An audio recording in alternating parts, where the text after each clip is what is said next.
نەوشیروان مستەفا ئەمین بەدەم ڕێگاوە گوڵچنین لە کەناری دانوبەوە بۆ خڕی ناوزەنگ دیوی ناوەوەی ڕووداوەکانی کوردستانی عێراق 1975 1970. ناوی کتێب لە کەناری دانوبەوە بۆ خڕی ناوزەنگ، نووسینی نەوشیروان مستەفا ئەمین. پێشەشی ئەم کتێبە ئەڵقەی یەکەمە لە زنجیرەیەکی 5 ئەڵقەیی کە چیرۆکەکانی دیوی ناوەوەی ڕووداوەکانی ساڵانی 1975-1996 کوردستانی عێراق ئەگێڕێتەوە. ئەگەر خۆی گەورە یار و عمری شیرین باقی بێ بە دوای یەکدا بڵاویانەکەمەوە. ڕووداوەکانم لە ڕوانگەی خۆمەوە بە شێوەی ریپۆرتاجی ڕۆژنامەوانی نووسیوەتەوە. ئۆباڵی گشت هەواڵ و دەنگ و باسەکانی، ئاگاداری و زانیاریەکانی، بیر و بۆچوونەکانی، سەرنج و تێبینیەکانی، گێڕانە و هەڵسەنگاندنەکانی بەتەنیا لە ئەستۆی خۆمدایە. بێگومان من لە نووسینەکەمدا ناتوانم بێلایەن بم، چونکە خۆم لە کێشەکاندا لایەن بووم. بۆیە لە باتی ئەوەی خوێنەر ڕەخنەی بێلایەن نەبوونم لێ بگرێ، باشترە داوا لە کەسانی پەیوەندیدار بکە ئەوانیش بیرەوەریەکانی خۆیان لەباری سەرنجی خۆیانەوە بنووسنەوە. کاتی خۆی من جێگایەکی ئەمینم نەبوو نامە و نووسرا و بەڵگەی تێدا هەڵبگرم، لەبەر ئەوە زۆر کەم شتم ماڵەگەر، بە تایبەتی بەیان و بڵاوکراوە و کتێب و گۆڤار و ڕۆژنامە و ئەوەی هەڵیشم گرت بوو ساڵی 1990 هەموویم تێکەڵاوی ئارشیفە دەوڵەمەندەکەی مام جەلال کرد. ئەو ماوەی خەریکی نووسینی ئەمەڵقەیە بووم، دەستم نەیانگەیشتێ و نەشمویست بەو هۆیەوە دوای بخەم، چێ ئەزانێت چەند ئەژی و چۆن و کەی و لەکوێ ئەمرێ. ویستم تا خۆم زیندوم و زۆر لەوانەی ناویان لەم 5 ئەڵقەیەدا دێ زیندوون بڵاو ببێتەوە. لێرەدا بە پێویستی ئەزانم لە ناخی دڵەوە سوپاسی هەردوو دۆستی بەڕێزم دکتۆر فواد مەعسووم و دکتۆر لەتیف ڕەشید بکەم، هەردووکیان بەو پەڕی دڵسۆزیەوە ئارشیفەکانی خۆیان خستە بەردەسم بۆ ئەم نووسینە کەڵکیان لێ وەربگرم. ئەگەر چاکەی ئەو دوو جوامێرە نەبوایە ئەم کارم بەم جۆرە بۆ تاو ناکرا. لەندەن 1 شوباتی 1997 نەوشیروان. خودایە بەسیە ئیتر لا بەری دەیجووری ئیزمیحلال، طلوعی پێ بکە خورشیدی ڕۆژی پاچی ئیستیقبال، لەگەڵ خولیای هیجرتدا بەسەر چوو عمری شیرینم، دەسا نۆبەی ویساڵە ئاه ئەی ئومێدی ئیستیقلال. مامۆستا نووری 1922. ڤیەننا بووکی ڕازاوە. ڤیەننا یەکێکە لە شارە هەرە خۆشەکانی دنیا. ڕەحمانی زەبیحی سەردانی وڵاتان، هەوڵی ژێربەژێر بۆ ڕێکەوتنی شا سەددام، ئاش بەتاڵ، ماوەی نێوان خۆشی ئێرانی عێراقی، مەلا مستەفا و گفتوگۆی ڕۆژنامەوانی، دامەزراندنی یەکێتی، هاتنی شازاد سایب، سەفەری عیسمەت شەریف بۆ عێراق، کۆنگرەی کۆمەڵەی خوێندکاران، پەنابەری کورد لە ئەوروپا، کۆبوونەوەی دەسەی دامەزرێنەر، شام مەکۆی خۆسازدان، کۆمیتەی هەرێمەکان، تەوع، راپۆرتی پایک، ڕێکخراوە کوردیەکانی تورکیا، کاری فکری و بڵاوکراوەکانی یەکێتی، ڕێخستنی پێشمەرگە لە جزیرە، ستراتیژی سەدام حوسێن لە کوردستاندا، بەرنامەی یەکێتی دەستپێکردنەوەی خەباتی چەکدار، دەستپێکردنەوەی خەباتی چەکدار خوتەت ڕزگاری، نەجۆ، کێشەی قاڤمیم، کۆسپەکانی تر، نامەکانی مام جەلال، بنکەی یەکێتی لە جزیرە، کتێبەکەی محەممەد تەڵەب هیلال، سەردانی زۆر گوند و شارۆچکەی ناوچەکەم کرد، ڕێکخراوە کوردیەکانی سووریا، سەرنجامی مەفرەزەکانی بادینان، هاتنی عومەر مستەفا و جەوهەرنامێق بۆ سووریا، ڕێپێوانێکی سەرنەکەوتوو، هەڵواسینی شەهاب و هاوڕێکانی، نامەکانی بارزانی بۆ کارتەر، دانانی ئیسماعیل تایە بۆ سەرکردایەتی فەیلەقیەک، یەکەمین ڕێکەوتنی یەکێتی و قیادەمۆقەتە، برادۆست یەکگرتنەوەی براکان، ناوچەی برادۆست و گەشەپێدانی، دامەزراندنی بنکەی ئەمین. استراتیژی فەیلق یەک بۆ کوژانەوەی جوڵانەوەکە. دەستگای تایبەتی لێکۆڵینەوەی کەرکووک. دانانی بنکە. قیادە مۆقەتە ڕێککەوتنە مەیدانەکەی سووریا بە نەبوو دائەنێ. هاتنی چەند نەمساییەک. هێنانی وەجبەی یەکەمی چەک. گەڕانەوەی مامجەلال. گیرروگرفتی سیاسی. گیرروگرفتی لۆجستیکی. یەکەمین کۆبوونەوەی کۆمیتەی سەرکردایەتی یەکێتی نیشتیمانی کوردستان. ڕێخستنەوەی پێشمەرگە. ڕێخستنەوەی کاروباری ڕێکخراوەیی. داهێنانی نەریتی جاش پێشمەرگە. کوشتنی حەسەن خۆشناو. گفتوگۆی یەکێتی بەعەز. چەک و گەڕانەوەی هەندێک لە کادرەکان. چۆڵکردنی برادۆست. لە نزیک سلێمانی گەڕانی بەردەوام. لە شەمزینانەوە بۆ شارباژێر. تەق و تۆق لەگەڵ قیادە مۆقەتە. ناوی شوێن.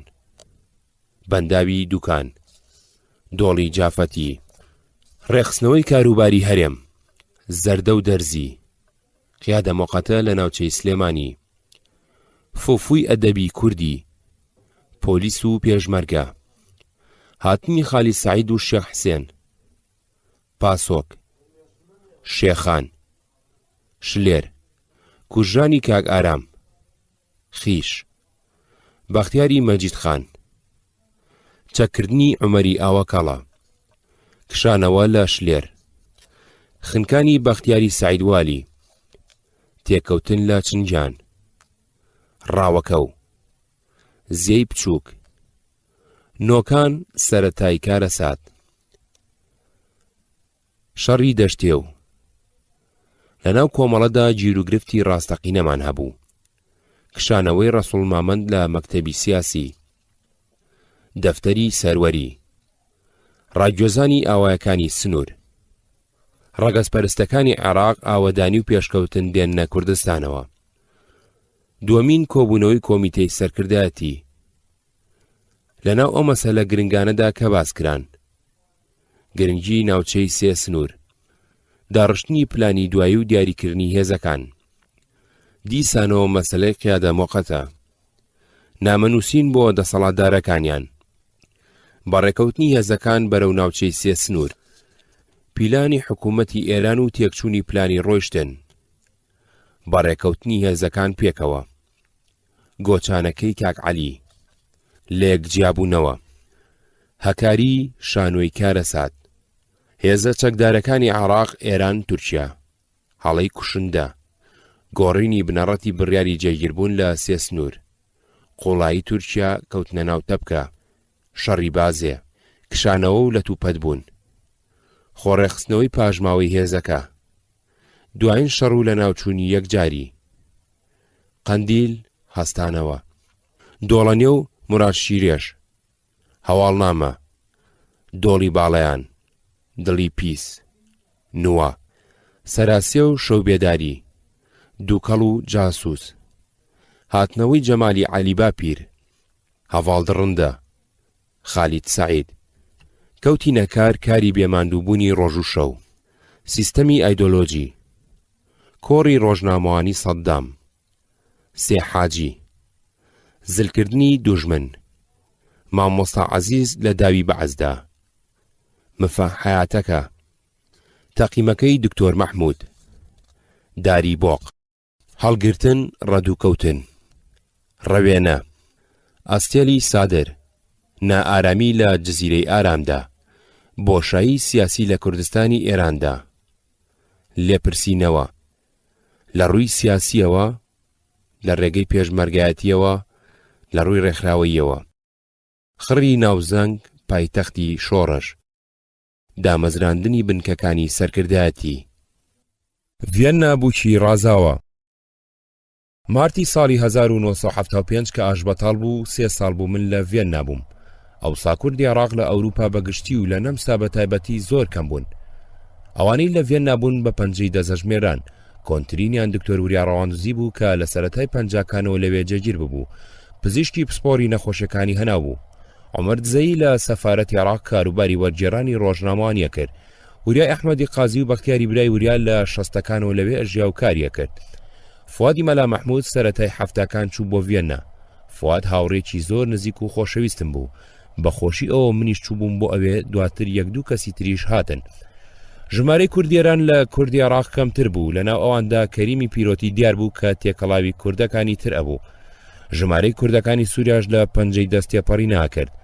ژمارەیەکی زۆر کرێکاری کوردی تورکیا لە نەمسا بوون، بەڵام هێشتا جوڵانەوەی سیاسیان تێنەکەوت بوو، زۆر کەم بەشداری چالاکی سیاسیە بوون.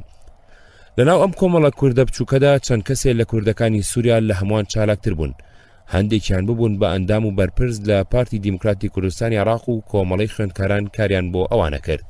ئێمە کوردەکانی عێراق ئەگەرچی ناوبەناو یەکترمانە بینی و ئەچوین بۆ گەڕان و پیاسە و سەیران و هەموو نەورۆزی ئاهەنگمانە جێراو، ئەگەر بۆنەیەکی گرنگ بە هاتاتە پێشەوە کۆبووینەوە، بەڵام هەر کەس خەریکی کار و ژیانی تایبەتی خۆی بوو. یەکێکی تازەی وەکو من ئەبوو بۆ ڕاپەڕاندنی کارەکانی خۆی پشت بەخۆی بەستێ، هەوڵ بدا بە زووی زمان فێر ببێ و شارەزایی پەیدا بکات و ناسیا و بۆ خۆی بدۆزێتەوە. نە من و نە هیچ کام لە کوردەکانی عێراق ئەوسا نەبوون بە پەنابەری سیاسی. پەنابەری سیاسی لەناو کوردەکانی عێراقدا هەر نەبوو، یان ئەگەر بوو بێ زۆر دەگمەن بوو. من خوێندکار بووم لە زانستگای ڤێننا کە یەکێکە لە زانستگا کۆنەکانی ئەوروپا. وەزارەتی خوێندنی بەرز موافقەتی بۆ کردبووم لە یەک کاتدا دوو خوێندن تەواو بکەم، زانستی سیاست لە فاکۆڵۆتێتی فەلسەفە و پەیوەندی ناودەوڵەتان لە فاکۆڵۆتێتی قانون. مامۆستای سیاستم پرۆفیسۆری زانستگا هاینریک شنایدەر سەرۆکی ئینستیتۆتی پۆلیتۆلۆژی و مامۆستای پەیوەندی ناودەوڵەتانم پرۆفیسۆری زانستگا شتیڤان ڤێرۆستا سەرۆکی ئینستیتۆتی قانونی ناودەوڵەتان بوو. دۆستایەتیم لەگەڵ هەردوو پرۆفیسۆر و هەندێک لە مامۆستاکانی تر و لەگەڵ زۆر خوێندکاری نەمسایی دامەزراند بوو. وا باوەکە نەمسایی گیانی خۆ بە زلزانینیان تێدایە و بە چاوی سوکسەیری بێگانە تەنانەت هی ئەوروپاییژەکەن. بەڵام کە تێکەڵاویان ئەبی ئەم قسەیە هیچ مانایەکی نامێنێ، ناسک و قسە خۆش و میوان دۆستن، لە دۆستایەتیدا دڵسۆز و سەرڕاستن، لە پێویستیدا بەپی توانە بەدەنگتەوە دێن. سەرەتا چەند جارێ جێگاڵچێم کرد لەم ژوورەوە بۆ ژوورێکی تر، پاشان جێگیر بووم. ساڵێ زیاتر لە فلاتێکی سەرشەقامی گشتی گۆبرتل و پاژماوەی ماوەی مانەوەم لە ڤێننا لە ژوورێکی خانووی جیهانی خوێندکاران بووم لە شەقامی شتارکەفریت گازا. خانۆکەمان هی ژووری بازرگانی بوو، جێگەکەمان تا بڵێ خۆش و کەشی ناو خانۆکە بۆ خوێندن و لێکۆڵینەوە نمونەی بوو. هەموو خوێندکارێک ژوورێکی سربەخۆی هەبوو، تەوالێت و شوێنی دروستکردنی خواردنی هەردا خوێندکار پێکەوە بوو. باخی گەورە، ئەستێلی مەلا، مەیدان یاری، هۆڵی ئاهەنگ، شوێنی تایبەتی تەماشای تەلەڤیزۆن و قاوەخانە و ڕیستۆرانتی تێدا بوو. ئۆتێلێکی ڕێکوپێکی بچووکیش لەناو بلۆکی ئەم خانوانەدا تەرخان کرابوو بۆ میوانی خوێندکارەکان. کاتی وچانی هاوینەی زانستگا هەموو خانوەکانیان نەکرد بە ئوتێلی تۆریستی. کاتی خۆی کە لە زانستگای بەغداد ئەم خوێند، ماوەیەکی کورد لە مەدینە ڕەشاد بووم، خۆم پێنەگیرا بەجێم هێشت. 2 ساڵ لە دارە تەڵەبە بووم، گوایە ئەمە باشترین خانووی خوێندکاران بوو. تەرخان کرابوو بۆ خوێندکارانی دواپۆلی زانستگا، 6 خوێندکار پێکەوە لە یەک ژوور دابووین. زانستگای ڤێننا وەرزشی بۆ هەموو خوێندکارەکانی لە هەر تەمەن و پلەیەکی شارەزای و لە هەر بابەتێکی خوێندندا بووە دابین کردبوو. من بە مناڵی وەرزشکار نەبووم، باوکیشم هەرگیز هانی نەدابووم بۆ یاری وەرزش، بەڵام لە نەمسا تێگەیشتم وەرزش بەشێکی پێویست و گرنگی ژیانە. دارستانی ڤێننا ڤینەرڤالد زۆر دوور نەبوو لە خانۆکەمانەوە، زۆر جار بۆ پیاسەی درێژ ئەچووم بۆوێ. لێرەوارێکی چڕوپڕ و فراوان بوو، بە پێڕۆشتن وەرزشێکی باو بوو. زۆر کەس بۆ ئەم وەرزشە ئاهاتن بۆ ئەوێ و هەندێکیان بە درێژایی ڕۆژەکە لەوێ ئەمانەوە. جگە لەمەش لە زانستگا چوو بوومە کۆرسی 2 جۆر وەرزشی خۆشەوە، جومناستیک و شاخەوانی. بۆ هەردوو یاری جلوبەرگ و کەلوپەلی تایبەتی خۆی پێویست بوو. جومناستیک لە هۆڵەکانی ناو زانستگا و لە ڕۆژانی خوێندندا بوو، بەڵام شاخەوانی لە ڕۆژانی کۆتایی هەفتە و لە شاخەکانی دەرەوەی ڤێننا بوو. زۆر جار شەوانی یەکشەمە لە شاخ ئەماینەوە. لە وڵاتە شاخاویانە لە کۆنەوە خێرەومەندەکان خانووی زۆریان لە چیاکان دروست کردووە. ڕێبوار و ڕاوکەر و شوانەکان بە شەوەک و نوایەکی گەرم و ئەمین تیاندا ئەمێننەوە. شاخەوانی لە نەمسا باو بوو، چەندین یانەی هەبوو. ڕاهێنەرەکان ئێمە هەرێکیان مەشقی بە گروپێکی 6 کەسیە کرد و ئەیان کردین بە تاقمی 2 کەسی. هەردوو کەس پێکەوە بە شاخدا هەڵ ئەگەڕان بۆ ئەوەی لە کاتی پێویستدا یارمەتی یەکتر بدەن. هەندێک لەو شوێنانەی مەشقمان لێکرد گۆڕی ئەوانەی لێبوو کە لە شاخەکەدا هەڵدێرابوون. ڕاهێنەرەکانی ئێمە هەموو کەسانی لێهاتووی شارەزا و لەوانە بوون بە هیمالایەدا هەڵگەڕابوون. لە هەردوو وەرزشدا من نەشارەزا بووم، لە سەرەتاوە دەستم پێکردوون تا گەیشتمە قۆناغی ناونجی ڕۆیشتم و ئیتروازم لێهێنا. سواری یەکێکە لە وەرزشە ئاریستۆکراتەکانی خەڵکی نەمسا، لە کۆنەوە فێرگەیەکی سواری بەناوبانگی لێ و ناوی فێرگەی سواری ئیسپانیە. ڕەستەنێکی تایبەتی ئەسپیشان هەیە. هاوڕێیەکم هەبوو حەزی لە سواریە کرد، جاریشان پێکەوە چوین بۆ یانەیەکی سواری بۆ چەند سەعاتێک وڵاغیان لێ بەکرێ بگرین. کابرای وڵاغدار لە منی پرسی سواری ئەزانیت؟ وتم بەڵێ. ئەسپێکی بۆیە ناموتی سواری بە. منیش یەکسەر خۆم هەڵدایە سەر پشتی. هێشتا بەسەر پشتی ئەسپەکەوە بووم لێی پرسییم ئەگەر ویستم غاری پێ بکەم چی لێکەم. منیش وتم بە پاژنەی پێڵاوەکانم لە ورجێژەنم. کابرایەک سەروتی دابەزە. دابەزیم وتی هەرگیز وڵاغ بە تۆ نادەم سواری بیت. قسەکەیم بەلاو سیر بووتم بۆچی؟ وتی من وڵاغەکانم بە نوقڵ و پسکیت بەخێوەکەم، جەنابی شلیانەدەی لێرە لە وڵاغ نادەن، بەڕەشمەکەی ئیشارەتیە دەنێ. چەندێ لەگەڵی خەریب بووم کابرا نەی سەلمان دووتی تۆ بە لێدانی ڕاهاتووی تازە ناتوانانی شێوەی سواری خۆت بگۆڕی. ڤێننا یەکێکە لە شارە هەرە خۆشەکانی دنیا. ناوەندێکی گرنگی دیبلۆماسی و مۆسیقا و فەلسەفە بووە و ئێستاش ناوەندێکی خۆشی تۆریزمە.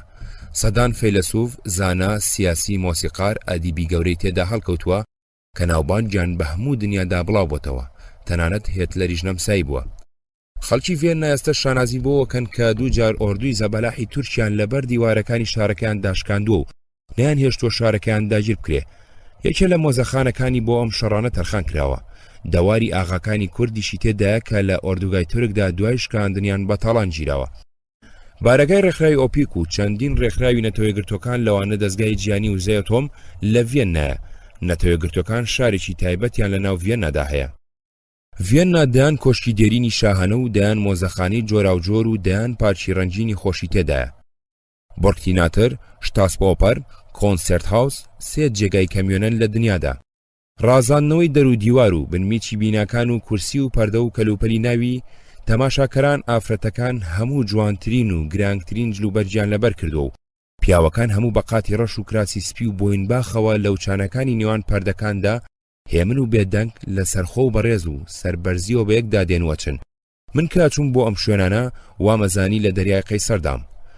لەنا ئەو پارچانەدا کە و سەردەمە بۆ تەماشاکردنی چووم ئایدە و زەماوەندی شای قەرەجەکانی شتراوس بوو. لەسەر جادەی بەناوبانگی ڕینگ باخی شار هەیە، دەرگایەکی سەفارەتی عێراقی بەرامبەر بە دەرگایەکی ئەم باغە بوو. تیپێکی مۆسیقا لەم باغەدا تایبەت بوو بە دووبارەکردنەوەی ئاوازەکانی شتراوس. من هەندێک جار بە تایبەتی بۆ جۆگرتن لەم ئاوازە خۆشانە بە تایبەتی پارچەی دانە و بیشین ئەچوم بۆ باخی شار. پراتەرشتێرن کە شاری یاریە و باخی شۆڵنبراون کە کۆشی قەرالیچەی ماریا تێرێزا بوو و تێرگارتن کە بێشەڵانی درندە و مەلی کێویە لە شوێنە خۆشەکانی گەڕان و سەیران بوون. زۆر حەزم لە دانیشتنی ڕۆژانەی قاوەخانەکانی ڤێننا بوو. دانیشتنی قاوەخانەکانی تام و لەزەتێکی تایبەتی هەیە. شیرینی و کاری هەویری نایابیان تێدا دەزەکەوێ، ڕێک و پێک و هێمن و جوانن. سەرەڕای ئەوەش زۆربەی ڕۆژنامە و گۆڤارەکانی نەمسا و ئەڵمانیا و هەندێک جاری ئەمریکا و بەریتانیاشی بە تازەی لێدانراوە بۆ خوێندنەوە. لەو شوێنە خۆشانی کە حەزمە کرد شەوان لەگەڵ دۆست و هاوڕێ و میان بچم، ئۆگۆستینە کیلەر 12 ئەپۆستل کیلەر بە زستان و مەیخانەکانی گرینسینگ بە هاوینان ئەو جۆرە مەیخانانەشتی تایبەتی ڤێننان. زۆر جار شەوان لەگەڵ فواد و عومەر ئەچوین بۆ ئەم شوێنانە. زۆر شوێنی ناو ڤێننا شارەزا بووم و زۆر شار و ناوچەی نەمسا گەڕام. چەند جارێ چوون بۆ بۆرگنلاند، شتایرمارک، تیرۆڵ و شارەکانی لینز و سالزبۆرگ. لەمەشدا بە زۆری قەرزاری دۆستێکی لینزی گیرداماوکەس بووم. جگە لەوەی زۆر یارمەتیدام بۆ فێربوونی زمانی ئەڵمانی، زۆری یارمەتیدام بۆ شارەزابوونی ژیانی کۆمەڵایەتی و ڕۆشنبیری و هونەری خەڵکی نەمسا. هەموو ساڵێ ژووری بازرگانی یەکێ لە هەرێمەکانی نەمسا خوێندکارە بیانەکانی خانۆکەی ئێمەیان بانگێش ئەکرد بۆ سەردانی ناوچەکە و پیشاندانی نیشانە پیشەسازی و بازرگانی و تیۆریستی و ڕۆشنبیرەکانی. جارێکی منیش لەگەڵیان چوون بۆ شتایرمارک، هەفتەیەک ماینەوە. لەو شوێنانی پیشانیان داین کارگەی دروستکردنی تفەنگ، کۆتاڵ، مەکینەی کشتتوکاڵ، ئێزگای بەرهەمێنانی کار و ئاوی. چیاکانی کوردستان شوێنی زۆر و لەباری لەو بابەتی لێیە. بۆ دامەزرانی ئەو جۆرە ئێزگانی لەم ناوچێدا بۆ بەرهەمێنانی کارەبادایان نابوو. گەلان بە جۆری جاجار ڕێز لە پیاوە هەڵکەوتەکانیان ئەگرن. لە مەیدان و شەقام و باخ و کۆشک و زانزگاکاندا بە سەدان پەیکەری پیاوە هەڵکەوتەکانیان دانا و شەقام و کۆڵانیان بەناوە ناوناون. خانووی هەندێکیان کردووە بە مۆزەخانە بۆ تەماشاکردنی گشتی. ستالین ماوەیەک لە ڤێننا ژیاوە. باسە بەناوبانگەکەی لەسەر نەتەوە لێ نووسیوە. پلێتێک بە دیواری ئەو ماڵەدا هەڵواستراوە لەسەری نووسراوە ستالین فلان ساڵ لەم خانۆدا ژیا و باسەکەی لەسەر نەتەوە لێرەدا نووسیوە. سالزبۆرگ پایتەختی هاوینەی قەیسەرەکانی نەمسا بووە، شارێکی بچووکی خۆشە. هەموو ساڵی ئاهەنگی گیانی مۆسیقای لێ سازەکرا. تیپە بەناوبانگەکانی ڤێل هەرمۆنیکا بەشداریان تیا کرد و ئاوازە کلاسیکیەکانی مۆزارت، بیدۆڤن، هایدن، باخ، دڤۆرشاک تێدا دووبارە ئەکرایەوە. هاوڕێکی سالزبۆرگیم تۆماس کراوس چەند جارێ بانگی کردم بۆ ماڵی خۆیان، میوانی ئەو بووم. ئەو فلاتی کاتی خۆی مۆزارتی تێدا ژیابوو کرابوو بە مۆزەخانە، هەندێک لە کەلوپەلەکانی و نۆتەکانی و ئامرازە مۆسیقەکانی لێدانرا بوو. ڕەحمانی زەبیحی ئەو ماوەی من لە ڤێن نابووم هەندێک لە کوردە ناسراوەکان بۆ گەشت و گەڕان سەردانی ڤێن نایەنەکرد، لەوانە مامجەلال کە تازەژنی گواست بۆ، ڕەحمانی زەبیحی، ڕەشید عارف، سامی حسێن نازم، دکتۆر محەممەد باقر و دکتۆر ئومێد مەدحەت موبارەک، دکتۆر مراد عەزیز. دکتۆر مراد شاکەی تایبەتی بەسەر منەوە هەبوو، کاتی خۆی لە بەغدا گیرم خوارد بوو، نەمەتوانی دەربچم چونکە چەندین مەنعی سەفەری کۆن و تازەم لەسەر بوو. دکتۆر مراد بە هۆی زەبیحیەوە یارمەتیدام لە بەغدا دەرباز بووم. سەرهەنەوەی کێکێ بوو لە ئەفسەرانی بەشداری ڕووداوەکانی ئازەربایجان و ماوەیەکی درێژی لە سۆڤێت و چین بەسەر برد بوو، ماوەیەکیش لە بەغدا بوو لەگەڵ خێزانەکەی هاتە ڤێننا. هاوسەرەکەی ناساغ بوو. زەبیحی فواد و منی ڕاست پارد بوو یارمەتی بدەین. نەوایی پیاوێکی ڕۆشنبیر و نەجیبزادە بوو. زەبیحی 2 ساڵ لە سەرێک بۆ گەشت و گەڕان هات بۆ ڤێننا، بەشێکی لە خۆشی فوادی مەلام مەحموود و من بوو. هەردوو جار زۆر کاتەکەی لەگەڵ من و فواد بەسەرەبەر. لێرەدا بە پێویستی ئەزانم لە ئاستی ئەم پیاوە گومناوەدا ئیستێک بکەم. هەرچەندە تەمەن و بیر و بۆچوونمان لە زۆر لایەنەوە جیاواز بوو، بەڵام ڕەحمانی زەبیحی دۆستێکی خۆشەویست و دڵسۆزم بوو. تێکۆشەرێکی کۆڵنەدەری ڕێگەی کوردایەتی بوو. زەبیحی لە سابڵاخی مکریان لەدایک بوو، بە گەنجی تێکەڵاوی جوڵانەوەی کورد بوو. یەکێ بوو لە دامەزرێنەرانی کۆمەڵەی ژێکاف تا هەڵوەشانەوەی سکرتێری بوو. دوای ئەوە بوو بە ئەندامی کۆمیتەی ناوەندی حیزبی دیموکراتی کوردستان. دامەزرێنەری گۆڤاری نهێنی نیشتیمان بوو. زۆر وتاری سیاسی لە گۆڤاری نیشتیمان بڵاوکەرەوەی بیری کۆمەڵەی ژێکاف و ڕۆژنامەی کوردستان بڵاوکەرەوەی بیری حیزبی دیموکراتی کوردستاندا بڵاو کردبەوە. دوای ڕوخانی حکوومەتی کوردستان لە مەهاباد بەنهێنی هات بۆ عێراق و پاشماوەیەک لە عێراق ئاشکرا بێ ئەچێ بۆ سووریا. لە سووریا بە عەرەبی نامیلکەیەکی نووسی بوو بە ناونیشانی ئەڕەد و عەلا کۆسۆمۆپۆلۆتیە. ویستبووی تیا بیسەلمێنێ کورد بە جۆرەی تێگەیشتنی ستالین نەتەوەیە. لە سووریا بەشداریی کاریگەری کرد بۆ هاندانی دامەزرانی پارتی دیموکراتی کورد، پاشانگەڕایە کوردستانی عێراق. لە ناو ڕیزەکانی پارتی دیموکراتی کوردستان کاریە کرد، ماوەیەک ئەندامی کۆمیتەی ناوەندی و مەکتەبی سیاسی بوو. لە دەستپێکردنی شۆڕشی ئەیلولدا لێپرسراوی لقی کەرکوک و دوایتر لێپرسراوی لقی بەغداد بوو. زەبیحی خۆنەویست و دڵ و دەروون فراوان و نەفس بەرز بوو، هەتا بڵێ نتم بوو. ڕووداوەکانی ژیانی سیاسی و ئەدەبی خۆی باز ناکرد، تەنانەت ئەوەی ماوەی زۆریشی بەسەردا تێپەڕی بوو. زەبیحی نووسەر و ئەدیب و ڕۆژنامەوان بوو، چەندین زمانی ئەزانی، زۆر شارەزای زمان و ئەدەب و مێژووی کورد بوو.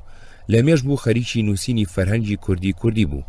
لە کۆتایی شەستەکاندا منی ڕاستپار لە سلێمانی فەرهەنگی مەردۆخ و هەندێشتی تر لەو بابەتی بۆ پەیدا بکەم. زۆر جار ساختکردنەوە و لێکدانەوەی وشەی سلێمانی و دەوروبەری لێ ئەپرسیم.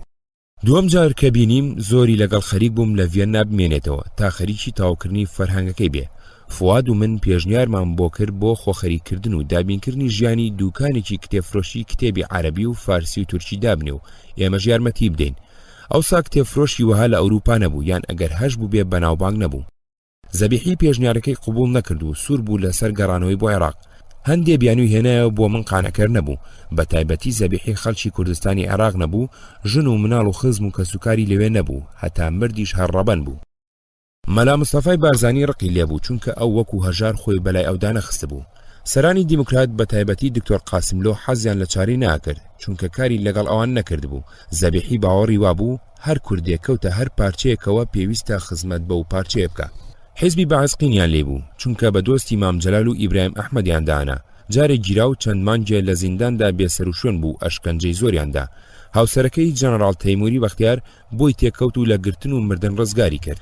لە 2 ساڵەکانی تەمەنیدا هەڵەیەکی سیاسی گەورەی کرد، چۆناوێکە لە حیزبە کارتۆنیەکانەوە. لە کاتێکدا نە ئەو پێویستی بەمە هەبوو وانە لەو ڕێگایەشەوە ئەیتوانی خزمەتێکی کورد بکە. دوای ڕوخانی شا زەبیحی سەردانی کوردستانی ئێرانی کرد. لە گوندی شوێنێ جارێکی تر بینیمەوە. پێشنیارە کۆنەکەم بۆ دووبارە کردەوە کە لەوێ بمێنێتەوە و خەریکی تەواوکردنی فەرهەنگەکەی بێ. بە تایبەتی لەو کاتەدا کە تایبڕایتەری تازە بابەت داهات بوو. کۆمپیوتەر پێشکەوت بوو ئەیتوانی کەڵکیان لێ وەربگرێ دیسان نەی سەلمان مانەوەی پرۆژەی فەرهەنگەکەی بە ناتەواوی خەسارەتێکی گەورە بوو بۆ زمانی کوردی. زەبیحی زۆرتر خۆی بە تێکۆشەر و سیاسی ئەزانی تا زمانەوان و ئەدیب لە کاتێکدا کەم کەس زەبیحی وەکو تێکۆشەری سیاسی ئەناسێ کەچی زۆر کەس وەکو زمانەوانێکی گەورە سەیریەکەن. زەبیحی دوو بەرگی لە فەرهەنگەکەی بڵاو کردەوە هەرچی دیوێتی بە شاکارێکی زمانەوانی دائەنێ فریان نەکەوت بەرگەکانی تری بڵاو بکاتەوە لە هەلو مەرجێکی ئاڵۆزدا لە ناوچەیەکی سنووری نێوان کوردستانی ئێران و عێراق بێ سەر و شوێن بزر بوو.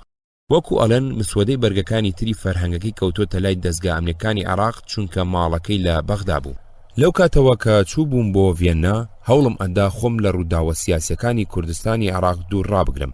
بەشداری هەندێک لە کۆبوونەوەکانی خوێندکاران ئەبووم بەڵام کەم تێکەڵاوی چالاکی پارتیاتیە بووم. بە درێژای ئەو ماوەی لێوێ ئەم خوێن هاوبەشی هیچ کۆنگرێکی خوێندکاران نەبووم و بۆ هیچ کۆنفرانسێکی پارتی نەچووم زۆرتر لەگەڵ چەپەکانی ئێران تێکەڵاو بووم. لەبەرەوە عەرەبەکان وایان ئەزانی من ئێرانیم ئێرانەکانیش چونکە فارسیەکەم غەلیز بوو وایان ئەزانی من ئەفغانیم. ئەوسا لە نێوان کورد و حکوومەتی بەعزدا هێشتا ئاشتی بوو نێوانی ئێمەش لەگەڵ سەفارەت ئاسایی بوو بۆ ئاهەنگە ڕسمیەکانیان بانجیان نەکردین بەڕێک و پێچی ڕۆژنامەکانی بەغداد ئەثەورە و جمهورییان بۆ ئەناردم بەهۆی پارتی شۆ جاروبار ئەتاخیم ئەبینی. شازاد سایی بوو بەختیاری برام بە ڕێکوپێکی گۆڤار و کتێبە کوردیەکانیان بۆ ئەناردم. خوێندکارێکی کوردی سووریا نامیلکەیەکی کورتیلەی بە زمانی ئاڵمانی لەژێر ناوی کورد گەلێکی بێدەوڵەت نووسی بوو. هەندێک زانیاری سەرەتایی و گشتی لەسەر کورد و نیشتیمانەکەی تێدا بوو. بۆ ناساندنی کورد بە کەسێکی نەشارەزا شتێکی باش بوو. نەخشەیەکی فراوانکراوی کوردستانی لەسەر بەرگەکەی کردبوو لای خواروی لەسەر خەلیج و لای ڕۆژئاوای گەیشتووە سەر دەریای سپی ناوەڕاست. نامیلکەکە بە ناوی لقی نەمسای کۆمەڵی خوێندکارانەوە بڵاوە کرایەوە. چەند جارێک کۆبوونەوەی لەسەرکرا و ناوەڕۆکەکەی خراە بەرباس و لێکۆڵینەوە. لەسەر نەخشەکەی کوردستان من هەندێ بۆ چوونم دەربڕی. کورتەی قسەکانم ئەمە بوو. ئەم جۆرە نەخشەیە گەلانی دراوسیە ترسێنێ و دژی کورد ئەیان و ڕوژێنێ چونکە هەندێک شوێن خراوەتە ناو سنووری جوگرافی کوردستانەوە ئێستا بە ئەرزی کوردداناندرێن ڕەنگە هەبێ بڵێ کورد هێشتا دەوڵەتی نییە چاوی بڕیوەتە ئەرزی گەلانی تر ئەبێ ئەگەر دەوڵەت و لەشکری هەبێ چی بکە. قسەیەکی زۆر کرا لەسەر دەستکاری نەخشەکە چەند کەسێکی تریش قسەیان کرد.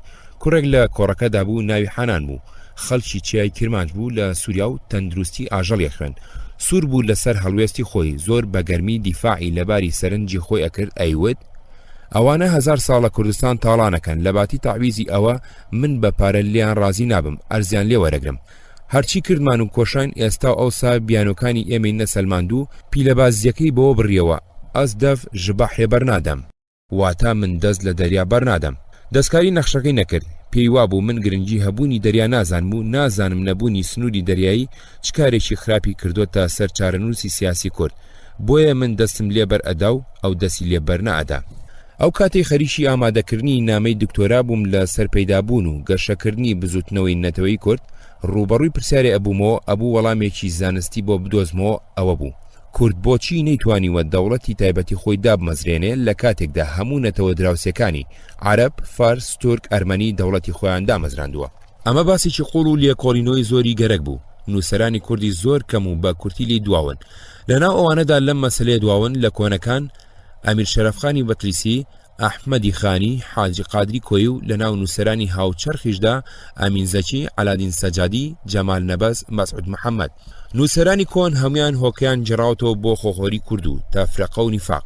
نووسەرانی هاوچەرخ ئەمین زەکی لە خوڵاسەیەکی تاریخی کورد و کوردستاندا ئەیجێڕێتەوە بۆ پێنەگەیشتن و نەبوونی عیلم و سەروەت و عەلادین سەجادی لە شۆڕشەکانی کووردا بۆ موسڵمانەتی کورد و جەمال نەبەز لە کوردستان و شۆڕشەکەیدا بۆ نەبوونی دین یا مەزەبێکی تایبەت بە کورد و مەسعود محەممەد لە حاجی قادری کۆیدا بۆ نەزیفی ئابووری کە بەهۆی دراوسێ بەهێزەکانی و تووشی کوردستان بووە. هەر کەسێ لەمانە لە ئەنجامی لێکدانەوەی قوڵ و درێژی خۆیدا ئەمەن جامەی هەڵێنجا و بیانووی خۆی هەیە بۆ سەلماندنی بەڵام هیچ کامیان درێژیان بە باسەکەیان نەداوە. بە دوای سەرچاوەدا هەردوو کتێبخانە گرنگەکەی ڤێننا کتێبخانەی دەوڵەت شتاتس بیبلۆتیک و کتێبخانەی زانستگا بە وردی گەڕام.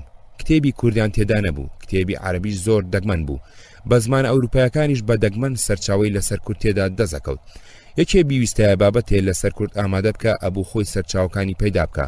زۆری ئەو کتێبانی لەسەر کورد بە زمانی ئەڵمانی لەو دوو کتێبخانەیەدا بوون سێرم کردوون بە تایبەتی ئەوانەی کۆن چاپکرابوون لەوانە کتێبەکانی لێرخ، جۆستی وەرگێڕانی ئەڵمانی شەرەفنامە لەلایەن بارب نامەکانی مۆڵتکە کە دوایی وەکو جەنەڕاڵێکی استراتیژیزان ناوی دەرکردو بوو بە سەرۆکی هەیئەتی ئەرکانی پرووسیا ئەو ساوەکو ئەفسەرێکی بچووک لە هەندێک لەشکرکێشەکانی ئۆردوی عوسمانیدا بۆ سەر میراتەکانی کورد لە کوردستانی تورکیا بەشداری کردبوو لە شوێنی شەڕەکانەوە هەندێک نامەی نووسیوە باسی شەڕەکانە گێڕێتەوە و بابەتی مێژووی خۆش و بە نرخیان تێدایە بە تایبەتی لە سەر ڕەفتاری هێزی داگیرکەری تورک نوسخە کۆنەکانی چەند نەخشە و وێنەی دەستکردی قەڵاکانی ئەوسای کوردستانی تێدا بوو هەندێک بابەتی خۆش و نایابم لەم کتێبانە وەرگرت بوو بە تایبەتی لە نامەکانی مۆڵتکە بەهۆی گەڕانەوەمەوە بۆ کوردستان نەمتوانی کەڵکیان لێوەربگرم. سەردانی وڵاتان من نەمەتوانی بە ئازادی هاتوچۆی عێراق بکەم شودانەکان سەفەری وڵاتانمە کرد زستانی 1973 سەفەرێکی درێژم کرد بۆ سویسرا ئیتالیا فرانسا ئیسپانیا هێشتا لە ژێر دەسەڵاتی دیکتاتۆری فرانکۆدای ناڵان تای بەرواری لەو کاتەدا دیبلۆمات بوو لە سەفارەتی عێراقی لە مەدرید کاریە کرد جەنەڕاڵ حەسەن ئەلنەقیب سەفیر و حەمید سەعید ملحەقی سەحەفی بوو هەردووکیان دوورخرابوونەوە بە ئاشکرا ناڕەزایان دەرەبڕی دیبلۆماتێکی تری لێبوو پیاوێکی قسە خۆش و دڵپاک بوو حەزی زۆری لە خواردنەوە بوو چەند جارێ لە ماڵی خۆیان و دەرەوە میوانداری کردم هەمیشە ئەم وتەی دووبارە کردەوە من المحیط إلى الخلیج قطع من الغنم طيب و من هاوڕێی ساڵانی زانستگا و کاری سیاسی بووین ئەوسا هەردووکمان سەڵ بووین زیاتر لە 4 هەفتە لە مەدرید مامەوە شەوی سەری ساڵم لە مەیدانێکی گشتی مەدریددا لەگەڵ دەیان هەزار گەنج بەسەر برد دکتۆر فواد جەلال و ناجیەی خوشکم بۆ گەشت و گەڕان هاتبوون بۆ ڤێننا پێکەوە بە ئۆتۆمبیل سەفەری هەنگاریامان کرد لەو ماوەیەدا سەردانی ئەڵمانیای ڕۆژهەڵات و ڕۆژئاوا یۆگۆسلافیا بولگارستانم کرد هەوڵی زۆرمدا سەردانی مۆسکۆ و لەندەن کەم سەرکەوتوو نەبووم ئەهەنوت ئەبێ لە بەغدا فیزای سەردانی ئەو شوێنانە وەربگری جارێکی تر سەفەرێکی درێژی چیکسلۆڤاکیا و ڕۆمانیام کرد هاوڕێی سەردەمی قوتابخانەم ئیبراهیمی شێخ مەحموود لە بۆغاریس ئەیخوێن ئەو زەمانە ئیتر کۆمۆنیزمی ئەم وڵاتانم لەبەر چاوکەوت بارتیلخۆری بوو بە نەریتێکی باو لە هەموو هەسەکانی حکوومەت و حیزبدا تەنانەت لەناو پرۆفیسۆرەکانی زانستگادا بڵاو بووبووە هێشتا خانووی لە قوڕ دروستکراو لە گوندەکان زۆر بوو ئاستی ژیانی کاربەدەستانی حیزب و خاڵک بە ئاشکرا دیار بوو جیاوازە تەنانەت ژمارەی ئۆتۆمبیلەکانیشیان جیاواز بوو خوێندکارە ڕۆمانەکان هەندێکیان ئەوەندە هەژار بوون لە مینزا چاوەڕوانی خوێندکارەکانی تریانە کرد کەی قاپەکانیان بەجێ ئێهێشت ئەمان هێرشیانە کردە سەر مێزەکە و پاژماوەکانیانە خوار لە خانووی خوێندکاران کەس سابوونی بەجێ نەهێشت و فانی لەو دەرپێ و گۆرەوی و خاولی لە دەرەوە هەڵ نەدەواسی چونکە ئەیاندزی بێگانە ڕاوەکچی بە گۆرەوی و بلوز و مەمکەوانە کرد گەورەترین نەخۆشخانەی سفلێز لەوێ بوو کەم دیاردە زێوانەمە بینی سێرم بەو زنجیرە وتارە هات کە چەند ساڵێ لەو پێش پارێزەر بەهەجەت محەممەد لە هەفتەنامەی ژینی سلێمانیدا لە ژێر سەرناوی ڕۆمانیای تێروتەسەل دانووسی بووی لە خۆمم پرسی ئەگەر ئەمانە تێروتەسەل بن ئەبێ برسی کێبێ لەو سەردەمەدا هەر لە بابەتی ئەم وتارە ئایدۆلۆژی بۆ پشتیوانی لە سۆڤێت نووسرابوو چەندین وتار و نامیلکی لەم بابەتە لە عێراق بڵاوکرایەوە لەبیرم دێ نامیلکێکیان بە ناونیشانی لە یەکێتی سۆڤێت گەڕاومەتەوە بوو نووسەر هەر ئەوەندەی مابوو بڵێ لە بەهەژ هاتوومەتەوە وەرن بۆ زیارەتی دەسم نووسەری ڕووسی بۆریس باسرناگ لە سەر داستانی دکتۆر شیڤاکۆ خەڵاتی نۆبڵی وەرگر محەممەدی مەلاکەریم چونکە بیست بوو ئەم داستانە دژی سۆڤێتە بێ ئەوەی داستانەکەی خوێن بێتەوە یادی بێتی وتارێکی لە دژی نووسی هەروەها چەندین وتاریان لەسەر خۆشی ژیان و پێشکەوتنی سیاسی و ڕۆشنبیری و ئەدەبی کوردەکانی سۆڤێت ئەنووسی کەچی وەکو دوایی دەرکەوت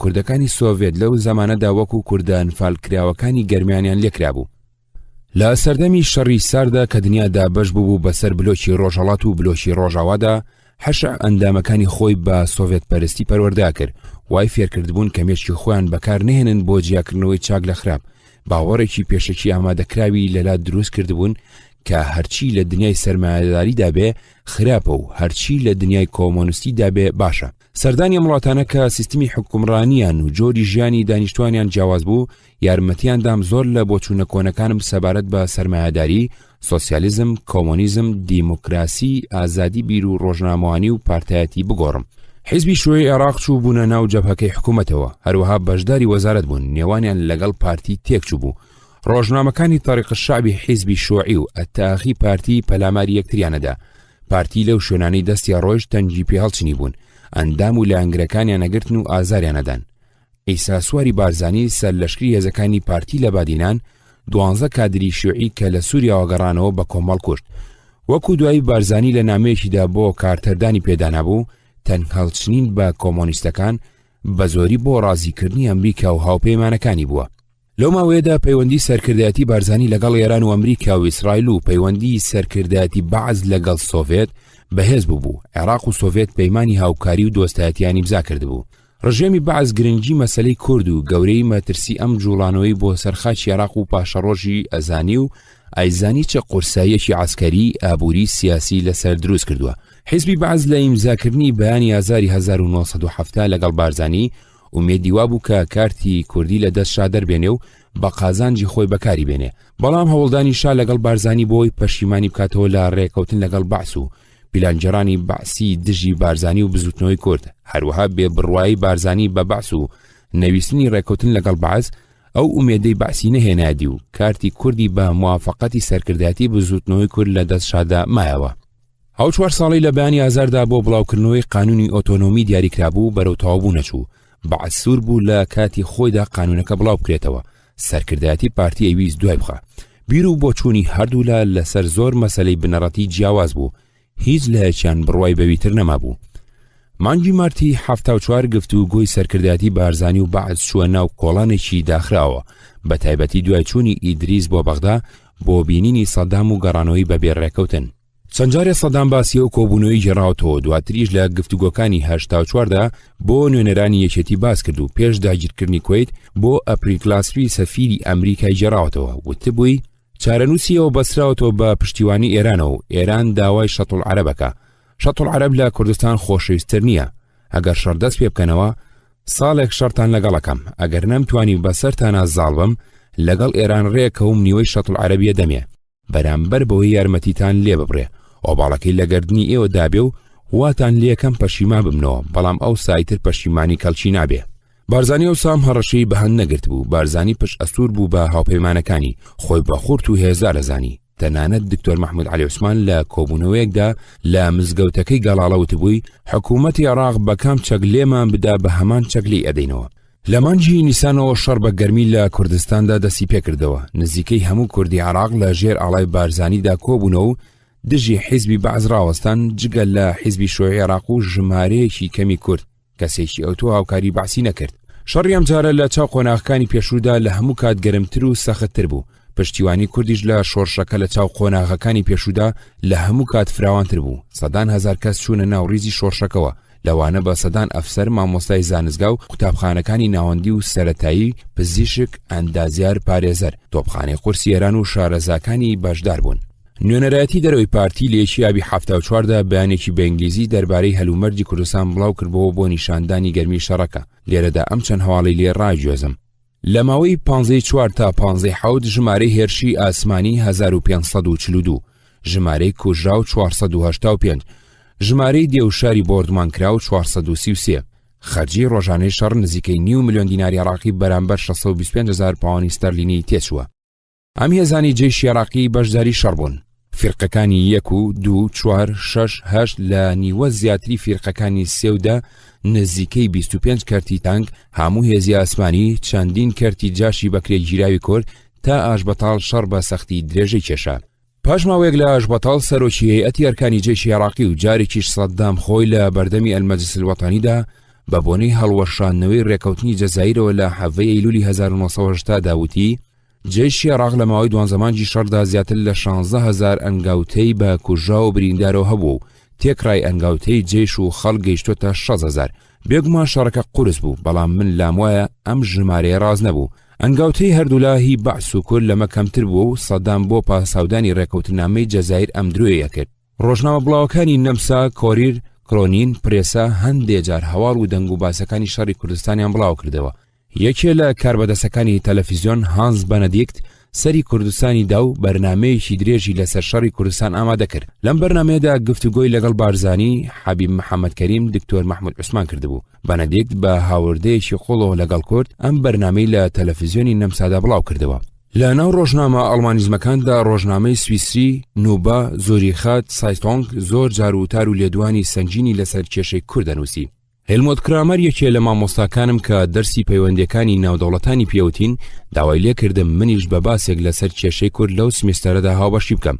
لەو سمێستەرەدا کێشەکانی شیلی، ڤێتنام، فەڵەستین بەرزبوونەوەی نرخی نەوت و کێشەی لەو بابەتانە باس و لێکۆڵینەوەیان لەسەرەکرا. ئەوەی منیش بوو بە بەشێکی بەرنامەی ئەو سمێستەرە. لەگەڵ مامۆستاکەم ڕێککەوتین باسەکەی من وەڵامی ئەم پرسیارانە بداتەوە. بۆچی شۆڕشی کورد هەمیشە لە عێراقدا ئەتەقێتەوە؟ لە کاتێکدا هەلومەرجی ژیانی سیاسی کورد لە عێراقدا باشترە لە هی کوردەکانی تورکیا و ئێران و ژمارەشیان لەوان کەمترە. ئێران و تورکیا هەردووکیان سەر بە کامپی ڕۆژئاوان و هەردووکیان ئەندامی پەیمانی سنتۆن و هەردووکیان کەمایەتێکی گەورەی کوردیان تێداژی. بۆچی ئێران یارمەتی شۆڕشی کوردەکانی عێراقدا کەچی تورکیا دوژمنایەتیەکە؟ بۆچی یەکێتی سۆڤێت سیاسەتی خۆی بەرامبەر شۆڕشی کورد گۆڕیوە؟ لەوەی پشتیوانی لێ کرد و جارێک بەهۆی مەنگۆڵیاوە ویستی بیباتە بەردەمی ڕێکخراوی نەتەوە یەکگرتوەکان کەچی ئێستا بە ئاشکرا یارمەتی عێراقدا دژی کورد. وڵاتە یەکگرتوەکانی ئەمریکا بۆچی جاران جوڵانەوەی کوردی بە سووردا ئەنا کەچی ئێستا پشتیوانیەکە؟ هەندێک پرسیاری تر لەم بابەتە. من بە گوێرەی بیر و بۆچوونی ئەو کاتێ خۆم باسێکی تێروتەسەلم لەسەر ئامادە کرد و لە کۆڕێکی گەورەدا پێشکەشم کرد.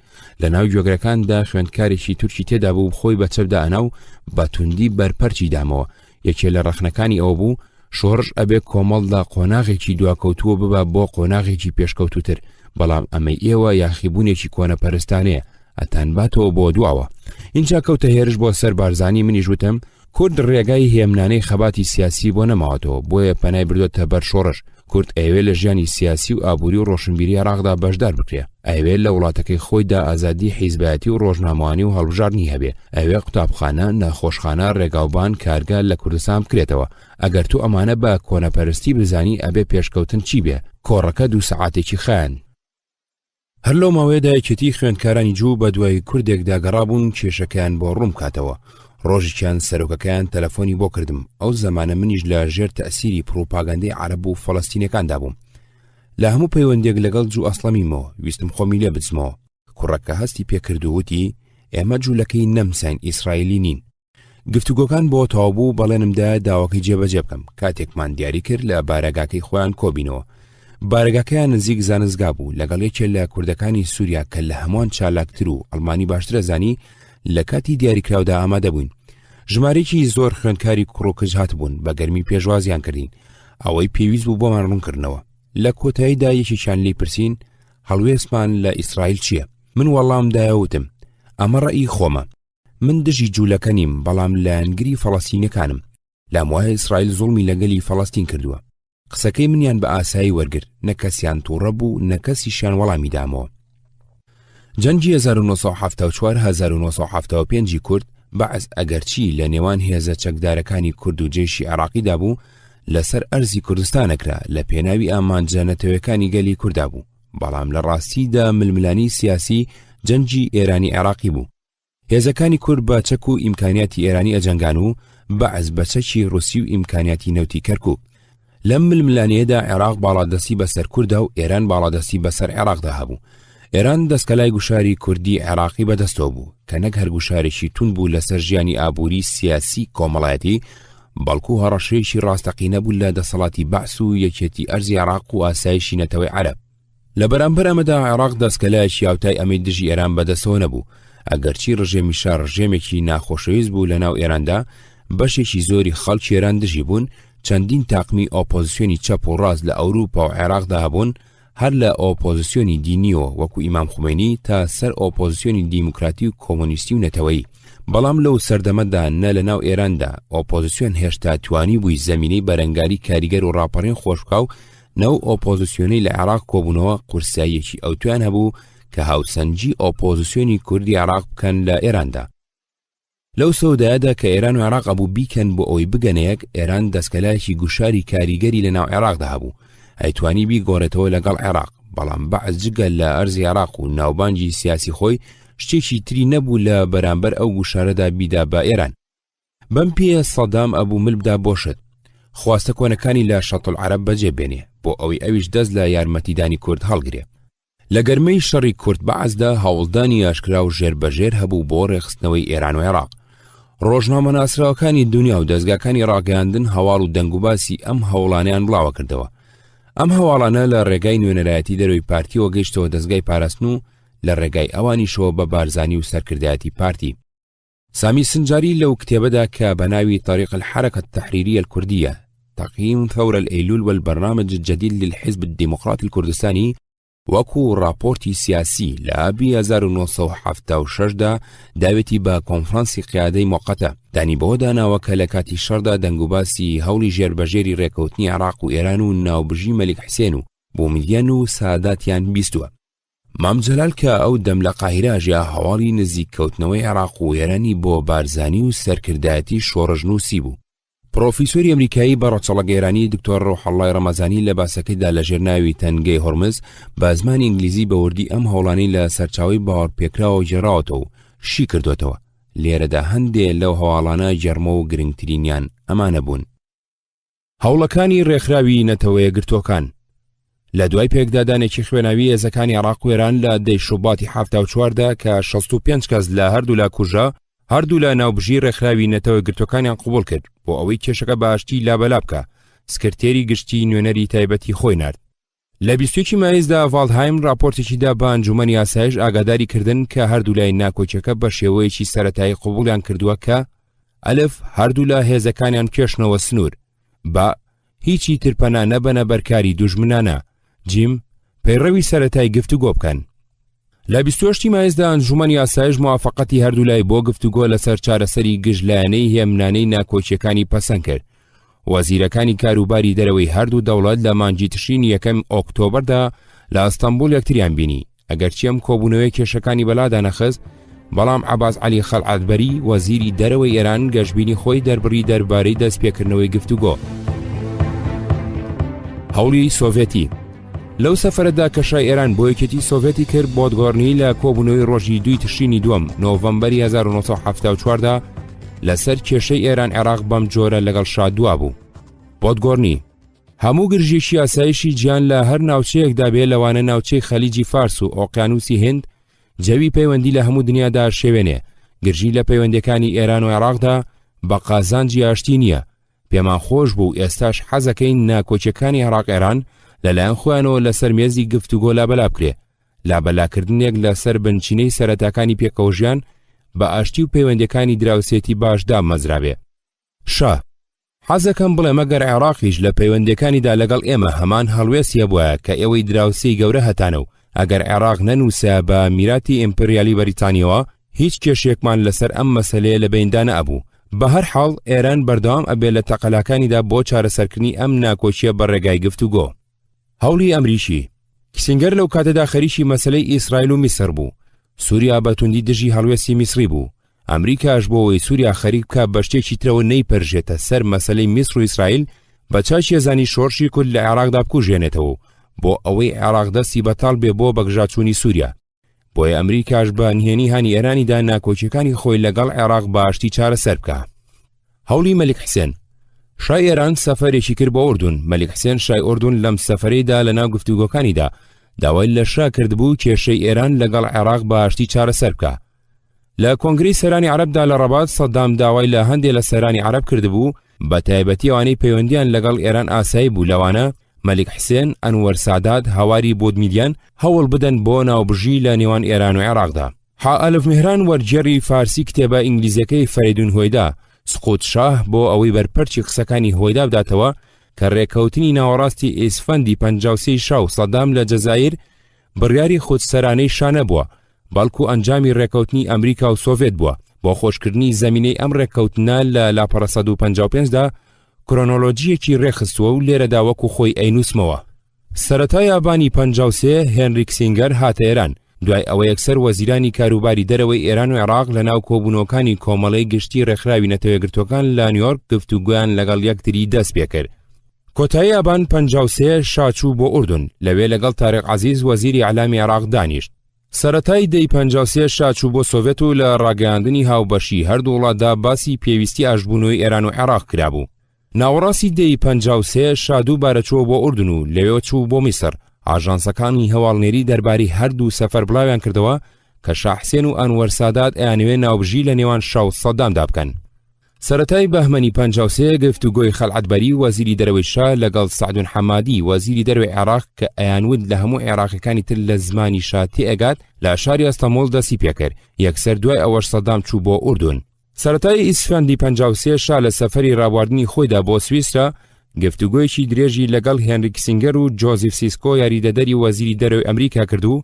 دوای گەڕانەوەی بۆ ئێران یەکسەر چوو بۆ جەزایر تا لە کۆنفرانسی سەرانی ئۆپیکدا بەشدار بێ. لەم سەفەرەدا بوو لە نێوان ئەو و سەددامدا ڕێکەوتنامەی ناسراوی 1975 جەزایر ئیمزاکرا. هەوڵی ژێربەژێر بۆ ڕێکەوتنی شاه سەددام. سەددام ناومێت بوو لەوەی بەشەر شۆڕشی کورد بکوژێنێتەوە، وەکو هەڕەشەی کردبوو دوای ساڵێک شەڕی سەرنەکەوت و ئینجا ڕێگای سیاسی و تا ڕێگای ڕازیکردنی ئێرانی گرت. پێشەوەی ئەم دوو دەوڵەتە ڕێک بکەون، سادات کە سامی سنجاری بە نوێنەرایەتی بارزانی لە قاهیرەدی هەواڵی بۆ بارزانی نار کە بەو نزیکانە هەردوو دەوڵەت پێکدەن، چاکتر وایە کورد بە زووی مشوری خۆی بخوات. هایکەلیش هەمان قسەی بە سامی وتبوو لە قاهیرە، تەنانەت لێ پرسی بوو ئەگەر ئێران و عێراق پێگاتن ئێوە چی ئەکەن؟ سامی لە وەڵام داوتبووی بەو پەڕی توانامانەوە درێژە بە شەڕەدەین.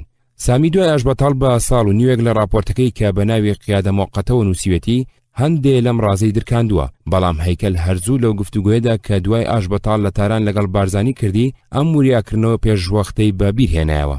سەرۆکی جەزایری بۆ میدیان پەیوەندی لەگەڵ عێراق وێران کرد، پێشنیاری دانوستانی ڕوبەڕووی کرد بۆ هەردوو لایەن لە جەزایر. لە کاتی کۆبوونەوەی سەرانی ئۆپێک سەددام وەکو لە ئاراق و مەواقیفدا ڕوونی کردوتەوە سەرکردایەتی بەعەز ئەمەی بە هەلێکی ڕەخسا و دانابوو بۆ ڕزگارکردنی ئاسایشی عێراق و یەکێتی نیشتیمانی و ئاسایشی جێیشی عێراق. لەسەرەوە بنچینەیە سەرکردایەتی حیزب و دەوڵەت بڕیاریدا لەگەڵ ئێران دانوستان قبول بکات، خەتی تالویک وەکو خەتی سنووری شەتڵ عەرەب قبول بکە، بەرامبەر بە کشانەوەی ئێران لەو ئەرزانەی لە سەردەمەکانی پێشوودا داگیری کردووە و هەروەها واز بێنێ لە یارمەتیدانی سوپایی و هیتری ئەو تاقمە نۆکەرە هەڵگەڕاوەی سەروی نیشتیمان. ئاشبەتاڵ لە کۆتایی هەفتەکاندا لە یەکێ لە ژمارەکانی خولی یەکەمی گۆڤاری کۆمەڵەدا ڕووداوەکانی ڕۆژانی ئاشبەتاڵم بە درێژی نووسیوە، لەوەدا پشتم بە جێڕانەوەی دایان شایەت یاگەدار بەست بوو. لەبەرەوەی ئەو ژمارەی کۆمەڵم دەست نەکەوت لێرەدا دووبارە بینوسمەوە، لەبەر گرنگیم کارەساتەوە بە کورتی کرۆنۆلۆجی ڕووداوەکانی ئەو چەند ڕۆژە لێرەدا تۆمارەکەم.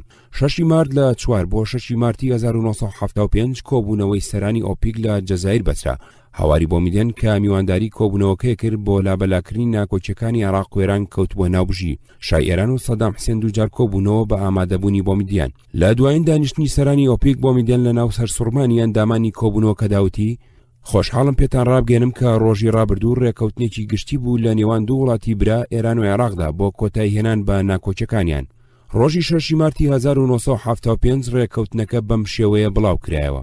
دەقی ڕێکەوتنەکە بە کوردی سەروبەندی جێڕانی کۆنگرەی لوتکەی دەوڵەتانی ئەندامی ڕێکخراوی ئۆپیک لە پایتەختی جەزایر و بە دەستپێشخەری سەرۆک هەواری بۆ میدیان خاوەنشکۆ شای ئێران و ڕێزدار سەدام حسێن جێگری سەرۆکی ئەنجومەنی سەرکردایەتی شۆڕژ دووجار چاویان بە یەکتر کەوت و گفتوگۆی درێژیان سەبارەت بە پەیوەندیەکانی نێوان عێراق و ئێران کرد.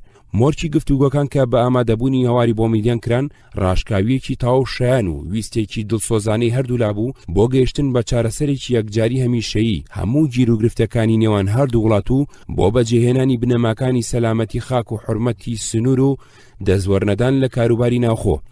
هەردوو لای پایەبەرزی پەیمان بەست و بڕیاریاندا یەکەم جێبەجێکردنی ڕنگڕشتنی یەکجاری سنووری وشکانیان پشتبەست و بە پرۆتۆکۆلی ساڵی 1930 قوستەنتینیە و مەحزەرەکانی لیژنەی ساڵی 1940 سنوور دیاریکردن.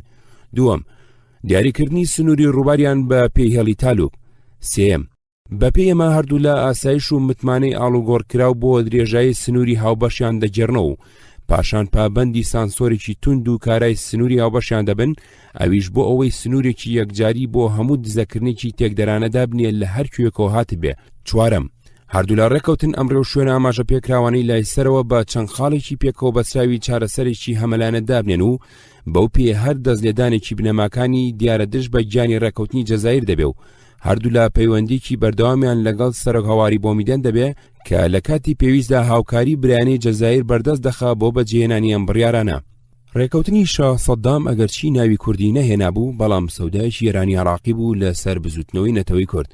کۆبوونەوەی شاه و سەدام لەگەڵ یەکتری و ڕێکەوتنەکەیان بۆ بەرزانی و سەرکردایەتی بزوتنەوەی کورد ڕووداوێکی کتوپڕی چاوەڕێنەکراو بوو. ئەوانیش وەکو خەڵکی تر لە دەستگاکانی ڕاگەیاندنی جیهانی و بیستیان. هەڵبەت پێشتر دەستگاکانی ڕاگەیاندن هەواڵی پەیوەندی و گفتوگۆی ژێربەژێری نوێنەرایەتی عێراقی و ئێرانیان بڵاوە کردەوە. ئەم هەواڵانە گەشتەوە بارزانی لە سەرچاوی تایبەتی خۆشیەوە دەنگ و باسی لەو بابەتی پێگەیشت بوو، بەڵام بارزانی بڕوای وابوو کە ناکۆچەکانی شاه و سەدام لەوە قوڵترە بتوانن ڕێک بکەون، لەبەر ئەوە ئەو هەواڵانەی بەهەند ناگەر. نۆی ماڕێکەوتنی جەزایری شاه سەدام پشێوێکی زۆری لە ناو بنەماڵی بارزانی و سەرکردایەتی پارتی و لە سەرانسەری کوردستاندا دروست کرد. زۆریان ئەگریان و نیان ئەزانی چی بکەن. مەلا مستەفا لە کوردستانەوە چوە تاران لەوێ چاوەڕوانی گەڕانەوە و بینینی شایە کرد. 12 مارد بارزانی لەگەڵ دکتۆر مەحموود و موحسین دزەیی بران بۆ دیدەنی شاه. لەم دیدارەدا سەرۆکی ساواک ژەنەڕاڵ نەسیریش بەشدار بوو. پاشەوەی بارزانی دەستی شاماجەکە شار ڕێگای دانیشتنیان ئەدا و دەستەکە بە قسە و ئەڵێ دەوڵەتانی عەرەبی لەم سەردەمەدا بوونەتە هێزێکی گەورەی ئەو تۆ لە دنیادا کە ناکرێ پشتگوێ بخرێن. قازان جێران لەوەدایە کە ناکۆچیەکانی خۆی لەگەڵ ئەوان بەلادا بخات و لەگەڵیان ڕێک بکەوێ. بەم ڕێکەوتنە ئێمە توانیمان ناکۆچیەکانی خۆمان لەگەڵ عێراق کە 42 ساڵە نەمانتوانی بوو لابەلایان بکەین بە جۆرێ بەلادا بخەین کە ئێمە ئەمان ویست. ئێوەش خۆتان ئازادن لەوەدا چیەکەن. دێنە ئێران وڵاتی خۆتانە وەکو هاوڵاتی ئێرانی ڕەفتارتان لەگەڵەکەین. ئەگەڕێنەوە عێراق بەڵێنم لە سەدام وەرگرتووە کەستان نەکوژێ. درێژە بە شەڕەدەن ئارەزوی خۆتانە بەڵام من ئیتر سنوور لە یارمەتیدانی جەنجی داخەم. مەلا مستەفا وتبووی ئێمە میلەتی تۆین مادەم تۆ لە ڕێکەوتنەکە ڕازیت و قازان جێرانی تێدایە کە دایکی ئێمەشە ئێمەش هیچمان لەسەری نییە ئێمە لەژێر فەرمانی ئێوەداین بڵێ بمرن ئەمرین و بڵێ بژین ئەژین ئێمە دڵسۆزی ئێوە بووین و دڵسۆزی ئێوەین و دڵسۆزی ئێوە ئەمێنینەوە. تەنیا قسەی موحسین دزەیی لەو دانیشتندا کردبووی ئەوە بوو لە شای پرسی بوو من کاتێکە سەفیری عێراق بووم لە پراگ بەردەوام راپۆرتم بۆ نووسیت ئاخۆ گەیشتووە یان نا. شادڵنیای کردبوو کە راپۆرتەکانی پێگەیشتووە. نیوستەیتمان لە ژمارەی 11 ئەپریلی 75دا هەواڵی ئەم دیدەنی بە کورتی جێرا بۆ و نووسی بووی شای ئێران بارزانی خستە بەردەم هەڵبژاردننی یەکێ لە سێ ڕێگا. خۆ بەدەست سەودانی عێراق درێژە پێدانی بەرەنگاری بێپشتیوانی هێنانی خەڵکەکەی بۆ ئێران. 13 مارد بارزانی گەڕایە کوردستان. خەڵک هەموو چاوەڕوانی ئەو بوون بارزانی چی ئەڵێ.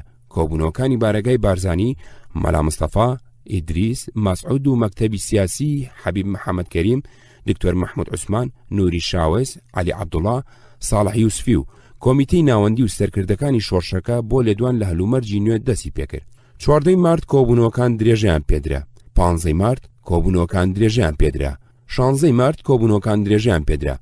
مەکتەبی سیاسی بروسکەیەکی بۆ سەرکردایەتی بەعەز لێدا ئامادەی خۆی دەربڕی بۆ چارەسەرکردنی کێشەکە بە گفتوگۆ و ناردنی نوێنەری بۆ مەبەستە. 7 مارد حیزبی بەعەز داواکەی مەکتەبی سیاسی بۆ گفتوگۆ ڕەت کردەوە. لە بەیانێکدا کە وەکالەت ئەنبال عێراقیە بڵاوی کردەوە داوای خۆ بەدەستەوەدانی بێقەید و شەرتی لێکردن. 18 مارد کۆبوونەوەکان درێژیان پێدرا. 19 مارد بڕیار دراش بەتاڵ بکرێ. ئەمە یەکێ بوو لە گەورەترین کارەساتەکانی مێژووی نوێی کورد. مێنەتێکی نەتەوەی وای بەسەر کوردێنە هەتا ئێستا شوێنەوارەکانی ساڕێژ نەبوون. بە درێژایەم کۆبوونەوەنە دوو ڕێی هەبوون. یەکیان لایوا بوو مادەم عێراق وێران ڕێککەوتون کورد بە تەنیا بەرگری پێ ناکرێ. ئەویتریان لایوا بوو سەرەڕای هەموو کەم و کوڕی و ناتەواویەک بەرگری ئەکرێ و ئەبێ درێژە بە بەرگری بدرێ. بۆی خەڵک نەوروژێ و کارەکانی بێ دەردی سەر ئەنجام بدا بارزانی ڕێی خۆی دەربارەی ئاشبەتاڵ باشکرا دەرنابڕی. لەو ماوەیەدا خەریکی گوێزانەوەی سامان و دارایی و بەڵگە و نامە و ڕانەمەڕ و ڕەوە ئەسپەکانی بوو بێ گیر و گرفت هەمویان گواستەوە بۆ دیوی ئێران. کاوی تاوکرد اینجا ڕێی خۆی باشکرا دەربڕی کەوا موامەرەیەکی دەولی لە کایدا بۆ لە ناوبردنی کورد بۆی ئەبێ کورد مقاومەت نەکا ئەجینا ئیبادا بێ و ئەبێ بکشێتەوە ئێران و چاوەڕوانی هەلومەرجێکی دەولی باشتر بکە. 20 مارد بارەگای بارزانی بروسکەی بۆ هەموو فەرماندەی هێزەکانی لێدا واز لە شەڕ بێنن چەکەکان بشکێن و تەقەمەنی و دەبوەکانیان بتەقێنەوە و بچن بۆ ئێران. لەو کاتەوە کادر و پێشمەرگەکانی پارتی لە ناڕازاییدا ئەم بڕیاریان ناونا ئاشبەتاڵ و وەکو زاراوێکی سیاسی کەوتە سەر زمانی خەڵک و بڵاو بووە. ئەو سایەکەتی هێشتادا نەمەزرا بوو. لە ڕۆژانی 19 تا 26 مارد کۆتایی بە شۆڕشەکە هات و زۆریان دامەکانی مەکتەبی سیاسی و کۆمیتەی ناوەندی خەریکی ساکردنەوەی کەلوپەلی فرۆژگاکانی شۆڕش بوون. پێشمەرگە و کادر و فەرماندە و بەرپرسەکانی پارتی بە کۆمەڵ چوونە ئێران یاخۆیان بەدەستکار بەدەستانی عێراقەوەدا کە ئاشبەتاڵ بوو ئەم حیزب و ڕێکخراوانە لە کوردستاندا هەبوون. پادالکاف پارتی دیموکراتی کوردستان کە گەورەترین ڕێکخراوی سیاسی کوردستانی عێراق بوو سەرکردایەتی شۆڕشەکەی کرد. بەڕووخانی شۆڕشەکە هەموو لق و ڕێکخرا و ڕێخستنەکانی ئەمیش هەرەسیان هێنا و هەڵوەشان. حەشە حیزبی شۆی عێراق چەند ساڵێ پێشتر بوو بە دوو پارچەوە. لوجنەی مەرکەزی هێزی سەرەکی حیزبەکە بوو یەکێتی سۆڤێت پشتیوانی لێکرد. هاوبەشی بەعەز بوو لە حکومەی عێراق و لە وەزارەت و جەبهەدا. هەندێک کارتی چەکداری دروست کرد بوو دژی شۆڕش و پێشمەرگەکانی لە هەندێکجێ بە جۆرەی ئەو تواناکەمەی هەیان بوو بەشداری شەڕەبوون. قادەی مەرکەزی پاش لێدانی چەندین جار لەلایەن بەعس و گوشاری پارتی لاواز بوو. هەندێ بنکە و پێشمەرگەی هەبوو لە ناوچەکانی شۆڕشدا بەڵام شۆڕش و سەرکردایەتی شۆڕش لە توانای هێزی چیوال لاواز و کەم نفوزدا نەبوو. ئەمانیش بە کۆمەڵ گەڕانەوە عێراق. کاژێک ڕێخستنێکی بچوو بوو ئەندامە ناسراوەکانی خۆیان خزاند بۆ ناوبارەگای بارزانی و پارتی و چارەنووسی خۆیان بە بنەماڵی بارزانیەوە بەست بوو. ناوبانجی سیاسیان باش نەبوو، سەرکردایەتی و هێزێکی ئەوتویان نەبوو بتوانێت سەرکردایەتی شۆڕش بگرێتە ئاستۆ. کۆمەڵە ڕێخستنێکی بچوو بوو، بەڵام کادر و ئەندامی باشی پێگەیاند بوو، خۆی ئاشکرا نەکرد بوو، لەبەر ئەوە وەکو حیزبی سیاسی خەڵک نەیانەناسی. زۆری سەرکردە و ئەندامە پێشکەوتەکانی چوو بوونە ڕیزی شۆشەکەوە. ڕیزەکانی کۆمەڵەش لەبەر یەکترازا بوو کە ئاشبەتاڵ بوو، لە پێشدا بە هیوای مانەوە درێژەدان بوون بە شۆڕش بۆ ئەو مەبەستە پەیوەندیان لەگەڵ قیادەی مەرکەزی و سەرانی کاژیک و هەندێک لە فەرماندەکانی پێشمەرگە کردبوو. کەسێکی ئەوتۆ بەدەنجانەوە نەهات بوو، ئەمانیش نائومێد بوون و بە کۆمەڵ گەڕانەوە بۆ عێراق. تەلەڤیزیۆنی عێراق ریپۆرتاژی درێژی لەسەر هەرەزیێنانی شۆڕشەکە و خۆبەدەستەوەدانی بە کۆمەڵی پێشمەرگە پیشانەدا. پێشمەرگەکان بەبێ چەک لە دەوری لەگەنێ خواردن لە ناو مەعسکەری جێژدا دانیشتبوون نانیانە خوارد. سەربازی عێراقی دەوری دابوون و تفەنگەکانیان وەکو داری سوتاندن لیژ نەکردبوون. ئاژانسی دەنگوباسی عێراقی وا ئەم ریپۆرتاژانەی بەسەر دەستگاکانی ڕاگەاندندا لە سەرانسەری جیاندا بڵاوە کردەوە. ئەوانیش بە تایبەتی دەستگای تەلەڤیزیۆن و ڕۆژنامەکان هەندێ بەشیان بە لێدوانەوە لێ بڵاوە کردەوە. من ئەم دیمەنانم لە تەلەڤیزیۆنی نەمساوادی، لە پێشدا دڵم بڕایی نەئەدا باوەڕ بکەم، لاموا بوو ئەمەش فێری پرۆپاگەندەی سەرکردایەتی بەعسە، بەڵام بە زووی دەرکەوت کارە سادەکە لەوەش سامناکتر بوو. بارزانی خۆی و بنەماڵەکەی و بەشێکی عەشیرەتەکەی و بەشێکی هێزەکەی لەگەڵی کشانەوە ئێران، خۆی و بنەماڵەکەی و 100 کەس لە لێپرسراوەکانی جوڵانەوەکەیان لە گەڕێکێکی شاری کەرەج لە نزیک تاران جێکردەوە. ئەوانی تریش کە لە پێشدا لە 150,000 کەس زیاتر بوون، هەمویان بەسەر شارەکانی ئێراندا دوور لە کوردستان دابەش کرد. شتێکی سەیرە هیچ کام لە بەشدارانی جوڵانەوەی کورد بیرەوەریەکانی خۆیان نەنووسیوەتەوە. زۆر لە ڕووداوەکان وەکو مەتەڵماونەتەوە هەندێکی بە تەواوی کوێربووەتەوە، مەگەر لە پاشەڕۆژدا بەشێکی ئەم نهێنیانە لە ئارشیفی دەستگا مخابەڕاتیەکاندا بدۆزینەوە. لەمڕۆ دکتۆر مەحموود عەلی عوسمان شایانی ڕێزلێنانێکی تایبەتە، چونکە دوای ئاشبەتاڵ هەندێک لەم باسە گرنگانەی بۆ ڕای گشتی کورد ئاشکرا کرد. ئاژینە ئەوانی ژۆک و زۆر ڕووداوی تر بزر ئەبوو، بەڵام ئەویش لەوێدا بڕیەوە. نووسەری ئەمریکایی بەڕەچەڵک لوبنانی ئەدمۆن غەریب نامەی دکتۆراکەی لە سەر جوڵانەوەی کورد نووسیوە. ئەو کاتی مەلا مستەفا لە واشنگتۆن بووە، هەوڵێکی زۆری لەگەڵدا بوو بۆ ئەوەی بیرەوەریەکانی پێبجێڕێتەوە لەسەر کاسێت تۆماری بکە، ئەمیش بیکە بە کتێبێکی سربەخۆ. بارزانی ڕازی نەبوو بوو. لە بینی بارزانی و شادا هیچ جۆرە ڕێکەوتنێکی سیاسی یا قانونی نەبوو کە جۆری هاوکاریان دژی حکوومەتی عێراق ڕێک بخات و ئیلتیزامی هەردوو لایان بەرامبەر بە یەکتری دیاری بکات. تەنانەت ئەگەر ڕێکەوتنێکی لەو بابەتەش لە نێوان گەلێکی بچووکی بێدەوڵەتی وەک کورد و دەوڵەتێکی گەورەی خاوەن مێژوویەکی درێژ لە دەستبڕیندا وەکو ئێران هەبووە، تا چ ڕادێک ئەبێ بەرامبەری و بەجێهێنانی بەڵێنی تێدا بێ. ئێران ساڵانی 1970-1974 کاتێک هێشتا دانوستان لە نێوان بارزانی و بەعزدا بەردەوام بوو، هەمیشە خەریکی تێکدانی هەوڵی چارەسەرکردنی بە ئاشتی مەسەلەی کورد بوو.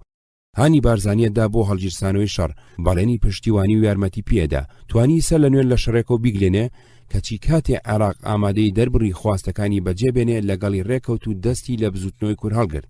هەرچەندە ئەمە لە لای هەندێک کەسایەتی ئێرانی وەکو سیاسی ناسرا و فەرەیدون هۆیدا لە لاپەڕە 154-155 کتێبی سقوط شاهدا بە عادشکنی و مێژونووسی ناسرا و منوچار پارسادۆست لە کتێبی ڕیشەهای تاریخی اختلافات عێراق و ئێراندا بە شکستی سنجینی ئەخلاقی ئێرانی دائەنێن، بەڵام ئەمە چی لە مێنەتی کورد کەمەکاتەوە.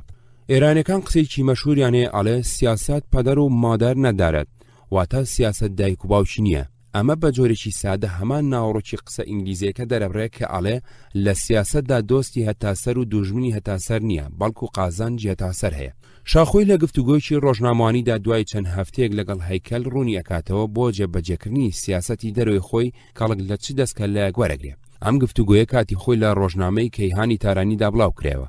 هەیکەلیش لە گۆشە بەناوبانگەکەیدا بێسەڵاحە کە هەفتانە بۆ ئەهرامی ئەنووسی و دوای ئەهرامیش چەندین ڕۆژنامەی ئوردنی و کوێتی و لوبنانی هەر لەو کاتەدا بڵاویان کردەوە. لەبەرەوەی دەقە عەرەبیەکەی چەند جارێ بڵاوبووەتەوە، هەیکەل لە کتێبەکەیدا زیارە جەدیدە للتاریخ سەر لە نوێ بڵاوی کردوێتەوە.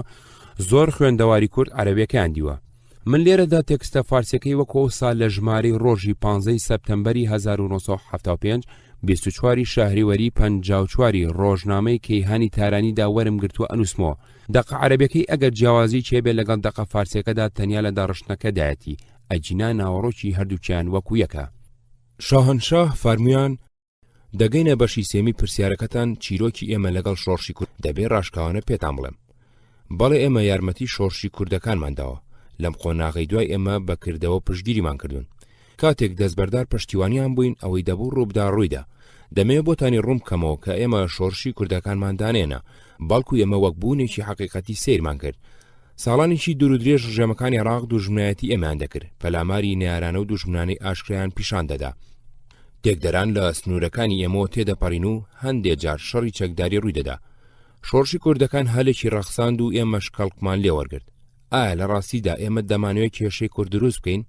حتمما نەخێر. دەبێ بزانی کە ئێمە خاوەنی کەمینێکی گەورەی کوردین. وەک بیر مێنانەوە ڕژێمە دەسەڵاتدارەکانی عێراق بۆ چەندین ساڵ دوژمنایەتی ئێرانیان کرد. ئایا مافی خۆمان نەبوو بەو شێوەیە وەڵامیان بدەینەوە لەو هەلەی کە دێتە بەردەست کەڵک وەرگرین؟ بەڵێ یارمەتی شۆڕشی کوردەکانمان داوە لە دژی بەغدا. ئەم کارەش وەڵامێک بووە بۆ ئەو کارانەی کە دژ بە ئێران کردویانە.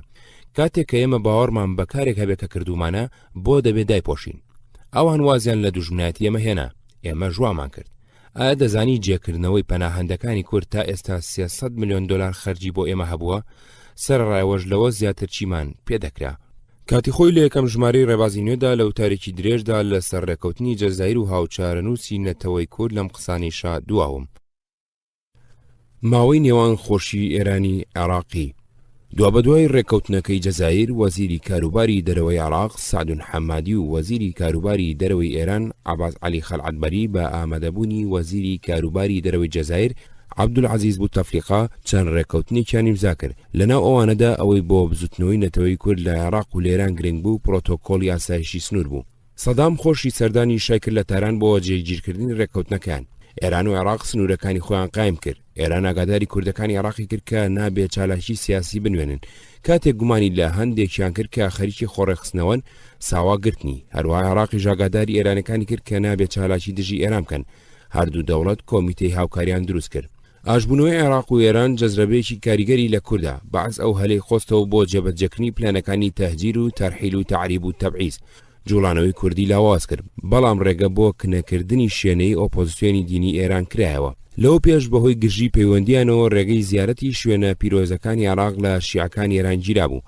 لە دوای ڕێکەوتنی جەزایر هاتوو چۆکردنی هاوڵاتیانی هەردوو دەوڵەت بۆ یەکتری ئاسان بوو. پێشەوەی ئۆپۆزیسیۆنی دینی ئێران ئیمام خۆمەینی لە 1964ەوە لە نەجەف دانیشت بوو، پەیوەندی لەگەڵ لایەنگر و شاگردەکانی کزوو کەم بوو. هێڵین کارەردانکۆز یەکێ لە شارەزایانی کاروباری بلۆکی ڕۆژهەڵات لەم بارەوە نووسی بووی مخالەفەتی ڕابەرانی دینی کە ماوەیەک بەهۆی سیاسەتی سەرکوتکەرانەی شاو بێدەنگ بوو لە ساڵی 1975دا بێدار بووەوە. واتە کاتێک کە ڕێکەوتنی ئێران و عێراق ڕێگەی بە زائیرانی ئێرانی ئەدا سەردانی شوێنە پیرۆزەکانی بکەن و لە گەڕانەوەدا پەیام و شریتەکانی خومەینیان لەگەڵ خۆیانە بردەوە، جۆرێکی تازە لە شۆڕش واتە شۆڕش بە هۆشریتەوە سەری هەڵدا. مەلا مستەفا و گفتوگۆی ڕۆژنامەوانی. ئەو دەمەی مەلا مستەفا بە پەنابەری لە کەرەت جێگیر بوو ئەوەی خوێندومەتەوە دیومە دوو گفتوگۆی ڕۆژنامەوانی کرد، یەکێکیان لەگەڵ ئەمیری تاهیری نووسەری ڕۆژنامەی کەیهانی تارانی و ئەویتریان لەگەڵ ڕۆژنامەوانی میسری بەناوبانگ محەممەد حەسەنین هەیکەل. خۆزگەیەکی شارەزا هەموو گفتوگۆکانی مەلا مستەفای لەگەڵ ڕۆژنامەوانەکان لە دوای گەڕانەوە لە سۆڤێت بۆ کوردستانی عێراق 1958 تا کۆچی دوایی لە واشنگتۆن 1970 کۆ ئەکردەوە بە بێلانی و بە پێوانەی زانستی لێکۆڵینەوەیکی لەسەر کرد بۆشیکردنەوە تێگەیشتنی عقلێتی سیاسی بەناوبانگترین و بەتەمەندترین سەرکردەی بزوتنەوەی نەتەوەی کورد. گفتوگۆ ڕۆژنامەوانەکانی مەلا مستەفا سێ جۆرن. یەکەم ئەو گفتوگویانەی کەسی سێهەم وەکو تەرجمان لە بینی مەلا مستەفا و ڕۆژنامەوانەکەدا بووە. وەڵامەکانی بارزانی لەلایەن کابرای تەرجمانەوە بژارکرا و لە قسەی هەلەق و مەلەق ڕازێنراوەتەوە. نمونەیەمەش گفتوگۆکانێتی لەگەڵ ڕۆژنامەوانی بەریتانی دەیڤید ئادەمسن نووسەری کتێبی شەڕی کورد و ڕۆژنامەوانی ئەمریکایی دانا ئادەم شمیت نووسەری کتێبی گەشتێ بەناو پیاوە ئازراکاندا و ڕۆژنامەوانی فەڕەنسی ئیریک ڕۆڵۆ نووسەری ڕۆژنامەی لیۆمۆن دیپلۆماتیک. دوو ئەو گفتوگویانەی پرسیار و وەڵامەکانی بەنووسین ئامادەکراون. ئەم گفتوگویانەش بە زۆری ئەندامەکانی مەکتەبی سیاسی وەک ئیبراهیم ئەحمەد، مام جەلال، حەبیب کەریم، دکتۆر محمود عوسمان، سامی سنجاری و دارا تۆفیق بۆیان هۆنیوەتەوە بۆیان ڕێخستووە. نمونەی ئەمەش گفتوگۆکانێتی لەگەڵ ڕۆژنامەکانی خەباتوە تاخی هەموو یادداشت و بیرخەرەوەکانیشی هەر ئەوان بۆیان نووسیوە. سێ ئەو گفتوگویانەی ڕاستەوخۆ لەگەڵ ڕۆژنامەوانی عەرەب و فارس و کورد کردوێتی. بۆ ئەم گفتوگویانە بارزانی پێویستی بە کەسی سێهەم واتە تەرجمان نەبووە، ئەوەی لە دڵی دابووە بە ئارەزوی خۆی و بە زمانەکەی خۆی وەڵامی داوەتەوە. جۆری سێمی گفتوگۆکانی گرنگێکی زۆریان هەیە چونکە قسەی ڕاستەقینەی بێڕەتوش و دەستکاری خۆیەتی. نمونەی ئەمەش ئەم دوو گفتوگۆیە لەگەڵ ئەمیری تایری و هەیکەل و چەند گفتوگۆیەکی پێشووتری لەگەڵ گۆڤاری ڕۆزلیۆسفی قاهیرەی و ئاژانسی دەنگوباسی ڕۆژهەڵاتی ناوەڕاستی میسری. ئەمیری تاهیری گفتوگۆکەی خۆی بە فارسی لە ڕۆژنامەی کەیهان و ڕستاخیزی تارانیدا و بە عەرەبی لە ژمارە 380 ڕۆژانی دا تا حەڤەی ئایاری 1975 هەفتەنامەی ئەلئەخا تارانیدا بڵاو کردەوە. لێرەدا دەقی فارسی گفتوگۆکە وەک لە ژمارەی ڕۆژی دەیمای 1975 کەیهان هەوائیدا بڵاو کراوەتەوە وەکو خۆی بەبێ هیچ دەستکاریەک تەنانەت لە فاریزە و نوقتەدا ئەنووسمەوە تەنیا شت کە لێم لابردووە مانشێتەکانێتی. بەشێک لە چاوپێکەوتنی تایبەتی ئەمیری تایری سەرنووسەری ڕۆژنامەی کەیهان لەگەڵ مەلا مستەفا. مەلا مستەفا 73 ساڵانە، لەوانەیە کۆنترین و ناودارترین ڕابەری جەنگی پارتیزانی بێ لە جیهان. جەختی لەوە کردەوە کە فەسڵێکی گرنگ پڕ لە ماجرای خوێنین لە مێژووی عێراق بۆ هەتا داخراوە. بارزانی ئێستا لەگەڵ خێزانەکەیدا لە نزیک تاران دەژی. هەفتەی ڕابردوو کە سەردانیم کرد زۆر شادمان و خۆشحاڵداتە بەرچاو. کاتێک باسی کۆتایی جەنگی لە باکووری عێراق و کۆتایی ژیانی سیاسی و سەربازی خۆی ڕادەگەیاند هیچ نیشانێک لە بێزاری و پەشیمانی لە قسەکانیدا هەستی پێ نەدەکرا. مەلاکە ئێستا جلی کوردی بەلاوە ناو قات و پانتۆڵ لەبەردەکا و بۆین باغ دەبەسێ لە ماوەی ئەو 95 دقیقەی کە چاوپێکەوتن لەگەڵدا کرد بەردەوام دووپاتی دەکردەوە. من بەندێکی بێنرخی خوای گەورەم لە پێشدا هەموو شتەکان لە کتێبی چارەنووسدا نووسرا و بەندەکانی خوا ناتوانن لێلادەن. بارزانی وتی هیچ کاتێک هێندەی ئێستا هەستم بە تەندروستی و ئارامی نەکردووە. ناتوانم پێشبینی ئایندە بکەم، بەڵام دەتوانم بڵێم کە لە ئێستادا لەو باوەڕدانیم هەرگیز بگەڕێمەوە بۆ عێراق. بارزانی ئەوەشی وت کە پێشتر هیچ زانیاریی لەسەر ڕێکەوتنی ئێران عێراق لە جەزایر نەبووە، بەڵام پشتیوانی لەو ڕێکەوتنە دەکات چونکە لە بەرژەوەندی میلەت ئێراندا هەرچیەک سوودی بۆ ئێران هەبێ لای کوردەکان پەسەندە. لە ماوەی ساڵێک جەنگدا جگە لە ئێران هیچ وڵاتێک هاوکاری کوردەکانی نەکرد. بارزانی وتی ئەوانەی لە ناکاو کوردیان بیر کەوتەوە فرمێسکی تیمساحی بۆ دەڕێژن جگەل لە پرۆپاگەندا لە دژی ئێران هیچ مەبەستێکی دیکەیان نییە. هەندێک سەداقەمان بۆ دەنێرن بەڵام هەرگیز یارمەتی ڕاستەقینەمان نادەن، هەندێ بەتانی و هەندێ دەرمان و ئەوە گاڵتەکردنە و ئێمە جگەل لە ئێران خۆمان بە قەرزاری هیچ وڵاتێک نازانین. شۆڕشگەڕە پیرەکە دوو مانگە جگەری تەرک کردو و ئێستا پایپ دەکێشێ لەسەری دەڕوا و دەڵێ هەمومان لەوەی ئێران بۆی کردوین و دەیکات سوپاسگوزارین. ئێمە لە ئێران لە ژێرسایی شاهنشا ڕێبەری پایەبەرزی نەژادی ئاریایەکان بەڕێز و ئاسوودەی دەژین. کوردەکانی عێراق ئێستا دەبێت چی بکەن؟ لە وەڵامی ئەم پرسیارەدا بارزانی وتی من لێرەم و ئەوان لەوێ هەموو شتێک پەیوەندی بە خۆیانەوە هەیە. من لە مەولا ڕابەر نیم و دڵنیاتان دەکەمەوە کە هەرگیز دووبارە نابمەوە بەڕابەر. من تەواو بووم، بەڕەهایی تەواو بووم. ئارەزوو دەکەم ناوم لە مێژوودا بسرێتەوە، ڕۆژنامەنووسان دەستبەردار نابن. بارزانی بەتوندی ڕایخۆی لە دژی هەندێک لە کوردەکانی عێراق کە لە دەرەوە قسەیان بە ئێران و تۆ دەربڕی وتی ئەوانە مرۆڤ نین، کورد نین، پیاو نین. سەبارەت بە یەکێک لەوانە کە عیسمەت شەریف وایلیە بارزانی وتی ئەو خۆی فرۆشتووە، ئەو جانەوەرێکە لە شێوەی مرۆڤ.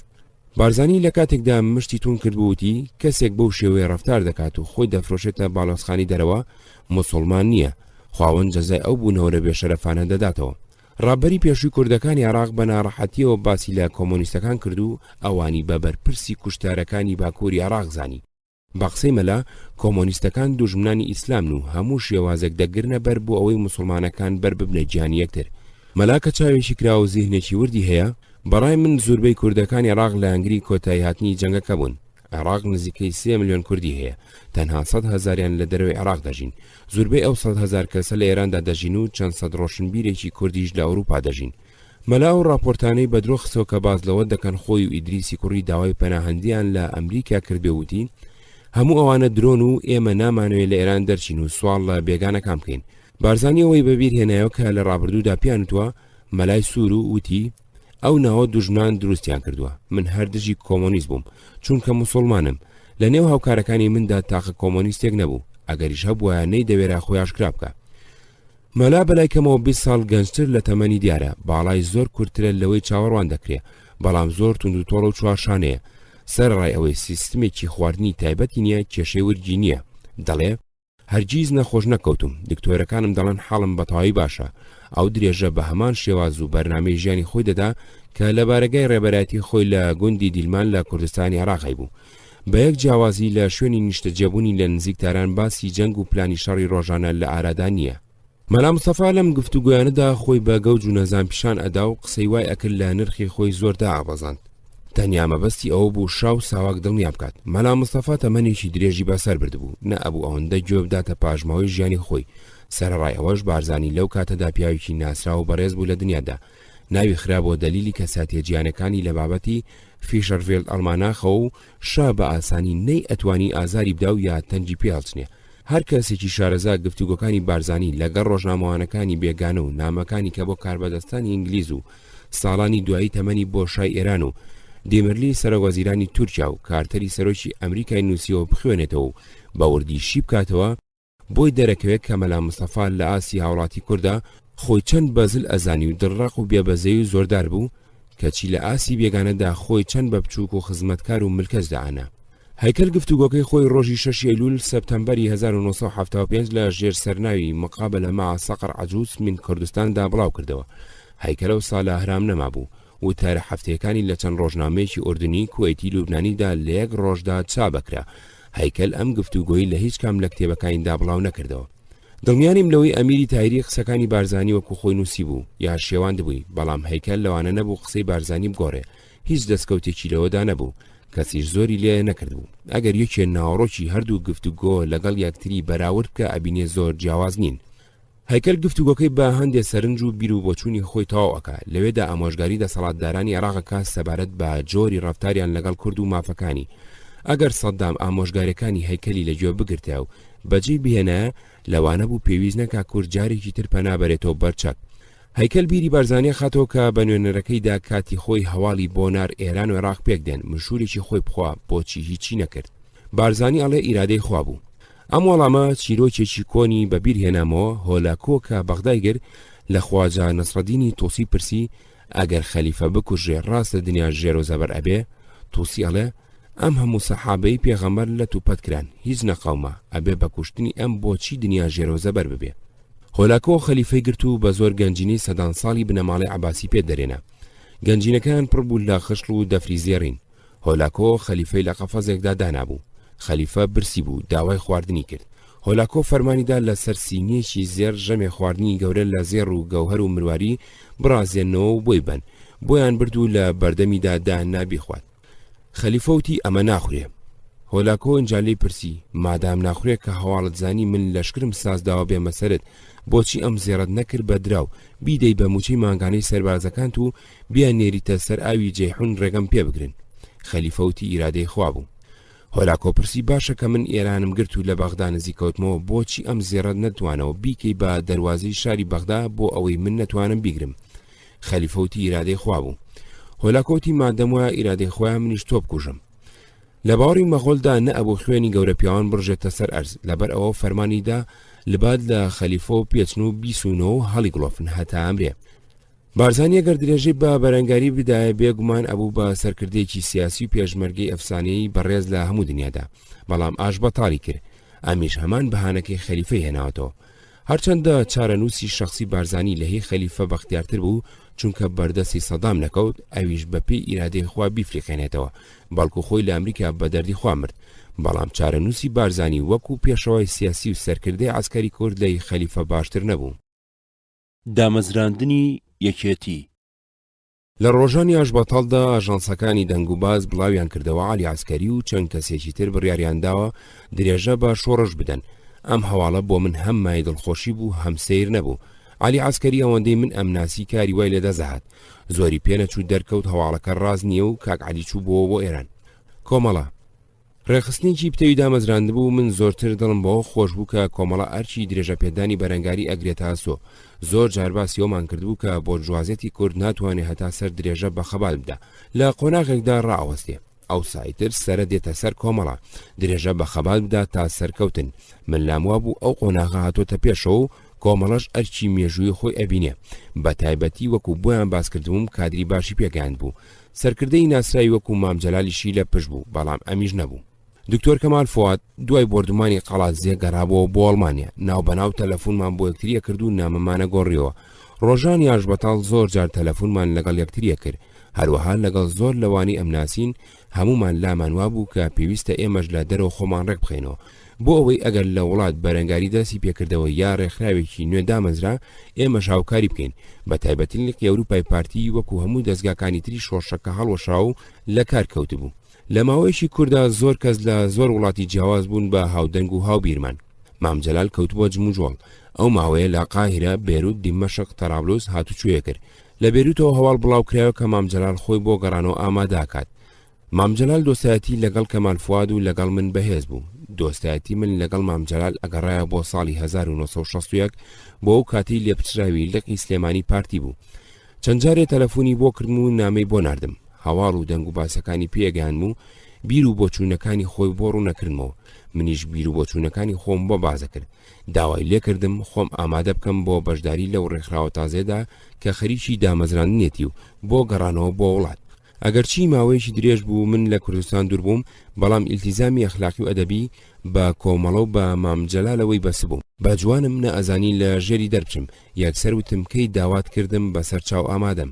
ئەم قسەی من لای هەندێکە سیر بوو. لەو هەلوو مەرجە سەختەدا کە زۆر کەس بە ئاواتەوە بوون بگەنە ئەوروپا، من لە ئەوروپا جێگیر ببووم، لە دوا قۆناغی تاوکردنی خوێندنی دکتۆرادا بووم، دەست لە هەموو شت هەڵ بگرم و ملی ڕێگای هاتوون هات بگرم بەرەو کوردستانی ژێر هەرەسی ئاشبەتاڵ. ڕاستی بڕیارێکی وها دژوار هەموو کەس بە ئاسانی نەی ئەسەلمان بگرە، هەندێک کەس بە فشیان نەزانی.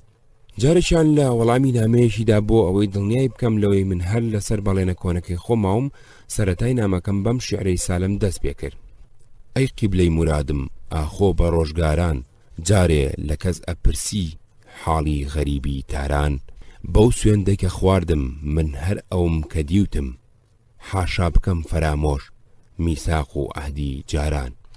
لە دێڕی دومی بەیتیەکەمدا وشەی تارانم گۆڕی بوو بە شاران. باڵێنمدایە هەر کارێ بۆ دەست پێکردنەوەی شۆڕش دەست پێ بکەن، من واز لە هەموو شتێکی خۆم ئەهێنم لە ڤێننا و لەگەڵیان ئەبم. بەڵام ئەو ماوەیە من ئازادی هاتوچۆم نەبوو. پاسپۆرتەکەم عێراقی بوو، سەفارەت بۆیان تازە نەکردبوومەوە، نەمەتوانی هاتوچۆ بکەم لە ڤێننا گیرم خوارد بوو. مام جەلال لە سەرەتادا ڕەئی وا بوو کە هەموو تێکۆشەرانی کورد لە چەپەوە بۆ ڕاست لە یەک ڕێکخراوی فراواندا یەک بخرێن. بۆ ئەمە بەستە پەیوەندی لەگەڵ زۆر کەس کرد بوو، بە تایبەتی لەگەڵ ئەو ئەندامانی کۆمیتەی ناوەندی پارتی کە هاتبوونە دەرەوە و لەگەڵ ئەوانەی نوێنەری بارزانی بوون. ئەم بیرە سەری نەکرد. دکتۆر فواد معسووم نوێنەری بارزانی بوو لە قاهرە، لەگەڵ مام جەلال پەیوەندی باش بوو. ئەویش لەگەڵ مام جەلال هاوبیر بوو کە ڕێکخراوێکی نوێ دروست بکرێت بۆ درێژە پێدانی خەبات. عادل مراد و عەبدوڕەزاق میرزا عەزیز لە ئێرانەوە چووبوون بۆ سووریا بۆ لای مام جەلال. عادل سەرۆکی یەکێتی قوتابیانی کوردستان و عەبدوڕەزاق ئەندامی مەکتەبی سکرتارێتی یەکێتی لاوان بوو. مام جەلال کۆمیتەیەکی پێگەنا بوو لە خۆی دکتۆر فواد معسووم، عادل مراد، عەبدوڕەزاق فەیلی، کەمال فواد، عومەر شێخموس و من بۆ سەرکردایەتی ڕێکخراوێکی تازە کە درێژە بە خەباتی سیاسی چەکداری بدە. ناولەم کۆمیتەیە نرابوو دەستەی دامەزرێنەری یەکێتی نیشتیمانی کوردستان و یەکەمین بەیانی ڕاگەیاندنی دامەزرانی بە عەربی لە شام پاش بازکردنی لەگەڵ دکتۆر فواد و عادل و عەبدوڕەزاق لە 22/5/75 دانووسی بوو بڵاو کردبوو بۆ کەمال فوادیشیان ناردبوو. لە ئەوروپا بڵاوی کردەوە و ئەویش دوای ئەوەی هەندێ دەستکاری تێدا کردبوو. لەیەکی 6/75دا بڵاوی کردەوە. منەوە سا هێشتا لە ڤێننا نەجوڵا بووم، لەبەرەوەی لە داڕشتنی بیرەکانی ئەم بەیانەدا بەشدار نەبووم. دەستگاکانی ڕاگەاندن لە سووریا ئەم بەیانیان بڵاو کردەوە. ئەم بەیانە لە سەرانسەری دنیا بە زمانی جیاواز چاپ و بڵاو کرایەوە، لەوانە ئینگلیزی، ئەڵمانی، فارسی.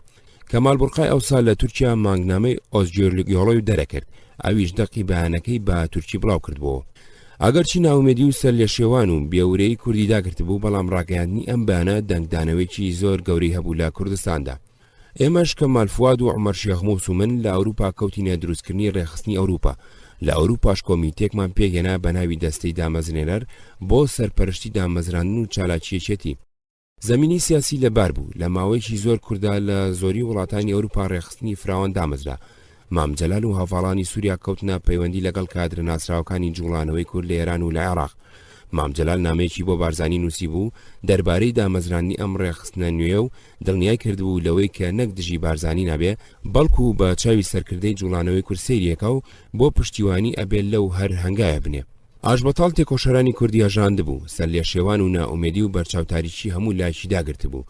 چەند کەسێ لە کاربەدەسەزلەکانی پارتی بێ ئەوەی هیچ بیانوێکیان هەبێ تەسلیمی عێراق بوونەوە. ساڵح یوسفی ئەندامی مەکتەبی سیاسی هەرزوو لەگەڵاڵەوە گەڕایەوە بۆ عێراق. هەروە عەبدولی سۆران و سەدیق ئەمین کە ئەندامی کۆمیتەی ناوەندی بوون، حەبیب محەممەد کەریم سکرتێری پارتی لە قاهرە بوو. ئەویش لێەوە خۆی تەسلیم بە عێراق کردەوە. دارا تۆفیق لە بێروت بوو، لێەوە ڕۆشتەوە بۆ بەغدا. چەند کەسێکی تریش لە ئەندامانی کۆمیتەی ناوەندی و فەرماندەی هێز و بەتالیۆنەکان تەسلیم بوونەوە و نەبێ ئەمانە بەرنامە یا پلانێکیان هەبوو بێ، بەڵکو لە ئەنجامی نائومێدی ڕووخاندا تەسلیم بوونەوە. ئەوانی تریشیان لێران خەریکی ڕێخستن و دابینکردنی ژیانی خۆیان بوون. هەرەسەکە ئەوەندە گەورە و کاریگەر بوو زۆر کەس لایەنوا بوو ئیتر جوڵانەوەی کورتاو. بەعس و هاوکارە کوردەکانیان لە بابەتی عەزیز عەقراوی برەویان بەم بۆچوونە ئەدا و ئەیانوت مەسەلەی کورد هیچ نەبێت لەم قۆناغەدا تاو، حواڵەی نەوەکانی داهاتوو کراوە. لە ئێران مەلا مستەفاوی زۆرترین ژمارەی خەڵک لە دەوری خۆی بێڵێتەوە، هەر جارە قسەیەکیە کرد. جارێک ئەیوت زەرفی دەولی خراپە، ئەبێ چاوەڕوانی زەرفێکی دەولی باش بکەین و جارێک ئەیوت کاری من تاو، ئیتر من سەرکردەی کورد نیم و جارێکی تریژەیوت ئێستا ئومێدم لە جاران بەێسترە و بەم زوانە بە هێزێکی گەورەترۆ ئەگەڕێنەوە کوردستان و ئەم ساڵ تری ڕەش لە حاجۆمەرانە خۆین. ئێرانیش خەریکی بڵاو پێکردن و جێگیرکردنی پەنابەرانی کورد بوو لە دەرەوەی ناوچە کوردنشینەکان. عێراق چەند جارێ نوێنەرانی خۆی نار بۆ ناو پەنابەرانی کورد بۆ ئەوەی قانەی ئەمکا بگەڕێنەوە عێراق و زۆریشیان قانە کرد و گەڕانەوە. لە نەخەدە تاقمێ لە کادرەکانی پارتی لە هەردوو باڵی مەلای و جەلالی لەوانە علی عەسکەری، عومەر مستەفا، تاری علی والی، ڕاسوول مامەند، علی هەژار، کاردۆ گەڵالی چەند جارێ لە ناو خۆیاندا کۆبوونەوە بۆ لێکدانەوەی هەلومەرجی سیاسی کوردستان و دانانی نەخشەی کاری داهاتوو. ئەمانە لایەن وابوو سەرکردایەتی بارزانی بەو ڕێبازە سیاسە چەوتەی لە چەند ساڵی ڕابردوودا گرتبووی جوڵانەوەی کوردی تووشی هەڵدێران کردووە. ڕێخستنەوەی پارتی لەسەر بنچینەیەکی پێشکەوتوو بە دۆستایەتی لەگەڵ بەحس و بەشداری لە دام و دەستگای حکومی زاتیدا ئەکرێ هەندێک لە دەستکەوتەکانی کورد بپارێزێ. کاربەدەستانی بەعز لە سەرەتادا بەڵێنیان پێدان بەو هیوایەوە بە کۆمەڵ گەڕانەوە عێراق. لە عێراق بە گەرمی پێشوازیان لێکردن، بەڵام بەعز هیچ کام لە بەڵێنەکانی بەجێنێنە. پاش ماوەیەکی کورد چالاکی سیاسی لێ قەدەغەکردن و لە کوردستان دووری خستنەوە، هەرێکیانی بە وەزیفەیەکی حکوومەتی نار بۆ جێگایکی خواروی عێراق. بەڵام ئەمان کە لە ئێران قسەیان کرد و بە یەک لە عێراقیش لە ناو خۆیاندا ئەو پەیوەندیان پاراست و ڕێخستنەکانیان پێگەنە، سەرەتا بە چاوێکەری حرەکەتە تەسحیحیەکەی بەحس لە سووریا ئەمانیش ناویان لە خۆیان نا بزوتنەوەی ڕاستکردنەوە، گوایە چەوتی و لادانە سیاسەکانی پارتی ڕازەکەنەوە. چەندین کەسی تریش لەوانە ساڵح یوسفی بوو بە هاوبیر و هاودەنجان، سەرنجام ناوی خۆیان کرد بە بزوتنەوەی سۆسیالیستی دیموکراتی کوردستان.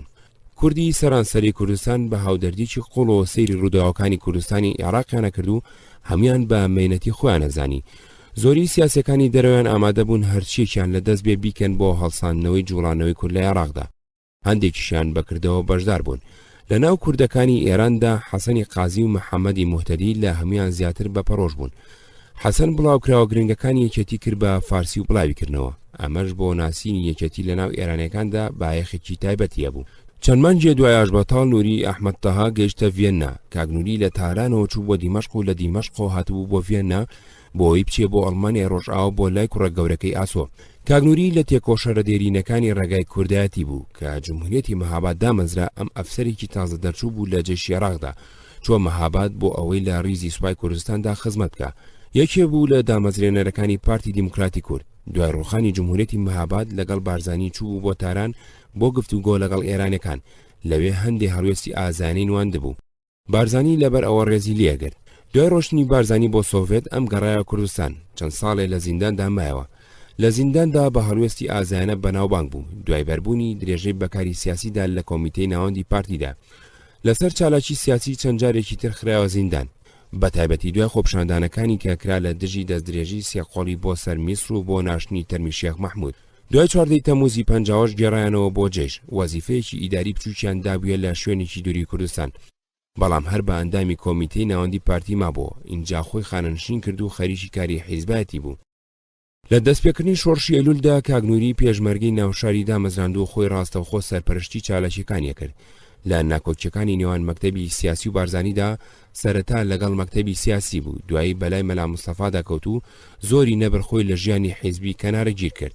لە تەقەلا سەرنەکەوتوەکەی عەبدولغەنی ئەڕاویدا بۆ گۆڕینی حکمی حیزبی بەعز کاگنووریش ئیتیهام کرا، لەو ساوچۆ ناوچەی ناوپردان لە نزیک بارەگای بارزانی دانیشت.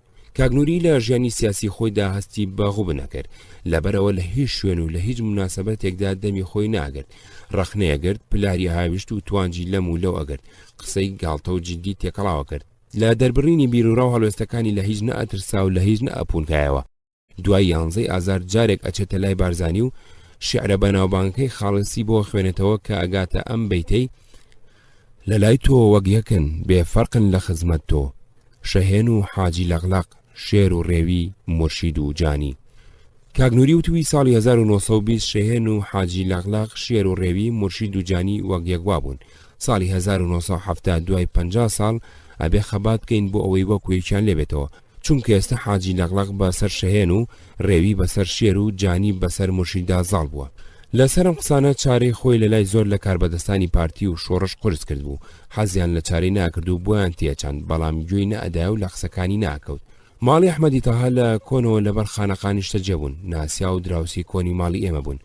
ماوەیەک ماڵی ئێمە و ماڵی کاگنووری دەرگامان بە دەرگای یەکترەوە بوو، بە تایبەتی لە ناوەڕاستی پەنجاکاندا کە هاتنە سەر ماڵەکەیان بۆ گرتنی زۆر جار کەلوپەلی نهێنی لە ماڵی ئێمە شاردەوە. من لەم ناڵێەوە کاگنووریم لە نزیکەوە ناسی، ڕێزێکی تایبەتی لە لای من هەبوو، ئەو یەکێ بوو لەوانەی کاریان تێکردم تێکەڵاوی کاری سیاسی ببم.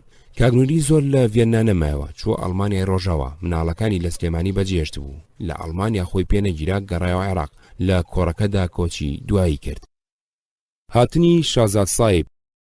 هێشتا کاگنووری لە ڤێننا بوو، شازاد سایب بۆ گەشت و گەڕان لەگەڵ هاوسەرەکەی و مناڵەکانی لە مانگی ئابی 75 هاتن بۆ ئەوروپا. شازاد لە 74دا نەچوو بۆ ڕیزی شۆڕشەوە، هاتوچۆ بۆ ئاسانتر بوو لە چاو ئەوانەدا کە چوو بوونە ناو پێشمەرگەوە. هاوڕێیانی کۆمەڵەڕان سپارد بوو ئیستیطلاعی هەلومەرجی دەرەوە بکە بزانێت چیمان بەدەستەوەیە. لە لەندەن مامجەلالی دیبوو بە درێژی قسەیان کرد بوو، هەندێ ڕاستپاردەی پێوت بوو بە سەرکردایەتی کۆمەڵی بڵێ، هاتە ڤێنناش. لەو دەوروبەرەدا ژمارەیەکی زۆری تێکۆشەرانی کوردستان بە تەمای ئەوە بوون سەرەتای کار لە دەرەوە دەست پێ بکات. چەندین نامەی لەم بابەتەم لە هاوڕێ و دۆستەکانمەوە بۆ هات. شازاد لە بنەماڵێکی ناسراوی سلێمانی بوو، خوێندکارێکی چالاکی ڕیز یەکێتی قوتابیانی کوردستان و پارتی دیموکراتی کوردستان بوو لە زانزگای بەغداد و دوایتر کەسایەتێکی ناسراوی بەڕێز و پارێزەرێکی سەرکەوتوو بوو. هاوڕێیەکی نزیک و گیانی بەگیانی سەردەمی خوێندن و کاری سیاسی و ڕۆژنامەوانی منیش بوو. پێکەوە هەفتەنامەی ڕزگاریمان دەرکرد بوو، پێکەوە لەو گروپەدا کارمان کرد بوو کە بیری دامەزرانی کۆمەڵیان چەسپاند و پێکەوە هەندێک لە ناوکەکانیمان ڕێخست بوو. هەندێک کێشەی خۆبەخۆ هاتە پێشەوە، ئێمەوامان بە قازانجی ڕێکخراوە تازەکە زانی خۆمان لە مەسئولێتی سەرکردایەتی بکێشینەوە. لەو گروپەی ئێمە هەندێک دوورکەوتنەوە، زۆربیان وەکو ئەندام لە ڕیزەکانی کۆمەڵەدا درێژیان بەکاردا. شازاد یەکێ لەوانە بوو، من چوون بۆ ڤێننا بەکردەوەش منیش دوورکەوتمەوە. لەگەڵ هەرگیرسانەوەی شەڕی کوردستاندا ساڵی 74 سەرکردایەتی کۆمەڵە و زۆری کادرە پێشکەوتوەکانی و ئەندامەکانی چوونە ڕیزی شۆڕشەوە، هەر کەسیان بە گوێرەی ئەو کاری پێیان سپارد بوو بە دڵسۆزی کارەکانی خۆی ئەنجام ئەدا. لە ڕۆژانی هەرەسهێنانی شۆڕشەکەدا لە پێشدا بە تەمای مانەوە و ڕێخستنی بەرەنگاری بوون و پەیوەندیان لەگەڵ زۆر کەس کرد بوو، بەڵام کە ئەبینن هەرەسەکە بەمان ناگیرێتەوە ئەمانیش بە کۆمەڵ گەڕانەوە بۆ عێراق، هەوڵیاندا ڕیزەکانی خۆیان کە بەهۆی لێکدا بڕان و چوونە ڕیزی پێشمەرگەوە شێوا بوو سەر لە نوێ ڕێک بخەنەوە. شازاد هەلومەرجی وڵاتی بەوردی بۆ باس کردم و منیش بیر و بۆچوونەکانی خۆمم بۆ باس کرد، گەڕایە کوردستان و قسە و باسەکان و بیر و بۆچوونەکانی ئێمەی بۆ باس کردبوون. دوای ئەویش لە ڕۆژانی بەستنی کۆنگرەی خوێندکاراندا لە بەرلین فەریدون عەبدولقادر بە نهێنی هاتبوو، ماوەیەکی زۆر کوردما بووە، من نەمبینی چونکە درەنگ فیزای ئەڵمانیان دامێ، بەڵام لەگەڵ مامجەلال یەکتریان دیبوو، ڕاستپاردە و پێشنیاری سەرکردایەتی کۆمەڵی هێنابوو. مامجەلالیش ڕاستپاردەکانی خۆی پێداناردبووە بۆ سەرکردایەتی کۆمەڵە. گرنگترین ڕاستپاردەکانی مامجەلال بۆ سەرکردایەتی کۆمەڵە ئەمانە بوون: یەک، دەسەی دامەزرێنەر یەکێتی لە وڵات دامەزرێنن تێکەڵاو بێت لە ئەندامانی کۆمەڵە و کەسایەتی ناسراوی نیشتیمانی و دیموکرات، ناوی هەندێک کەسیشی دیاری کردبوو قسەیان لەگەڵ بکەن. دوو، پەیوەندی لەگەڵ کادرە پێشمەرگەیەکانی شۆڕشی ئەیلول بکەن، ڕێکخراوی پێشمەرگیان لێ پێک بێن و ئامادەیان بکەن بۆ دەستپێکردنەوەی خەباتی چەکدار. سێ، لە هیچ حاڵەتێکدا نابێت کوردستان بەجێبێڵن، لە کاتی لێقەومان و ئاشکرابووندا خۆیان بشارنەوە یان بچنە شاخ.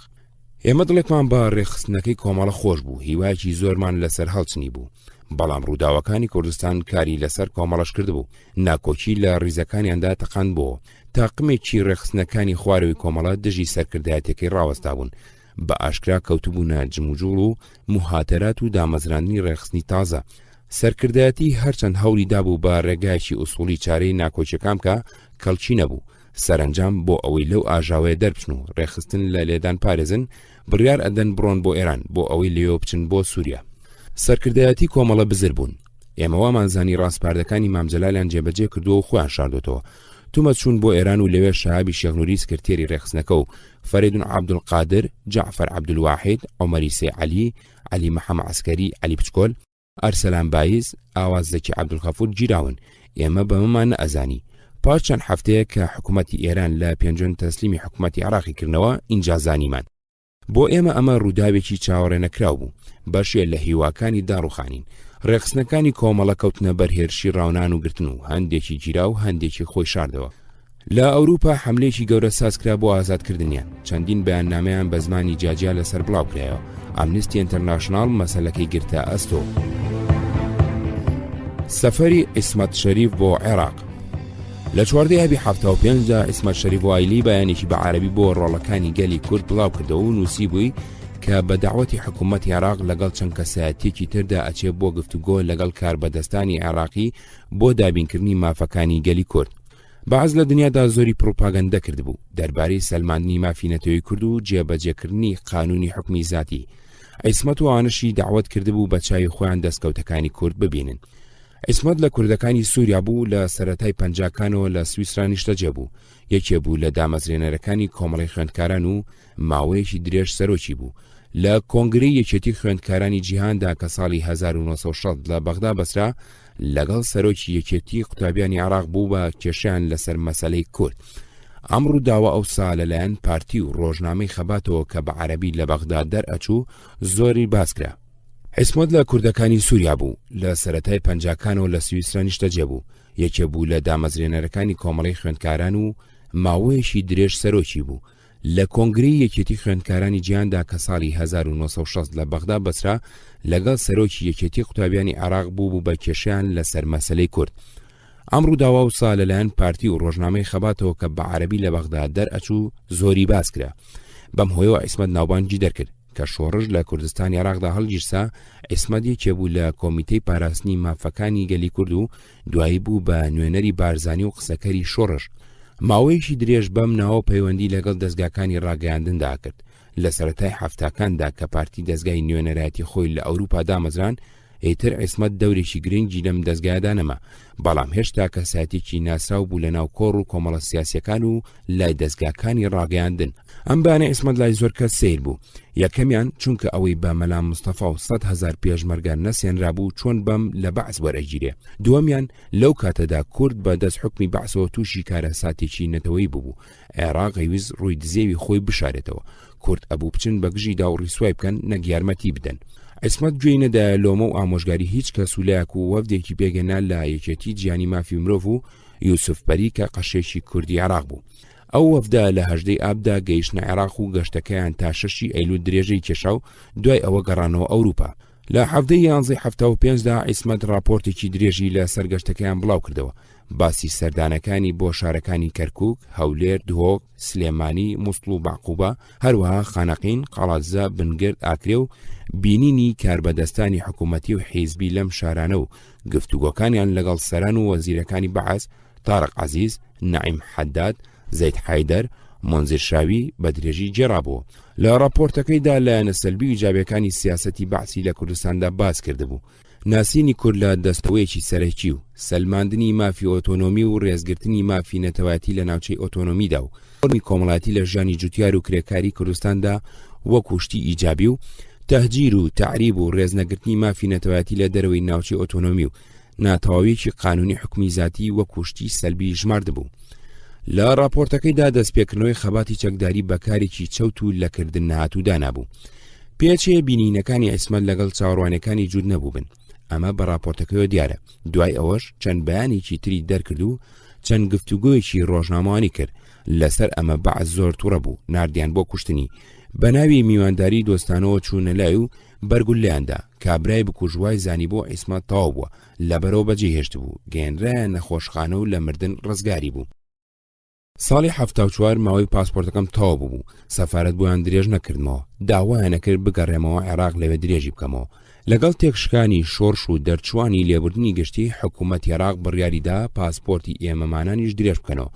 چوون بۆ سەفارەت بە کابرای ئیستیعلاماتم وت ئەمەوێ پاسپۆرتەکەم تازە بکەمەوە و بەڵکو یەکێک لە کاربەدەستان ببینم. کابرا شەلێکی نەمسای بوو، لەوێ کاریە کرد. ناوەکەمی پرسی، نای خۆمم پێوت، تەلەفۆنی بۆ کۆنسۆڵ کرد. دەست بەجێ داوای کردم بۆ لای خۆی. زۆر بە گەرمی پێشوازی کردم، وتی کاکە نای تۆ زۆر جارە بیستم بەڵام هیچ جارێ خۆت نابینم، زۆرم پێخۆشەهاتی و بینیمیت. خێزانێکی عێراقی پێچوو بۆ گەشتوگەڕان هاتبن میوانی بوون. ڕوویکردە ئەوان بە پێکەنینێکی سەرکەوتوانەوە وتی ئەمە لە برا کوردەکانمانە، زۆری کار کردووە لە دژی ئێمە. من نەچوو بووم بۆ شەڕ، لەسەری نەڕۆشتم. پاش هەندێ موجامەلە و قاوە خواردنەوەتی ئازانم ئیشت هەیە بۆیە هاتووی. وتم بەڵێ. وتی ئەتەوێ پاسپۆرتەکە تازە بکەیتەوە. وتم بەڵێ. وتی ڕاستە تەعلیمات لەو بارەیەوە دەرچووە، پڕ بەدڵ حەزم ئەکرد ئیشەکە جێبەجێ بکەم، بەڵام تازەکردنەوەی پاسپۆرتەکەی تۆ لە دەسەڵاتی مندا نییە، ئەبێ پرسی بەغدا بکەم، بەڵێنت ئەدەمێ بە باشی لەسرت بنووسم. منیش سوپاسم کرد. ئینجاوتی کاکە لێرە بە دواوە چیەکەی؟ وتم هیچ ناکەم، خەریکی خوێندنە بم. بە پێکەنینەوەتی عەقڵم نایبڕێ ئارام دابنیشی. وتم مەلا مستەفا دانیشت و 100,000 چەکدار وازیانێنە، ئێمەمانان لە دەرەوە ئەتوانین چی بکەین؟ وتی ئەو پەڕی 2 هەفتەی پێچێ وەڵامەکەی دێتەوە، بە تەلەفۆن ئاگادارە دەکەم یان خۆ سەرمان لێ بدە. 2 هەفتە تێپەڕی وەڵامی نەهاتەوە. چەند جارێ بە تەلەفۆن لێم پرسین، خەبەری نەبوو. نائومێد بووم، نامەم بۆ چەند کۆمەڵێکی جوتیاری نووسیبوو بۆ کاری ئاژەڵداری لە هەندێکیانەوە وەڵامی وەرگرتنم بۆ هاتەوە. لە گوندێکی بچووک لە ناوچەی شتایرمارک لای کابراایکی خاوەنگاو کۆتاڵ کارێکم دۆزیەوە. کارەکەم لە چیای بەناوبانجی ئاڵپ بوو. کارخەکەم 42 مانگای هەبوو. ئەو ماوەیە شارەزایکی زۆر باشم پەیدا کرد لە سەرژیانی جوتیارانی نەمسا و جۆری ڕاگرتن و پەروەردەکردنی جۆرەکە چێڵ گای ئەوروپایی. گەوڕی وڵاخەکانی ئەوان ڕێک و پێکتر دروستکرابوو لە خانووی ئەو سای زۆر لە ئاغاکانی لای ئێمە. 4 هەفتەمامەوە لە سەفارەتەوە هەواڵم بۆ هات. کارەکەم جێبەجێ بووە، وازم لە کارەکەم هێنا و یەکسەر گەڕامەوە بۆ ڤێنە. پاسپۆرتەکەم تازە کردەوە. هەر لەو ماوەیەدا کۆنگرەی خوێندکاران لە بەرلین ئەبەسرا. مام جەلال ئامادە بوو منیش بچم. چەند گەنجێکی پاس حکمی ئەعدام درابوون. فرانکۆ لە نەخۆشخانە کەوتبوو لە سەرمردن بوو. حکمی ئەعدامی وانە لە دنیادا زۆر بەخراپی دەنجیدا بوو. زۆر کەسایەتی ناسرا و حیزب و ڕێکخرا و داوایان لە فرانکۆ کردیان بەخشێ و لە چەند شاری ئەوروپا خۆپشاندانی ناڕەزایی سازکرا، لەوانە شاری ڤێنە. فرانکۆ گوێ نەدای ڕایگشتی جیان لەسەر نەریتی کۆنی ئیسپانیا دامیکردن، بربڕی پشتیان شکاندن. فرانکۆ وەکو دیکتاتۆرێکی خوێنڕێژ زۆر بەدناو بوو، بەم کاری بەدناوتر بوو. پاش ماوەیەکی کورد لەم ڕووداوە فرانکۆ مرد. سەدام حوسێنەوە ساجێگری سەرۆکی مەجلس قیادە ثەورە بوو. بۆ بەشداری پرسەکەی چوو بوو بۆ سەفارەتی ئیسپانی. لە دەفتەری تەشریفاتدا چەندێڕێکی لە ئەستایشی فرانکۆدا نووسی بوو، وەکو شاسواری وڵاتەکەی و دۆستی هەرە نزیکی عەرەب و شتی لەم بابەتانە. لە کاتی ئەم نووسینەدا وێنەی سەدامیان گرت بوو. ڕوخساری سەدام لە کاتی نووسینەکەدا بە تەنیژ وێنەی فرانکۆوە وەکو ئەوەی پێکەوبن دەرچوو بوو. ڕۆژنامەکانی عێراق ئەم وێنەیان لە لاپەڕی یەکەمدا لەگەڵ تعلیقەی سەدام بڵاو کردبووە. ئێمەش ئەم وێنەیەمان وەرگرت و تعلیقەی سەدامان کرد بە ئینگلیزی و ئەڵمانی و لە ژێر سەرناوی هاوتای ئەطیور عەلە ئەشکالی هاتەقە چاپ کردەوە. زۆر بە بڵاویدا باشمان کرد. بەیانیەک بانجیان کردم بۆ وەڵامدانەوەی تەلەفۆن. فەلاح حەسەن مەطرود بوو. فەلاح موچەخۆرێکی دیپلۆمات بوو لە سەفارەتی عێراقی. زۆر بە تووڕێەوەتی تۆ بە کۆنسوڵت نەوت ئیتر هیچ ناکەم، چووی بۆ کۆنگرەی خوێندکاران قەی ناکە. ئەمە چیە کردوتانە؟ بۆچی ناوبانجی وڵاتەکەی خۆتان خراپەکەن؟ من ئەمزانی مەبەستی چییە، بەڵام ویستم خۆمی لێ هەڵە بکەم. وتم من هیچم نەکردووە ناوبانجی وڵاتەکەمی پێخراپ بێ، نازام تۆ باسی چیەکەی. دیسان بە تووڕێیەوەتی دڵنیام ئەزانی باسی چیەکەم. بۆچی ئەوەتان لەسەر سەید نائیب نووسیوە؟ منیش بێئاگای خۆم پیشاندا. ئەو هەر لەسەری ڕۆشت وتی کەسێکی کەشتی وا ناکاتوە نەبی، من دڵنیام ئیشی توێ. قسە بە حکوومەت دەڵێن، قسە بە حیزب ئەڵێن، قسە بە هەر کەس ئەڵێن قەی ناکە جگە لەو. بۆچی ئەوە دۆست و دوژمنی خۆتان ناناسن؟ ئەگەر کورد لە عێراقدا یەک دۆستی هەبێ سەدام حوسێنە. من ئیتر قسەکەم پێبڕی وتم ئەگەر سەدام حوسێن دۆستی کورد بێ، کورد ئیتر پێویستی بە دوژمن نییە. کابرای تایان زیاتر تووڕە بووتی ئێمە شت لەسەر جەلال تاڵەبانی بڵاوەکەینەوە. ئەنووسین جەلال ڕۆژی عەمیلی ئێران بووە، ڕۆژی عەمیلی عێراق بووە، ڕۆژی عەمیلی لیبیا و ڕۆژی عەمیلی سووریایە. خەریک بوو گفتوگۆکەمان زیاتر توند و تیژ بێ. لەبەرەوە ویستم بیبڕمەوتم بێ منەت بن چیتان لە دەست دێ بیکەن، حەزەکەی کەمینی بۆ دابنێن. تەلەفۆنەکەم بەڕوودا داخستەوە. ئەوسا ئەو قسەی ئەم پیاوەم دەربارەی سەدام بەهەند نەگرت. کۆنگرەی کۆمەڵی خوێندکاران. سەرۆک و سکرتێر و زۆری ئەندامەکانی دەستەی بەڕێوەبەری کۆمەڵی خوێندکاران ئەندامی پارتی بوون. هەندێکیان کاریان بۆ دەستگای پاراست نەکرد. ئەمیش وەکو هەموو دەستگاکانی تری سەر بە شۆڕژ لە ئەنجامی ئاشبەتاڵدا تووشی ئیفلیجی بوو. بۆ ئەوەی لەو حاڵەت دەربێ و بکەوێتە چالاکی ئەبوو کۆنگرەی حەفدان ببەستێ. لە پێش بەستنی کۆنگرەکەدا تاریق قراوی سەرۆکی کۆمەڵا چوو بۆ ئێران بۆ ئەوەی دو ئامۆژگاری لە ماڵی بارزانی وەربگرێ و لە دەوروبەری کۆنگرەکەدا گەڕایەوە. ئەندامانی خوێندکاران لە هەموو وڵاتەکانەوە بانکران بۆ بەرلینی ڕۆژئاوا شوێنی بەستنی کۆنگرا ڕۆژی دەستپێکردنی 26/7/5 کە ئەندامەکان چوبوون بۆ هۆڵی کۆبوونەوە سەیریان کردبوو وێنەیەکی زۆر گەورەی مەلا مستەفا بە دیواری سەکۆی بەردەمی هۆڵەکەدا هەڵواسراوە. دەستەی بەڕێوەبەر لە بەردەمیدا دانیشتون. ئەمە ناڕەزایەکی زۆری لەناو هۆڵەکەدا خوڵقاندم و داوا کرابوو وێنەکە دابگرن. ئەوانیش سوور بوون لە سەرهێشتنەوەی. زۆری ئەندامەکان هۆڵەکەیان بەجێشت بوو. کۆنگرەکە تێکچوو کۆبوونەوەکانی دواخرا. منەوە ڕۆژە لەوێ نەبووم چونکە فیزای ئەڵمانیام درەنگ پێگەشت بوو کە من گەیشتم لە پشتی پەردەوە گفتوگۆی لابە لاکرا بۆ دۆزینەوەی چارێکی مامناوەنجی کە هەموو بەشدارەکان پێی رازی بن. ساڵانی تر من بۆ هیچ کۆنگرێکی نەچوو بووم. ئەم جاریان لەبەر ناسی هەلومەرجی سیاسی لە سەر داوای یەکێتی چووم. مام جەلال و کەمال فواد و عومەر شێخ موزات بوون. ئێمە ئەوانی یەکێتی ڕاییمان وابوو کۆنگرە بە یەکگرتووی بمێنێتەوە ڕێبازێکی پێشکەوت و خوازانە بگرێ و نوێنەرانی هەر چوار بەشەکەی کوردستانی تێدا بێ. هیچ بیانوێکی بەجێمان نەئەدی بۆ تێکدانی کۆنگرە و لەتکردنی کۆمەڵی خوێندکاران بە تایبەتی ئەتوارە بە هەڵبژاردننی ئازاد دەستەی بەڕێوەبەر لە دەستپارتی دەربهێنرێ. هەندێک لە کوردەکانیێران کە سەر بە حیزبی دیموکراتی کوردستان بوون لەو ڕۆ زۆر توندڕەو بوون. تەنانەت ئەمیری قازی کەوەک و دەمڕاستی کوردەکانی ئێران ئەدوا بەڕاشکاویەی وت ئێمە ئامادەنین لە ژێر یەک سەقفدا لەگەڵ لایەنگرانی بارزانی دابنیشین. ئەوانە سەر بە ساواکن. هەواڵەکانی ئێمە بە ساواک ئەگەێنن. چارێکی کاتی دۆزرایەوە دەستێکی تێکەڵاودانرا بۆ بەڕێوەبردنی کۆنگرە تا هەڵبژاردننی گشتی. چوینە هۆڵەکەوە. ئەمیر کامران بەدرخان هات بۆی وەکو میوانی کۆنگرە بەشداری بکە. ئەمیری قازی هەستا بە ناڕازاییەوە هەندێک قسەی کردووتی کۆنگرە پڕ بووە لە پیاوی گومان لێکراو لەبەر ئەوە جێگای ئێمەی تێدا نەماوەتەوە. لە هۆڵی کۆبوونەوە چوە دەرەوە و کوردەکانی ئێران و هەندێکی تورکیاش بە دوایدا ڕۆشتن. ئێمەش بە ناچاری لەگەڵیان دەرچوین. ئەمیری قازی ئەوەندە باسی ئەوەی ئەکرد کە ئەوان ئامادەنین لە ژێر یەک ساقفدا لەگەڵ لایەنگرانی بارزانی دامنیشن ناویان نابوون ئاغایانی سەقفی. ئەم کۆنگرەیە یەکەمین ڕووداوی سیاسی گرنگ بوو دوای ئاشبەتاڵ بەڵام چەند شتێکی باڕوونی دەرخست. سەرڕای ئەو مەینەتیە نەتەوایەتی بنەماڵی بارزانی بەسەرگەلی کوردیان هێنابوو هێشتا ژمارەیەکی زۆر لایەنگری دڵسۆزیان هەبوو لە هەموو هەنگاوێکی باش و خراپیاندا کوێرانە دوایە کەوتن. بارزانی بە پێچەوانی ئەوەی ئیدعاە کرد کە دەوری تاو بووە سەر لە نوێکەوتبوو خۆکۆکردنەوە بۆ ئەوەی جارێکی تر دەست بگرێتەوە بەسەر جوڵانەوەی کوردیدا و لایەنگرەکانی خۆی هاویشتە مەیدان. هەر لەو ماوەیەدا یەکەمین بەیانیان دەربارەی ئاشبەتاڵ بە ناوی لقی ئەوروپای پارتیەوە بڵاو کردەوە. بنەماڵی بارزانی تەجروبیان لە ڕابردوو وەرنەگرت بوو. هەموو جۆرێ لە پلۆرالیزمیان ڕەدەکردەوە و وەکو جاران سوور بوون لە سەر سەپاندنی سەرۆکایەتی بارزانی و پارتی پێشەو بە سەر جوڵانەوەی کووردە. بۆ جێبەجێکردنی ئەمەش سڵیان لە هیچ جۆرە حرام و حەڵالێکی سیاسی نەئەکردەوە. ئێمە هەوڵێکی زۆرماندا کۆمەڵی خوێندکاران لەت نەبێ بەڵام سەرنجام بۆ ڕازیکردنی کوردەکان ئێران ئێمەش لە هەنگرانی یەکێتی جیابووینەوە. کۆنگرێکی جیاوازیان بەس کۆمیتێکی ئامادەکردنیان دامەزران. پارچەندمان جێ کۆمەڵی خوێندکارانی کورد لە دەروی وڵاتیان پێگەنا.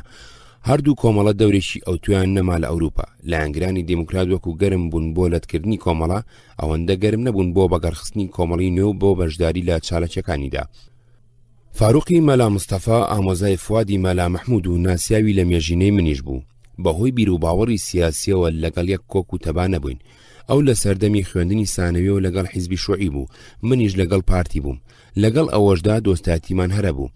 کە حیزبی شوعی عێراق بوو بە دوو بەشە و عەزیز ئەلحاج بۆ قیادە المەرکەزیە للحیزب الشوعی العێراقی پێگەنا فاروق و هەندێک لە هاوڕێکانی دایانە پاڵ عەزیز حاج. دوای عەزیز گیرا و خیانەتی لە هاوڕێکانی کردو هاتە سەر تەلەڤیزیۆن و پەشیمانی لە ڕابردووی خۆی دەربڕی. پاژماوەکەی قیادەی مەرکەزی درێژیان بە کارەکانی خۆیانەدا. ئیبراهیم عەلاوی ڕابەری کردن. ئیبراهیم چوو بۆ سووریا و فاروق مەسئولی بنکە و پێشمەرگە و ڕێخستنەکانی کوردستانیان بوو لە ناو کێلەکان دانیشت. ڕۆژانی ئاشبەتاڵ ئەمیش لەگەڵ سەرکردەکانی کۆمەڵە قسەی کردبوو هاوکاری بکەن بۆ مانەوە بەرەنگاری پاشان بۆیان دەرکەوتبوو ئەم کاریان پێ ناکرێ. ئەوانیش لەگەڵ لێشاوی خەڵکدا گەڕابوونەوە بۆ عێراق کار بەدەستان لەوانە غانم عەبدوجەلیل لەگەڵ فاروق و هاوڕێکانی قسەیان کردبوو کە حیزبەکەی ئەوانیش لە وەزارەت و بەرەدا بەشداری بکەن. ئەمان خۆیان لەو مەسەلەیە دزیبەوە بە بیانووی ئەوەی مەسئولەکانیان لە دەرەوەیە. ڕێگایان بەوە بە هاوڕێکی تری عەفان چەلمێراندا بوو بچنە دەرەوەی عێراق بۆ ئەوەی قسە لەگەڵ هاوڕەکانیان بکەن بە تایبەتی لەگەڵ ئیبراهیم عەلاوی. فاروق لە گەشتەکەیدا بۆ ئەوروپا گەیشتە ڤێننا چەند ڕۆژێ مایەوە بە تێر و تەسەلی لەسەر هەلومەرجی کوردستان دوین و من باسی بەرنامەی کاری داهاتوویەکێتیم بۆ کرد. لەگەڵ فوا زۆر لەگەڵی خەریک بووین لە ڤێننا بمێنێتەوە نەچێتەوە بەرچەقۆی بەعز تا ئێمەش دەست پێکەینەوە ئەو ساپێک کۆگەڕێنەوە کوردستان. فاروق ملی نەدا و سوور بوو لەسەر گەڕانەوەی بۆ عێراق. بیانۆکەشی ئەوە بوو کە ئیلتیزامی هەیە و بەڵێنی داوە بە هاوڕەکانی بگەڕێتەوە لایەن. ئەگەر نەگەڕێتەوە لەوانێ بەعز ئازاریامدا. فاروق نەیەزانی چارەنووسی چی ئەبێ و بەعز چۆن ڕەفتاری لەگەڵەکە لەگەڵ ئەوەشدا گەڕایەوە بۆ عێراق. بێگومان ئەمە هەڵوێستێکی جوامێرانە و ئازایانە بوو. عەلاوی و حیزبەکەی ئەندامی التەجەموع الوەطەنی العێراقی بوون. عەلاوی دوای ئاشبەتاڵ ڕەئیوا بوو لەبەر ئەوەی جوڵانەوەی نیشتیمانی و دیموکراتی لە عێراقدا زەرەری زۆری لێکەوتووە و کادری زۆری لەدەستدا و لە بەرامبەردا و دەستگای بەعزدا لاواز بووە، هێزە سیاسیەکان بۆ ئەوی پارێزگاری ڕێخستنەکانیان و کادرەکانیان بکەن بە هیوای هەلێکی لەبار جارێ چالاکی خۆیان ڕابگرن. ئیبراهیم عەلاوی ماڵی لە دیمەشق و گوێزایەوە بۆ لەندەن. قیادەی مەرکەزی چالاکی خۆی ڕاگرت. حیزبی بەعسی ژوازی لێهێنان. لە شام دەستێک لە کادرەکانیان بە مەڕازی نەبوون. ڕێکخراوێکی نوێیان پێگەنا و بڵاوکراوەیەکیان بە ناوی وەحدە القاعیدەوە دەرئەکرد و عادل عەبدولمەهدی ئەبوو ئەمەل ڕێبەریەکردن. لەو کوردانەی لەگەڵیان بوون فازلی مەلا مەحموود و سامی شۆڕژ بوون. پەنابەری کورد لە ئەوروپا. تا ئاشبەتاڵ پەنابەری کوردی عێراق لە ئەوروپا و ئەمریکا نەبوو، یا ئەگەر بوو بێ زۆر بەدەگمەن بوو. کوردەکانی دەرەوە تووشی گیرروگرفتی پاسپۆرت و گەڕانەوە هاتوچۆ بوون، بەڵام هەموو گفتوگویەک جۆرێ لە چارەسەرکردنی ئەم کێشانەی بەسەرا هات. ئاشبەتاڵ مەینەتێکی نەتەوایەتی گەورەی بەسەر کوردایەنا. سەدان هەزار کوردی عێراقی دەربەدەر بوون، زۆریان ڕویان کردە ئێران. ئێران جێگای کردنەوە، بەڵام نەیهێژ لە ناوچە کوردنشینەکاندا بمێنەوە. دابەشی کردن بەسەر ئوستانەکانی دەرەوەی کوردستاندا. دوای ماوەیەک هەر کەسێکیش بیتوانێت وڵاتێکی تر بۆ خۆی هەڵبژێرێ، ڕێگەیان لێ نەئەگر، ماوەیان ئەدا بڕوە. هەندێک وڵاتی ئەوروپی بڕیاریاندا یەکی 100 خێزانی کورد بە پەنابەری سیاسی وەربگرن، لەوانە نەمسا، هۆڵەندا، سوید. نەمسا تەجروبەیەکی زۆری هەبوو لە مەسەلەی پەنادانی سیاسیدا. دوای ڕووداوەکانی دۆبچێک سەدان هەزار چیکۆسلۆڤاکی ڕویان کرد بۆ نەمسا. لە بەهاری 76دا لە تارانەوە 100 کەس هەندێکیان خێزاندار و هەندێکیان سەڵت لەسەر حسابی نەمسا گوێزرانەوە بۆ نەمسا، هەمویان لە ئۆردوگایکی پەنابەری نزیک ڤێننادانان. ئێمەمانان کە خۆمان پەنابەری سیاسی نەبووین نەمان ئازانی مافەکانی پەنابەر بە تایبەتی موچە و خانوو چییە. لەو ڕۆ ئێمە نەمانەتوانی هیچ ڕێنمایەکیان بکەین، خۆیان بە شوێنەی شارەزای ژیانی پەنابەری بوون. زۆری پێنەچوو سامی سنجاری هاتە ئەوروپا بۆ گەشتێکی سیاسی. لەو گەشتەدا سەردانی نەمسای کرد و سەری پەنابەرەکانیشیدا. پەنابەرەکان ئەوان خۆیان هەڵیان بژارد بوون، هەندێکیان ئەندامی کۆمیتەی ناوەندی قادە موقەتە بوون، بەڵام کە گەیشتنە ئەوروپا ژمارەیەکی زۆری ئەندامەکانیان لیان جیابوونەوە. زاراوەکانی پەنابرنی سیاسی و هیجرەت هێشتا لەناو کوردە ئاشنا نەبوو، لە ئەدەبی سیاسی کوردیدا بڵاو نەبوو بۆ. دەوڵەتەکانی دەسەڵاتداری کوردستانیش ڕێگای هیجرەتی کوردیان نادا. هەر لە قوتابخانە ئەدەب الموهاجری عەرەبەکانی لوبنانمان خوێندبوو. دوای ئاشبەتاڵ شەپۆلی پەنابەری سیاسی بۆ ئەوروپا و ئەمریکا دەستی پێکرد. ڕاستیەکەی ئەمە هیجرەت بوو نەک پەنابردن. زۆر لەوانەی بەناوی پەنابەری سیاسی گەیشتنە ئەوروپا و ئەمریکا ئەیانتوانی لە عێراق بژین، بەڵام ئەوانە ئەیانویست لە وڵاتێکی ترا کە هەلومەرجی سیاسی و ئابووری و کۆمەڵایەتی و ڕۆشنبیری ژیان باشتر و خۆشتر بێدام مەزرێنن. ئاجینا مەترسی ڕاستەقینە لەسەر ژیانیان نەبوو. بگرە هەندێکیان فڕیان بەسەر کاروباری سیاسیەوە نەبوو. نەریتی چوونە دەرەوە ئیتر لە ناو کوردستانی عێراقدا داهاتوو بوو بە باو. کۆبوونەوەی دەستەی دامەزرێنەر. لە نیسانی 76دا کۆبوونەوەیەکی دەستەی دامەزرێنەرمان لە ڤێننا کرد. لەم کۆبوونەوەیدا مام جەلال، کەمال فواد، عومەر شێخموس، عادل موراد، فواد مەعسووم و من بەشدار بووین. عەبدوڕەزاق نەیتوانی بەشدار بێت. بۆ ئەوەی جۆری بیرکردنەوەی ئەو سای هەندێک لە سەرکردەکانی یەکێتی پیشام بدەم، لێرەدا ئەم نمونەیە جێڕمەوە. یەکێ لەو باسانی لەم کۆبوونەوەیدا کرا باسی جوڵانی دیبلۆماسی بوو بۆ تازەکردنەوەی پەیوەندی لەگەڵ حکوومەتان، پارلەمان، حیزبەکان و دەستگاکانی ڕاگەاندنی دنیا. هەر لەم بوارەدا پرسیاریان لە من کرد وەکو نمونە لە نەمسا چی بکرێ باشە. منیش وتم لە نەمسا دوو پارتی گەورەی لێیە، سۆسیال دیموکرات و گەل، کە ناوبەناو حکوم ئەگرنە دەست. ئێستا سۆسیال دیموکرات لەسەر کارن، کرایسکی ڕابەریانە، گەل ئۆپۆزیسیۆنن. جگە لەمان چەند پارتێکی تر هەیە لەوانە بچووکترن، وەکو حیزبی ئازادی خواست کە تاوانبارەکرێن بۆی کۆنە نازیەکانی تێدا کۆبوونەتەوە. ئەوانیش نوێنەریان لە پەرلەماندا هەیە. پارتی کۆمۆنیستی سەر بە یەکێتی سۆڤێت و دوو ڕێکخراوی بچووکی ماویەکان و ترۆتسکیەکانیش هەیە کە نوێنەریان لە پەرلەماندا نییە. ئەمە نەخشەی دابەشبوونی سیاسیە وڵاتەیە. ئەگەر بمانەوێت جوڵانی سیاسی دەست پێ بکەین، ئەبێ لە پارتی دەسەڵاتدارەوە دەست پێ بکەین تا ئاگاتە سەرەوانی تر. دەستگای ڕاگەیاندنی وڵاتەش جگە لە رادیۆ و تەلەڤیزیۆن سێ ڕۆژنامەی گەورەیان هەیە: کۆریر، کرۆنین، پریسە. کەمال فواد کە خۆی بە مارکسی نەئەزانی و ماوەیەکی درێژ لە ئەوروپا ژیابوو، لە ناو سەرکردایەتی یەکێتیشدا بە معتەدیل دانرابوو، هەڵی دایە و بە زمانە گاڵتەجارەکەی خۆی کەوتە قسەوتی. سۆسیال دیموکرات لە یەکەمین جەنگی جیهانیەوە لینین جوابی داون. پارتی گەل سەر بە کارتێل و تریستەکانن. هەر لە یەک پەیوەندی لەگەڵ پارتی ئازادی خوازەکان بکە ئابڕوویەکێ. پارتی کۆمۆنیست تا لە سۆڤێتەوە فەرمانی بۆ دەرنەچێ قسەشیان لەگەڵ بکەین کەلچی نییە. ماویەکان و ترۆتسکیەکانیش وەکو شێخ ڕەزا ئەڵێ ئەولادیەم ئەسران کەلچی هیچیان پێوە نییە. بەم جۆرە بە کورتی هەمیانی فت کرد. منیش وتم ئەگەر وا بێ لە نەمسا کەس نامێنێتەوە قسەیان لەگەڵ بکەین پیرێژن و سەگەکانیان نەبێ. نەمسا بەهۆی ئەوەی لە دومین جەنگی جیهانیدا ژمارەیەکی زۆر لە پیاوەکانی کوژابوو، ڕادەی پیرێژن زۆر زیاتر بوو لە پیرەمێرد. لەو سەفەرەدا مامجەلال ژمارەیەکی باش لە کاربەدەست و سیاسی و ڕۆژنامەوانی نەمسایی بینی. ڕادیۆ و تەلەڤیزیۆن گفتوگۆی کورتیان لەگەڵ مامجەلال بڵاو کردەوە. ڕۆژنامەکانیش هەندێک ستونیان دەربارەی قسەکانی نووسی. هەروەها لەگەڵ سامی و هەندێک لە بەرپرسەکانی قیادە مۆقەتە دانیشت بۆ ئاساییکردنەوەی نێوانی قیادە مۆقەتەوەیەکێتی، بەڵام کۆبوونەوەکە هیچی لێ سەوز نەبوو. ئەو شوێنەی من لی ئەژیام جگە لەوەی خانووی خوێندکاران بوو، ئۆتێلێکی پچکۆلەشی هەبوو بۆ خزم و میوانی خوێندکارەکان. جەماعەت لەوێ دابەزی بوون. کۆبوونەوەکانمان لە جێگایەکی ترە کرد. دۆستێکی ئێرانی فلاتەکەی خۆی بۆ چۆڵ کردبووین. لە گەرمەی قسەکردندا بووین، یەکێ لە زەنگی ماڵەکەیدا دەرگامان کردەوە. کچێک بووتی من دانیشتوی ئەم فلاتەی تەنیشت ئێوەم، خوێندکاری زانستگای پزیشکیم، خەریکی دەرس خوێندنم. چەند ڕۆژێکی تر تاقیکردنەوەیکی گرنگمێ، دەنگتان زۆر بەرزە تکایە بە دەنگی نزم بدوێن. وتمان باشە. درێژەمان بە کۆبوونەوەکاندا پاش ماوەیەکی تر تەلەفۆنی بۆ کردین. دیسان داوای لێکردین بە دەنگی نزم قسە بکەین. وا دیار بوو ئێمە ڕاهاتبووین بە دەنگی بەر قسە بکەین. داواکانی کچی تایەن کەلچی نەبوو. دوجار هاتەوە سەرمانوتی ئەگەر بێدەنگ نەبن تەلەفۆن بۆ پۆلیس دەکەم، ئەڵم تاقمێ تیرۆریست لە فلاتەکەی تەنیژمن خەریکی دانانی پلانی کارێکی تیرۆریستین.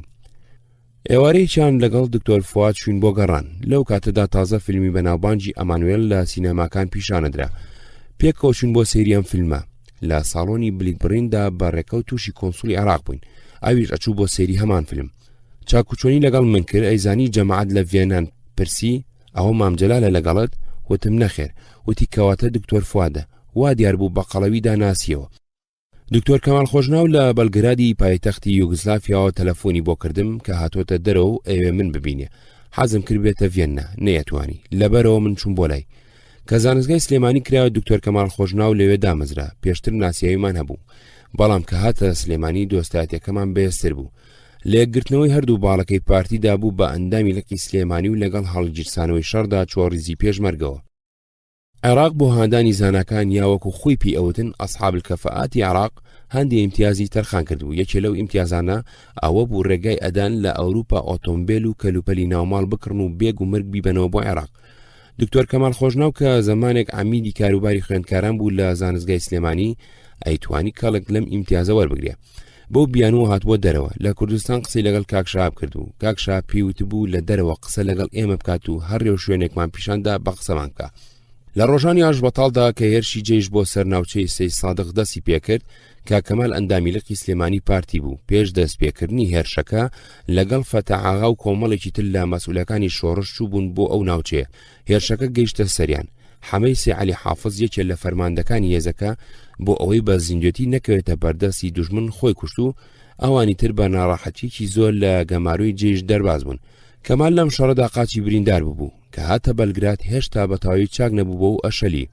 چوون بۆ بەلگراد لەگەڵ دکتۆر کەمالیەکمان گرتەوە و چەند ڕۆژێ پێکەوە بووین. گفتوگۆی تەواومان کرد. پێشتر من لەگەڵ هەندێک لە ئەندامانی دەستەی دامەزرێنەر قسەم کردبوو کە چی بکات، بگەڕێتەوە یا بمێنێتەوە. ئەگەر بمێنێتەوە چی بکات؟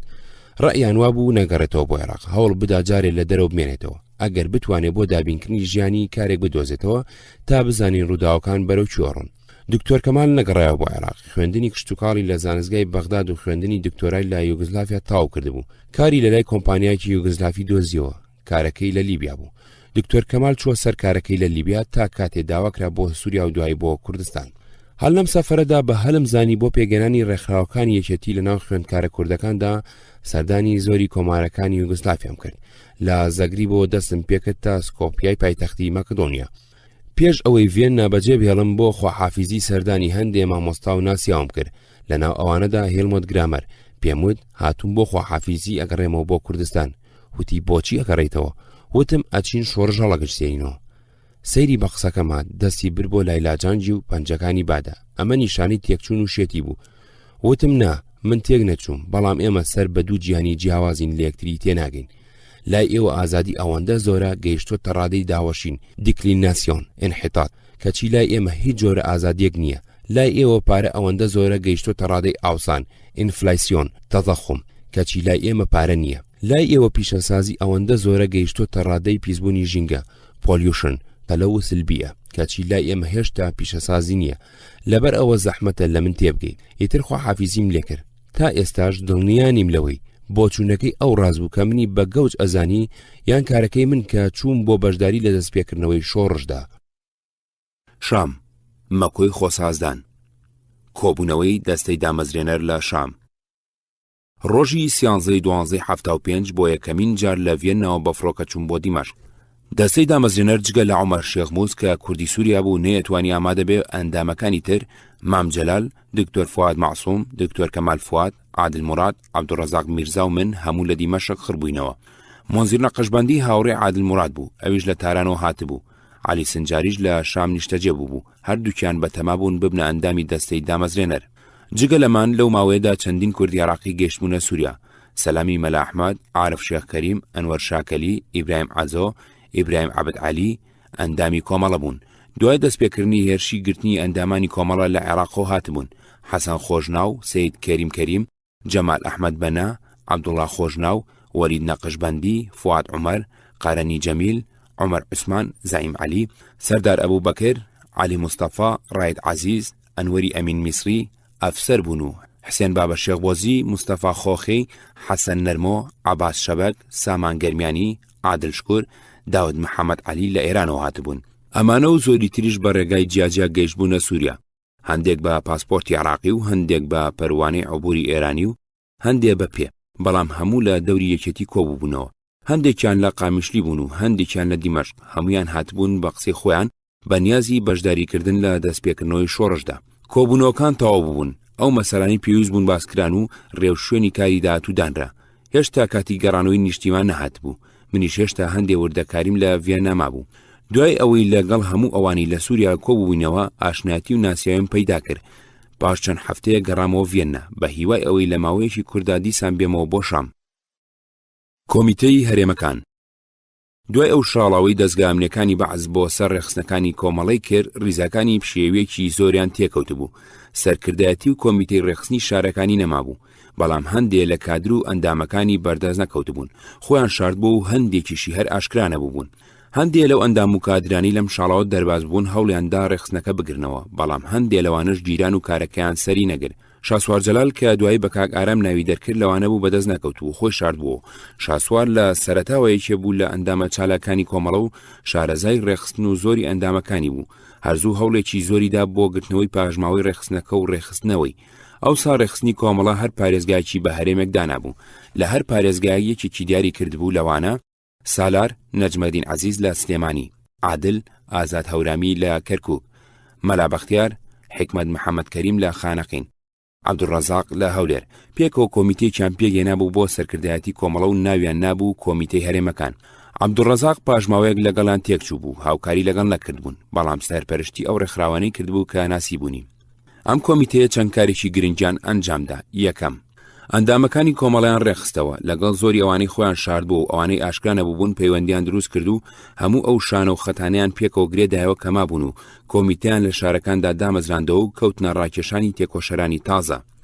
دوو، پەیوەندیان لەگەڵ چەندین ئەفسەری شۆڕژگێڕ و کادری پێشمەرگایەتی دروست کرد و داوایان لێ کردبوون خۆیان ئامادە بکەن بۆ چوونە شاخ.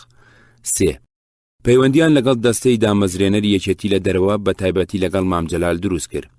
جگە لە ئەندامانی کۆمیتەی هەرێمەکان چەند کەسێکی تریش هاوکاری زۆر و کاریگەریان کردبوون بۆ بەجێهێنانی ئەرکەکانیان، لەوانە جەمال عەلی معروف، جەمالە ڕاش، جەمال تایر، شازاد سایب، ئیبراهیم ئەحمەد، عەزیز مەحموود. جەمال عەلی معروف، جەمالە ڕەش و ئیبراهیم ئەحمەد هەر یەکەی جارێک هاتن بۆ سووریا، نامەی کۆمەڵیان هێنا و عوسمانی مامبراهیم چەند جاری هات بۆ عەمان. تەوع. سووریا و عێراق ئەگەرچی هەردووکیان لەژێر دەسەڵاتی حیزبی بەعزدا بوون، بەڵام هەر لە سەرەتاوە ناکۆک بەڵکو بە خوێنی سەری یەکتری تین و بوون. هەندێک لەو عێراقیانەی چووبوونە سووریا ڕێکخراوێکی بەرەییان دامەزراند بوو بە ناوی التەجەمع الوەطنی العێراقی تەوع. ئەو حیزب و ڕێکخراوانەی لە تەوعدا کۆبوونەوە بریتی بوون لەمانە: حزب البعث العربي الاشتراكي قيادة القطر العراق أحمد عزابي وباقر ياسين، حركة العربية الاشتراكية عبد الله النصراوي، جواد الدوش، عوني قلمشي، حزب الشيوعي العراقي القيادة المركزية إبراهيم علاوي، حزب الاشتراكي رشيد محسن مبدر الويس، مؤتمر القوميين آيات سعيد ثابت. هیچ ڕێکخراوێکی کوردی لە تەوعدا نەبوو. لە پێش ئاژبەتاڵدا تەوع لەگەڵ بارزانی و سەرکردایەتی پارتی نێوانی باش بوو، بەڵام پارتی تێکەڵاوی نەبوو بوو. ڕەنگە هۆی یەکەمی ئەوە بوو بێ کە تەوع چەپ و عەرەب پەرست و دوژمنی ئیسرائیل و ئەمریکا بوو، ئەوەش لەگەڵ تێگەیشتنی بارزانی نەئەگونجا.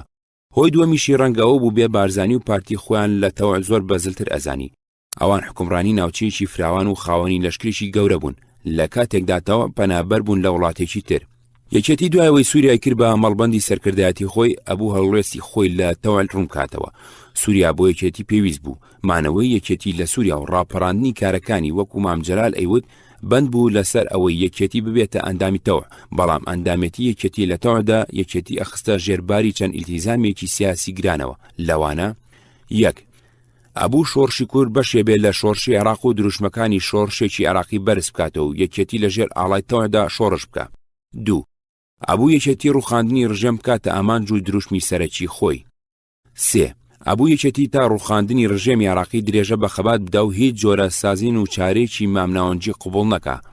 لە کۆبوونەوەیشی دەستەی دامەزرێنەردا ئەم باسەخرەیە بەر لێکۆڵینەوە و هەڵسەنگاندن و دەنگدان.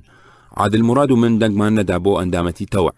من ڕێیم وابوو یەکێتی نەچێتە ژێرباری هیچ ئیلتیزامێکی سیاسی و خۆی نەبەسێتەوە بە هیچ ڕێکخراوێکی ترەوە بۆ ئەوەی ئازادی جوڵانی هەبێ. بە زۆرایەتی دەنجی دەستەی دامەزرێنەر یەکێتی بڕیاریدا ببێ بە ئەندامی تەوع. لەگەڵ تەوع کەوتە گفتوگۆ، زۆر مەسەلەی گرنگی پێسەلمان. پرۆگرامی تەوع دەستکاری کرا، مافەکانی کورد ڕوونتر و فراوانتر خرایە ناوی. تەوع بەڵێنیدا کە ئیمکانیاتی مادی و معنەوی بۆ شۆڕشی کورد دابین کەن و شۆڕشەکە گەشە پێ بدەن بۆ شۆڕشێکی عێراقی لە ڕووی سەرکردایەتی و باشداری و مەیدانی کارەوە. تەوع بەڵێنیدا کە هاوزەمان لەگەڵ دەستپێکردنەوەی خەباتی چەکداردا لە کوردستان، ئەوانیش لە ناوەڕاست و خواروی عێراقدا چالاکی شۆڕژگێڕانە دەست پێ بکەن. بارگەکەی تەوع لە نزیک جسر ئەبیاز بوو بە شوێنی کۆبوونەوەی عێراقەکان، بە ڕۆژ لە یەکتریان ئەدی و قسە و باسییانە کرد. سەرکردەکانی بەعز لە بارگای قیادەی قەومی داوامیانە کرد و هاتوچۆی تەوعیان نەئەکرد. سەرکردەی هەندێک لە حیزبەکانی تر وەکو ڕەشید محسن، مبدر الویس، ئەبوو عروبا لە قاهرە بوون، جاروبار ئەهاتن بۆ دیمەشق. ئەوەی بە زۆری لەوێ داوامیە کرد جەواد ئەلدوش، ئەبوو شەوقی و عەونی قەلەمچی ئەبوو عومەر بوون. راپۆرتی پایک. ئۆتیس پایک نوێنەری نیویۆرک بوو لە کۆنگرێسی ئەمریکادا، کرا بە سەرۆکی کۆمیتەیەک بۆ لێکۆڵینەوە لە جموجوڵە نهێنەکانی سیا. لەبەرەوە کۆمیتەکە و راپۆرتەکەی ئامادەیان کردبوو بە ناوی پایکەوە ناویان دەرکردووە. ئەم کۆمیتەیە لە سێ مەسەلەیان کۆڵی بووە. یەکێکیان پەیوەندی ئەمریکا و کورد بوو. ڕۆژی 19/76 راپۆرتەکاندا بە کۆنگرێس چەند نهێنێکیان ئاشکرا کردبوو. بڵاوکردنەوەی بۆ ناوبانجی ئەمریکا خراببوو. لەبەرەوە سیا و بەڕێوەبەرەتی ئەمریکی تەنانەت سەرۆکفۆرد هەوڵێکی زۆریاندا بۆ هێشتنەوەی بەنهێنی، بەڵام دانەیەکی ئەم راپۆرتە گەیشتە دەست ڕۆژنامەوانەکانی گۆڤاری دەنجی لادێ ڤیلج ڤۆیس و لە 23/2/76دا بڵاوی کردەوە. ئەم راپۆرتە مێژووی پەیوەندی بارزانی ئەمریکا لە سەرەتای دامەزرانیەوە تا کاتی ئاژبەتاڵە جێڕێتەوە. ئەمریکیەکان مەسەلەی کوردیان بە کارتیاری ناوبردووە. راپۆرتەکە ئیجێڕێتەوە چۆن ئەم کارتیان بەکارهێناوە بۆ تەنگەتاوکردنی عێراق کاتێ عێراق دوژمنایەتی ئێرانی شایع کرد و کاتێ عێراق دژی لێکجاکردنەوەی هێزەکانی عەرەب و ئیسرائیل بوو، و چۆن ئەم کارتیان لە کار خست بۆەوەی عێراق دەستی بەتاڵ بێ بۆ دوژمنایەتی سووریا، چونکە سووریا لەو کاتەدا دژی ڕەوتی ئاشتی بوو لەگەڵ ئیسرائیل.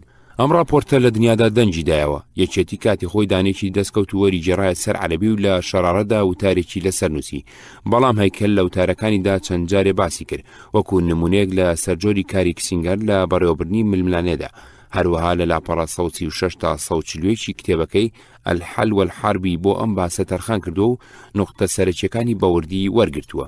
کاتێک لەی لە کسینگەر کرا لە سەر ئەم ڕەفتاری لەگەڵ کوردوتی سەودای ژێربەژێر کاری تەپشیری نییە، مەبەستیەوە بوو لە پلانجێران و کاری جاسوسیدا گوێ نادرێتە بەهاکانی ڕەوشت و دین. ڕێکخراوە کوردیەکانی تورکیا. دوایەوەی لە هەڵبژاردننی گشتیدا لە تورکیا، جمهوریەت خەلق پارتیسی بە ڕێبەری بڵند ئەجاوید هاتە سەرکار لێبوردنی گشتی بۆ هەموو بەند و هەڵاتوە سیاسیەکان دەرکرد.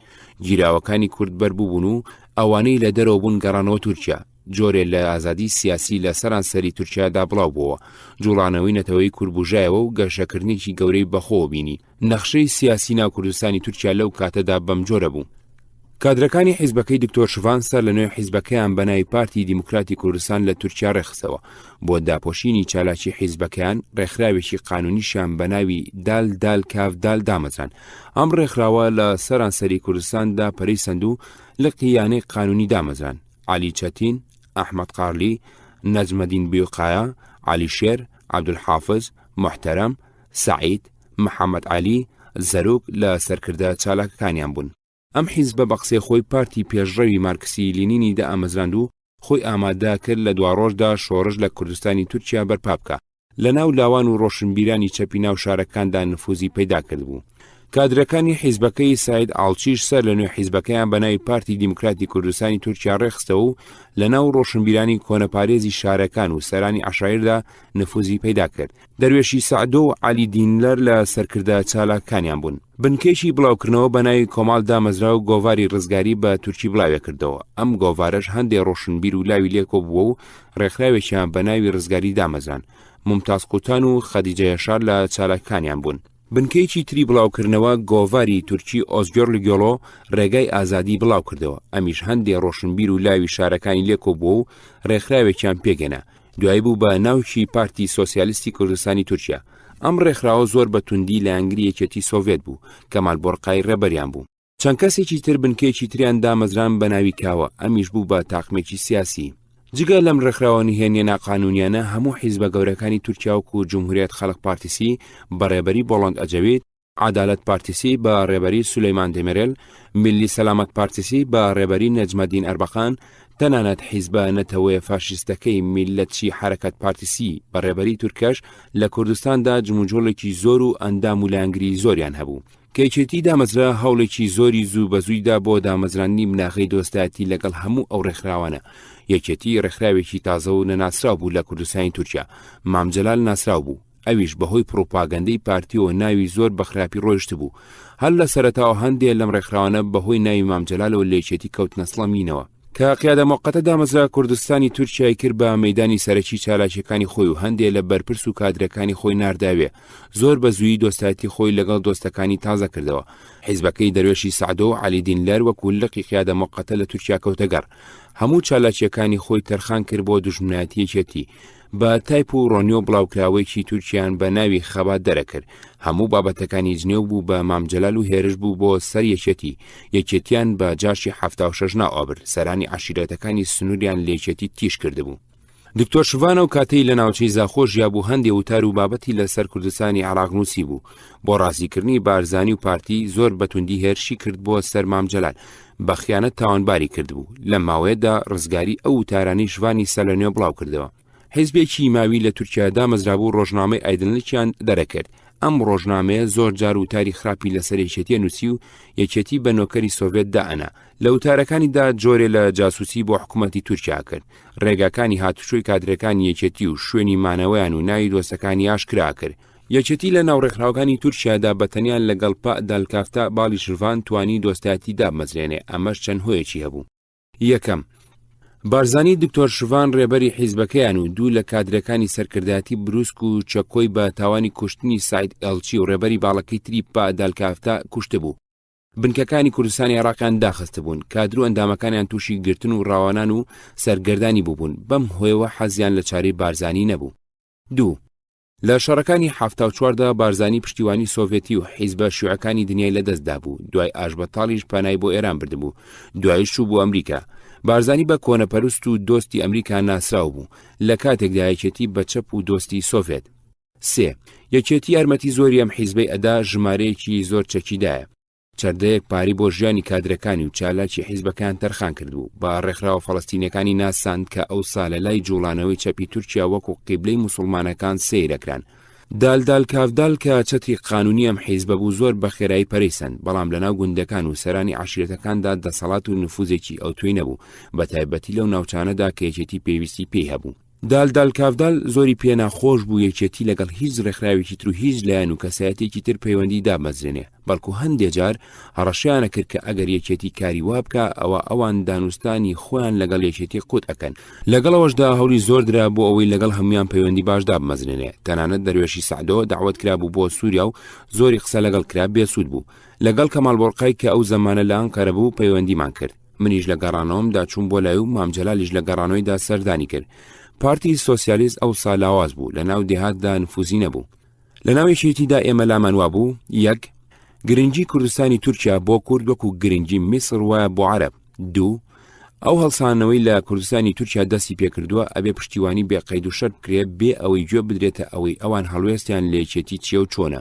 سێ، ئەبێت جوڵانەوەی سیاسی کوردستانی تورکیا بەبێ دەستێوەردان و کوێخاتی گەشە بکات. لەبەرەوە بە هیچ جۆرەیەکێتی خۆی لە کاروباری سیاسی کوردستانی تورکیا هەڵ ناخورتان، تەنانەت دژایەتی و حیزبانەشی نەئەکرد کە دژایەتی یەکێتیانە کرد و ئامادە بوو یارمەتیان پێشکەش بکە. کاری فکری و بڵاوکراوەکانی یەکێتی بۆ یەکێتی کاری ڕاگەاندن و فکری شتێکی گرنگ بوو، چونکە ڕێکخراوێکی تازە دامەزراو بوو. ڕابردووی دوور و ناسراوی نەبوو جەماوەری خۆی هەبێت لێی کۆ ببنەوە. ئەوەی ئەندامانی یەکێتی بێکەوە بەستەوە کوردایەتی و بیر و باوەڕی پێشەڕونخوازی و هەڵگیرسانەوەی شۆڕژ بەدیهێنانی ئامانجەکانی گەلی کورد بوو. ئەمانە بیری بەرز و پاک بوون، تێکۆشەرانی کورد خۆیان لە پێناودا بەخە دەکرد. یەکەمین بەیاننامە یەکێتی ئەو بوو بە بۆنەی دامەزرانی یەکێتیەوە لە 22/75 لە شام و لە 1/6/75 لە ئەوروپا بڵاو کرایەوە. ئەم بەیانە لە ڕادیۆی دیمەشق خوێندرا بووە، لە کوردستاندا بە چاکی دەنجیدا بووە. پێشەوەی هیچ ئەندام و کادرێ لە کوردستان کار بۆ دروستکردنی ڕێخستنی یەکێتی بکات، ئەم بەیانە دۆست و لایەنگری بۆ پەیدا کردبوو. بەیانەکە مامجەلال بە عەرەبی نووسیبووی وەرجێڕایە سەر چەند زمانێکی تر، عومەر شێخ موس کردی بە ئینگلیزی و کەمال فواد بە ئەڵمانی و حەسەن قازی بە فارسی و بە هەزاران دانەی لێ بڵاو کرایەوە. بەدوای ئەمەدا نامیلکەیەک لەژێر سەرناوی الاتحاد الوطنی الكوردستانی لیماذا بڵاو کرایەوە. ئەم نامیلکەیەش مامجەلال بە عەرەبی نووسیبووی و ئارام لە کوردستان کردی بە کوردی. پارتی تا ئێستا ژوای دیعاکە کە یەکێتی بۆ لە ناوبردنی پارتی دامەزرا و ئەم نامیلکەیە کات بە بەڵگە. گویا لەم نامیلکەیەدا نووسراوە ناکۆچی سەرەکی یەکێتی لەگەڵ پارتیە و پارتی دوژمنی سەرەکی یەکێتی و کووردە. ڕاستیەکەی ئەوە واهیمەی سەرانی پارتیە، ئەجیناشتی وا لەم نامیلکەیەدا نییە. یەکێتی تووشی دوژمنایەتی و ناکۆچی خوێنایی بوو لەگەڵ پارتی، بەڵام هەرگیز پارتی بە ناکۆچی سەرەکی و دوژمنی سەرەکی نەزانیوە. هەمیشە ڕژێمی باسی بە دوژمنی سەرەکی خۆی و کوردانەوە. من ئەمەم لە وتارێکدا لەژێر سەرناوی باری ئێستای گەلەکەمان و ڕێخستنی یانونکافدا لە یەکەمین ژمارەی ڕێبازی نوێدا ڕوون کردوێتەوە. پێویست بوو یەکێتی ئۆرگانیان وەک ئەڵێن زمان حاڵی هەبێ بۆ ئەوەی بیرروبۆچوونەکانی بە خەڵک بناسێنێ و هەڵوێستی خۆی لە ڕووداوەکان دیاری بکە. بڕیاردرا بە عەرەبی ئەلشەرارە و بە کوردی ڕێبازی نوێ بڵاو بکرێتەوە. یەکەم ژمارەی ئەلشەرارە لە تشرینی 1975 دەرچوو. وتارەکانی ژمارە یەکەم بریتی بوون لە هذه الجريدة نداء إلى الأمة العربية المجيدة حمل الإعدامات الجماعية المستمرة في العراق من أجل جمعية كردستانية تقديمية للطلبة الأكراد في أوروبا. المرأة الكردية تواصل نضالها. من الذي اقترح ميثاق أمن الخليج؟ أم هوالو كرتا تعليقانشي تدابو. التجمع الوطني يبارك الاتحاد الوطني الكردستاني. لماذا لا تذكر الصحافة العراقية اسم قوات الإيرانية الغازية في الخليج؟ على طريق اتفاقية الآذار الخيانية اعتراف الدكتاتورية العراقية بحكم السلطان قابوس. حقيقة صارخة، حكم ذاتي كرتوني على الطريقة التكريتية. أليس السكوت عن جرائم التشريد والتهجير الجماعية بحق الشعب الكردي خيانة وطنية أيها السادة المسؤولون الأكراد؟ اتحاد الوطني الكردستاني يشكر التجمع الوطني العراقي. هروها البيان الأول الاتحاد الوطني الكردستاني وبيان اتحاد الشبيبة الديمقراطي الكردستاني واتحاد طلبة الكردستان النصر لشعبنا العراقي والاندحال الفاشية وتحالفها الرجعية. لم ژمارەدا دووبارە بڵاو کراوەتەوە بە خوێندەوارانیشی ڕاگەیاندبوو کە بەم نزیکانە ڕێبازی نوێ بە کوردی بڵاو بێتەوە. زۆری وتارەکانی مامجەلال نووسیبووی لە چاپخانەکەی قیادەت قەومیە لە شام چاپ کرا. دووەم ژمارەی ئەششەرارە لە کانونی 1976 دا بڵاو کرایەوە.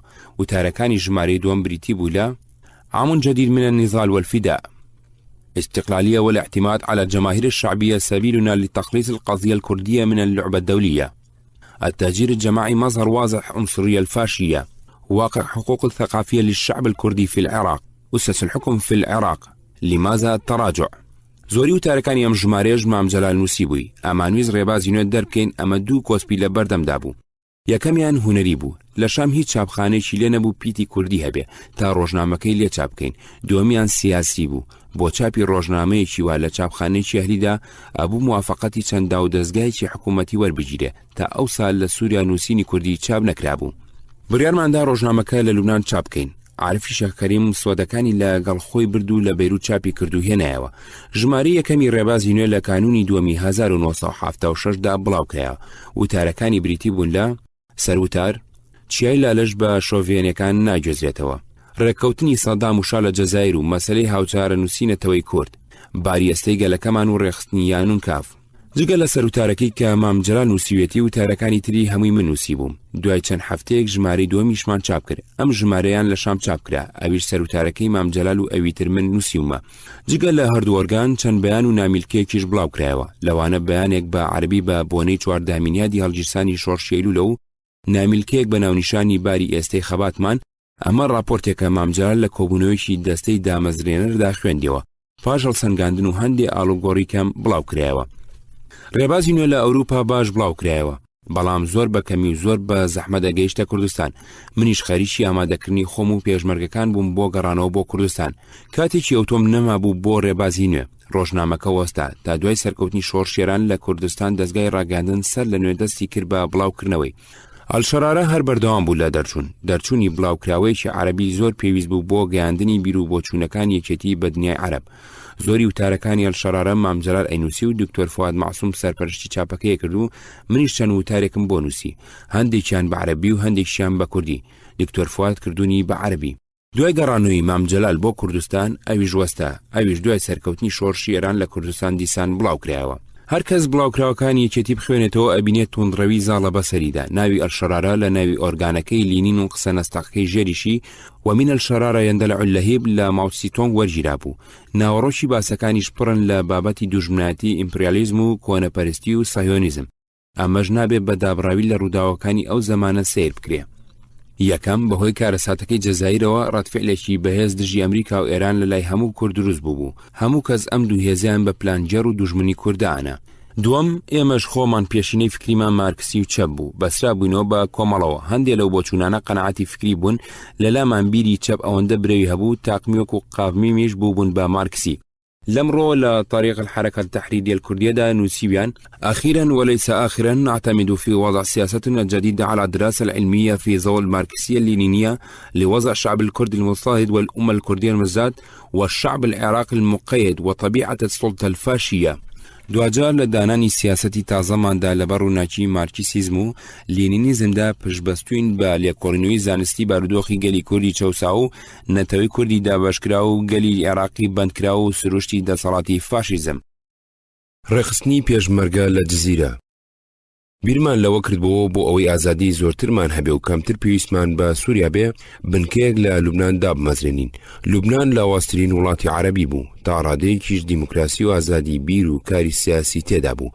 ڕێکخراو فەڵەستینەکان لاوازی لوبنانیان بەهەڵزانی، بارەگا و بنکە و لەشکر و جبەخانەکانیان لەوێ کۆ کردەوە. بە تایبەتی دوایەوەی سووریا و میسر ڕێگای چالاکی فیداییان نەئەدان و ئوردنیش لە ئەیلولی ڕەشدا بە شەڕدەری کردبوون. مام جەلال نێوانی لەگەڵ سەرانی فەڵەستینی خۆش بوو، دۆستایەتی لەگەڵ عەرەفات و جۆش حەبەش و نایف حەواتمە هەبوو. لەو ڕێگایەوە یەکێتیش پەیوەندی لەگەڵ دامەزراندبوون. بەڵێنیاندا بوو یارمەتی یەکێتی بدەن بە چەک و مەشق پێکردنی کادر و پێشمەرگەکانی. ئامادەباش بوون یارمەتی یەکێتی بدەن بنکەی پێشمەرگایەتی لە لوبناندا بمەزرێنێ. شەڕی ناوخۆ لە لوبنان تا هات گەرمترە بوو، وازمان لە بیریکردنەوەی بنکەی پێشمەرگایەتیەنە. هەموو لایەنەکان هەر یەکەیان بە جۆرێ لە شەڕۆ گلابوون. ترسانی ئێمەش بێ ئەوەی هیچ قازانجێکی گەلەکەمان لەو شەڕەدا هەبێتیەوە بگرین. بۆ یەکەمین جار من ساڵی 1970 بەدەم ڕێگاوە بۆ قاهیرە سەردانێکی چەند ڕۆژەی بێروتم کردبوو. ئەم جاریان لە دیمەشقەوە چەند جارێ بۆ گەڕان و سەیران و کتێب سەردانی لوبنانم کردەوە. شەڕی ناوخۆ لوبنانی ئەهاڕی و ئەو وڵاتە خۆشەی سەردەمێک لە چاو هەموو ناوچەکانی ڕۆژهەڵاتی ناوەڕاستدا ئەمینترین و ماڵبەند و ناوەندی ڕۆژنامەوانی و بازرگانی و تۆریزم و نمونەی ئازادی سیاسی و فکری بوو بە ئۆردوگایەکی گەورەی دوژمنایەتی و مەرگ. دەیان هەزار لوبنانی لە تاو شەڕی ناوخۆ هەڵاتبوون بۆ سووریا. لیبیەکان بەڵێنیان بە مام جەلالدا بوو بەردەوام یارمەتی یەکێتی بدەن بە پارە و چەک. ئەو دەمهێش تا خەباتی چەکدار لە کوردستان دەستی پێ نەکردبووە. لیبیەکان مانگانە چەردەیەک پارەیان بۆ یارمەتیدانی بارەگا و کادر و پێشمەرگەکانی یەکێتی لە سووریا تەرخان کردبوو. هەموو مانجێ پارەکەیان ئەناردا سەر حسابێک لە لوبنان. مامجلال باوەڕێکی بەهێزی بە منزیر نەقشبەندی هەبوو، چەند جارێ ئەوی نار بۆ وەرگرتن و هێنانەوەی بۆ سووریا. لیبیەکان کاتی خۆی بەو شەرتە یارمەتیەکێتیانەدا عێراق پێ نەزانێ، کەچی پاش ماوەیەکی کەم عێراق بەمەی زانی. لیبیەکان بەگلەی و تووڕەبوونەوە وتبیان عێراق ژمارەی چەکەکانی بانکیشی زانی بوو. لەسەر ئەمە یارمەتیدانی لیبی ماوەیەک ڕاگیرا و کۆسپی تێکەوت. کەس گومانی لە منزیر نەئەکرد. منزیر وریا و چالاک و گەرم و گوڕ بوو. سووریەکان پۆستێکی سەفارەتی عێراقیان لە فڕۆکەخانەی بێروت گرت. لەناو هەمانەی دیبلۆماسیدا بۆ بەغدایانە نارد. لەناو هەمانەکەدا هەندێک راپۆرتی تێدا بوو لەسەر چالاکیەکانی معارەزە لە سووریا. وەکو لێکۆڵینەوە دەریخست منزیر نووسی بوونی. منزیر بە ئەنهێنی لەگەڵ مخابەراتی عێراق پەیوەندی هەبوو. هەر ئەویش مەسەلەی یارمەتی لیبیای بۆ مخابەراتی عێراقی ئاشکرا کردبوو.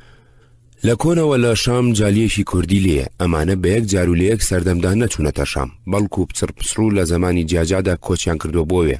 هەندێک لە کوردەکان هێشتا پارێزگاری ڕەچەڵەکی خۆیان کردو و هەندێکی تریشی لە ناو کۆمەڵی شامدا تواونەتەوە. ئەو کاتێ ئێمە لە شام بووین دان هەزار کورد لە جەزیرە و ناوچەکانی ترەوە بۆ کرێکاری هاتبوون بۆ شام. پاش تێکشکانی شۆڕشەکانی کورد لە تورکیا پۆلێک لە ڕۆشنبیرەکانی پەڕیوەی سووریا بوون. حیزبی خۆی بوونیان پێگێنا و یەکێ لە مەڵبەندەکانی چالاکیان حەسەکە بوو کە شۆڕشی ئاگری داغاڵ گیرسا ئەبوو ئەمانیش لە ناوچەکانی سیوەرەگ، ماردین، جەزیرە دەست بکەن بە چالاکی چەکدار. فەڕەنسیەکان پێیان زانین و لە سنوور دووریان خستنەوە. جەلادەت بەدرخان دوای ئەوەی لە کاری سیاسی حیزبی کەناگیری کرد، خۆی بۆ زمان و ئەدەب تەرخان کرد. لە سەرەتای سیەکانەوە دەستی کرد بە بڵاوکردنەوەی گۆڤاری کرمانجی فەڕەنسی هاوار و چەندین نامیلکە و کتێبی دەربارەی زمان و ئەدەبی کورد بڵاو کردەوە. لە چلەکاندا بە هاوکاری کامەرانی برای و چەند کەسێکی تر سێر و ڕۆژانویان بڵاو کردوتەوە. دەستێکی باش نووسەر و شاعیری کورد پێگەیشتن، لەوانە عوسمان سەبری، قەدریجان، جگەرخوێن، ڕەشید کورد. لە تەوپەرستەکانی عەرەب دوای سەربەخۆی سووریا ئەم مافەیان بە کوڕەوانەدی، نەیانێش هیچ نووسینێکی کوردی بڵاو بێتەوە و چالاکی ڕۆشنبیری سیاسی کۆمەڵایەتیان لێ قەدەغەکردن. جوڵانەوەیکی سیاسی و تۆ لەناو کوردەکانی سووریادا نەما تا ساڵی 1956 کە پارتی دیموکراتی کورد دامەزرا. ئاویش دوای وحدەی سووریا لەگەڵ میسر کەوتە بەر هێرش و پەلامار و دوای تریش پارچە پارچە بوو.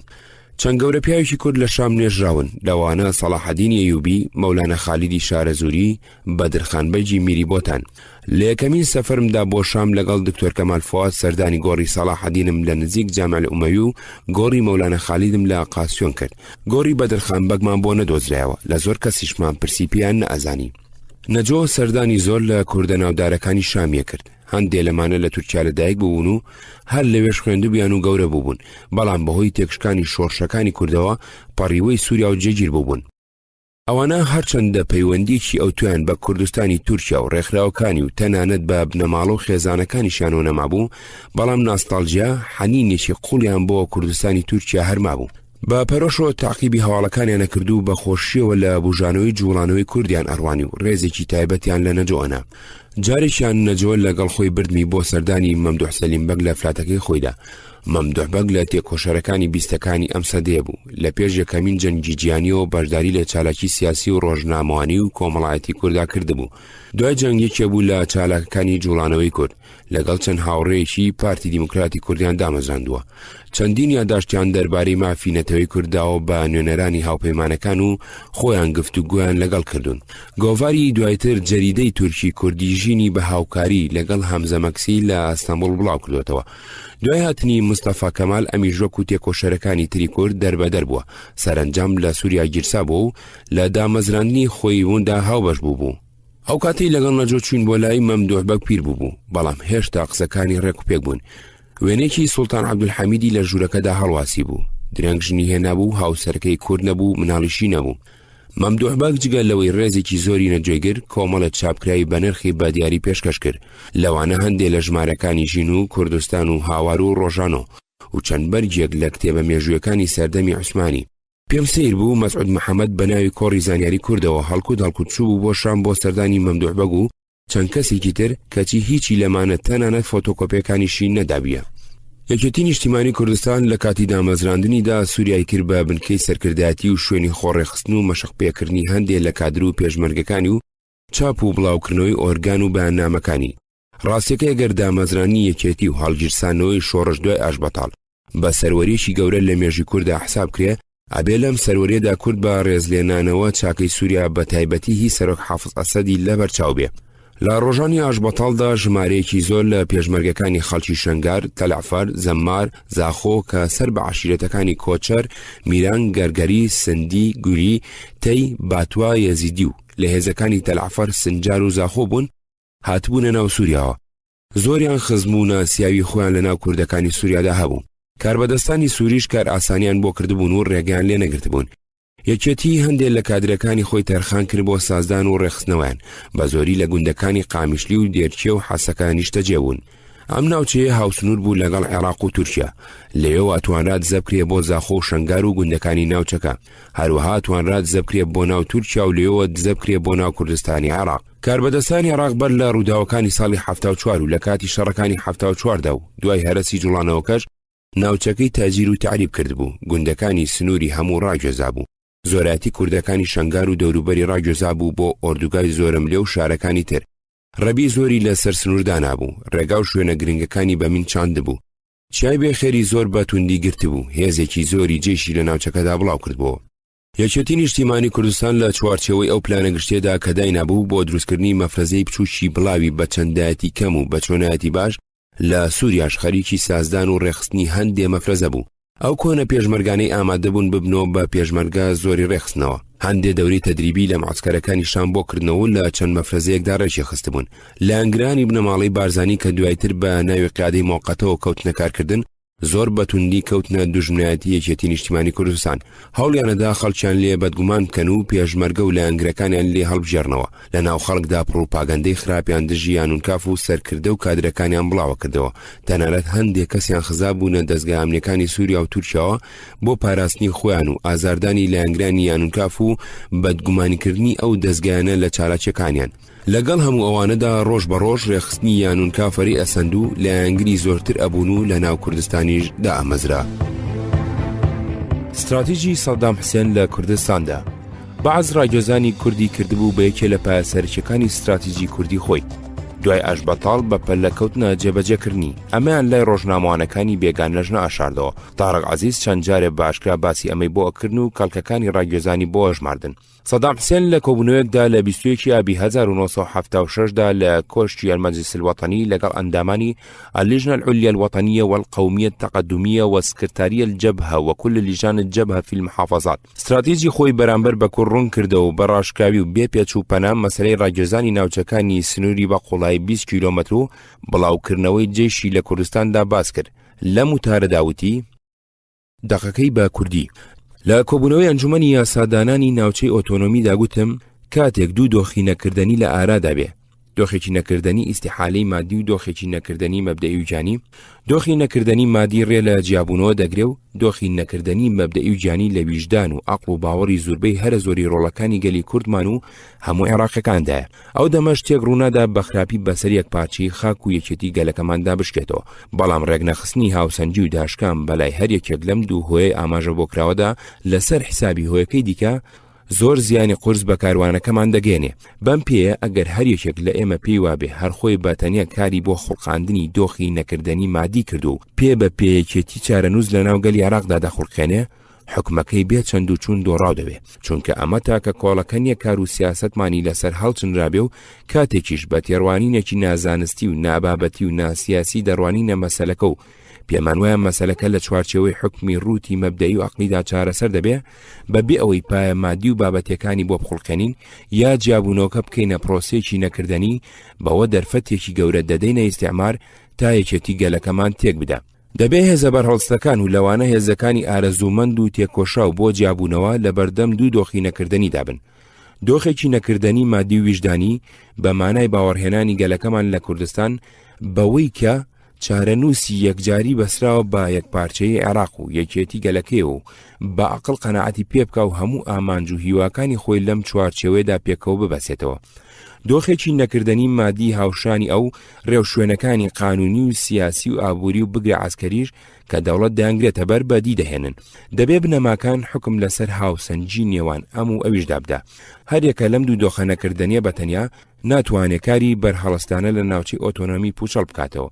ئەوەی پێی وابێتەنیا بە مامەڵەکردن لەگەڵ بنەماکان خۆیان هەلی کاری بەرهەڵستانە لە کوردستان پوچەڵ دەکاتەوە ناشێ بەم بۆچوونەی خزمەتی یەکێتی عێراق بکە بەڵکو گەلەکەمان بەرەو کۆمەڵێک ئەنجامی لە ڕێلاداو دەبا وەک چۆن ئەو بۆچوونەی پێی وایەتەنیا ڕێوشوێنەکانی سیاسی و عسکەری و ئابووری و هاوشێوەیان دەرفەتی کاری بەرهەڵستانە و خولیای جیابوونەوە پوچەڵ دەکاتەوە ئەم بۆچوونەش هەروەها لە ڕێلادەرە چونکە هەر ئەم لایەنە ئەم هەلانە پوچەڵ ناکاتەوە ئەوەی هەلی کاری بەرهەڵستانە پوچەڵ دەکاتەوە بنەماکان و ڕێوشوێنەکانی بەو بنەمانیانن کە گەلەکەمان لە ناوچەی ئۆتۆنۆمی داوا لێ دەکەن باوەڕ بێنن کە خەڵک و سەرکردایەتی لە بەغدا بەشێکن لەو لە پێناوی ئەودا هەوڵ دەدەن و خێری ئەویان دەبێ و وەخۆی کار بۆ کێشەنەتەوەیەکەی دەکەن سەرباری ئەوە دەبێ هەندێک پێویستی دیکە تەواو بکرێن وەک سنوور قایمکردن کۆچپێکردن لە سنوورەوە بە قوڵای 20 کیلۆمەتر تا دزەکردن ڕوونەدات و دەستگاکانی لێکۆڵینەوە و بە دوواداچوونی زانیاری و خولیای خراپەکارانیش بهێنرێتە بوون و سوپایەکیش لە ناوچەکەدا بهێڵڕێتەوە لە شێوەی چەند سەربازگەیەکی دیاریکراودا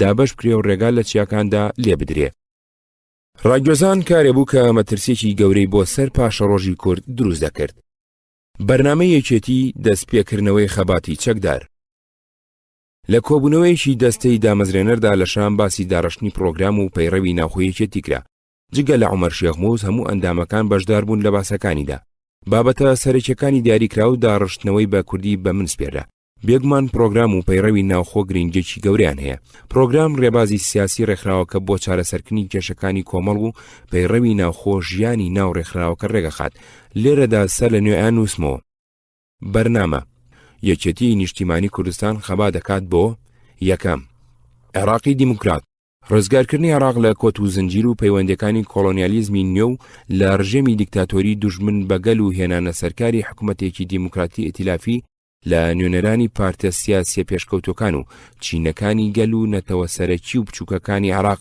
تا وڵات لە ماوەیەکی کوردا بگوێزێتەوە ژیانێکی یاسایی دیموکرات کە هەموو سربەستیە دیموکراتیەکان بۆ گەلدابین کە سربەستی هەڵبژاردن نووسین فەرهەنگ دامەزرانی پارت نەقابە کۆمەڵایەتی جوتیاران ڕێکخراوە دیموکراتیەکانی لاوان قوتابیان مامۆستایان ئافرەتان مافی کۆبوونەوە خۆپشاندان و مانگرتن پێگەنانی ئەنجومەنێکی نیشتیمانی لە ڕێگەی هەڵبژاردننی ئازاد و ڕاستەوخۆ و نهێنیەوە لەلایەن کۆمەڵانی خەڵکی عێراقەوە بۆ دانانی دەستوری وڵات و داڕشتنی بناغی حکمی دیموکراتی و سەلماندنی ئۆتۆنۆمی بەشداربوونی کورد و نەتەوە بچووکەکان لە ئۆرگانە ناوەندەکاندا بە پیژمارەیان گەڕانەوەی دانیشتوانی ئاستی ئەو ناوچانەی لە شوێنەکانی خۆیان بە زۆر دەرکراون بەڕەڵاکردنی هەموو جیراوە سیاسیەکان و جێڕانەوەیان لەگەڵ هەموو ئەوانی لەسەر بیر و باوەڕی پێشکەوتوانە لە کار دەرکراون بۆ سەرکار و فەرمانگەکانی خۆیان لابردنی هەموو ئەو یاسایانەی بە گیانی فاشیستی و بیر و باوەڕی کۆنەپەرستانە دانراون و هەڵوەشاندنەوەی هەموو ئەو ڕێکەوتنە ناودەوڵەتیانەی کە بە پێچەوانەی قازانجی گەلەکەوە کراون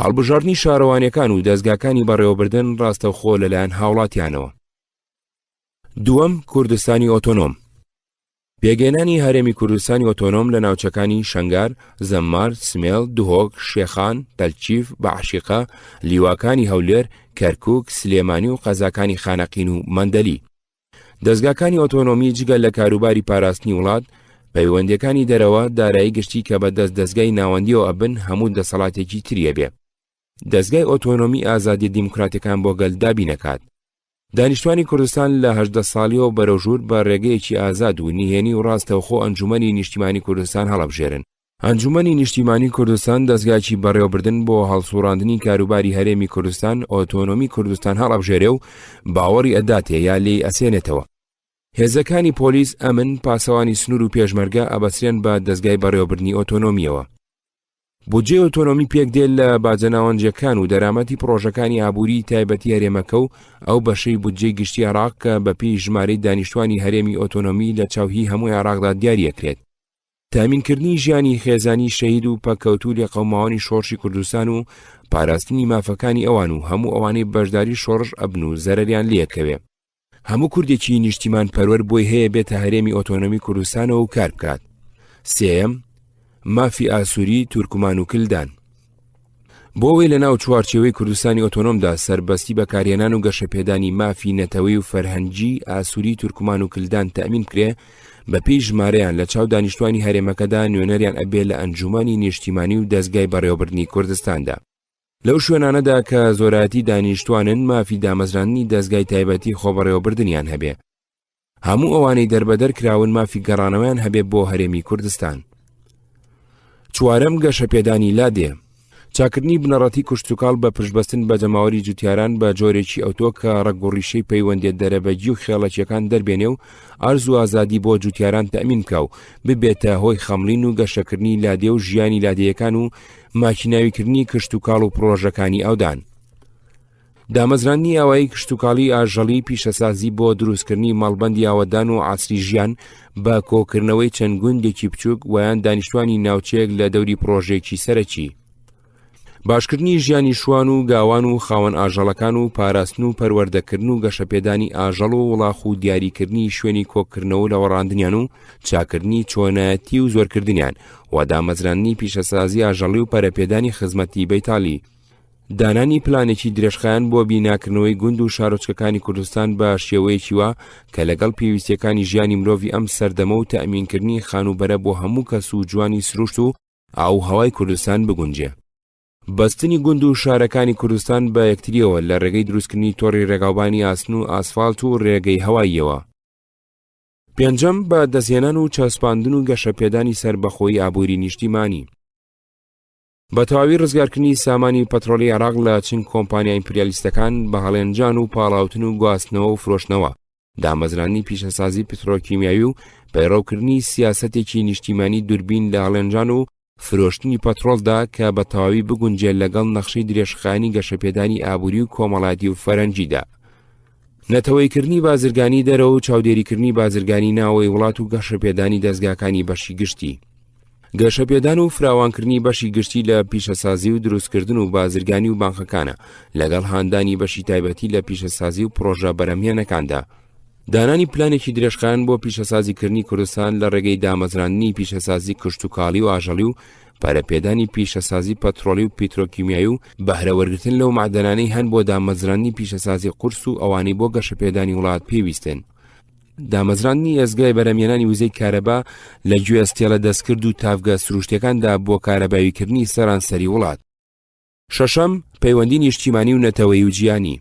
بۆ سەرکەوتنی بزوتنەوەی شۆڕەشگێڕانەی کوردستان لە داڕشتنی پەیوەندی نیشتیمانی و نەتەوەی و جیانەکاندا یەکێتی نیشتیمانی کوردستان بە ڕەچاوکردنی سربەخۆبوون دەزوەر نەدانە کاروباری یەکتری گۆڕینەوەی بیرروڕا ئاڵوگۆڕی یارمەتی و ئالیکاری خەبا دەکات بۆ ئەلف پێگەێنانی یەکگرتنی ڕیزەکانی گەلی کوردستانی عێراق یەکگرتنی کرێکاران و جوتیاران بۆ جوازی بچووک و بۆ جوازی نیشتیمانی پێشکەوتوی دژ بە ئیمپریالیزم و کۆنەپەرستی دژی دەربەدەرکردنی کورد و بە عەرەبکردنی کوردستان بۆ بەدیهێنانی ئامانجەکانی شۆڕشی نیشتیمانی دیموکرات.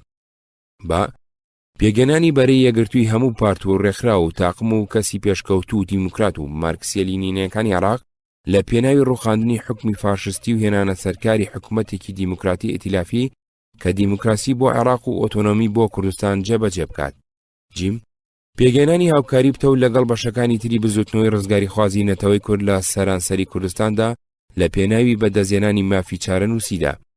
دال پێکەوەگرێدانی خەباتی ڕزگاری خوازانەی خەڵکی کوردستان و بزوتنەوەی ڕزگاری خواز و شۆڕژگێڕانەی عەرەب، فارس، تورک، ئازەری، بلوچ و گەلەکانی تر بۆ شکاندن و دەرکردنی ئیمپریالیزم و زایۆنیزم و ڕوخاندنی حکمی چینە کۆنەپەرستەکانی ناوچەکە و تەواوکردنی سەربەخۆیی نیشتیمانی سیاسی و ئابووری و گەشەپێدانی دیموکراسی لە ڕۆژهەڵاتدا. پێکەوەگرێدانی بزوتنەوەی خەڵکی کوردستان لەگەڵ بزوتنەوەی ڕزگاری خوازانەی گەلانی دنیای سێهەم، بزوتنەوەی شۆڕژگێڕانی چینی کرێکاری وڵاتانی سەرمایەدار و دەوڵەتە سۆشیالیستەکاندا. حوتەم گەشەکردنی کۆمەڵایەتی. ئافرەت. یەک ڕزگارکردنی ئافرەت لە کۆت و زنجیرەکانی کۆنەپەرستی سەدەکانی ناوەڕاست و تامینکردنی مافی سیاسی ئابووری و کۆمەڵایەتیان و یەکسانی تاو و هاوبەشیان لەگەڵ پیاودا و دانانی یاسای ئەو تۆ کە مافەکانی ئافرەت لە کارکردن، خوێندن، شوکردن، جیابوونەوە و میراتدا بپارێزێ. دوو دابینکردنی سەربەسی دیموکراتی بۆ بەهێزکردنی بزوتنەوەی ئافرەتان و خستنەگەڕیان بۆ گەشەپێدانی کۆمەڵایەتی و سیاسی و ئابووری وڵات. سێ پاراستنی مافی دایک و مناڵ، تامینکردنی بەخێوکردنیان و چاودێریکردنی دایکە کارکەرەکان.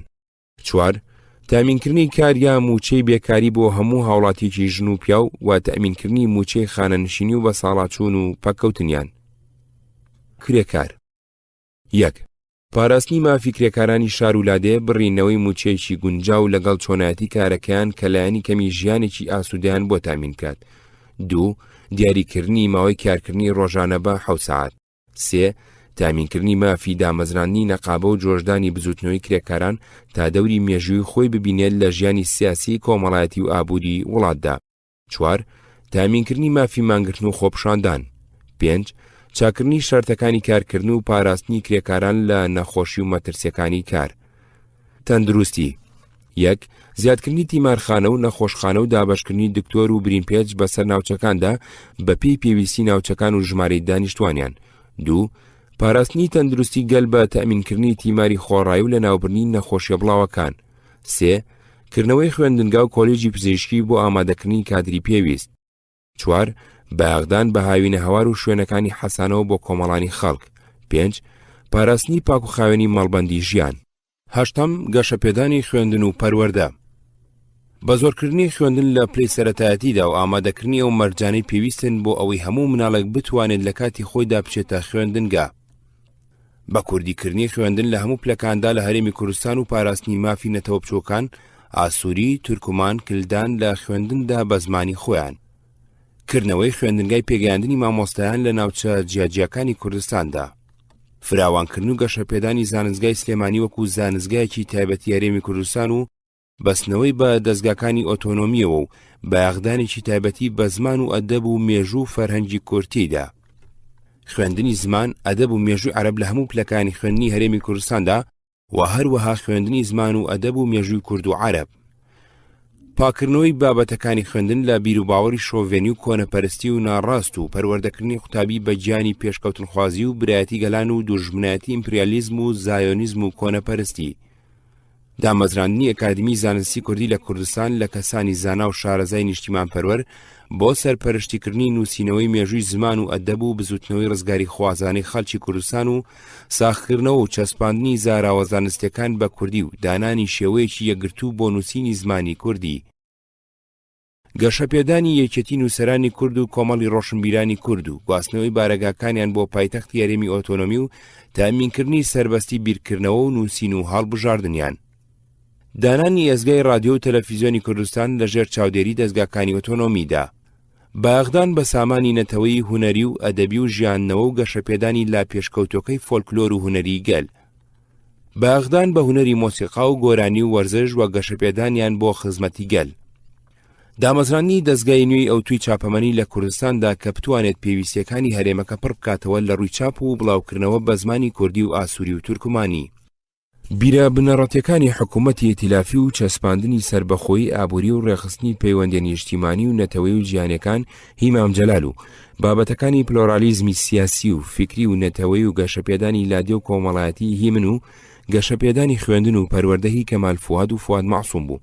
داڕشتنەوەی مادەکانی بەرنامە و پەیڕەوی ناوخۆ بە کوردی بە من سپێرا. مام جەلال بە عەرەبی پێشەکیەکی درێژی بۆ نووسی و دکتۆر فواد معسووم بەرنامە و پەیڕەوی ناوخۆی کرد بە عەرەبی و منیش پێشەکەکەیم کرد بە کوردی. لە مانگی ئەیلولی 1976دا بڵاو کرایەوە. دەستپێکردنەوەی خەباتی چەکدار. خۆتە ڕزگاری. مام جەلال پەیوەندی لەگەڵ کاگارام لە کۆمەڵە و عومەر مستەفا و عەلی عەسکەری لە بزوتنەوە و دکتۆر خالی سعید و چەندین کەسی تر دامەزراند بوو. بەنامە ئاڵوگۆڕی بیرروڕای لەگەڵەکردن. یەکێ لەو مەسەرانی باسیەکرا جۆری دەستپێکردنەوەی خەباتی چەکدار بوو. بۆ ئەمە بەستە مام جەلال چەندین کۆبوونەوەی لەگەڵ ئەندامانی دەستەی دامەزرێنەر و ئەفسەرەکان و کادرەکانی تر کرد بوو. ڕۆژی 19/5/76 منیش بە یەکجاری ڤێنام بەجێشت و بە فڕۆکە چوو مۆشام بۆ ئەوەی لەو کارەدا بەشدار بم. لە زنجیرەی و کۆبوونەوەدا ڕۆژی 23 و 24/5/1976 کۆبوونەوەیەکی ترمان لە شام کرد. علی سنجاری و منزیر نەقشبەندیش ئامادە بوون. مام جەلال پرۆژێکی ئامادە کرد بوو لەم کۆبوونەوەدا باسکرا و پاش زیادکردنی هەندێ بابەت بەسەنکرا. هەروەها بڕیاردرا یەکەمین وەجبەی پێشمەرگە ڕەوانەی کوردستان بکرێنەوە و نامە بۆ هەموو ڕێخستنەکانی ناوڵات بنێرێ کە ئیتر دەست بکەن بە ناردنی مەفرەزەکان بۆ شاخ. پرۆژەکەی مام جەلال ناوی پلان ڕزگاری ئامانج سەر لە نوێ هەڵگیرساندنی شۆڕش لە کوردستان وەک ڕێخۆشکردن بۆ شۆڕشێکی عێراقی عەرەبی کوردی ئامانجی دیموکراسی بۆ عێراق و ئۆتۆنۆمی ڕاستەقینە بێ بۆ کوردستانی عێراق.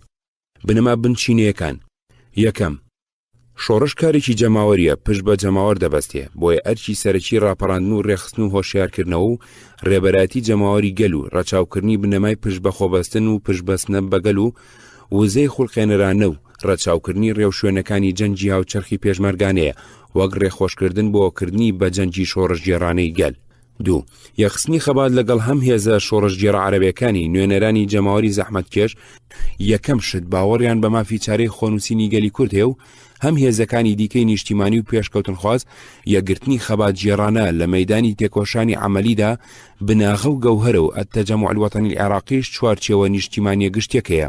3. یەخستنی خەبات لەگەڵ هێزە پێشکەوتنخوازە کوردستانەکان لە ئێران و تورکیا و خۆ ئامادەکردن بۆ جۆرەها احتیمال بەو پێیە کە کوردستان نیشتیمانی پارچە پارچەکراومانە و ڕاپەڕاندن و ڕێخستن و هۆشیارکردنەوەی جەماوەرەکەی ئەرچی هاوبەشی هەموو حیزبە پێشکەوتنخوازەکانی کوردستانە. ڕێوشوێنەکانی کار. 1. هێنانەگۆڕەی چەندین یەکەی بچووکی چەکدار و گەڕۆک لە باشترین کەسانی شۆڕژگێڕ و هۆشیار و ئازا پێک بێ. ئەرچی سەرەکی لە قۆناغی ئێستادا بریتیە لە پرۆپاگەندەی سیاسی، هۆشیارکردنەوە، ڕێخستن، هاندانی جەماوەری، بەرزکردنەوەی ورەی خەڵک و پارێزگاری کادیران و کەسانی شۆڕژگێڕی ئارەزومەند لە شارەکان. 2. ئەم یەکانە هێندەی بکرێ خۆ لە پێکدادانی هێزی چەکداری دوژمن لا دەدەن تا کات و ساتە گونجاوەکەدا دێ و زەنجی سەرەوەختی ڕاپەڕینی گشتی لێ دەدرێ. 3. کەسانی هۆشیار و دەزەڵێنی دلێر کە لە دەرەوەن بەرەبەرە دەگوازنەوە بۆ ناو و بنکەی نهێنی و گەڕۆک بۆ خۆیان دادەنێن و پەیوەندی بەو ڕێکخراوانەوە دەکەن کە هەن و یارمەتی ڕێخستنی جەماوەر دەدەن لە هەر شوێنێک کە ڕێخستنی لێ نییە. 4. هاڤاڵان لە ناوەیەکەی چەکدار پێک دێنن هەمان ئەرک لە ناوچە جیاجەکانی وڵات بەجێ دێن و ڕێخستنەکانی ناوە فەرمان بە هەڤاڵانی و کەسانی شۆڕژگێڕی نزیکی خۆی دەدا مل نەدەن بە فەرمانەکانی حکوومەت بۆ گواستنەوەیان بۆ دەرەوەی ناوچەکە بەڵکو لە بەرهەمان هۆ پەنا ببەنە بەرچیاکان. 5. نردنی چەک و تەقەمەنی بۆ ناوە تا بەسەر هەڤاڵاندا دابەش بکرێن و لە شوێنی نهێنی و شاراوەدا ئەمار بکرێن. 6. هێنانە گۆڕی سەرکردایەتیەکی یەکگرتووی ناوەندی بۆ سەرکردایەتی و هاو ئاهەنگی چالاکیەکانی یەکە چەکدارەکان لە ناوچە جیاجەکاندا و لە بەرچاوگرتنی بنەمای ناوەندێتی لە جێبەجێکردن و تاکتیکی جەنگی پێشمەرگانەدا و ناوەندێتی لە پلانی گشتی و استراتیژیدا. 7. کارپێکردنی ڕادیۆ دابینکردنی دەستگاکانی بێتەل و پەیداکردنی هەندێک جۆری چەکی وەک موشەکی دژ بە زرێ پۆش و فڕۆکە. هەندێک پێویستی دیکە. 1. دابینکردنی پشتیوانێکی مادی و معنەوی سیاسی و پرۆپاگەندەکار. 2. دابینکردنی بڕێک پارە و تەقەمەنی بەشی ماوەی ساڵێکی جەنجێکی دیاریکراوە و گەڕۆکی پێشمەرگانە بکە. 3. دەسەبەرکردنی پاڵپشتێکی بەهێزی عەرەبی لانی کەم بەعسی و ناسری وێڕە یەکگرتنێکی شێلگیرانن لەگەڵ هێزە شۆڕژگێڕەکانی عێراقی. پێشنیارە زیادکراوەکان. 1. ناردنی کەسانێکی سەرکردە بۆ ناو و بۆ تورکیا. 2. ناردنی هەندێک لە برایانی عەرەبمان لە دووەم کارواندا. 3. هەوڵدان بۆ دابینکردنی هێڵێکی یارمەتیدان خۆراک و تەقەمەنی. 4. دابینکردنی گوزەرانی ئەوانەی کە ڕەوانەی ناوە دەکرێن. 5. دانانی پلانێکی زەمانبەندی ئەرکەکان و ناردنی بۆ نیشتیمان. 6. دەبێت ڕاپەڕین ڕابگەیەنرێ و لە ناوە دەست پێ بکرێ. بە هەمان معنە مام جەلال نامەی بۆ هەموو خەتەکانی ڕێخستنەکانی ناوەڵات نووسی داوای لێکردن مەفرەزەی بە چۆنایەتی باش و بە چەندایەتی کەم بنێرنە شاخ و تیپی پرۆپاگەندەی سیاسی فرق الدعاية المسلحة لە سەرانسەری کوردستاندا پێک بێنن. سەرکردایەتی ئەم پۆلە پێشمەرگەیە کە بریتی بوون لە 37 کەس و دابەش کرابوون بەسەر 4 مەفرەزەدا ئەبوو ئیبراهیم عەزۆب بیکە. ئیبراهیم لە عەشیرەتی گەرگەری بوو، دەرچووی کولیەی هەندەسەی زانستگای مووسڵ بوو، لەسەر حسابی جێیش خوێندبووی. لە ساڵانی خوێندندا هاتووە ڕیزی کۆمەڵەوە کە خوێندنی تاوکرد بوو بە ئەفسەر لە جێیشی عێراقدا. بۆ دەورەی فێربوونی سارۆغ نێردا بۆ سۆڤێت و میسر. گەیشتبووە پلەی نەقیب مهندیس، گەنجێکی ڕۆشنبیر و زیرەک و وریا بوو. سۆرانیشی ڕەوان لە هاوڕێکانەوە فێر بوو. ڕۆحسووک و قسە خۆش و گورج و گۆڵ بوو. دوایش کرابوونی ڕەخسنەکانی کۆمەڵە ئەمیش لەگەڵ ئەنوەر شاکەلی و ئیبراهیم عەبدعەلی لە بەغداوە چوو بوونە ڕەمادی و بە پێ لە سنوور پەڕی بوونەوە بۆ سووریا. ئیبراهیم لە قامیشلی مایەوە بۆ کاری سیاسی و پێشمەرگەی لە ناو کوردە عێراقەکانی ئەوێدا. پێشمەرگەکانی ئامادە کرابوون بۆ گەڕانەوە لە ناو هێزەکەی ئەوێدا هەڵبژێرابوون و عیزەت ئیسماعیل شەنگاری و عەبدولجەبار مەلاغەنی سندی، عومەر ئیبراهیم ڕەشید، عەبدوڕەحمان حەسەن دانرابوون بە فەرماندەی مەفرەزەکانیان. زۆریان پێشمەرگەیان کاتربوون لە شۆڕشی ئەیلولدا، شارەزای ناوچەکانی بادینان و ئاشنای خەڵکەکەی بوون. مام جەلال چوو بۆ قامیشلی بۆ بەڕێکردنی یەکەمین وەزبەی پێشمەرگەکان بە سەرکردایەتی ئیبراهیم عەزۆ بەرەو کوردستان. پێشمەرگەکان بە ورێکی بەرزەوە کە ئەدوت ئەچن بۆ شای و زەماوەن خوا حەفیزیان لە مام جەلال کردبوو. نەجمەدین بیۆقەیە نەجۆ کە ئەو ساڵ لەناو ئێمەدا بە سەلاح ناسرا بوو ئەم پۆلە پێشمەرگەی گەیاندەوە کوردستانی عێراق.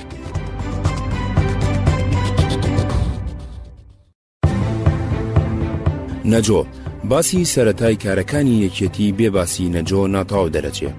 نەجۆ ساڵی 1943 لە شاری ئۆرفای کوردستانی تورکیا لەدایک بوو.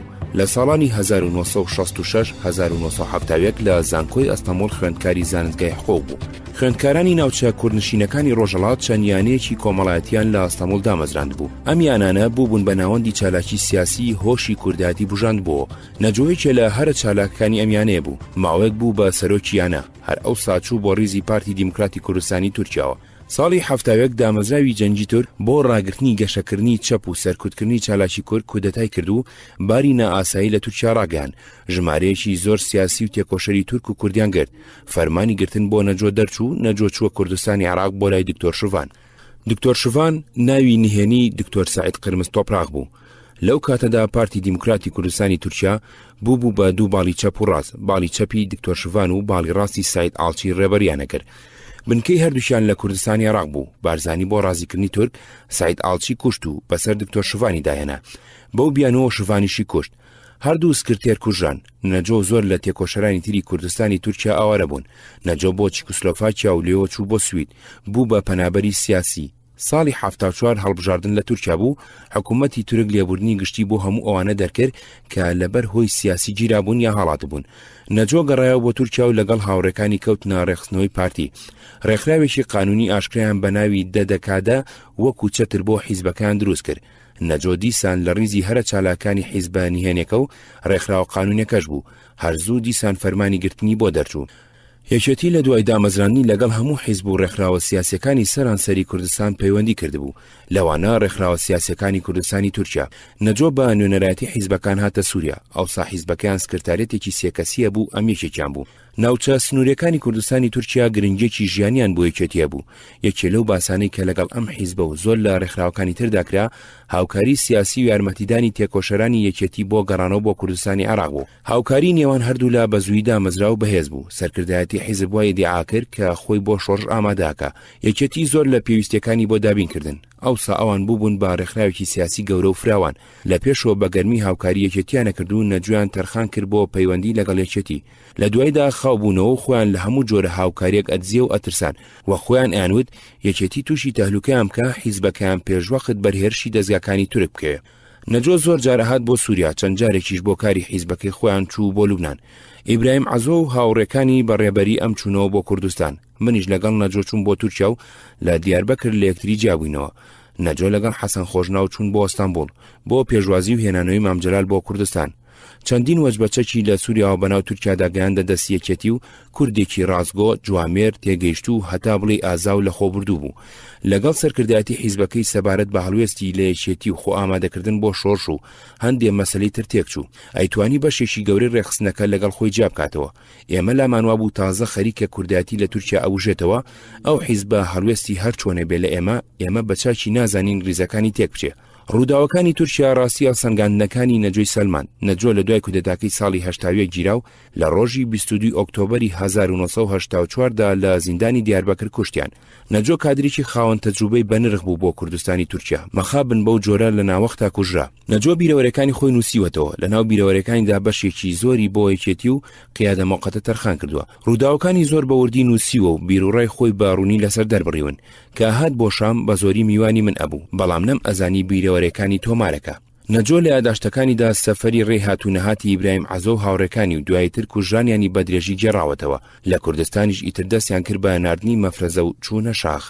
نامەکان کە لە دکتۆر خالیدەوە ئەهات هەروەها نامەکانی کاک ئارام هەمویان پیان لەسەر دەستپێکردنەوەی خەباتی چەکدار داگرت. دکتۆر خالید لە نامەیەکی دانووسی بووی دواکەوتن بە قازانجی دوژمنە کاتی دەستپێکردن هاتووە. نامەکان ڕەنگە لە ئەرشیفەکەی مام جەلالدا مابن. لە ڕاستیدا ئێمەش هەموو خۆمان بۆ دەستپێکردنەوەی خەباتی چەکدار ئامادە کرد و من خۆم هەر بۆ ئەو مەبەستە هاتبووم بۆ سووریا. لە شام چەند کۆبوونەوە کرا بۆ جۆر و کاتی دەستپێکردنەوە. مام جەلال کۆبوونەوەکانی ڕێخست. ئێمەش دکتۆر فواد معسووم، عەبدوڕەزاق فەیلی، عادل موراد، منزیر نەقشبەندی، عەلی سنجاری و من بەشداریمانە کرد. لە جزیرە چەند مەفرەزێک ئامادەکرابوون بۆ گەڕانەوە. عەلی سنجاری لە کۆبوونەکاندا هەمیشە پێی لەسەرەوە داگر کە یان ئەو مەفرەزانە نەگەڕێنەوە بۆ کوردستان یان ئەگەر گەڕانەوە خۆیان لە قیادە موقەتە بپارێزن و زۆر وریابن چونکە بە هەموو توانایەکیانەوە لیانەدەن. ئەوسا ئێمە باوەڕمان ناکرد بنەماڵی بارزانی زاد بکات چەکدار بنێرێتە سەر پێشمەرگە یا ئەگەر بیوێ دوای ئەو ئاژبەتاڵی ئەوان کردوانە کەسانی هەبن بە قسەیان بکەن و پێشمەرگیان بۆ بکوژن. بۆچوونەکەی عەلی سنجاری لە شارەزایی و ئاگاداریەوە بوو، بۆچوونەکەی ئێمە لە خۆشباوەڕیەوە بوو. مام جەلال نامەی بۆ کۆمەڵە بۆ خالی سەعید و عەلی عەسکەری نووسی کە دەست بکەن بە ناردنی مەفرەزەکان بۆ شاخ. لە سووریا شۆ چەند مەفرەزەیەک ئەنێرن بۆ بادینان، بەتەما بووین ئەوان ناوچەی سۆران ئاوا بکەنەوە، ئێمەش بادینان و بەم جۆرە هەردوو لایەک بگرینەوە. سەرەتای مانجی حوزەیران مەفرەزەکانی بادینان بەهۆی نەجۆوە بەرەو کوردستان بەڕێکەوتن. دکتۆر خالید و کۆمەڵەش بە درێژایی مانگەکانی حوزەیران تا مانجی تشرینی دووەم خەریکی ڕێخستن و ناردنی مەفرەزەکان بوون. دایان مەفرەزە لە سەرانسەری کوردستاندا بڵاو بوونەوە. لە دروستکردنی هێزی پێشمەرگەدا بە دوو جۆری جیاواز کاریانە کرد. سەرانی کۆمەڵە پەیوەندیان لەگەڵ ئەفسەرە گەنجەکان کرد بوو، پێشمەرگەکانیان بە زۆری لە خەڵکی شارەکان دروست ئەکرد و ناردن بۆ دەرەوە. سەرانی بزوتنەوە دانیشتوانی لادیەکان و عەشایریان ساز ئەدا و پاژۆی کە خۆیان چوونە شاخ هێزی چەکداریان لێ پێگەنان. زۆری نەخایەن سەدان کەس لە کەسانی ناوداری عەشایری هاتنە ڕیزی پێشمەرگەوە، بای زێباداغا و کۆخەکانی ئاکۆ، باڵەیان، عەلی حەسەناغا و کۆخەکانی مەنگوڕ و مامەش، دۆڵی جافەتی، شینکایەتی بە کۆمەڵ هاتنە ڕیزی پێشمەرگەوە. هێزێکی گەوریان پێگەنا، دایان بارەگەیاندانا، مەفرەزەکانی کۆمەڵە لە چاو ئەواندا بووبوون بە کەمایەتی. یەکێتی بە بۆنەی دەستپێکردنەوەی خەباتی چەکدارەوە بەیانێکی بە ناونیشانی النصر للثورة العراقية المندلعة في الجبال کوردستان بڵاو کردەوە. بەیانەکە مام جەلال نووسی بووی لەو کاتەدا من لە دێرکێ بووم. ئەمە پەژارەی بۆ قیادە موقەتە و بۆ بەعەز دروست کرد. هەردوو لایەن بەخۆ کەوتن، قیادە موقەتە بۆ تێکدانی و بەعەز بۆ کوژانەوەی. قیادە موقەتە لە ئێران و جەوهەر نامیق و کەریم سنجاریان بۆ ناوچە سنوورەکانی تورکیا و محەممەد قادر کەمال کەرکوچی و شێرکۆی شێخ عەلی سەرگەڵ و فازیل جەلال عادلیان ناردە ناوچەکانی سۆران. کاری سەرەکیان تێکدانی شۆڕشەکە بوو. کەمال و شێرکۆ و فازیل بە پارە و مەسئولیەت سەدان کەسیان هەڵگێڕایە و هەندێ ناوچیان بە تاوی تێکدا. چەندین کەسی وەکو فەقێ اسماعیلی یاخیان، ستاری سعید خەڵاف، عەبدولمەلیکیان هەڵگێڕایە و لە هەمان کاتدا دەستیان ئازاد کردن چۆن لەگەڵ خەڵک ڕەفتارەکان بیکەن. بەمەش خەریک بوو چارەی پێشمەرگەی نوێ بە تاوی لە بەرچاوی خەڵک ناشین و دزێ بکەن. جەوەرنامێق و کەریم سنجاریش مەفرەزەکانی بادینانیان تەفروت و ناکرد. حیزبی بەعسیش بە ئاژبەتاڵ ئەوەندە بایی بوو لای وابوو جارێکی تر شۆڕشی کورد نابێتەوە. لە سەرەتادا مەسەلەکەی بەهەن نەگر، تەنانەت سەدام جارێکیان لە باسی گفتوگۆدا لەگەڵ مام جەلال بە جۆرج حەبەشی وتبوو جەلال دارخورما لەسەری ئەڕوێ، بەڵام جارێکی تر ناتوانێت 7 کەس بنێرێتە شاخ. لە حوزەیرانی 76 تا مارتی 77 جێشی عێراق هیچ لەشکرکێشی شێوتوی نەکرد و هیچ پەلامارێکی گرنگی پێشمەرگە و بنکەکانی نەدا. پێشمەرگەش هێشتا لە قۆناغی خۆسازداندا بوو، لەبەر ئەوە خۆی لە پەلاماردانی هێزەکانی حکوومەت لا ئەدا. سەرکرداتی بەعەز لە پێش بەهاردا بە چەند هەفتەیە کەوتە خۆسازدان و دانانی نەخشەی پەلاماردان. ئیسماعیل تایر ئەلنەعێمی ڕاست پێدا شۆڕشی ئەم جارەی کورد بکوژێنێتەوە. کێشەی قیادە موقەتە کە یەکێتی نیشتیمانی کوردستان دامەزرا، ئەوسا بارزانی و سەرانی پارتی لە ئێران بوون. بارزانی لە چەند جێگایەک بە ئاشکرا و بەنهێنیەی وت دەوری ئەو تەواو بووە، زەرفی دەولی خراپە، کورد ناتوانێ و نابێ هیچ بکە. پارتی هیچ چالاکیی نەمابوو، بەشێ لە ئەندامەکانی کۆمیتەی ناوەندی و سکرتێری حیزب گەڕابوونەوە عێراق، هەندێکی تریشیان لە ئێران بوون. ئاژبەتاڵ بۆ شایەکی سیاسی گەورەی لە جوڵانەوەی کووردا دروست کردبوو کە یەکێتی دامەزرا ئاسوێکی ڕۆشنی بۆ تێکۆشەرانی کورد کردەوە. زۆری پێنەچوو یەکێتی پەریسەن، ڕێخستنی لە سەرانسەری ئەوروپا دامەزران. بەشێکی زۆری ئەوانی پەنایان بردووە بەر سووریا ڕێکخران. پەیوەندی لەگەڵ هەندێک لە کادرە چالاکەکانی لە ئێران بوون دامەزران. هەندێک لە ئەفسەر و کادرە سیاسیەکان لە ئێرانەوە بەفرۆکە و هەندێکیان بەپێ بەناو تورکیادا هاتنە سووریا. جموجوڵی یەکێتی ساواکی سڵەماندەوە، ترسان ئەو بۆشە سیاسی بە ئاژبەتاڵی بارزانی و سەرانی پارتی دروست بووە بە ڕێکخراوێکی چەپی دژی ئێران پڕ بێتەوە. بە تایبەتی یەکێتی لە سەرەتاوە بەهێرش بۆ سەرشا و ڕژێمی ئێران دەستی پێکرد. بارزانیش ترسا سەرکردایەتی لە دەست دەربهێنرێ. چەند جارێ ئیدریس هەواڵی بۆ مام جەلال و سەرکردایەتی یەکێتی ئەنار کە ئەگەر شۆڕشیان پێ نەکرێ شۆڕشیان پێ تێگەدرێ. داوای لە سەرانی یەکێتیە کرد جموجۆڵ نەکەن. بنەماڵی بارزانی بە هاوکاری ساوا کەوتنە خۆڕێخستنەوە. یەکەمین چالاکیان ئەوە بوو لە دەوروبەری گرتنی کۆنگرەی کۆمەڵی خوێندکاراندا تارق ئەقرابیان بە پارە و بەیانەوە ناردەوە بۆ ئەوروپا. تارق لەگەڵ خۆی و سۆدەیەکی بەیانێکی کاڵوکرچی هێنابوو، بە ناوی لقی دەرەوەی پارتیەوە بە عەرەبی نووسرا بوو. هۆی شکستی شۆڕشی کوردی جێرابەوە بۆ عامیلی جوغرافی مەشئوم. دوای ئەوەی تر بنەماڵەی بارزانی بە ناوی قیادە موقەتەوە کەوتە چالاکی. ئێران ڕێگای سامیدا بێتە ئەوروپا سەرپەرشتی ڕێخستنەوەی پارتی بکە. سامی بە موافقەتی بنەماڵەی بارزانی سەرکردایەتی بۆ پارتی دروست کردبوو بە ناوی قیادە موقەتەوە. بریتی بوو لە ئیدریس و مەسعود، جەوهەر نامێک، عارف تەیفور، کەریم سنجاری، محەممەد حەمەڕەزا، ئازاد خەفاف، ئازاد بەرواری، غازی زێباری، وریا سەعاتچی، فازیل جەلال، ئەو ڕەحمان بێداوی، کەمال کەرکووکی، شێرکۆی شێخ عەلی. ئەمانیان دابەش کرد، هەندێکیان بۆ تورکیا و هەندێکیان بۆ ئەوروپا و هەندێکیان بۆ کوردستانی عێراق. هەرچی سەرەکیان دوژمنایەتی یەکێتی و تێکدانی کارەکانی یان ورتر وەکو ئیدریس وتبووی تێکدانی شۆڕش بوو مادەم خۆیان پیان ناکرێ. ڕاستیەکەشی قیادە موقەتە گیرروگرفتێکی ڕاستەقینە و گەوری بۆ یەکێتی دروست کرد بوو لە هێ عێراق و ئێران و تورکیا گەورەتر بوو. ئەمان بەناوی پارتی پێشڕە و هەڵگیرسانەوەی شۆڕشۆکاریانە کرد و ناوبانجی بارزانی و پارتی و شۆڕشی کوردیان بەکارهێنا بۆ دوژمنایەتی یەکێتی. یەک جەنگی پروپاگەندەیان دژی یەکێتی و سەرکردەکانی بە تایبەتی مام جەلال دەست پێ کرد. دوو لەسەر سنووری تورکیا کەوتنە چالاکێکی زۆر بۆ هاندانی عشیرەتەکانی ئەوێ دژی یەکێتی و بۆ ڕێبڕین لە هاتوچۆی تەتەر و پێشمەرگەکانی یەکێتی. سێ باوەڕپێکراوانی خۆیان ناردە ناو ریزی پێشمەرگە و ڕێخستنی یەکێتی بۆ کلۆرکردن و تێکدانی لە ناوەوە. چوار ئەندامەکانیان فێر کردبوو بێ شەرم و شوورەیی هاوکاری لەگەڵ دەستگا مخابەراتیەکانی ناوچەکە ساواک، میت، مخابەراتی سووری بکەن بۆ پاراستنی خۆیان و زماندان لە ئەندام و دۆستەکانی یەکێتی. 5 هەڵگێڕانەوەی کادر و پێشمەرگەی یەکێتی لە کوردستان بە پارە و پلەی مەسئولیەت و ئازادکردنی دەستیان بۆ ئەوەی چیان بوێ بیکەن. 6 ڕاستپاردنی کادرە عسکەریەکانیان بۆ دروستکردنی مەفرەزەی تایبەتی سەر بە ئیستیخباراتی عسکەری عێراق بۆ ڕاوی پێشمەرگە.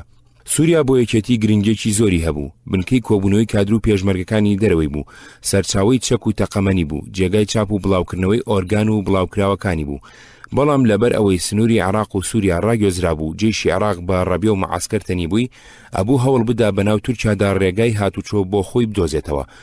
سەرانی قیادە موقەتە ئەم ڕاستیان ئەزانی لەبەرەوە بایەخێکی تایبەتیاندا بە ناوچە سنووریەکانی تورکیا. جەوهەر نامێک و کەریم سنجاریان زۆر زوو ناردە تورکیا. جەوهەر و کەریم هەردووکیان پێش ئاشبەتاڵ کادری دەستگای پاراستن بوون. جەوهەر کە ناوی لە خۆی نابوو سەلیم، چالاکێکی فراوانی لە ناو ئێلەکانی سنووردا دەست پێ کرد، بە تایبەتی لە ناو ئێلەکانی هەرتوشی، قەشووری، ژیرکی، گۆیی. سەرانی ئەم ئێلانە لەگەڵ دەستگای میت و کاربەدەستانی جەندرمە هاوکار بوون. لە هەمان کاتدا خۆیان بە دۆستی بارزانی دانا. ئەمانە جێگای بەرپرسەکانی قیادە موقەتیان لە ناوچەکانی نفوزی خۆیاندا کردەوە. تورکیاش چاوپۆشی لێکردن. تورکیا بوو بە گرنگترین بنکەی سیاسی چەکداری قیادە موقەتە و بەهێزترین بنکەی دوژمنایەتی یەکێتی. یەکێتی هەوڵێکی زۆریدا تووشی کێشە و دوژمنایەتی نەبێت لەگەڵ قم. مام جەلال چەند جارێ نامەی بۆ مەلا مستەفا و بۆ مەسعود نووسی، دکتۆر مەحموود و شەمسەدین موفتی ڕاستپار قسەیان لەگەڵ بکەن. ئەویست دڵنیام کە لەوەی یەکێتی بۆ درێژە پێدانی خەباتە دژی ڕژێمی عێراق و بە هیچ جۆرێ نیازی دوژمنایەتی ئەوانی نییە. ئەم هەوڵانە هەمووی بێسوود بوو، بەڵکو گومانی لەلا بەهێزترەکردن. یەکێتی ریزەکانی خۆی سازدا لە ناوچەی جزیرە لە سووریا سەدان کەسی ئامادە کردبوو لە مەفرەزەی جیاجیادا ڕێکی خستبوون، مەشقی پێکردبوون، چەکداری کردبوون بە هیوای ئەوەی دەستە ڕەوانەی کوردستانی عێراق بکرێنەوە. لە ناو عێراقیشدا ڕێخستنەکانی کۆمەڵە و دکتۆر خالید و بزوتنەوە سەدان تێکۆشەری ناسراویان ڕێخست بوو، ئامادەیان کردبوون بچنە شاخ، کاتی ئەوە هاتبوو ئیتر ناوی خۆی لێ بهێن و دەست پێ بکەن. کۆسپەکانی تر دەستپێکردنەوەی خەباتی چەکدار لە کوردستانی عێراقدا ڕوبەڕووی چەندین کۆسپی سەخت دەبوو. 1 ناتەبایی ناوخۆ. ئاشبەتاڵ ریزەکانی جوڵانەوەی کوردی لێک ترازاند بوو. یەکێتی سەرکردایەتی، یەکێتی ڕێخستن، یەکێتی بەرنامە لە جوڵانەوەی کوردی عێراقدا نەمابوو. یانونکاف لە سووریا و قم لە ئێران کەوتبوو نەجم و جۆڵ. ئەم دوو ڕێکخراوە بە ئەندازەیەک لەگەڵ یەک ناکۆک بوون، هەر یەکەیان ئەویست ئەویتر لە ناوبات. ئەم ناکۆچیە ڕەنگیدا بووە هەم لە ناو ریزەکانی مەفرەزەی چەکدارەکان و هەم لە جموجوڵی سیاسی ئەم دوولانەدا لە ناو و لە دەرەوە. 2 ناومێدی خەڵک. ئاشبەتاڵ ورەی خەڵکی ڕووخاند بوو. خەڵک دوای هەرەزێنانی شۆڕشی ئەیلول باوەڕیان ناکرد جارێکی تر هیچ جوڵانەوەیەک دەست پێ بکاتەوە، یا ئەگەر دەست پێ بکاتەوە چارەنووسی لەوی ئەیلول باشتر بێ. لەبەرەوە خەڵکێکی زۆر لە ناومێدیدا هاوکاریان لەگەڵ بەعس و دەستگا ئەمنیەکانیە کرد. 3 کەمبوونەوەی چەک لە ناو خەڵکدا. باز قانونێکی دەرکرد چەک و تەقەمەنی لای هەر کەسێک بگیرە ئەعدامەکرا. هەر کەسێکیش چەک یا تفاقی جەنگی تەسلیم بە دەستگاکانی حکوومەت کردایە پاری ئەدرایە. دەستگاکانی بەعز گومانێکی وەهایان لە ناو خەڵکدا بڵاو کردبووە لە ترسی یەکتری چەکە شاردراوەکانیشیان تەسلیمی حکوومەت دەکرد. وەکو سەدام دوایتر وتی دوای ئاشبەتاڵ 152,000 پارچە چەکی جۆرا و جۆریان لە کوردستان کۆ کردبووە. 4 نەبوونی ئیمکانیاتی سەرکردایەتی جوڵانەوەکە. 5 هەڵکەوتی جوگرافی خراپی کوردستانی عێراق. یانونکاف سەرڕای ئەوەی لەگەڵ قم ناکۆک بوو لە ناوخۆشی داناتە بابوو، چەند بیر و بۆچوونێکی جیاواز بەڵکو لە چەند ڕێخستنی جیاواز پێگات بوو، جۆری بیرکردنەوە کارکردنیان لەگەڵ یەک جیاواز بوو. نامەکانی مام جەلال. هێشتا چارەنووسی ئیبراهیم و هاوڕێکانی دیار نەبوو. مام جەلال دوو نامەی نووسی، یەکێکیان بۆ عەلی عەبدوڵڵا و ئەویتریان بۆ ئیدریس و مەسعود. لەبەر گرنگی ناوەڕۆکی نامەکان دەقا و دەقلێرەدا ڕانەگوێزم. نامەی یەکەم 14/1976. برای خۆشەویستم کاک عەلی بەڕێز، سڵاوێکی شۆڕژگێڕانەی گەرم. وا نامەیەکم بەهۆی ئێوە بۆ کاک ئیدریس و کاک مەسعود هەنارد. هیوام وایە پیان بگەێنیت و ئومێدیشم زۆرە کە ئێوەش هۆی چاکە و خێر بن لە نێواندا. بەڕاستی ڕەفتار و کردداری تاقمی کەریم سنجاری و جەوهەرنامێق لە تورکیا گەیشتۆتە ڕادەیەک چی کە خۆمان پێ ناگیرێ لە ئاسیاندا. ئەمە شەڕی براکوژیە، ئەمە ئیعلانی حربە لە سەرمان. ئێمە ئەمانەوێت دژی بەغدا شەڕ بکەین، شۆڕش بکەینەوە، بۆیە هەموو کوردێکی دڵسۆز ئەبێ یارمەتی مامدا. ئەوەی کۆس بخاتە ئەم ڕێگەیە بەربەرەکانی بکات، هەر تەنها خزمەتی ئەم پلانە ئیمپریالیستیە شۆڤێنی ئەکات کە شۆڕشەکەی دوای پێهێنا. جا هیوام وایە کە تۆش لەگەڵ کاک مەسعود قسە بکەیتەوە، خلافی سیاسی نێوانمان نەکەنەوە شەڕی براکوژە، با بە ڕێگەی سیاسی، ڕێگەی نووسین و ڕەخنە و پەنابردنە بەر جەماهیری گەل لابەلای بکەین. ئەم جۆرە کردەوانە کە ڕاستەوخۆ بە یارمەتی تورکیا و لە بەرچاوی کاربەدەستانی تۆرانی ئەکرێت ڕیسواکردنی زۆری تێناچێت، بەڵام ئێمە نامانێت بگاتە ئەم ڕادەیە، بۆیە تکای زۆرم هەیە لە سەرەتاوە چارەسەری ئەم مەسلێ بکەن بە مەنعکردنی تاقمەکەی تورکیا لەبەر هەڵستی هاتوچۆی خەڵک بۆ لامان. لە ماوەدان بە پەناهەندەکانی دێن بۆ لامان لە ئێرانەوە لە بەڕەڵاکردنی ئەوانی گرتویانن، لە ڕێگە نەگرتن لەوانی هاتوچووی لای ئێماکەن لە بادینانەوە، چونکە ئەمە دەوری ژەندرمەی تورکی و شوڕتەی عێراقا. بۆ مێژوو بۆ دوا ڕۆژ ئەم نامێتان پێشکەشەکەم و ئەتان خەمە ڕوو لەگەڵ مەسئولیەتی مێژوویدا. هەر خۆش بن، برای دڵسۆستان مام جەلال. نامەی دووەم 14/1976. برایانی بەڕێز کاک ئیدریس و کاک مەسعود، سڵاوێکی گەرم. هیوام وایە ساغ و سەلامەت بن. لەم زروفە نالەبارەدا کە گەلەکەمان پێیدا تێپەڕەبێت، زۆر بە پێویستم زانی لەم ڕاستیانەی خوارەوە ئاگادارتان بکەمەوە بتان خەمە بەردەم مەسئولیەتی مێژووی خۆتان. دامەزرانی یەکێتی نیشتیمانی کوردستان بۆ ڕێخستنەوەی ریزەکانی گەلەکەمان و هێنانەوە جۆش و خرۆشی هێزەکانی شۆڕشی کوردستان بوو.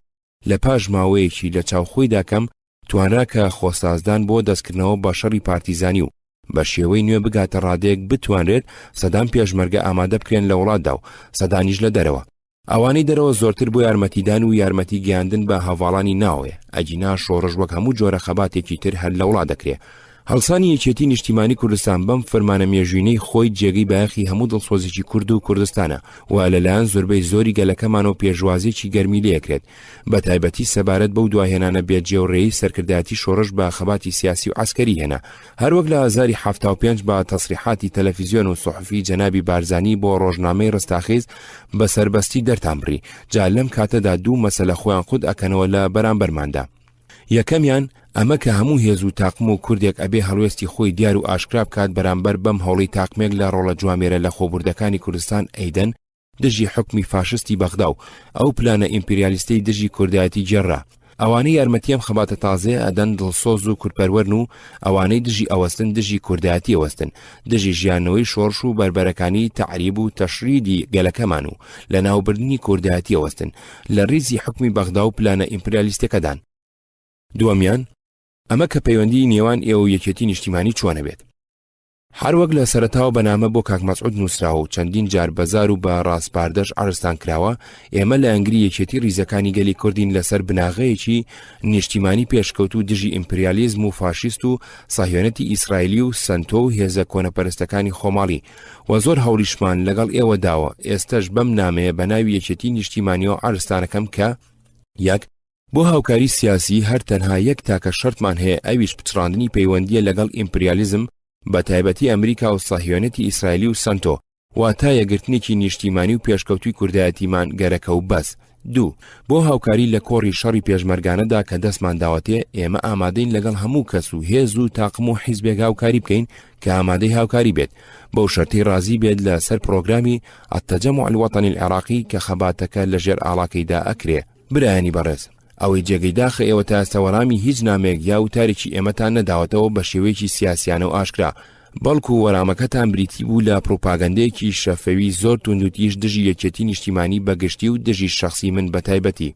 ناردنی تاقمێک کەس لە پاراستن بۆ تورکیا تاکو بە هاوکاری لەگەڵ پۆلیسی تورک و مخابراتی تورکی هەرچی ئەتوانن دژی شۆڕشی کۆرپەی کوردایەتی لە کوردستانی عێراقدا بیکەن و بۆ بڵاوکردنەوەی هەموو جۆرە پرۆپاگەندێکی ناڕەوا دژی یەکێتی نیشتیمانی. ئێستا تاقمەکە کە لە تورکیان بە ئاشکرا و بە بەرچاوی سڵوتاتی تورکیەوە بە دەوری مانعکردنی خەڵک لە هاتن بۆ سووریا لە ئێرانەوە هەڵەسن، مانعکردنی پێشمەرگەی کوردستانی سەر بە یەکێتی لە چوونە عێراق و ویان پەیوەندیکردنەوەیان لەگەڵ براکانیان لە سووریا گرتن و ڕاونانی ئەو مەفرەزانەی هاتوچۆکەن لە نێوان سووریا و عێراق. بێگومانم کارەش ڕاستەوخۆ بە پێچەوانی کوردایەتی و خزمەتکردنە بە دوژمنەکانی، بۆیە هیوامان وایە بە ئەمری ئێوە نەبێت و بە ئاگاداری ئێوە نەکرابێت. نمونەیەکی زیندوی ئەم کارە گرتنی هەژەڤاڵی چەکداری هێزی پێشمەرگەی کوردستانە کە لە بادینانەوە ئەهاتنەوە بۆ سووریا بەکاری گرنگ و ئەشکەنجەدان و ئەزیێدانیان بە شێوەیەکی درەندانە. ئەم ڕووداوە لە 16 حەودا لە دەیەکی قشوریان قەوماوە. ناردنی عناسیری پاراستن بۆ ناو ڕیزەکانی یەکێتی نیشتیمانی لە سووریا بۆ جێرە شێوێنی کردن و تێکدانی ڕیزەکانی و دەنگ و بازگاندن بە دوژمنانی گەلەکەمان. بۆی ئەڵێم دوژمنانی گەلەکەمان نەک هەر بە ئێوە چونکە خۆتان ئەزانن کە پاراستن لە سەردەستی مخابراتی ئیسرائیلی و جیهانی تر تەدریب کراوە، بۆیە دوور نییە بگرە و زۆر نزیکە نۆکەرانی ئیمپریالیزم و ئیسرائیلی تێدا خزا بێت و خەبەر بە دوژمنانی گەلەکەمان بگێنن. برایانی بەڕێز، ڕێگەی خەبات و شۆڕش لە کەس نەگیرا و کەسیش ناتوانێ بیگرێت. ئەگەر ئێوە ئەتانەوێت شۆڕش بکەنەوە خۆ ئەوە دەستی پێ بکەنەوە و ئێمە هیچ ڕێگەمان لە ئێوە نەگرتووە. ئەگەر تاقمەکەی ئێوە لە تورکیا گەرەکیانە شۆڕش بکەنەوە فەرموبابی کەنەوە و ئێمەش هیچ کۆسمان بۆ دروست نەکردون. تەنانەت ئەمانەی لە سووریەوە گەرەکیانە بچنە لایەن ئێمە لە کۆبوونەوەی گشتی داوایان لێکەین بچن و یارمەتیشان ئەدەن بڕۆن بۆ لایەن وەک یارمەتی بورهانی برای جەوهەر نامێکماندا. برایانی بەڕێز، ئەو کردەوانی تاقمەکەی ئێوە لە تورکیا لای ئێمە اعتیبار کراوە بە ئەعلانی حرب لە سەرمان، واتە دەستکردنەوە بە شەڕی براکوژی لە دوای ڕاکردن لە شەڕکردن لەگەڵ دوژمنان. بۆیە داواتان لێەکەین هەڵوێستی خۆتان بەڕوونی و ئاشکرا دەربڕن. گەر ئەم کارە لە ئەمری ئێوەیە ئەوە ئۆباڵی شەڕی براکوژە کەوێتە سۆتان. ئەگەر بە ئەمری ئێوە نییە ئەوە ئەبێ دەست بەجێ حەدێکی جدیان بۆ دابنێن و ئەمریان بدەنێ کە برایانی ئێمە بەڕەڵاکەن و واز بێنن بە نیهایی لە هەڵسان بە دەوری ژەندرمەیی لە گرتن و مەنعکردنی خەڵک لە هاتوچۆی بۆ لای ئێمە. ئەجینا یەکێتی نیشتیمانی کوردستان ناچارە بێت هەڵسێت بە واجبی مقدسی دیفاع عن النفس و ئاشکراکردنی ئەم ڕاستیە بۆ گەلەکەمان لە ناو دەرەوەی کوردستانی عێراق و بۆ ڕێی گشتی ڕۆژهەڵات و دنیا. ئەم نامەیەت کە یەکی دڵسۆزانی برایانەیە بۆ بربەستکردنی هەڵگیرسانی شەڕی براکوژە لە ناوماندا بۆ ئەوەیە کە و خلافە سیاسیانەی نێوان هەردوو لا بخرێتە قاڵبی سیاسی و دیعای خۆی بە شێوەی ڕەخنە و ڕەخنە لە خۆگرتن و حیواری عەلەنی لە بەرچاوی جەماوەری گەلەکەمان بکرێت، نەک بە شێوەی بەگژیەکاتچوونی عەسکەری و یەکتر کوشتن و هەوڵدان بۆ اختیالکردنی سەرکردەکانی هەردوولا. برایانی بەڕێز، هیوام وایە نامەکەم بخەنە چوارچێوەی سیاسی خۆیەوە و نەپارانەوە و نابەهڕەشەی نەدەنە قەڵەم، بە گفتوگویەکی سەریح و بێپێچ و پەنای بدەنە قەڵەم. دیسان بانگی وجدانتان ئەکەم کە دەستکەوتی گەلەکەمان دەستکەوتی شۆڕشی کۆرپە و تازەمان بخەنە سەر هەموو شتێکی تایبەتی، فەرمون بۆ یەکێتیی نیشتیمانی پێشکەوتوو لە نێوان هەموو هێزەکانی کوردستان و عێراقدا، فەرمون بۆ هاریکاریەکی جدی بۆ ژیانەوەی شۆڕش و خەبات دژی حکمی فاشستی بەغدا، شان بەشانی هەموو هێزە پێشکەوتەکانی عێراق، فەرمون بۆ برایەتی نەوەکا بۆ شەڕی براکوژە. بە هیوای وەرامێکی نووسراو لێتانەوە بەخواتانە سپێرم. براتان جەلال تاڵەبانی.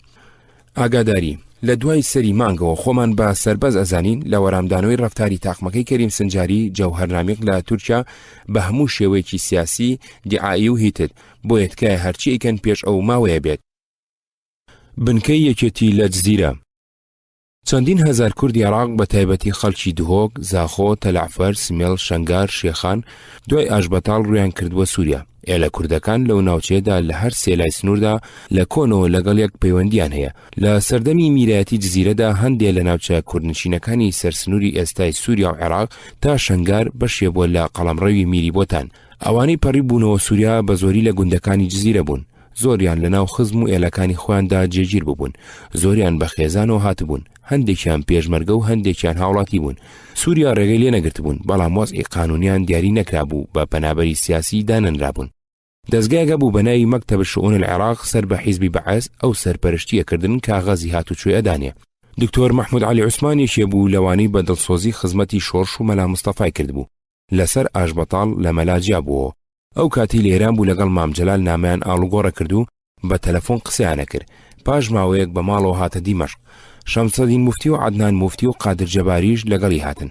ئەمان خۆیان دەستێکی هاوبیر و باوەڕ بوون. دکتۆر مەحموود ئامادەی خۆی دەربڕی بێتە ناو یەکێتیەوە، بەڵامەیوت لەبەر ئەوەی ئیلتیزامی لەگەڵ شەمسەدین و قادر هەیە ناتوانێت دەستیان لێ هەڵبگرێ و خۆی بەتەنیا بێت. لەناو دەستەی دامەزرێنەر و هەندێک لە کادرانی دەستڕۆیشتوودا هەبوون حەزیان لە چارەی شەمسەدین نەئەکرد و قادریشیان بە پیاوێکی بەدناو ئەزانی و ئەم تاقمان هەر نەدا بێنە ناو یەکێتیەوە. یەکێ لە کارە هەرە گرنگ و مێژوویەکانی ئەم کۆمیتەیە بڵاوکردنەوەی نامیلکەیەک بوو بە ناوی تەقییم مەسیرەتە الثورة الكردية وإنهيارها والدروس والعبر المستخلصة منها و بڵاوکردنەوەی حسابی داهات و خەرجی شۆڕش و پاری پاشەکەوتکراو بوو. تا ئەوسا کەسنی ئەزانی لە کۆبوونەوەی شا بارزانیدا چی وتراوە و حسابی جوڵانەوەکە چۆن بووە. بنەماڵەی بارزانی زوو بەخۆکەوتن قیادە مۆقەتەیان دامەزران، پارتی بوو بە حیزبی ئەم بنەماڵەیە، کادر و ئەندامەکانی پارتی لە قیادە مۆقەتە کۆبوونەوە کەسێکی ئەوتۆ لە دکتۆر مەحموود و کۆمیتەی ئامادەکردن کۆنەبووە. دوای گەڕانەوەی ئیبراهیم عەزۆ و هاوڕەکانی بۆ کوردستان ئەبوو من بچم بۆ ناوچەی جزیرە و وەجبەی دووەمی پێشمەرگەکان ببەمەوە بۆ کوردستان. لەوێ من دێرکێم هەڵبژار بۆ شوێنی مانەوەم. دێرکێ ناحەیەکی بچووکی ناوچەی جزیرەیە. زۆری ئەو پێشمەرگانی یەکێتی ڕێکی خستبوون لە دێرک و گوندەکانی دەوروبەری دانیشتبوون. دێرکەوتۆتە ناوچەی سێ سنووری عێراق و تورکیا و سووریا. لە نزیگەوێ چەمی فێشخاپۆر تێکەڵاوی ڕووباری دیجلا بێ، ناوچەیەکی دەشتاییە، چاندنی دانەوێڵە بەروبوونی سەرەکیانە، ئاژەڵداریژەکەن. حکوومەتی سووری ناوی دەرکی کردو بە مالیشیە، هەروەها ناوی کوردی هەموو گوندەکانی گۆڕی بوو بە ناوی عەرەبی. چەند مانگێ بوو چوو بوومە دێرک، لەوێ بارەگایەکم دانابوو، هەندێک لە پێشمەرگە سۆرانەکانیش لەوێ بوون، لەوەش چەند مەبەستێکم هەبوو. شارەزای پێشمەرگەکان ببم و بیان ناسم. ئەوێمان کردبوو بە بنکەی گوێزانەوەی چەک لە ناو تورکیاوە بۆ سەر سنووری عێراق. ڕێگەی هاتوچۆ بۆ ناو عێراق بدۆزمەوە. خەم دەورێکی زۆر خراپیان هەبوو لە تێکدانی ڕیزەکانی پێشمەرگەکان و تەنانەت لە ڕەفتاری سیاسیاندا. فێری هەڵاتن و تفەنگ فڕاندن و دووڕوویی و دووزمانی و جاسووسیانەکردن. ئەوانویست گومان و بێبڕوایی لە ناو ڕیزەکانماندا بڵاو بکەنەوە. بارەگەکەمان لە دێرکێ خانوویەکی لە قوڕ دروستکراو بوو، لە کۆڵانێکی قیرتاو نەکراودا. دێرکێ شارێکی بچووکی دواکەوتووی پشتگوێخراو بوو، چەردەیەکی زۆر چەکی جۆرا و جۆر و مین و تیەنتی تێدا هەڵگیرا بوو. ئەترسام دەستی تێکدان ئاگر لە خانۆکەمان بەربدات، یا شتێ بتەقێنێتەوە و ماڵەکەمان ئاگر بگرێ و ببێتە هۆی تەقانەوەی هەموو گەڕەکەکە. ناوچەکە زۆر نزیک بوو لە عێراقەوە. قیادەی مۆقەتەش کنەی لە هێزەکانماندا کردبوو. ناوبەناو پێشمەرگەمان ڕایانەکرد بۆ تورکیا و چەکیان ئەفراندین. لەبەر ئەوە بۆ ئێشکی ماڵەکە ناچار بووم زۆر بە وریایی پێشمەرگە هەڵبژێرم و تەنیا ئەوانم دانا کە زۆر لیان دڵ نیابووم. بارەگاکەمان دوو کەسی خۆشی لێبوو، نمونەی دوو کەسایەتی جیاواز بوون، مامەزەیان و یونس. مامەزەیان دیان و باڕەچەڵک تیاری بوو، ماوەیەکی درێژ پێشمەرگایەتی کردبوو، خواردنی بۆ دروستە کردین. یونس خۆشناو خەڵکی شەقڵاو بوو، ژمارەیەکی زۆر ڕادیۆشکاوی کۆکردبوو، گوایە پارچەکانی بەکار ئەهێنان بۆ چاکردنی ڕادیۆ و ڕیکۆردەری تر. پێنە ئەچوو هیچ شارەزایەکی لەم پیشەیەدا هەبوو بێ. زۆر ڕادیۆ خراپ کرد. جەماعەت کەرەستێکیان دەست کەوتوو بوو خۆیانی پێوە خەریک بکەن. یونسیان هەڵ ئەدا و لەگەڵ مامەزەیان بەشەڕیانەدان. لە مناڵیمەوە حەزم لە پەروەردەکردنی گوڵ و ڕاگررتنی مەلوجیان لەبەر ئەکرد. ئەمانە لەو سەرگەرمیانەی من بوون. کاتی بێکاری و بەتاڵیم پێ بەسەرە برد و حەسانەوەی دوای ماندووبوونیان پێبەخشیم.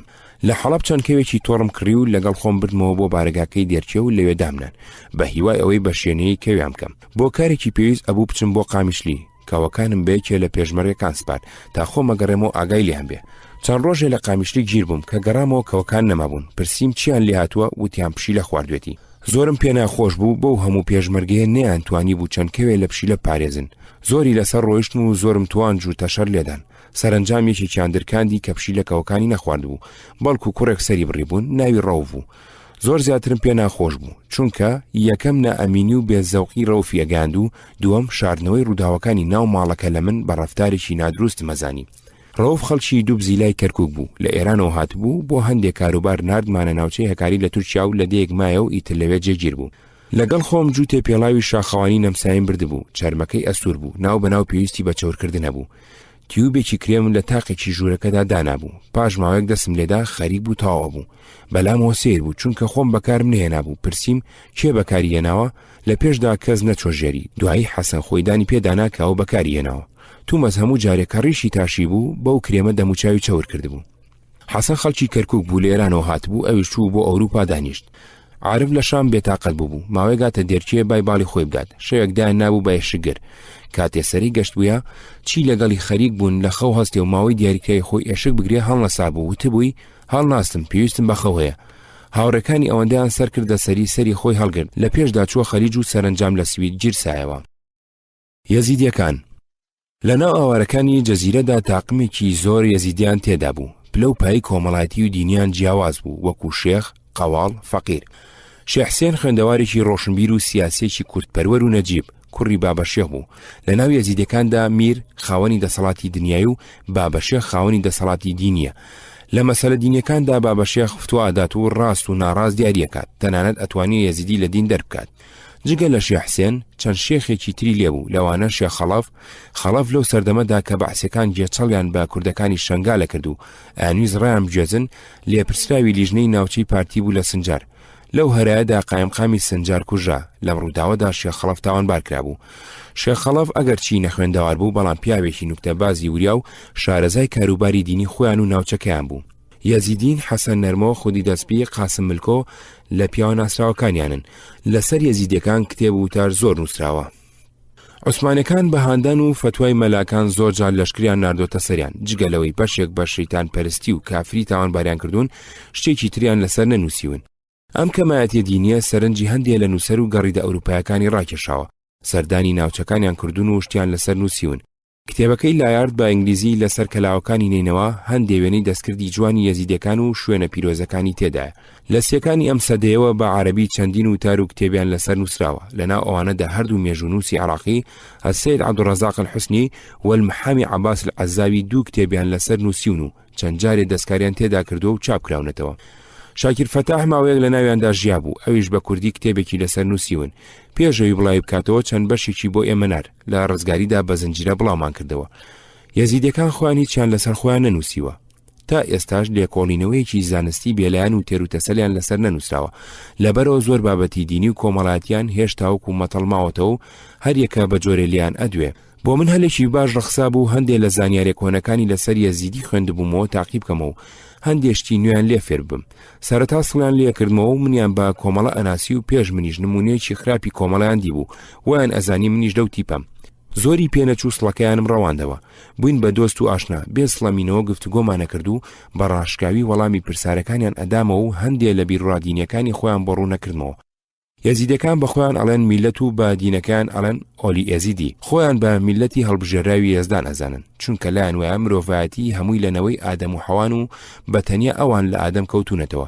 بە کرمانجیشی ڕەوان ئەدوێن و لایەن وایە لە ڕۆژی قیامەتدا خوا و فریشتەکانی بە کرمانجی لەگەڵ مرۆڤ ئەدوێن و هەر کەسێ ئەم زمانە نەزانێ ناچێتە باش. نوێژ و بەیتە دینیەکانیان هەمووی بە کرمانجیە. ئۆلی ئەزیدی بێگوماندینێکی کۆن و سربەخۆی تایبەت بووە بە کورد. بە تێپەڕینی زەمان و لە ئەنجامی تێکەڵاویان لەگەڵ دینەکانی دراوسیان هەندێ باوەڕ و نەریت و زاراویان لێوەرگرتون، بەڵام ئەمە کاری نەکردوتە سەر باوەڕە بنەڕەتەکانیان. ئاینەکان بە جۆرەی خواپەرستی دابەژەکرێن بۆ یەکخوایی مۆنۆسایزم، دووخوایی دوالیزم و چەندخوایی پۆلیسایزم. یۆنانەکان باوەڕیان بە هەبوونی چەندخوا هەبووە، وەکو خوای جوانی، خوای شەڕ، خوای باران، خوای دەریا. زەردەشتەکان باوەڕیان بە هەبوونی دووخوا هەبوو، خوای چاکە ئاهورا مەزدا و خوای خراپە ئەهریمەن. جوو مەسیحی و مسلمان باوەڕیان بە هەبوونی خوای تاکوتەنیە هەبوو، لایەن وا بوو ئەوانەی دووخوایە زیاتر ئەپەرستن مشریک و کافرن. زۆر کەس وا ئەزانن یەزیدەکان ئەچنە خانەی دووخواپەرستەکانەوە. هەندێک لە ڕۆشنبیرانی یەزیدیش خۆیان بە پاژماوەی زەردەشتەکان دائنێن، بەڵام ئەوەی من لەو ماوەیەدا لیان تێگەیشتم یەزیدەکان باوەڕیان بە ئێزەد واتە خوای تاکوتەنیا هەیە. مەلەک تاوس کە مسلمانەکان بە شەیتان و هەندێکی تر بە خوای شەڕی زەردەشتەکان ئەهریمەنی دائنێن. ئێزەد یاخودێ نییە، بەڵکو فریشتە مەلایکەتە، بەڵام فریشتەیەکە پایەکی تایبەتی لە یەزدان هەیە، چونکە ئەم لە ڕووناکی دروست بووە نەک لە قوڕ. یەزیدەکان بە درێژایی مێژوو و قوربانی زۆر لێکراوی ئازادی دین و وجدان بوون. زۆر جار کەوتونەتە بەر پەلاماری بێبەزەیانەی ئۆردوی تورک و حکومڕانەکانی دەور و پشتیان. وەکو دەما و دەم بۆیان باسکردوون، 32 جار فەرمان بۆ لە ناوبردنیان دەرچووە. فەرمان وشەیەک بووە بە معنای ئەمری سوڵتان و گەورە کاربەدەستانی عوسمانی، بەڵام لە زمانی ئەماندا ڕابوون فەرمان واتە قەتڵ و عام، یا بە زمانی ئەم زەمانە جینۆساید، چونکە هەموو جار فەرمانەکان بۆ لە ناوبردنی یەزیدی و تاڵانکردن و وێرانکردنی ئاوایەکانیان بووە. بەهۆی ئەم هەموو پەلامارەی خۆیان و شوێنە پیرۆزەکانیانەوە هیچ بەڵگەیەکی نووسراویان نەماوە. کتێبە پیرۆزەکانیان جیلوە و مەسحەفی ڕەش لای خۆیان نەماوە و ئەوەی دەست ئەوروپایەکانیش کەوتووە جێگەی باوەڕ نییە. باوەڕە دینیەکانیان ئەوەیە کە لە سنجی بابەشێخ و قەواڵەکانیاندا پارێزراوە. قەواڵ کە لە وشەی قەولدا تاشراوە بەو کەساناڵن کە بەیتە دینەکانی ئۆلی ئەزیدیان لەبەرە و لە مناسەبەتە دینەکاندا بە گۆرانیەوە بووانە جێرنەوە. قەواڵەکانی سەردەمی زوو نەخوێندەوار بوون. یەکێ لە بەیتە دینە گرنگەکان بەیتی ئافراندن واتە سفر الخەلیفەیە کە باسی دروستبوونی گەردون ئەجێڕێتەوە لە باری سەرنجی دینیانەوە. بەیتی تریان زۆرە، بەیتەکانیان سادەن و لەسەر ئەفسانە دامەزراون. زۆرم مەبەست بوو تێرمینۆلۆجی تایبەتی ئۆلی ئەزیدی ساخ بکەمەوە و لەگەڵ زاراوە ناسراوەکانی تیۆلۆجی و سۆسیۆلۆجی بەراوردیان بکەم. شتێکی ئەوتۆم گیر نەکەو چونکە زۆری زاراوە کرمانجەکان فەوتان و لەبیر چوونەتەوە. ئەوەی مابوو کەمێکی زۆر کەم بوو، بەڵام وەکو مەفهوم و مەعنا باسیەکەن. یەکێ لەو باسانەی ئەمیویست بچمە بنجوو بناوانی و زاراوەکانی وەربگرم تەناسخ بوو. تەناسخ کە لای کاکەیی ئەهل الحەق پێی ئەڵەن دۆنادۆن، لای ئەمان زاراوێکی تایبەتی نییە کەچی لە بنەڕەتی باوەڕە دینیەکانیانە. عەبدوڕەزاق حوسنی باسی 4 جۆر دۆنادۆن ئەکا: نەسخ، فەسخ، ڕەسخ، مەسخ. بەواتای گیانی کەسێک کە ئەمرێ بە گوێرەی کردەوە باژیان خراپەکانی بۆ ناولەشی کەسێکی تر یان ئەچێتە ناولەشی حیوانێ یان ئەبێ بە نەبات یا جەمات. ئەم باوەڕیان لەلا هەیە، بەڵام بە وشە و زاراوی تایبەتی دیاریان نەکردووە. ئەحمەد العەزاوی ئەندامی قادەی قەومی و ئەمین سڕی قادەی قوتری عێراق لە تەقینەوەکدا لە شام کوژرا. بەعسەکان لە قامیشلی پرسیان بۆ دانابوو. لەگەڵ چەند کەسێکی تر لەوانە هەندێک یەزیدی چوین بۆ پرسەکە. لەوێ بە دەنجێکی نزم لە شێخ خەڵەفم پرسی: گیانی ئەم کابرایە چۆتە چیەوە؟ بێ سێودووتی: کوچک، واتە سەگ. دیارە سەگ لای خەڵکی ئەم ناوچانە گڵاو و سووک و چەپەڵە. ئۆلی ئەزیدی دینێکە لەسەر بنچینەی چینایەتی دابەش بوون. چینەکان میر، شێخ، قەواڵ، فەقیر داخراون. بە میر کە بەرزترینیانە دەست پێکە، بە فەقیر کە نزیمترینیانە دوای دێ. یەکێکی چینی خواردتر هەرچی بکە ناتوانێت هەڵکشێ بۆ چینێکی لە خۆی بەرەو ژوورتر. هەمیشە لە ناو سنووری چینەکەی خۆی دامێنێتەوە و بۆی نییە ژن لە چینی سەر و خۆی بێنێ. لە ناو یەزیدیدا کریف ڕێزێکی تایبەتی هەیە. دوو خێزانیا دوو بنەماڵە کە خزمەتیان نییە و ئەیانوێ ببن بە دۆست و هاوپەیمانی یەکتری ئەبن بە کریف. ئەم دوو لایەوە ڕێەکەون لە هەنجی خەتەنەی کوڕەکەدا ئامادە بێ. پیاوێکی لای یەکەم مناڵی پیاوی لای دووەمە کاتە باوەشی و خەتەنەیەکەن، بەمە ئیتر ئەبن بە کریڤی یەکتری. لە خۆشی و ناخۆشی و شایی و شیوەن یەکتریدا هاوبەژە بن، تەنانەت لە شەڕی خێڵایەتیدا لەسەر یەکتریەکەنەوە. یەزیدی بۆی هەیە لەگەڵ موسڵمان مەسیحی و جوو بێتە کریڤ، بەڵام بۆی نییە لە غەیری یەزیدی ژن بهێنێ. یەزیدەکان ڕێزێکی تایبەتی بۆ گەورەکانیان قایلبوون و پەیڕەوی پای چینایەتیانەکردن. میری یەزیدەکان تەحسین بەگ لە حەفتەکاندا چوو بە ناو شۆرشۆ و دوای ئاشبەتاڵ چوو بۆ ئەوروپا. ئەو ماوەی من لە جەزیرە بووم، سەردانێکی یەزیدەکانی جەزیرەی کرد. وەکو کەسێکی پیرۆز ڕەفتاریان لەگەڵە کرد. دەزیات چاکەتەکەیان ماجە کرد. تەنانەت لە کاتی داکەندن و لە پێکردنی پێڵاوەکانیدا یەکێ بە ئارەزوی خۆی لە بەردەمیدا دائنیش قاچی بە پێڵاوەکانەوە گرتە باوەش بۆ کردنەوە بەستنەوە قەیتانەکانی. هەندێک لە یەزیدەکان لەبەر دابینکردنی گوزەرانیان بوون بە بەعسی. بە عەزلەی قەدەغەکردبوون دەستی تەحسین بەگ ماچ بکەن، ئەوانیش بە دزیەوە دەستیان ماچە کرد. هەندێک ڕەوشتیان هەیە پێچێ خویان پێوەگرتوێ و لیان بوو بێ بەنەریت. ئەجینا هیچ تەفسیرێکی دینی ئەو تویان بووی نییە. بۆ نمونە سمێڵ ناتاشن، هەندێکیان ئەگریجە بەرەدەنەوە، کاهوو ناخۆن، خۆیان لە ڕەنجی شی نەپارێزن. شێخ خەڵەف و بنەماڵەکەی گۆشتی کەڵەشێریان ناخوار، هەرچەندە کەڵەشێری دەستکەوتایە بۆ منیەنارد. ئەوەندەی من ناسی من و تێکەڵاویان بۆم نمونەی پیاوی جوامێر و ڕەوشبەرز و سەرڕاز بوون. عەبدوڕەزاق فەیلی سەرپەرشتی ڕێخستنەوەی کوردە عێراقیەکانی قامیشلیە کرد. هەر لەو نزیکانە پاش گیرانی هەندێک لە ئەندامەکانی کۆمەڵە لە بەغدا، ئیبراهیم عەزۆ، ئەنوەر شاکەلی و ئیبراهیم عەبدعەلی کە هەرسێکیان ئەندامی کۆمەڵە بوون و فەرمانی گرتنیان دەرچوو بوو، بەپێ لە سنوور پەڕینەوە گەیشتنە سووریا. سەرکردایەتی یەکێتی کۆمیتێکی پێگەنابوو لە قامیشلی بۆ سەرپەرشتی ڕێخستنی ئەوانەی بە ئەندامەتی یان بۆ پێشمەرگایەتی ئەهاتنە ڕیز یەکێتیەوە. سووریا کاراسانی زۆری بۆ چالاکیەکانی یەکێتیە کرد. دەورێکی جەنگی بۆ ئەفسەرەکان و چەند دەورێکی بۆ پێشمەرگەکان کردەوە. ناوچەی جزیرە درێژبوونەوەی جوگرافی جزیرەی بۆتانە و بەشێک بووە لە قەڵەمڕەوی ئەوان. سەردەمێکی درێژ مەڵبەندی هاتوچۆی ئێرە ڕەوەندەکان بوو و بە دەگمەن ئاوایی تێدا بووە. دوای یەکەمین جەنگی جیهانی کە سووریا لە ئیمپراتۆریەتی عوسمانی جیاکرایەوە، هێڵی ئاسنین کرایە سنووری هەردوو وڵات. ئەم سنوورە چەندین شار و ئاوایی و ئێل و بنەماڵەی بێ هیچ اعتیبارێکی ئینسانی کردوتە دوو بەش. شارەکانی نسێبین، قامیشلی، جیلانپنار، سەرەکانی ڕاسلعین لەوانن. کتێبەکەی محەممەد تەڵەب هیلال. کابرایەک بە ناوی محەممەد تەڵەب هیلال کتێبێکی لەسەر ناوچەی جەزیرە نووسی بوو. کوردەکانی سووریا بە تایبەتی ئەوانی لە دەرەوە ئەژیان هەرای زۆریان لە دژی کرد. ڕۆژنامەی حیزبە کوردەکان لەوانە خەبات وتاریان لەسەر نووسی بوو. عیسمەت شەریفیش نامیلکەیەکی بە ئینگلیزی بۆ بەرپەرزانەوەی نووسی بوو. مەسەلەی الحزام العربی والحزام الأخضر و تعریبی ناوچە کوردنشینەکانی جەزیرە بوو بە پەژاری ڕاستەقینەیان و ئەم کتێبیانە کرد بە شایەت و بەڵگە. دانێکم لە کتێبی تان پەیدا کرد و کەوتمە خوێندنەوە و تاوتوێکردنی. لێرەدا بیر و پێشنیارە بنەڕەتەکانی جێڕمەوە. ناوي كتابك دراسة عن محافظة جزيرة من النواحي القومية اجتماعية السياسية. ناوي نوسركي الملازم الأول محمد طلب هلال رئيس الشعبة السياسية بالحسكة. ساڵ و شوێنی چاپی لەسەر نییە، بەڵام لە 12/11/1963 لە نووسینەوەی بۆتەوە بە سەریەکەوە 156 لاپەڕێ. لە مقدمەدا باسی نەبوونی سەرچاوی پێویستەکە لەبەرەوە نووسینەکەی لەسەر بنچینەی تەجروبەی خۆی و کەسانی تر نووسیە و باسی گرنگی پاکردنەوەی نەتەوەی ناوچەکە لە تاقمینە عەرەب بە تایبەتی پاش دۆزینەوەی نەوت لە ڕومەیلان و قەرەچۆخ. لە مەدخەلدا لە لاپەڕەیەکتا دوو بەداخەوە لەوە ئەدوێ کە کابرایەکی عەرەب لەو ناوچێدا بەهۆی زۆری ناکۆکی و تێکەڵاوی ڕەگەز و نەتەوە و دینی جیاوازەوە هەزبەوە ناکا لە وڵاتی خۆیەتی، لەبەر ئەوە داوای پاکردنەوەی ئەکا لە ڕەگەزی بێگانە. بەشی یەکەم لاپەڕە تا 25 تەرخان کردو بۆ سەرنجێکی مێژووی لە کێشەی کورد. لێرەدا باسی کێشەی کورد ئەکا لە سەرەتاوە تا سەرەتای سەدەی 20ەم و کاتی یەکەمین جەنگی جیهانی و نێوان دوو جەنگ، باسی بیری نیشتیمانی نەتەوەی کورد و کۆڕەجییانەکان و ئیمپریالیزم و کوردەکە. لەم بەشەدا ئەوێ بیسەلمێنێ کورد نەتەوە نیە و نیشتیمانی نەتەوەی نییە. دوژمنانی عەرەب بە تایبەتی ئیمپریالیزم کوردیان خسۆتە سەر کەڵکەڵەی بیری نەتەوەیی لە شوێنێکیشدا ئەڵێ إذن يمكننا القول بأن ليس هناك شعب بمعنى الشعب الكردي ولا أمة بكاملها بمعنى الأمة الكردية. كواتا دەتوانین بڵێن گەلێک نییە بە مانای گەلی کورد و نەتەوەیەکیش نییە بە تەواوی مانای نەتەوەی کورد بێ. اینجا ئەڵێ لا يتعدى الشعب الكردي هذا المجال حيث لا تاريخ لهم ولا حضارة ولا لغة حتى ولا جن، اللهم إلا صفة القوة والبطش والشدة.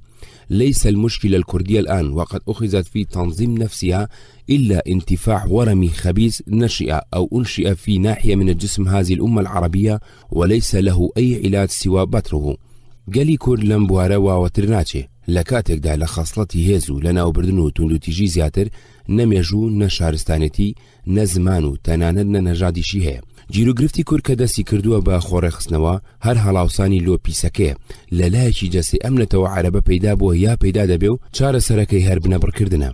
بەشی دووەم لاپەڕە 26 تا 48 گرنگترین بەشەکانی کتێبەکەیە. شوێنی کوردەکانی سووریا دیاریەکە و باسی خێڵەکانیانەکە. پێشنیارەکانی خۆی بە دیاریکراوی ئەخاتە بەرچاوی کاربەدەستان بۆ چارەسەرکردنی کێشەی کورد. شوێنی کوردەکانی جزیرە بەم جۆرە دیاریەکە. کوردان بە درێژایی شریتی باکووری هاوشانی سنووری تورکیا کۆبوونەتەوە لە پارێزگای جزیرە بە قوڵی نزیکەی 15 بۆ 35 کیلۆمەتر لە ڕۆژاواوە لە ناوچەی سەرەکانیەوە بەرەو باشوور تا سنووری ناوچەی مالیکیە لە ڕۆژەڵاتەوە.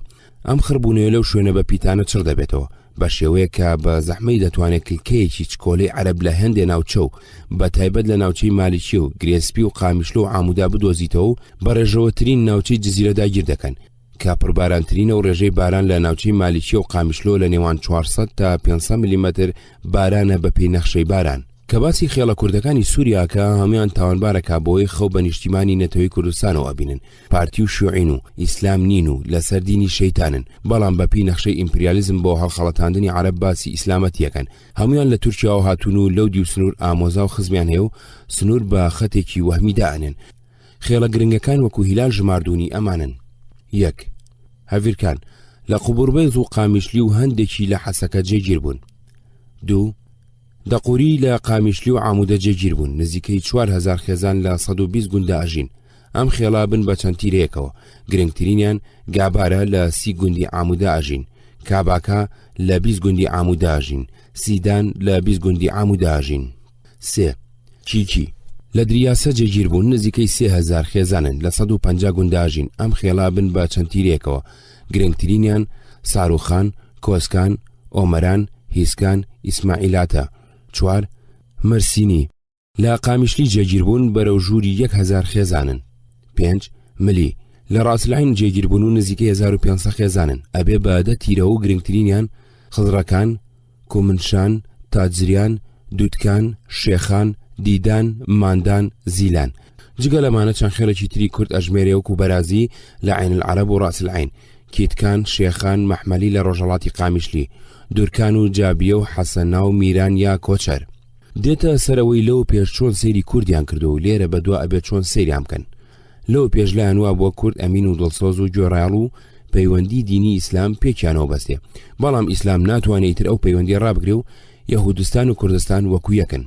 پاژەوەی تیۆری ڕەگەزپەرستیەکانی دەربارەی پارتی و نەوەی تازەی کوڕون ئەکاتەوە و دەوری هەردوو بلۆک ڕۆژئاوا و ڕۆژهەڵات لە دوژمنایەتی عەرەبدا بەهۆی جوولەکە کوردەوە باز ئەکا و ئەڵێ لم يتفق المعسكرين في تاريخ صراعهما على شيء، اتفاقهما على مسرحيتين وعلى أرض العربية بالذات، هي مسرحية فلسطين ومسرحية كردستان العربية على وجه الخصوص.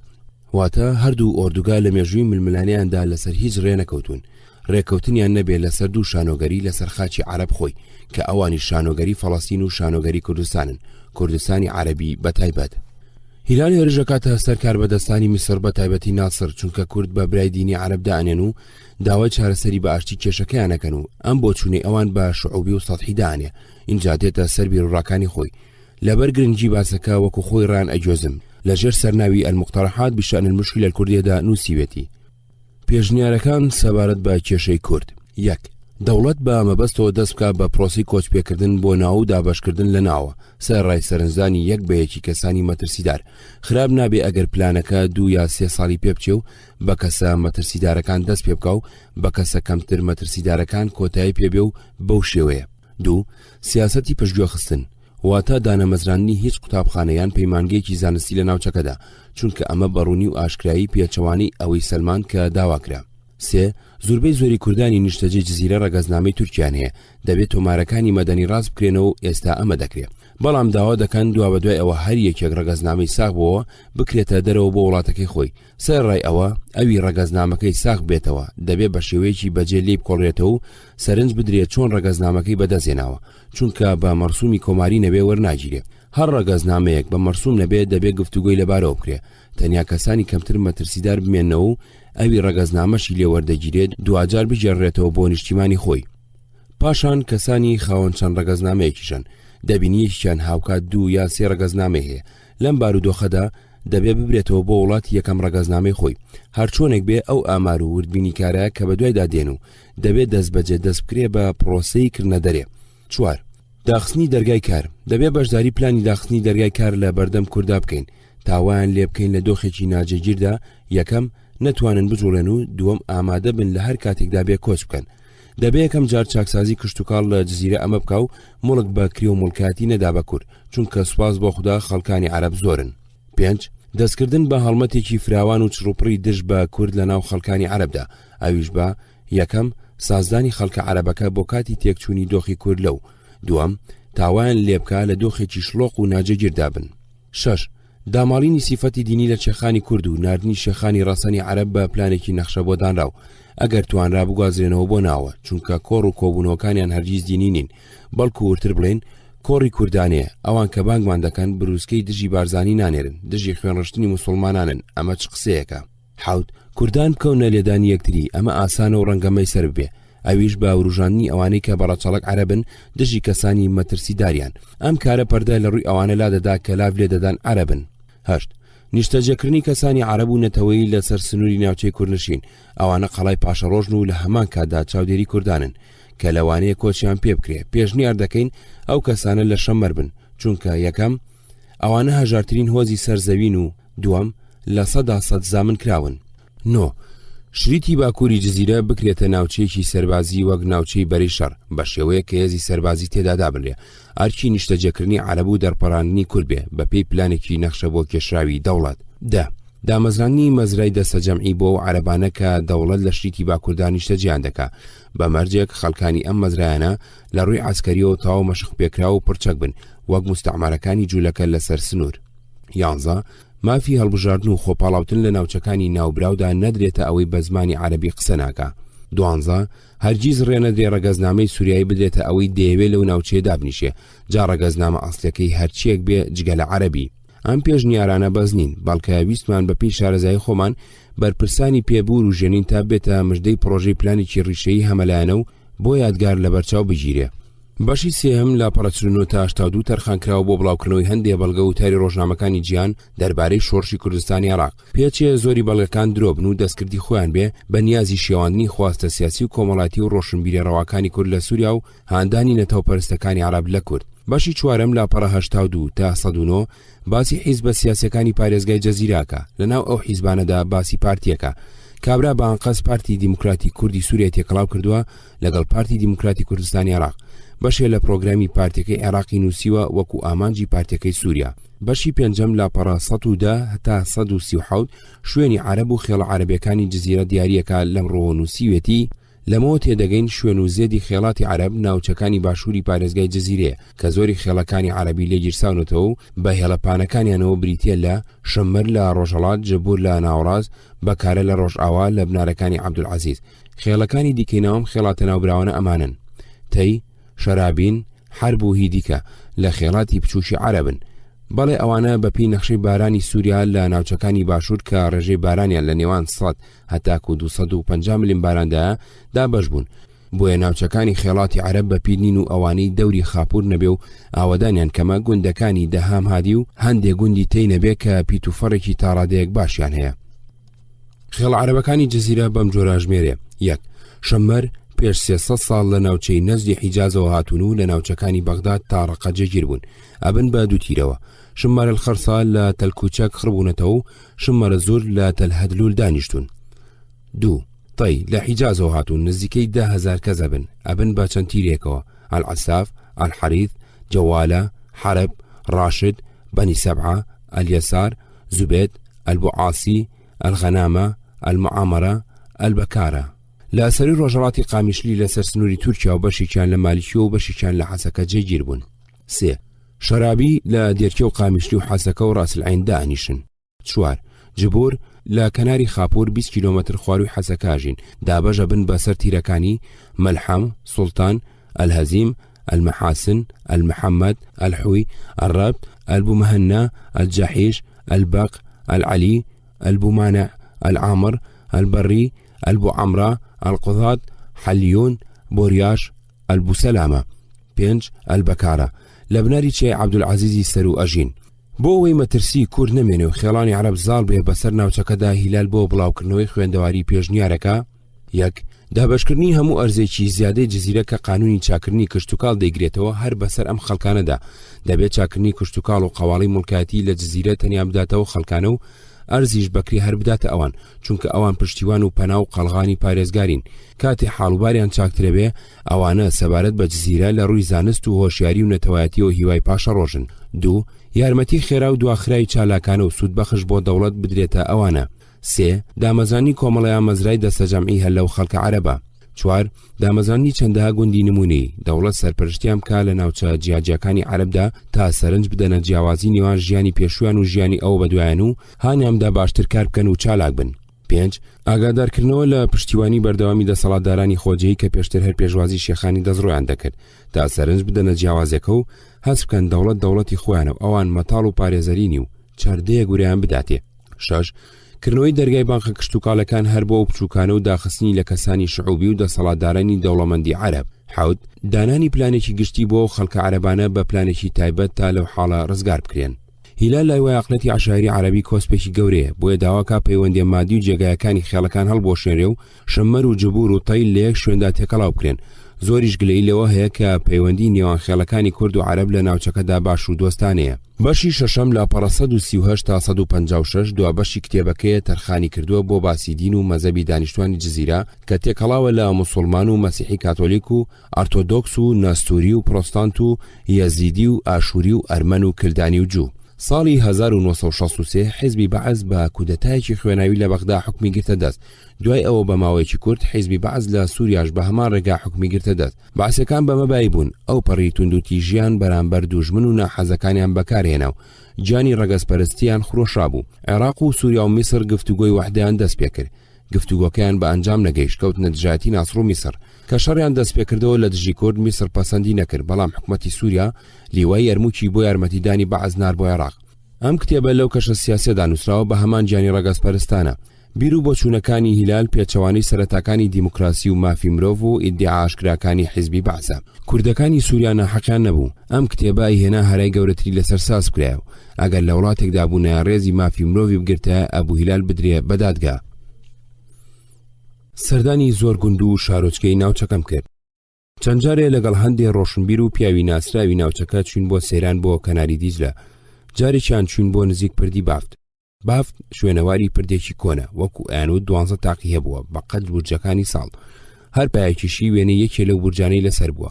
ئەو کاتە ئێمە چوین شوێنەواری کەمی چەند تاقێکی مابوو ناوچەکە پۆری زۆری لێبوو لەگەڵ شێخ حسێنی بابەشێخ سەردانی بەحرکێ و خاتونیەمان کرد لە ڕاستی ناوچی شەنگاردا گۆمێکی خاوێن و جوان و دڕفێنی لێبوو ڕەنگێکی شینی قەشەنجیە بوو دانیشتوانی ناوچەکە یەزیدی بوون و ئاژەڵداریانە کرد داڵدەی هەندێک لە یەزیدی ئاوارەکانی ئێمەیاندا بوو هەروەها چەند جارێک چوون بۆ سەریەکانی ئاموودە دەرباسیە ناوی گوند و شوێنەکان بە زۆری کوردی بوون حکومەت ناوەکانی گۆڕی بوون بە عەرەبی زۆرایەتی دانیشتوانی ناوچەکە کوردن و بە کرمانجێکی ڕەوانە دوێن بەڵام جلوبەرجی عەرەبی لەبەرەکەن ئەمەش خۆیەکی دێرینێ و نەسەپێنراوە بەسەریاندا زەویزاری خۆیان بەدەست خۆیانەوە بوو هەندێکیان ئەرزی فراوانیان هەبوو بەرهەمی سەرەکی دانەوێڵە بە تایبەتی گەنموجۆ ناوچێکی بەپیت و دەوڵەمەند بوو ئەرزی بەرا و باخشیان هەبوو لە هەندێک جێگاش بیریان هەڵکەندبوو بۆ ئەودان کشت و کاڵەوێ پێشکەوتوتر بوو لە چاو کوردستانی عێراقدا لە وەرزی هەڵگرتنی گەنمدا سەدان شای ژنهێنان ئەکرا نەوت لە جزیرە دۆزرابووە ئەو ناوچانی نەوتەکەیان لێ دەرەهێنا ناوچەیەکی دەوڵەمەندی کشت و کاڵ و کوردنشین بوو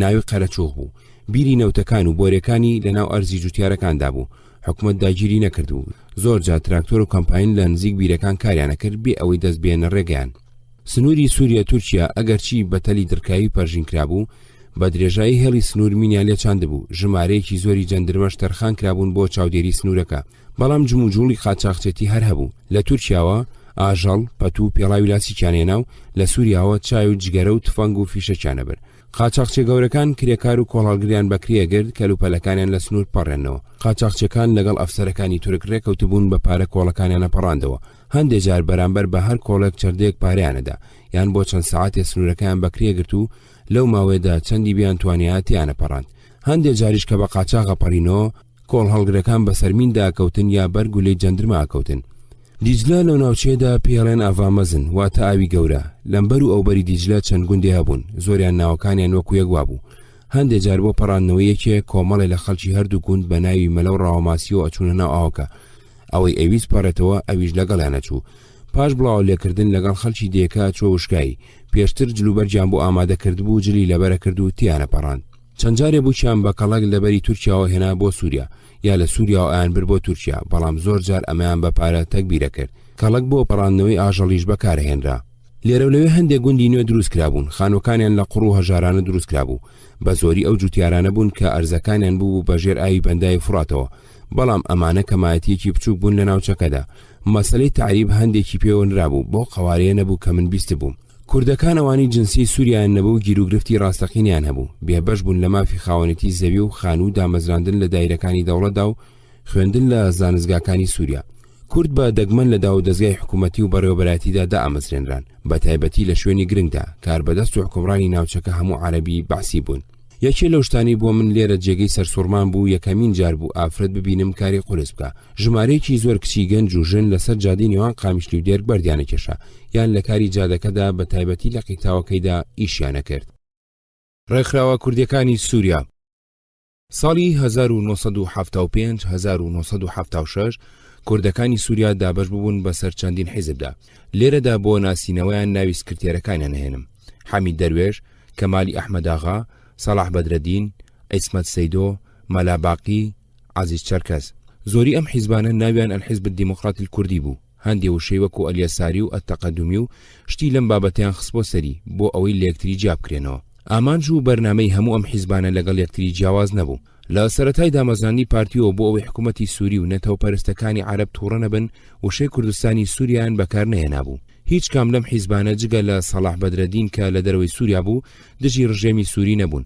بەڵکو پشتیوانیان لە هەموو هەڵوێست و هەنگاوەکانیە کرد بە تایبەتی لە ناکۆچی عەرەبی ئیسرائیلی و ناکۆچی سووری عێراقیدا هیچ کام لەم حیزبانە دروشمی قەبەی هەڵنەگرت بوو ئامان جیزل و زۆری نەبوو داوای مافی هاونیشتیمانەتی سووری و یەکسانی و هەندێ مافی ڕۆشنبیریانە کرد سەرەڕای ئەوە حکوومەتی سووری ڕێگەی هیچ جۆرە چالاکیی سیاسی ڕۆشنبیری کۆمەڵایەتی نەئەدان ناوبەناو لێیەگرتن و بانگیەکردن بۆ لێپرسینەوە و لێکۆڵینەوە ڕووداوەکانی کوردستانی عێراق کاری لەوانیش کرد بوو حیزبەکان بوون بە دوو بەشەوە و ڕایگشتی کوردەکانیش بوو بە دوو کەرتەوە حیزبەکان هەندێکیان وەکو جاران پشتیوانیان لە بنەماڵی بارزانیە کرد و باوەشیان بۆ قم کردبووەوە تەنانەت حیزبەکەی کەمالی ئەحمەداغا وەک لەقی قم کاریە کرد هەندێکی تریشیان وەکو حەمید دەروێش و عیسمەت پشتیوانیان لێچێتیە کرد سەلاح بەدرەدین لە لوبنان دانیش جۆرە پەیوەندێکی لەگەڵ حکوومەتی عێراق دروست کرد بوو، لایەنی ئۆتۆنۆمی بەعسی گرت بوو، دژی جموجۆڵی حیزبە کوردەکانی عێراق بوو، بەیانێکی دژی بەیانەکەی دەستەی دامەزرێنەری یەکێتی دەرکرد بوو. من زۆری ئەم جوامێرانم بەردەوام ئەبینی و گفتوگۆمانە کرد. شەوێک لەگەڵ کەمالی ئەحمەد ئاغاش دانیشتم، زۆرمان قسە و باز کرد. جگە لە سەرکردەی حیزبەکان چەند دۆستێکی ترم هەبوو، پەیوەندیان لەگەڵ هیچ کام لەو حیزبانە نەبوو. جگە لەم حیزبە کوردیانە حیزبی بەعس و حیزبی شوعی سووریاش لەکیان هەبوو. حیزبی شوعی بارگای ئاشکرایان نەبوو. کوردەکانی سووریا بەگشتی سیاسی بوون یان ڕاستێر بە دوی هەواڵەکانی کوردستان داگەڕان، بەڵام لایەن وابوو تا کورد لە عێراق یان لە تورکیا بە مافەکانی نەگات ئەوان هیچ دەستکەوتێکی سیاسی بەدەست نانن. لەبەر ئەوە زۆر بەتەنگ ئەوە بوون بزانن چارەنووسی کورد لە یەکێ لەو دوو پارچێدا بەچیەگات. لەناو کتێبانەدا کە لەو ماوەیە خوێنمەوە دیوانی مەلای جەزیری بوو. ئەم دیوانە مەلایەکی کورد ساغی کردبووە و بە عەرەبی لێکی دابووە و شێعرە کوردیەکانیشی بە ئیملای عەرەبی نووسی بوو، بەڵام سەروبۆری بۆ وشە کوردیەکان کردبوو بە ئاسانی خوێنرانەوە. لە سووریا چاپ کرابوو. ساکردنەوەیکی چاک و لێکدانەوەیکی باش بوو. پێشتر تەنیا ئەوم لە سەر مەلای جەزیری و شێعرەکانی خوێنبەوە کە عەلادین سەجادی لە مێژووی ئەدەبی کوردی دانووسی بووی، بەڵام بەهۆی ئەم دیوانەوە شارەزای بیری بەرزی سۆفیانەی مەلای جەزیری بووم و زەوقم لە شێعرەکانی وەرگرت. دیوانی شێعری جگەرخوێن کیمائەت تازە بە پیتی لاتینی لە لوبنان چاپ کرابوو. لە ناو خوێندکارانی کرمانجیدا جگەرخوێن بە شاعیرێکی گەورە دانرا. مەموزینی ئەحمەدی خانی تازە لە تورکیا بە لاتینی و بە تەرجمەی تورکیەوە چاپ کرابوو. ئەو کتێبانی لە تورکیا چاپەکران ئەگەیشتە ناوچەی جەزیرە، بەڵام من کەڵکێکی ئەوتۆم لێ وەرنەئەگرتن و تیان نەئەگەیشتم. سەرنجامی مەفرەزەکانی بادینان. لێرەدا بە کورتی کڕۆنۆلۆجی بە سەرهاتی مەفرەزەکانی بادینان ئەنووسمەوە. یەکی حوزەیرانی 1976 بە بۆنەی تێپەڕبوونی یەک ساڵەوە بەسەر دامەزرانی یەکێتیدا نەقیب مهندس ئیبراهیم عەزۆ محەممەد جەبار فەرماندەی دەستە چەکدارەکانی بادینان بۆ یەکەمین جار لە نزیک ڕووباری هێزڵ لە پشتی زاخۆ لەگەڵ پێشمەرگەکانی تردا یەکی گرتەوە کۆبەوە بۆ ڕێخستنەوەی مەفرەزەکان و دابەشکردنی کار و فەرمان بەسەریاندا. ژمارەیان 37 پێشمەرگە بوو، بوون بە 4 مەفرەزە: ئیبراهیم عەزۆ، عیزەت ئیسماعیل شەنگاری، عومەر ئیبراهیم ڕەشید، جەبار مەلاغەنی سندی، هەر یەکیان فەرماندەی مەفرەزەیەکیان بوو. ئەم 4 مەفرەزەیە بۆ جێبەجێکردنی ئەرکەکانیان دابەش بوون بەسەر ناوچەکانی زاخۆ، ئامێدی، دهۆک، کەوتنە چالاکی سیاسی، ڕێکخراوی، پێشمەرگەیی، مژدەی دەستپێکردنەوەی خەباتی چەکداریان بە خەڵکی بادیناندا و پەیوەندیان لەگەڵ زۆر کەس لە گوند و شارەکاندا دامەزراند و هەندێک ناونیشانیان درابوویە بۆ دامەزرانی پەیوەندی لەگەڵ ڕێکخراوەکانی کۆمەڵە لە سلێمانی، لەگەڵ ئەوانیش پەیوەندیان دامەزراند بوو. 15 تەموزی 76 ئیبراهیم عەزۆ بۆ بەڕێکردنی پێشمەرگێکی نەخۆش و ناردنی پۆستە دەربارەی ئەنجامی کارەکانیان لەگەڵ مەفرەزەکەی چووە گوندی نێروەی ناوچەی گۆی لە قەزای ئۆلۆدەرە لە کوردستانی تورکیا. پێشتر قم کەوتبوونە چاودێری و سۆراغی ئەم پێشمەرگانە لە ناوچە سنووریەکانی ئولودەرە، چەقورجە و خێڵە کوردەکانی ئەویان لێ هاندابوون کە هەر کەسێکیان لەو پێشمەرگانە بەردەست کەوت بیانگرن، چەک و کەلوپەلەکانیان بۆ ئەوان و سەریشیان بۆ قم، چونکە ئەوانە جاشی سەدام و بە فیتی سەدام ئەیانەوێت شۆڕش لە بارزانی تێک بدەن. خەڵکی گوندی نێروە بە ناوی میوانداریەوە لە ناو ماڵێکدا دایان ئەنێن، دەوریان ئەگرن و بە فێڵ هەمویان چەکەکەن و بە گیراوی تەسلیمی لێپرساوەکانی قم، هاشم ڕەمەزان، کەریم سنجاری، جەوهەرنامی قیانەکەن. ماوەیەک بە گیراوی لە گەوڕوو گوفەکانی ناوچەکانی گۆی، قەشووری، ئارتوشی سوڕاندیانەوە و قیادە مۆقەتە گویان نەئەدا بەنامەکانی مام جەلال و ناوبژی و هەوڵەکانی سەرانی دال کافدال سەرنجام هەمویان کوشتن. یەکی ئابی 76 پاژۆی ماوەی چەند هەفتەیەک مەفرەزەکانی بادینان ئاگیان لە فەرماندەکەیان نامێنێ، جارێکی کە یەکەگرنەوە بڕیارەدان عیزەت ئیسماعیل و عومەر ئیبراهیم بە خۆیان و مەفرەزەکانیانەوە بچن بۆ سۆراغی ئیبراهیم عەزۆ و هاوڕێکانی. جەباری مەلاغەنی و مەفرەزەکەشی لە ناوچەکەدا بمێنێتەوە بۆ درێژەدان بە کارەکانی خۆی. عیزەت و عومەر لەگەڵ مەفرەزەکانیان ڕۆکەنە ناوچەی گۆی دیسان تاقمێ لە خەڵکی گوندی ڕۆبۆزێک بە ناوی میوانداریەوە تەفریان دابوون و دەوریان گرتبوون و داوایان لێکردبوون چەک دابنێن. عیزەت دەکەوێتە دواندنیان بە قسەی خۆش و نەرم زۆریان لەگەڵ خەریکە بێ لەو بیرە چەوتە پەشیمانیان بکاتەوە کەڵکی نابێ. سەرنجام پیانەڵێ من چەکم بۆ ئازادی کوردستان هەڵگرتووە، لە ئاش بەتاڵەکەەوە تەمێ خواردوو بووم، بەڵێنم داوە تا کوردستان ئازاد نەبێت جارێکی تر بە ساخی چەک بۆ هیچ کەس و تاقم و لایەکدانانێم مەگەر بمکوژن، اینجا چەکەکەم ببن، ئەبێ بە میڕاکێشان لەوێدا عیزە دەکوژرێ. اینجا لیانە پرسن کێ مەسوولتانە؟ عومەر ئیبراهیم و قاسم محەممەد هەڵەسن ئەڵێن دوای ئەو ئێمە مەسوولین. عومەر فەرماندەی مەفرەزە و قاسم خوێندکاری کولەی هەندەسەی زانستگای مووسڵ و ڕابەری سیاسی مەفرەزەکەیان بوو، هەر لەوێدا عومەر و قاسمیژە کوژن. هەژدە پێشمەرگە کە پاژماوەی هەردوو مەفرەزەکە بوون بە گیرایی بران تەسلیمی بارگای قمکران لە گوندی مەرگە لە نزیک ئۆلودەرە. 15 ئابی 76 تاقمێ لە چەکدارەکانی قیادە موقەتە بە سەرکردایەتی عەبدوڵڵا ڕەمەزان، مەحموود گۆیی، یوسف گۆیی، پێشمەرگە گیراوەکانی مەفرەزەکانی عیزەت و عومەریاندا پێش بەرەو ئەشکەوتی باڤێ لە نزیک گوندی مەرگە، هەمویان کوشتن و لاشەکانیان لە ئەشکەوتەکەدا بەجێهێشت. بەڕێکەوتێکێ لە پێشمەرگەکان نامرێ و خۆی ئەگەێنێتە ماڵی یەکێ لە دانیشتوانی ناوچەکە، ئەوانیش داڵدەیاندا بوو تیماریان کرد بوو، بەڵام قیادە موقەتە پێیزانی بوو بۆ ئەوەی شوێنەواری تاوانەکەیان کوێر بکەنەوە، ئەویشیان بە زۆر لە کابرا سەند و کوشتیان. 30 ئابی 76 لە کاتێکدا کە مەفرەزەکەی جەباری مەلاغەنی لەسەر کانیەک لە ناوچەی سندی نزیک زاخۆ خەریکی چالێنان بوون، تاقمێ لە چەکدارەکانی قیادە موقەتە بە سەرکردایەتی محەممەد خالیل دەوریان گرتن و دایانە بەر دەستڕێژی گولە. جەبار و 3 پێشمەرگەی تر لە هاوڕەکانی لەوێدا کوژان. ئەوڕەحمان حەسەن شەنگاری و 3 پێشمەرگەیکە لە ئابلوخەکە دەرباز بوون و بەڵام کەوتنە داوی جاشێکی عێراقەوە بە ناوی جەعفەر بێسفکی، ئەویش تەسلیمی عێراقی کردن و دوای ماوەیەک لە موسڵ هەڵواسران. ئەوڕەحمان لە زیندانی موسڵ نامەیەکی ئازانەی بە عەرەبی بۆ مام جەلال نووسی بوو. بەم جۆرە مەفرەزەکانی بادینان بە ناکامی لە ناوچوون. هاتنی عومەر مستەفا و جەوهەرنامێق بۆ سووریا. کاک عومەر ویستبووی بێتە سووریا. دکتۆر خالید تاقمێ پێشمەرگەی گورج و گۆڵی باڵەکایەتی هەڵبژارد بوو. مانجی تشرینی یەکەمی 76 لەگەڵ کاک عومەر بەڕێکەوتن بۆ بادینان. چەندێ سۆراغیان کردبوو هەواڵی پێشمەرگەکانی یەکێتیان نەزانی بوو. بەهۆی چەند کەسێکی خەڵکی ناوچەکە زانی بیان هەندێک لە سەرکردەکانی قیادە موقەتە لە نزیک چەلین لە تورکیا بەهۆی ماجدبەگی سەرۆکی شارەوانی چەلیەوە پەیوەندیان لەگەڵ کردبوون. کەریم سنجاری و جەوهەرنامێ هاتبوون. لە جێگایەکی سەرسنوور بە ناوی دۆڵی فەقیران یەکتریان دیبوو. وا ڕێکەوتبوون کاک عومەر و جەوهەر پێکەوە بێن بۆ سووریا بۆ بەلاداخستنی ناکۆچیەکان. هەر لەوێەوە ئەچنە چەلی و بەناو تورکیادا هاتبوون بۆ جزیرە و لەوێوە لە سنوور پەڕی بوونەوە بۆ ناو سووریا. وەکو دوایی دەرکەوت قیادە موقەتە لەو ماوەیەدا ئیبراهیم و هاوڕەکانیان کوشت بوو. من لە دەرچێ بووم کە ئەوان گەیشتن. کاک عومەر دلێری برازایی و شۆڕش و شاڵاوی عەلی عەسکەری لەگەڵ خۆی نابوو. لە دەرچێ هاتنە بارەگاکەی ئێمە، من جەوهەرم نەئەناسی. کاک عومەر وتی لە بادینان سۆراغی پێشمەرگەکانی یەکێتیمان کرد، بەڵام هیچ هەواڵێکیانمان دەست نەکەوت. منیش وتم وەکو ئەڵێن قیادە موقەتە هەمویانی گرتووە و قسە هەیە هەمویانی کوشت بن. اینجا دابەزیمە سەر قیادە موقەتە و باسی تاوانەکانیانم کرد. جەوهەر هەڵیدایە و کاک عومەر وتی ئەمە فڵانەوە پێکەوە هاتوین ناکۆچیەکان چارەسەر بکەین. وتم کەواتە لەم بپرسە پێشمەرگەکانی بادینانی چی لێ کردووە. لەگەڵ جەوهەر بوو بە دەمەقاڵێمان لە دێرگ نەمانەوە و بەڕێکەوتن بۆ شام. قیادە موقەتە پەیوەندی لەگەڵ حکوومەتی سووریا دامەزراند بوو. ئەوانیش وەکو ئێمە ئازادی هاتوچۆ و کاریان هەبوو. لەگەڵ دەستگا مخابەراتیەکان پەیوەندی بەهێزیان دروست کرد بوو. زۆر جار هەواڵ و دەنگ و باسی دروستکراویان لەسەر ئێمە ئەدا بە دەستگا ئەمنیەکانی سووریا. زۆر جار کێشە و گیر و گرفتیان بۆ ئێمە و پێشمەرگە و ئەندامەکانمان ئەخوڵقاند. ڕێپێوانێکی سەرنەکەوتوو. لەگەڵ سەرکردایەتی وڵات وەها ڕێکەوت بووین ئەوان خەریکی ئاوادانکردنەوەی ناوچەکانی هەولێر و سلێمانی و کەرکووک بن. ئێمەش هی بادینان 4 مەفرەزەی کە لەگەڵ ئیبراهیم عەزۆ گەڕانەوە لە ناوچوون. جگە لە بادینان لە هەموو ناوچەکانی تر پێشمەرگە کەوت نەجم و جۆڵ. بادینان گرنگێکی جیۆپۆلۆتیکی هەبوو. سنووری بە تورکیا و سووریا بوو، ڕێگای هاتوچووی دنیا بوو، ڕێگای گوێزانەوەی چەک بوو، نەمان ئەتوانی وازی لێبێنین. لە ناو تورکیا خەڵکێکی زۆرمان ڕێخست بوو، زۆریان لەوانە بوون پێش ئاشبەتاڵ پێشمەرگە بوون و جێگەی خۆیان لە تورکیا کردبووە.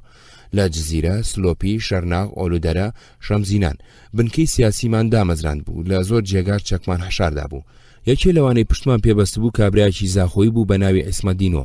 عیسمەت دۆستی خاڵەبوزیە و ناسیاوی سەبری نەواو بوو. ئەوان باوەڕیان پێکرد و ئێمەشیان بە ناسیندا بوو.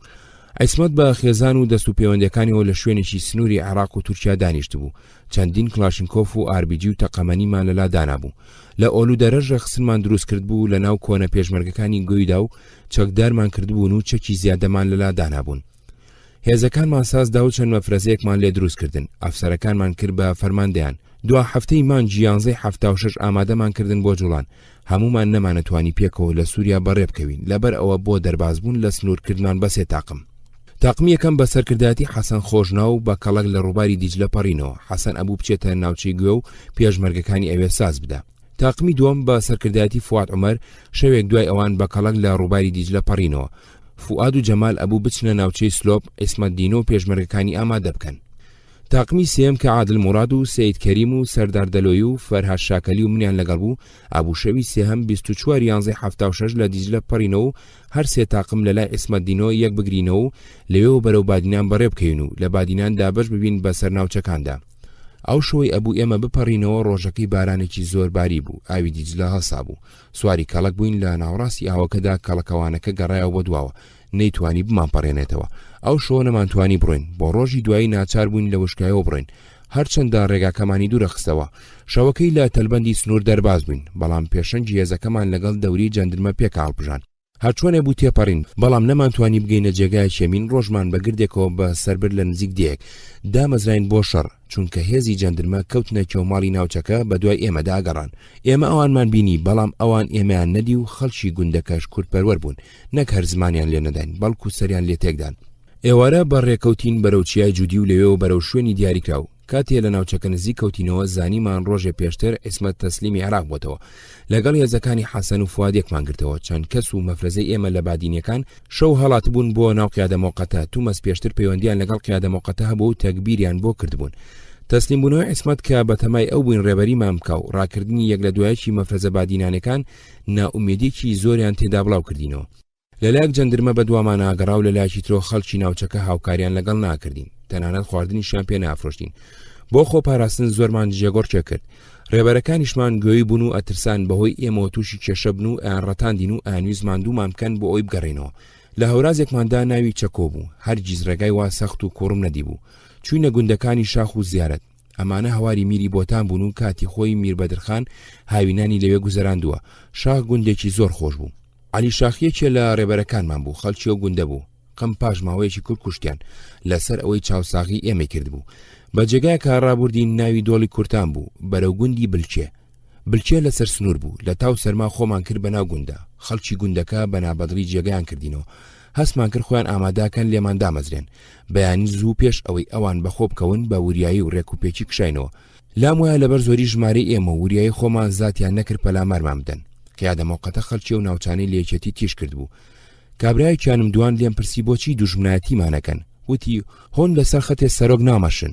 من کەوتبوومە هەڵوێستێکی نالەبارەوە هەموو تووشی ناومێدی بوون وایان ئەزانی خەڵک بە چەپڵە ڕێزان پێشوازیمانەکەن کەچی دوژمنایەتیان نەکردین باوەڕم وابوو بەم جۆرە تێپەڕین بۆ کوردستانی عێراق ناکرێ و لەوە زیاتریش بمێنینەوە تووشی هەمان چارەنووسی ئیبراهیم عەزۆ و هاوڕەکانی بین چوینە شاخی هەرەکول لەوێ بڕیارمدا هێزەکەمان هەمووی بگەڕێتەوە سووریا من و سید کەریم و حەسەن خۆشناو و عەبدوڵڵا خۆشناو لیان جیابووینەوە چوینە گوندی ڕەپن تەنیش ئۆلودەرە بۆ ناو گوێیەکان گوێ دوو بەش بوون هەندێکیان لەگەڵ قیادە مۆقەتە و هەندێکیان لەگەڵ یەکێتی بوون هەندێکیان لە شۆڕشی ئەیلودا پێشمەرگە بوون زۆریان بە کرێکاری چوو بوونە مووسڵ و عەرەبیان ئەزانی شارەزای بادینان بوون و جۆری ژیان و هەڵسوکەوتی ڕۆژانەیان فێری ژیانی عەسکەری کردبوون ویسمان لێوە ڕێگایکی تازە بدۆزینەوە بۆ جارێکی تر سەرکەوتوو نەبووین یەکێ لەو نوکتانەی هەرگیز لە بیرم ناچێتەوە لەم سەفەرەدا گوێم لێی بوو نیوە شەوێکی سەرەتای مانگی کانون یەکەم لە ڕووباری هێزڵ ئەپەڕینەوە بۆ هیچلەکانمان تەڕ نەبێت خۆمان ڕوت کردبووە هەوا زۆر سارد بوو ئاوەکەش ساردتر ژان ئەچوو هێزقانەوە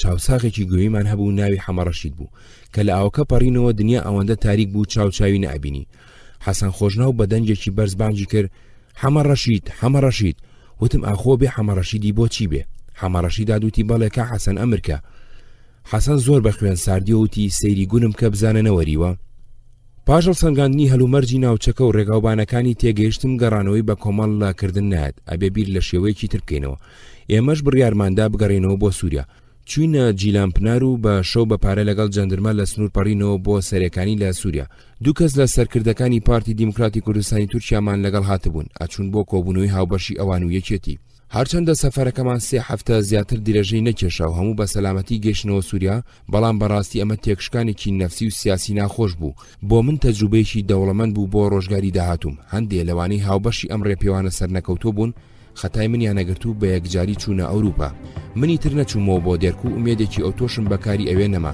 چوومە شام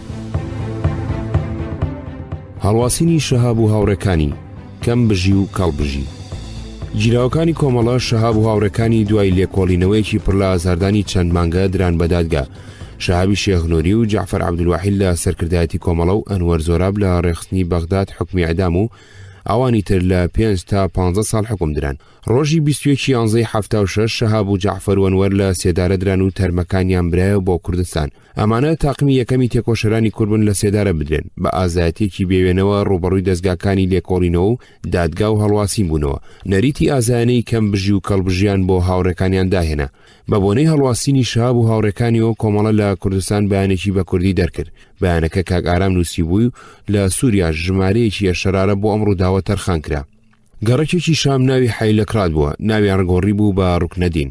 حەسەن خۆشناو و سەید کەریم و من چەند مانجێ لە فلاتێک ئەژیاین لە ڕوکنەدین بەرامبەر بە شاخی قاسوێن و تاخی کرمانج زۆر جار بە پێ بە قاسوێندا هەڵەگەڕین. زۆری ئێواران میوانمان نەهات، ژیانی ڕۆژانەی خۆمان وا ڕێخست بوو. سەید کەریم خواردنی دروست دەکرد، حەسەن ماڵەکەی خاوێنە کردەوە و منیش قاپ و قاچاغم ئەشت و پێکەوە بازارمانە کرد. لە کاتی پێویستیشدا یارمەتی یەکترمانەدا، پێکەوە سێ هاوڕێی گیانی بە گیانی و تەبا بووین. شۆڕژ عەسکەریش کە هاتە شام هاتە لای ئێمە و ئەو کاتە هەرزەکارێکی تازە پێگەیشتوو بوو. جار یەکەم کە چوون بۆ شام چەند ڕۆژێ من لەگەڵ چەند کەسێکی کەدا پێکەوە لە فلاتێکدا بووین. ماوەیەکیش ئەنوەر شاکەلی لەوێ بوو. ئەنوەر تازە ناوی خۆی گۆڕی بوو بۆ فەرهاد شاکەلی. دیوانێکی شێعری نووسی بوو بە تەما بوو چاپی بکە، دای بە من بیخوێنمەوە و ڕێی خۆمی لەسەر بڵێم. من خوێنمەوە و بە وردیش خوێنمەوە. فەرهاد ئەندامێکی تازە پێگەشتووی کۆمەڵە بوو، بە سەنگ و تەرازوی ئەو کاتە بە ڕۆشنبیر لە قەڵەمەدرا، بەڵام لە بیر و باوەڕدا هەتا بڵێ توندڕە و کاڵ بوو. دژی زۆری ئەوانە بوو لە دەوری یەکێتی کۆبوو بوونەوە و بە بۆرجوازی و دەرەبەگ و بێکەڵکی دائەنان. لایوا بوو دوای گۆران تەنیا شاعیر لە کووردا هەڵکەوت بێ خۆیەتی. من هەوڵێکی زۆرم لەگەڵدا هەندێ لەو بیر و ڕاچەوتانی ڕاستکەمەوە بە هیوای ئەوەی ببێتە کادرێکی بەکەڵکی کۆمەڵە و یەکێتی. بەڵام بیر و ڕای لەسەر منیش گۆڕا، بە تایبەتی کە ویستی بەو جۆرەی خۆی ئێوێ پێشەکی بۆ دیوانەکەی بنووسم وەکو شاعیری کۆمەڵە و جێگری گۆران پێشکەش بە خوێندەوارانی بکەم.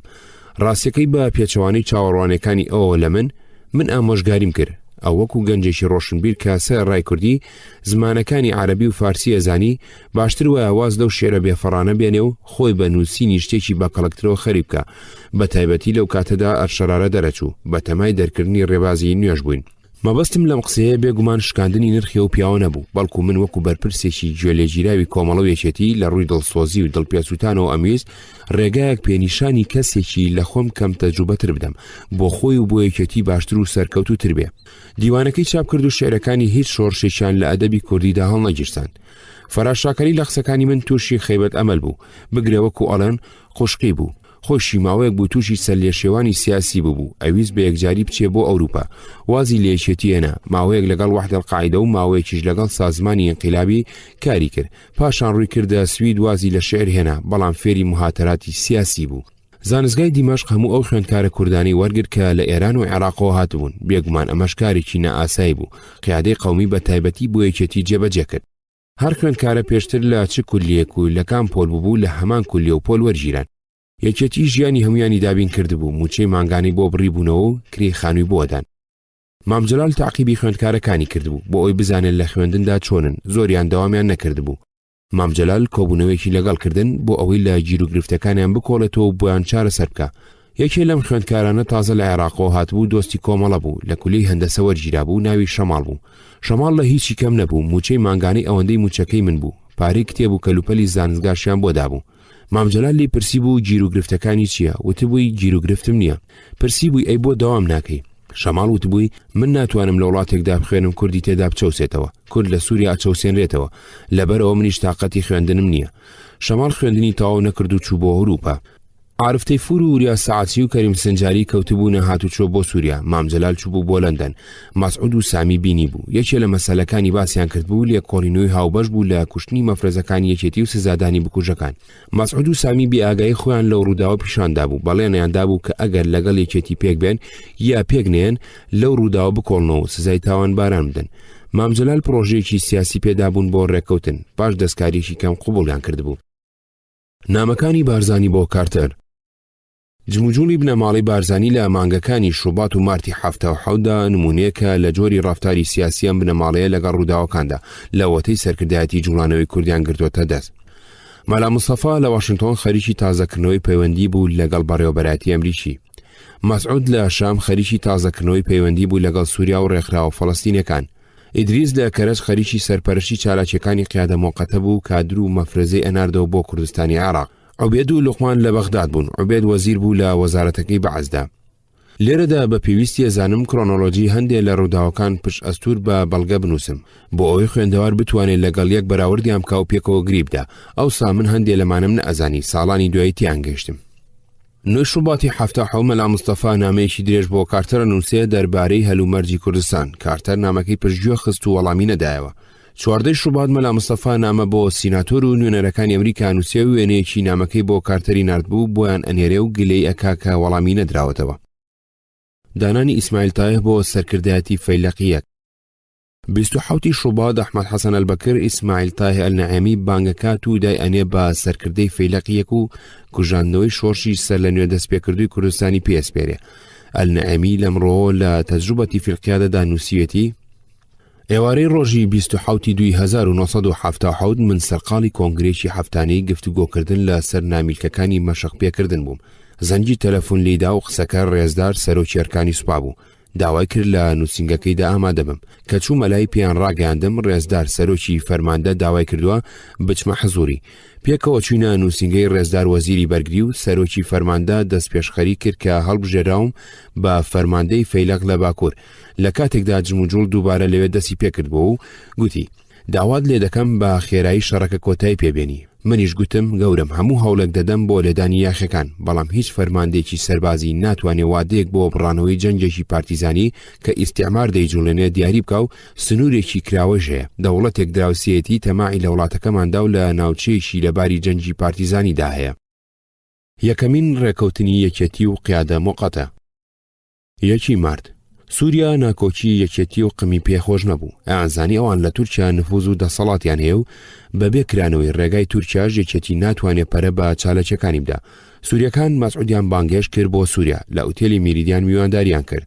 ناوبانجی پارتی لە دوای ئاشبەتاڵ زڕابوو، لە ناو هێزە سیاسیەکانی عێراق و ناوچەکەدا سوو بووبوون. مەسعود و وەفدەکەیان لە هەوڵیەوە دابوون پەیوەندی قمنوێ بکەنەوە لەگەڵ هەموو لایەک. خەریکی گفتوگۆ بوون لەگەڵ حکوومەتی سووری و حیزبی بەعس و التەجەمع الوەطنی العێراقی و حیزبە کوردەکانی سووریا و ڕێکخراوە فڵەستینیەکان.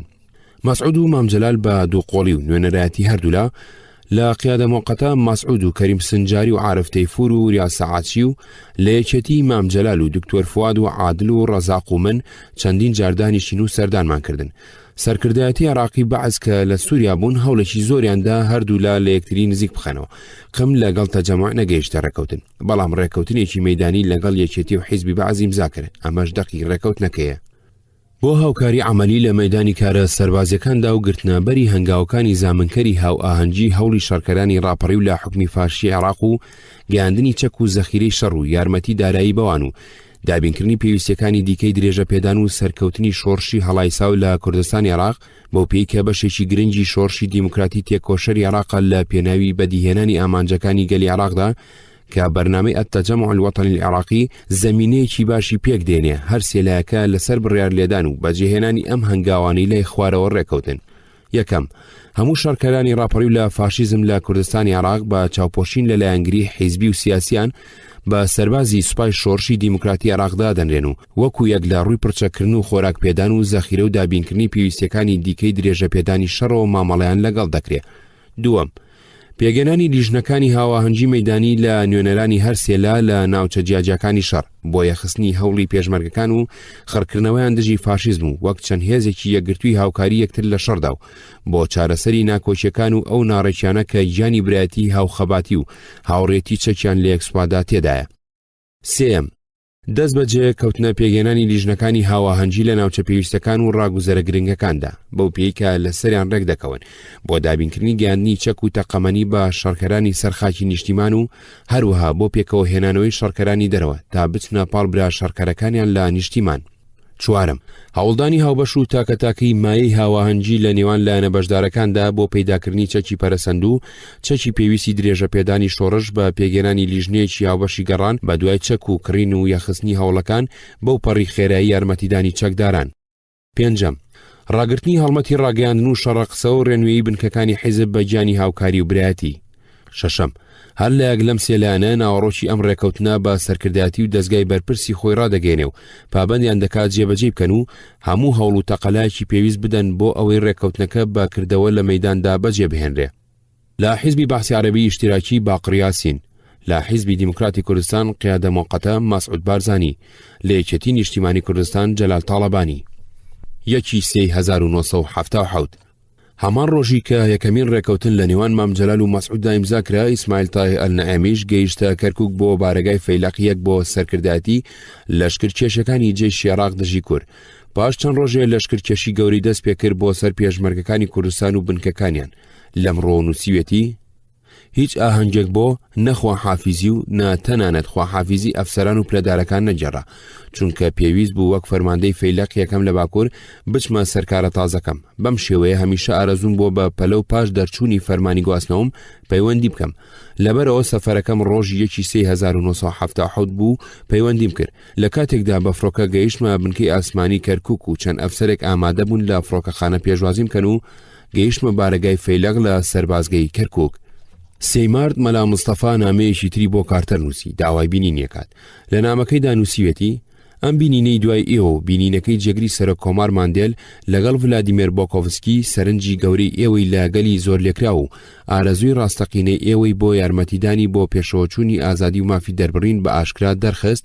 ئەم کارە بێگومان ورەی هەموو بەرهەڵسکارانی شوورەوی بەهێز کرد. 3 ملیۆن گەلی کورد لە عێراقدا کە بەهۆی ڕووداوەکانی پێش و پاش ڕێکەوتنی خیانەتکارانەی جەزائیرەوە لە 6 مارتی 75 داوریان لەدەستداوە لە هەموو کەسێ زیاتر شایانی ئاوەڕلێدانەوەی ئێوەن. بینینی ئێوە و جێگری سەرۆک کۆماری یارمەتێکی گەورە ئەبێ بۆ بەرزکردنەوەی وریان و هەروەها پشتیوانی لە بارودۆخی ئەوان لە تاریکترین کاتی مێژووی کوردستاندا لەلایەن ئێوە و یارمەتی ئەدا بە ئومێد و خۆشیێکی زۆرەوە چاوەڕوانی بینینتانم. مەسعود داوای لە مامجەلال کردبوو بادینیەکان بگەڕێنەوە بادینان و سۆرانەکان بگەڕێنەوە ناوچەی سۆران. مامجەلال ڕەزامەندی پیشاندا بوو، بەڵام بە ئێمەی نەوت. ئێمە خۆشمان پێمان خۆش بوو بچینە ئەو ناوچەی لی شارەزا بووین.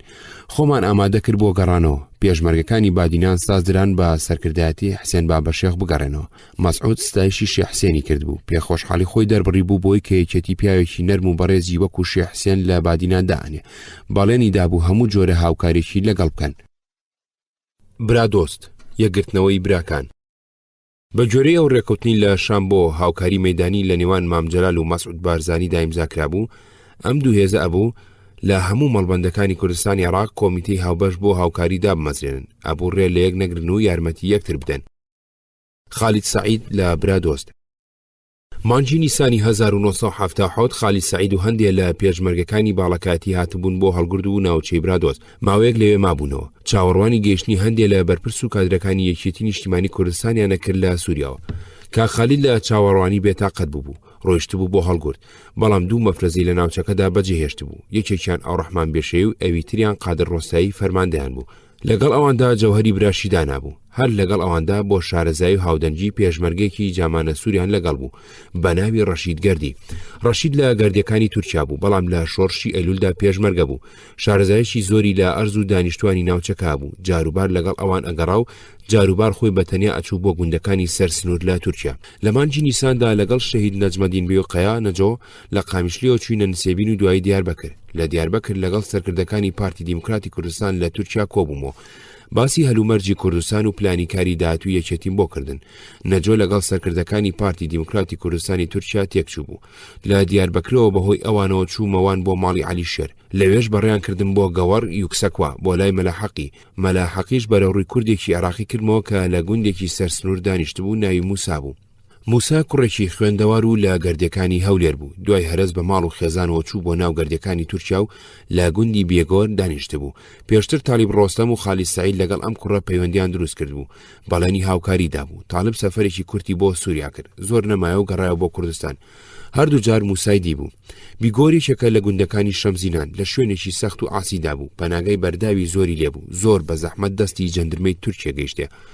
لەگەڵ موساوا ڕێکەوتبوون کە ماڵەکەیان و گوندەکە وەکو بنکەیەکی نهێنی بۆ هاتوچۆ و شاردنەوەی چەک بەکاربێنرێ. پێشتر یەکێتی بەهۆی دەدەقادەوە و هەندێک تفەنجی ناردبوو. ئەبوو لە بیگۆر بشارێتەوە بۆ ئەو کادر و پێشمەرگانەی لە سووریاوە بە هوبەی مزور بەناو تورکیادا گەڕانەوە بۆ کوردستان.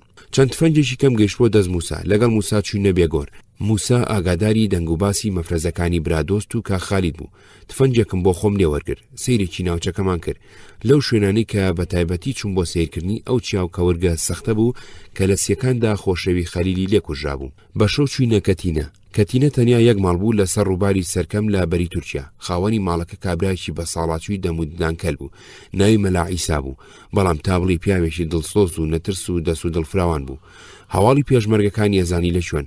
من تاو کاتەش کراس و پانتۆڵی جەنزم لە پێدا بوو. ئەیزانی لە ئەوروپاوە هاتوومەتەوە. ڕادیۆیەکی ترانسیستەری لەلاوە بوو. پرسیاری دەنگ و باسی دنیای لێکردم. هەروەها هەواڵی بارزانی لێپرسی. من هەندێک قسەی گشتیم بۆ کرد. مەلا عیسا وتی نەزانیوە لەو بینەی پێشودا سەرۆکی ئەمریکا چۆتە مەجلیسێکی گەورە مەلا موستەفاشی لێبووە هەموو مەجلیسەکە لەبەر سەرۆک ئەستابوون مەلا موستەفا نەبێ سەرۆک زۆری پێناخۆشە بێ لە مەلا موستەفا پرسێ ئەڵێ ئەوە بۆچی هەمویان لەبەر من هەستان تۆ نەبێ مەلا موستەفا لە وەڵامدا ئەڵێ تۆ هەردوو قاچی منت بڕیوەتەوە چۆن ئەتوانم لەبەرت هەستم چیرۆکەکەم بەلاوە سیر و خۆش بوو بەلامەوە سیر بوو چونکە تازە بە تازە نامەکانی بارزانیم بۆ کارتەر خوێند بووە بەلاشمەوە خۆش بوو چونکە تا ڕادەیەک تێگەیشتم کە فۆلکلۆر چۆن داهێنرێ و خەڵکی سادە ئارەزوو ئەکان سەرکردەکانیان چۆن بن هەر لە ماڵەکەی ئەو نانمان خوارد و تا دەمە و بەیان نووسین بەیانی بەر لەوەی دنیا ڕووناک بێتەوە لەگەڵ مەلا عیسا چوینە سەر ئاوەکە خۆمان ڕوت کردەوە پەندە کۆنەکەی پێشینانم بیرکەوتەوە کە ئاڵێ قنجی ڕەش و سپی لە بواردا دەرەکەوێ لە بڕێکەوە لە ڕووباری هەستاوی سەرکەم پەڕینەوە بڕ لەم ناوچەیەدا و بوار لە هەندێک ناوچەی تر بەو شوێنانەی ئاوڕۆی ڕووبارەکەیان ئەود کە لە چاو شوێنەکانی تردا تەنکتر و بەرینتر بوو پیاو لە بەرێکەوە ئەتوانێت بپەڕێتەوە بۆ بەرەکەی تری گەیشتمە مەفرەزەکەی یەکێتی لە گوندی دەریاسۆر دەریاسۆریش گوندێکی بچووک بوو لە سەر ڕووبارەکە لە بەری عێراق خەڵکی هەردوو بەرگەردی بوون پێشمەرگەکان دەمێ بوو چاوەڕێ بوون کەسانێ لە سووریا بگاتە لایەن هەواڵی خۆشی دەرەوە و مژدەی پەیداکردنی دۆست و پشتیوان و چەک و پاریان بۆ بێنێتەوە کاک خالیدمان ئاگادار کرد هاتوو یەکترمان بینی و دوای ئەوەی چەند ڕۆژێ بەیەکەوە بووین گفتوگۆ و قسەی پێویستمان کرد ئەو بۆ کارێکی پێویست شووە دۆڵی لۆلان و من لەوێ مامۆ نامەیەکی درێژم دەربارەی هەلومەرجی دەرەوە بۆ کاک عەلی و هەڤاڵەکانی تر نووسی ناوچەی برادۆست و گەشە پێدانی ناوچەی برادۆست کەوتۆتە نێوان سێ سنوور لای سەروی هاوسنوورە لەگەڵ شنۆی ئێران و لای ڕۆژئاوای هاوسنووری شەمزینانی تورکیایە ناوەندی داری ناوچەکە سیدەکانە کە سەر بە قەزای ڕەواندز و ئەویش سەر بە محافەزەی هەولێر بوو کێوەبەرزەکانی سپی ڕێزی خەیلانی و کێلەشین و داڵانپەڕ لە ئێران و ڕووباری سەرکەم کە پێشی ئەڵێن ڕووباری حاجیبەک لە تورکیای جیاکاتەوە زنجیرەی کێوەبەرزەکانی نەقیب و شەکیب بەسەر ڕووبارەکەدا ڕوانن هیچ ڕێگایەکی قیرتاو یا خاکی ناوچەکەی بە هیچ کام لەم دوو وڵاتەوە نەئەبەست لە دیوی شنۆ جادەیەکی خاچی تا نزیک کێلەشین و لە دیوی شەمزینان جادەیەکی خاچی تا گوندی ڕووبارۆگە هات بەڵام نەبەسرابوون بە هیچ ڕێگایەکی دیوی برادۆستەوە بەڵکو لە دیوی برادۆست هیچ ڕێگایەکی قیر یا خاچی تێدا نەکرابەوە ڕێگاکانی هەموو کوێرە ڕێگای وڵاغ بوون کاروانی هێنان و بردنی کەلوپەلی قاچاق و هاتوچۆی مێگەل لە نێوان هەر سێ سنووردا بەردەوام بوو ئاژەڵداری یەکێ بوو لە کارە سەرەکیەکانی دانیشتوانی ناوچەکە لەم ناوەدا چەند تیرەیەک هەبوون برادۆستیان پێگەێنە ڕەوەندۆک بنەجی و خواکۆرگ جگە لەمان هەرچیەکان بۆ لەوەڕخۆری ئەهاتن بۆ کوێستانەکانی ئەم ناوچەیە هەوارەکان لە زۆر کۆنۆدا بەشکراون هەر تیرە و هۆز و بنەماڵەیەک ئەزانێ شوێنەکانی کوێ وشەی دەوار لە ناوچی سلێمانیدا بۆ ڕەشماڵ بەکارێنن بەڵام لەم ناوچەیەدا بە وڵاغ ئەڵێن دەوار و بە ڕەشماڵ ئەڵێن کۆن چەند کۆنێک پێکەوە لە شوێنێکدا هەڵ ئەدەن پیان ئەڵێن زۆم و چەند زۆمێک کە سەر بە یەک تیرەن لە چەند شوێنێکی نزیک یەک هەڵ ئەدەن پیان ئەڵێن هۆبە تام و بۆنی ماست و کەرە و دووە و پەنیرەکەیان بەهۆی گژوجای بۆنخۆشی کوێستانەکانەوە زۆر خۆشە هەروەها تامی گۆشتەکەشی بۆ یەکەم جار لە کوردەواری ببینم پەنیری برژاو بخۆن لێرە بوو سەلکە پەنیری تازیان وەکو گۆشت ئەزنی و لە شیشیان ئەدا و لەسەر ئاگردیان ئەناتا ئەبرژا خواردنێکی خۆش بوو پەنیریان بۆ فرۆشتن دروستە کرد و پەنیری پێستە و ژاژێ و تەڕەماستیان بۆ زستان بۆ وەرزی بڕانی شیر هەڵەکرد یەکەم جار تەڕەماستم لەوێ بینی و خوارد پایزان کە ئیتر شیری ئاژەڵ خەز ئەبێتەوە بەرەو کەمبوون و بڕان ئەچێ و بەشێکی لە تەنەکە و گۆزەداکەن بە ماست و ڕۆنی قرچاوی خۆماڵی بەسەرداکەن و تا چینێکی ئەستور دروستەکە لە شوێنێکی فێنک دایانەنا ماستەکە ئەمایەوە خەز ئەبەوە و تامی زۆر خۆشە بوو لە زستاندا بە کەوچک سوچێکی ڕۆنەکەیان شکاند و ماستەکەیان لێ دەرەهێنا بۆ خواردن بەم جۆرە ماستیان ئەوە تەڕەماست ئاژەڵیان لە کوێستانەکان ئەلەوەڕان بۆ زستان بۆ مەرجیان ئەکرد بە گزرە و جێش و لە بەردەمی ماڵەکانی خۆیاندا لە شێوەی گومەزدا کەڵەکەیانەکرد پیان ئەوت خۆری بۆ بزن گەڵا و چروی ناسکی بەڕویان ئەبری و لە نێوان دوو لقی بەرزی دار بەڕوویەکدا دایان ئەنا پیان ئەوت گەڵ جوتیارە دەوڵەمەندەکان پاوانیان قەدەغیان هەیە بەشێکە لە لێرەواری ناوچەکە بەڵام خاوەنی ناسراوی هەیە جگە لە خاوەنەکەی کەس بۆی نیەداری لێ ببڕێ یا گەڵی لێ بکە شوانەکانی ئەم ناوچەیە هەر یەکەی تەورداسێکی کردبوو بە بەرپشتێنەکەیدا کە ئاگەیشتە خەڵفی تازە پێگەشت و پەلی سەوز و ناسکی دارەکان تەورداسەکەی دەرەهێنا و ئەکەوتە بڕینیان ئاژەڵەکەی تێورکە زستان کە بەفری زۆر ئەباری و ئاژەڵ لە هۆڵ و گەوردا ئەمایەوە گزریان ئەدا بە مەڕەکانیان و چرۆ بە بزنەکانیان بۆ ئەوەی لە ناو بەفردا نەچەقن و نقم نەبن شتێکیان ئەکرد بە پێڵاوەکانیانەوە پیان ئەوت لیان لە دار دروزەکرا و لە کەلەی هێڵەگە چوو هەندێک جار لە پایزدا کە لە وەرکەم ئەبوو گوێنیان بە تەوراز ئەزنی و ئەیاندا بە بزن گۆشتی بزنەکەی ئەوەندە تاڵ ئەکرد لە خواردن ناهات ئەبوو بزنەکە چەند ڕۆژێ دایبەستن و ئالیشی ئاسایی بدرێتێ تا تاڵی لە گۆشتەکەی دانە ئەمە اینجا بە کەڵکی کوشتنەوە و خواردن هات ناوچەکە بەگشتی لە گژوجیا و گوڵی کێویدا زۆر دەوڵەمەندە جا بۆ خواردنی مرۆڤ جا بۆ لەوەڕی ئاژەڵ جاگوڵ بۆ جوانی و بۆنخۆشی جای ڕنگ جای ئابووری وەکو کەتیرە و جاسالم لە ناوچەکەدا زۆرە ژمارەیەکی زۆر پورە هەنگشاریان لە کلۆری دارەپیرەکان و کوونەبەردی شاخەکاندا کردبوو یەکێ لە نەریتەکانی ناوچەکە ئەوە بوو هەر کەس پورە هەنگێکی کێوی ئەدۆزیەوە نیشانەیە کرد پارچەیەک دەسەسڕی پێدا هەڵ ئەواسییان بە چەقۆ نیشانێکی لێ ئەڵەکەن ئیتر هەر کەس ئەم نیشانەی بدیایە ئەیزانی کە یەکێک لە پێش ئەودا دۆزیوێتەوە و ئەم دەستی بۆ نەئابرد لە وەرزی دەرهێنانی هەنگویندا ئەچوونە سەری بەڵام وا بە نەزانی و چاوچنۆکی ئەیان بڕی هەنگەکە بە تەواوی ئەفەوتا پێش ئاژبەتاڵ ناوچەکە لەژێر دەسەڵاتی بارزانەکاندا بوو خودانی بارزان لە مێژ بۆ ڕاویکە و کێوی قەدەغە کردبوو ئەو بڕیارە لەو ناوچێشدا جێبەجێکرا بوو بە سەدان پۆلی قەڵەباڵغی کەوی لێبوو خەڵکی ناوچەکە ئەو سانەیان ئەتوانی ڕاوکەن چونکە لە ترسی حکوومەت کەس نەی ئەوێرات فەنگ ئاشکرا بکات دیمەنی ئەم پۆلەکەوانە کە ئەفرین و ئەیان خوێن جوانیەکی بێوێنەیدا بوو بە شاخ و شیوەکانی تاکوتەرا ورچ و نیشانەکانی ئەبینرا بێگومانم ناوچەیە لە کۆنە و ئاوادان بووە لە نزیک ئاوایی پیربەینان لێشاوی باران کەندێکی دڕی بوو چەند گۆزەیەکی ساغی لەو گۆزانەی پێش ئیسلام لە سەران سەری ئەم ناوچەیەدا باو بووە دەرخست بوو وەکو باسییان کرد لە کۆتایی دۆڵی خواکوڕکدا ئاشکەوتێکی لێبوو شوێنەواری دێرینەی تێدا بوو کێرێکی مێژوویشی لێبوو هەلومەرجی ئەو کاتە ڕێگان نەدام سەری هیچ کامیان بدەم بەڵام بەناوبانگترین شوێنەواری مێژووی لەم ناوچەیەدا کێلەشین بوو کێلەشین بەردێکی شینە باڵای لە 2 مەتر کەمترە چەند نووسینێکی گرنگی لەسرە ئەگەڕێتەوە بۆ چەند سەدەیەک پێشزین کورد و خوێندەوارەکانی کاتی خۆی باخیان بەم جۆرە شوێنەوارە مێژویانە نەداوە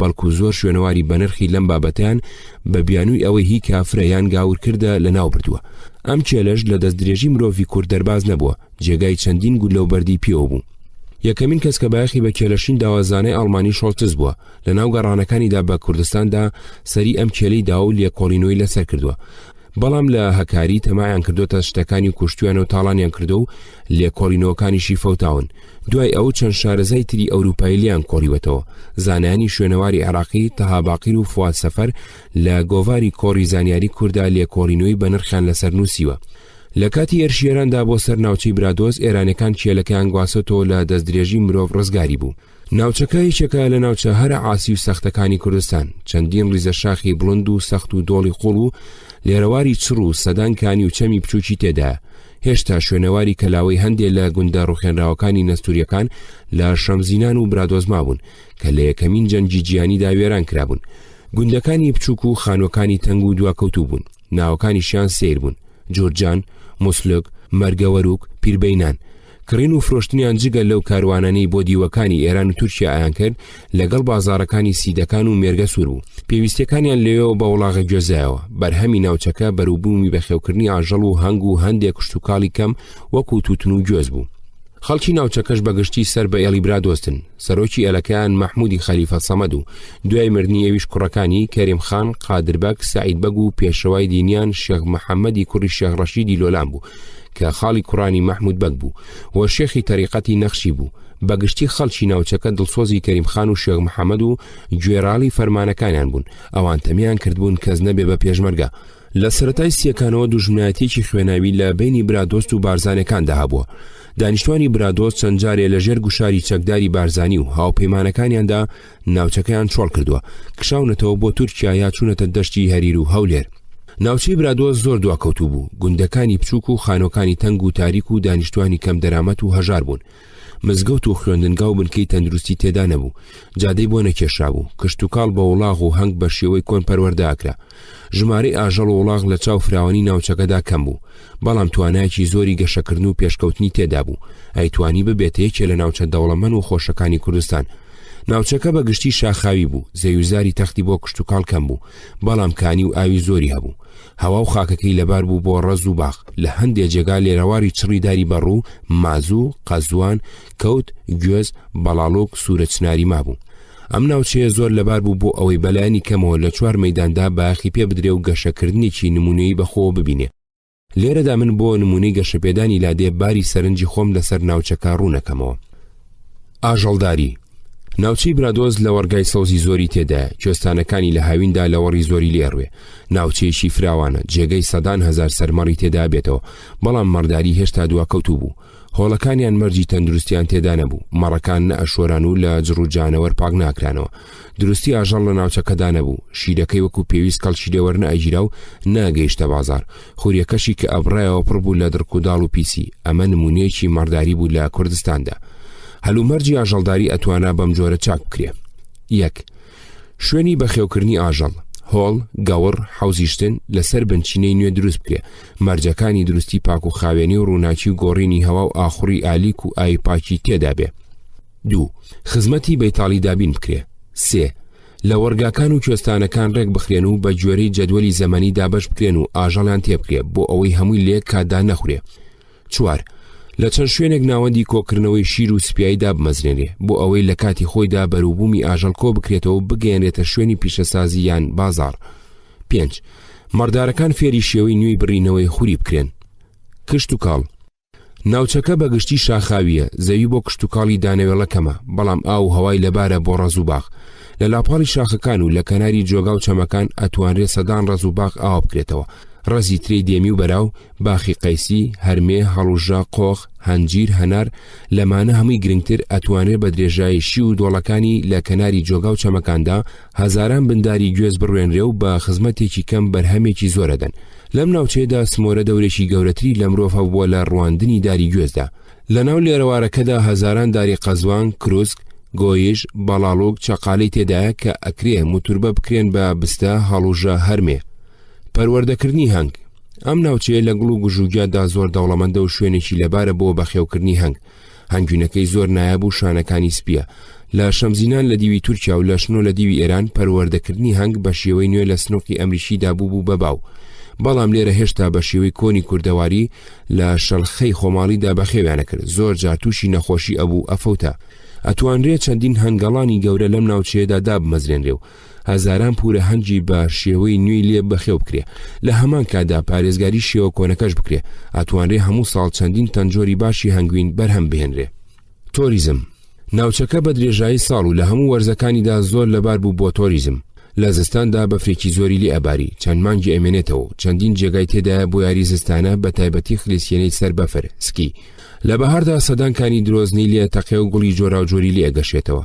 بۆ هاوین زۆر جێگای لێ، دیمەنی جوان و های فێنک و ئاوی سازگار و سارد ئەشی هەوارگەی تۆریستی جۆرا و جۆری لێ بینا بکرێ.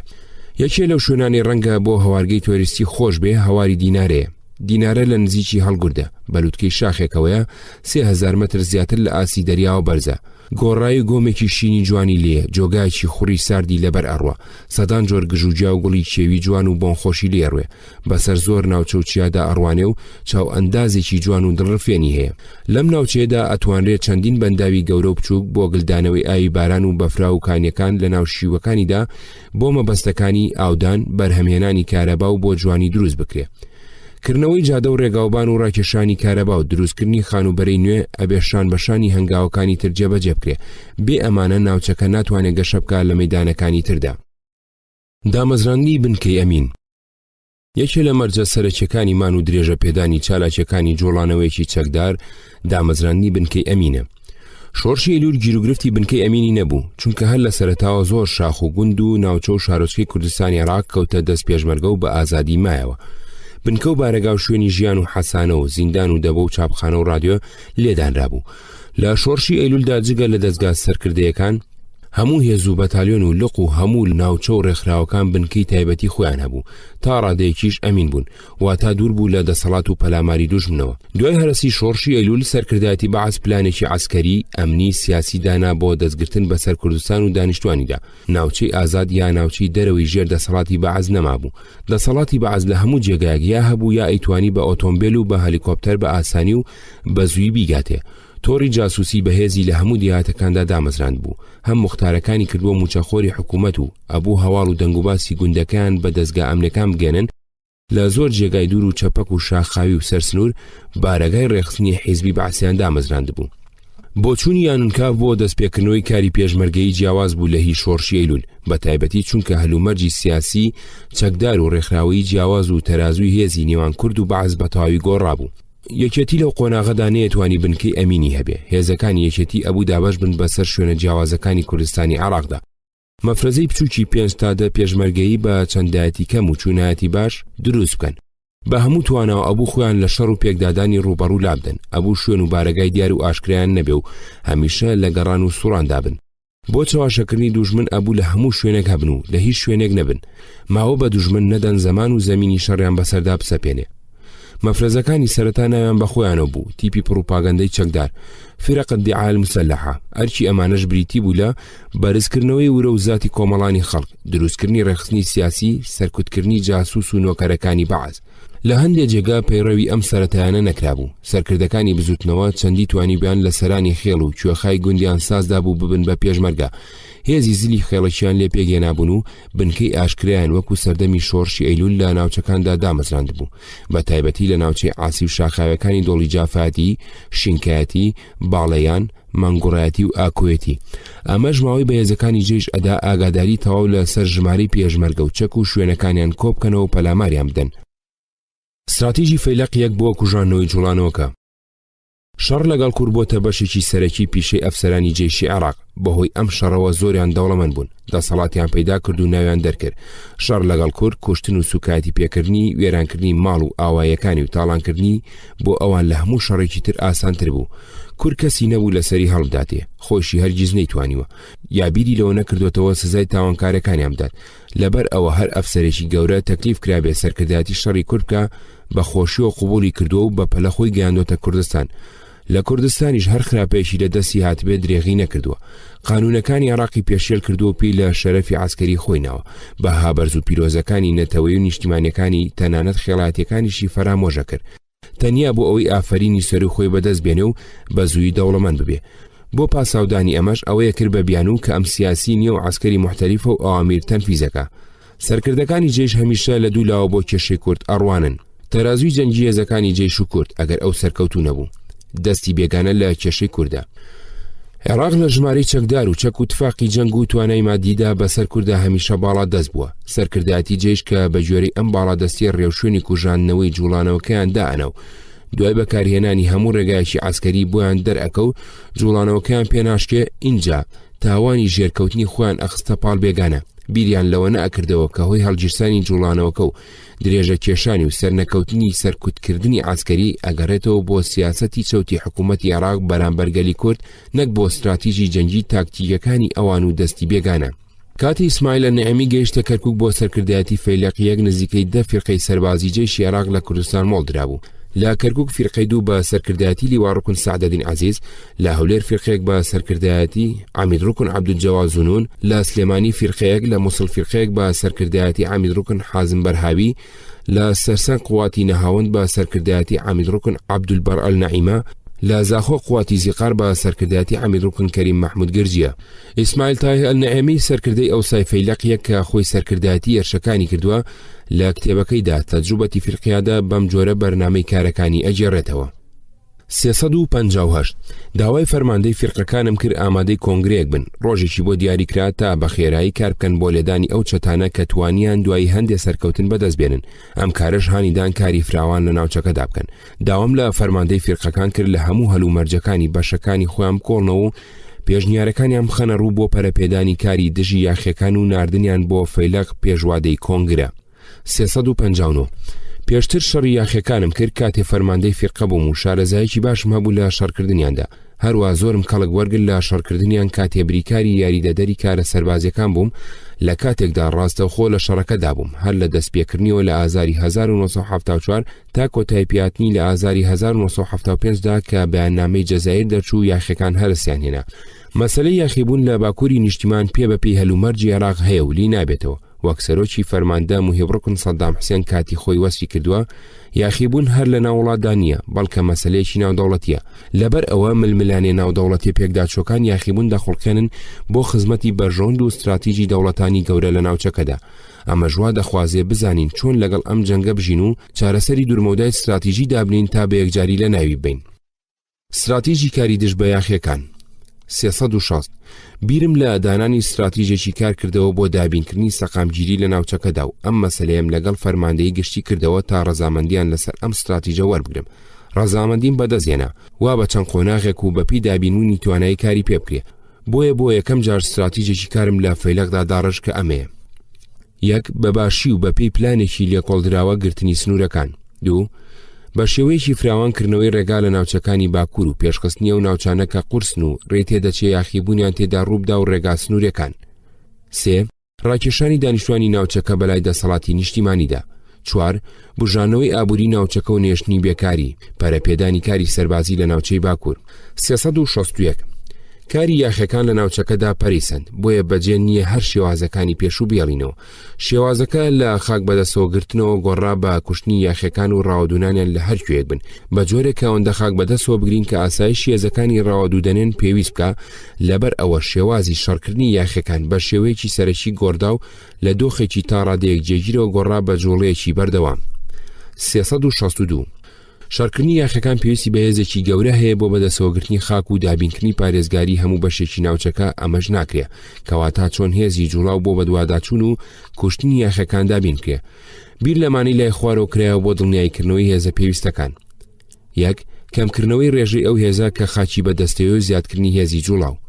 دوو، بەجێهێشتنی هەندێک لەو ناوچانەکە لە ڕووی بایەخەوە پلەدون و بەدەستەوەگرتنی ناوچە گرنگەکان. سێ، دابینکردنی یەکەکانی خۆبەخشانی کورد و بەکارهێنانیان لە شەڕدا. چوار، زیادکردنی ژمارەی مەفرەزە تایبەتەکانی بەسراون بە بەڕێوەبەرێتی هەواڵگری سەربازیەوە. 5، پەیڕەوکردنی شێوازی پەروانە لە چەند بنکەیەکی ئەمنیەوە تا یاخەکان پەک بخرێن و ڕێنەدرێ بنکە بۆ خۆیان پێک بێنن. 6، بەکارهێنانی فڕۆکەی سەمتی لە گواستنەوە شەڕدا بۆ لێدانی بنکەکانی یاخەکان. 7، چەندین سەنگەری مردوو هی دیکەی زیندوو هەن و ژمارەی سەنگەرە زیندۆکان زۆر کەمە، بۆیە یاخەکان گوێ بە سەنگەرە مردوەکان نادەن، بەڵکو حساب بۆ سەنگەرە زیندۆکان دەکەن و هەڵکەوتی هەرێکەشیان ئەمەیە. یەکەم سەنگەری زیندوو واوەسف دەکرێ. 1، بەردەوام لەوێەوە دەڕوانرێتە جموجوڵی یاخەکان لە ناوچەی دەسەڵاتیدا و بە دوایاندا دەچن. 2، دەبێت سەنگەرەکە پەیوەندی باشی لەگەڵ گوندەکانی نزیکی خۆی دابمەزرێنێ بۆ ئاگاداربوون لە جموجوڵی یاخەکان و هەواڵگەیاندن بە سەروی خۆی.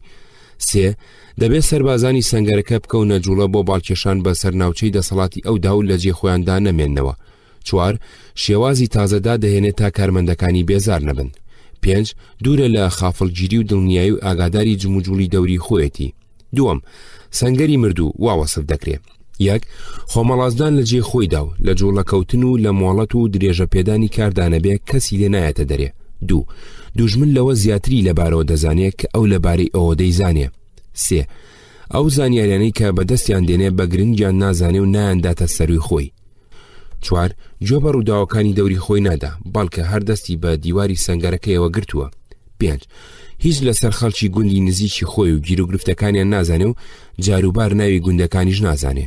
6، نازانێت لە کاتی کوشندەی دەست بەتاڵیدا چی بکە، بۆیە ورەی سەربازەکانی نزمە چونکە بیر لە خێزانەکانیان و وادەی تاقمی دابەزینیان دەکەنەوە. بە جۆرێ و استراتیژەی نەیامی بۆ دامرکردنەوەی خەباتی چەکداری کورد داینابوو.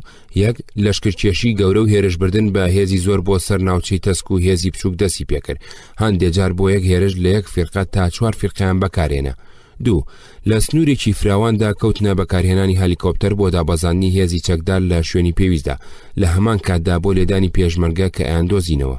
3، لە سەرانسەری کوردستاندا هەزاران ڕەبیان دامەزران، هەندێک لەم ڕەبیانە لە نێوان 80 تا 120 سەربازی تێدا دانرابوو. ئەمەش بەشێکی زۆری جێشی عێراقی زەمینگیر کرد، بە پێچەوانی چاوەڕوانی ئەوانەوە بوون بە هێزێکی لە کارکەوتوو. جێشی عێراق بەتەنیا دژی مرۆڤی کورد نەبوو، بەڵکو دژی سروشتی کوردستانیش بوو. بەهۆی ئەم ڕەبیانەوە هەموو لوتکەی شاخ و گردەکانیان ناشین و پیس کرد، بە ملیۆنان مینیان چاند و بە هەزاران دارودەوەنیان لەبن دەرهێنا. 4، مدیریە لسێوارەت العسکەریە دایان مەفرەزەی تایبەتی دامەزان، بە تایبەتی لە کۆنە پێشمەرگەکانی قیادە مۆقەتە. ئەمانە بە ژمارەکەم بوون، بەڵام زەلامی دڕ و گورج و گۆڵ و پیاوکوژیان تێدا کۆکرد بوونەوە، بەرامبەر بە کوشتنی هەر پێشمەرگەیەک پارەیان بە پاداش ئەدانێ. 5، سەدان کیلۆمەتر ڕێگایان بەناو شاخ و دۆڵەکاندا ڕاکێشا، ڕێگاکان بۆ مەبەستی لەشکرکێشی جێیش و پەیوەندی نێوان سەربازگە و ڕەبیەکان دروست کرابوون. خەڵک زۆر کەم کەڵکیان لێ وەرەگرت، بەڵام ئەمە هەروەکو جوڵانی جێیشی ئاسانە کرد، جوڵانی پێشمەرگەشی خێراترە کرد و جێگای لەباری نانەوەی بۆ سە و دەستکەوتی بۆ زۆرتر کردن.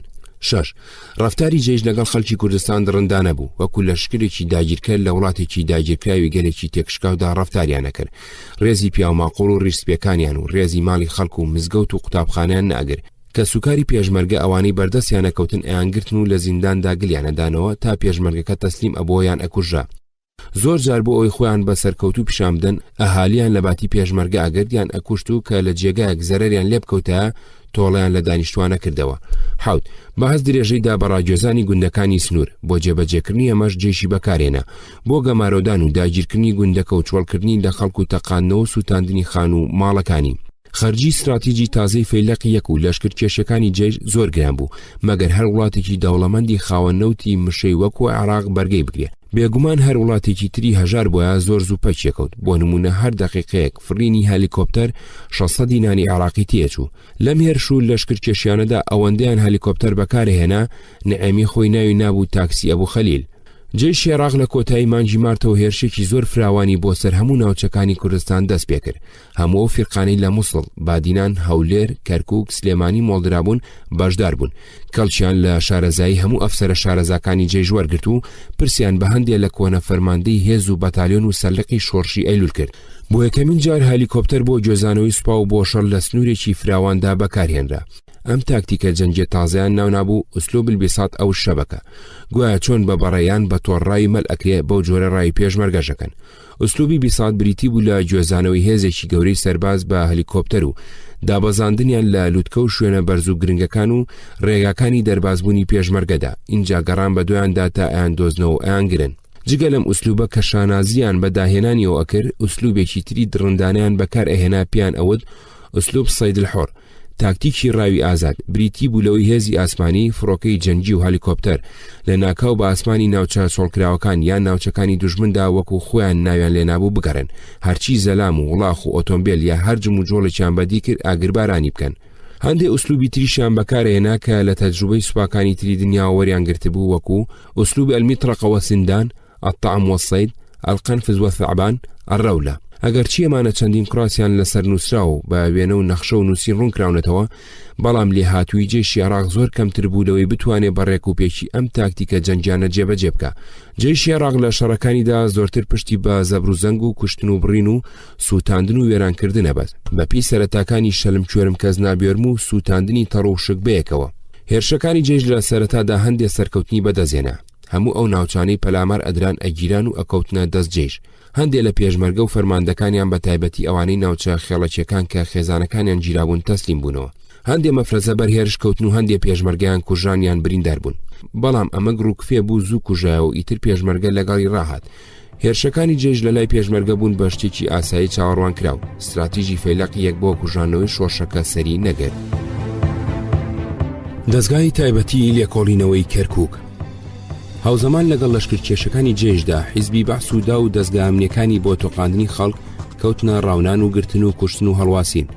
لە کەرکووک دەستگایکی تایبەتیان بۆ لێکۆڵینەوە دروست کرد بوو. چەندین کەسیان بە ئەشکەنجە تێدا کوشت و ئەوانەی تریان حواڵی دادگایکی ڕووکەژە کرد بە زۆری حکمی ئەدام ئەدران و لە مووسڵ هەڵیانەواسین. تەرمەکانیشیان نەئەدایەوە بە کەسوکاریان. کاتی خۆی لەسەر بنچینەی نامەی دەیان کەس لەگیراوەکان من ریپۆرتاجێکم لەسەر ئەم دەستگایە نووسیوە و لە ژمارەسی مانگی ئەیلولی 1970 هەواڵنامەی شۆڕشدا بڵاوم کردوتەوە. لێرەدا سەر لە نێوەکو خۆی ئەینووسمەوە. نمونەیەک لە جەهەنەمی فاشیزمی عێراق. دەستگای تایبەتی لێکۆڵینەوەی کەرکووک، الهەیئە التەحقیقیە الخاصە کەرکووک.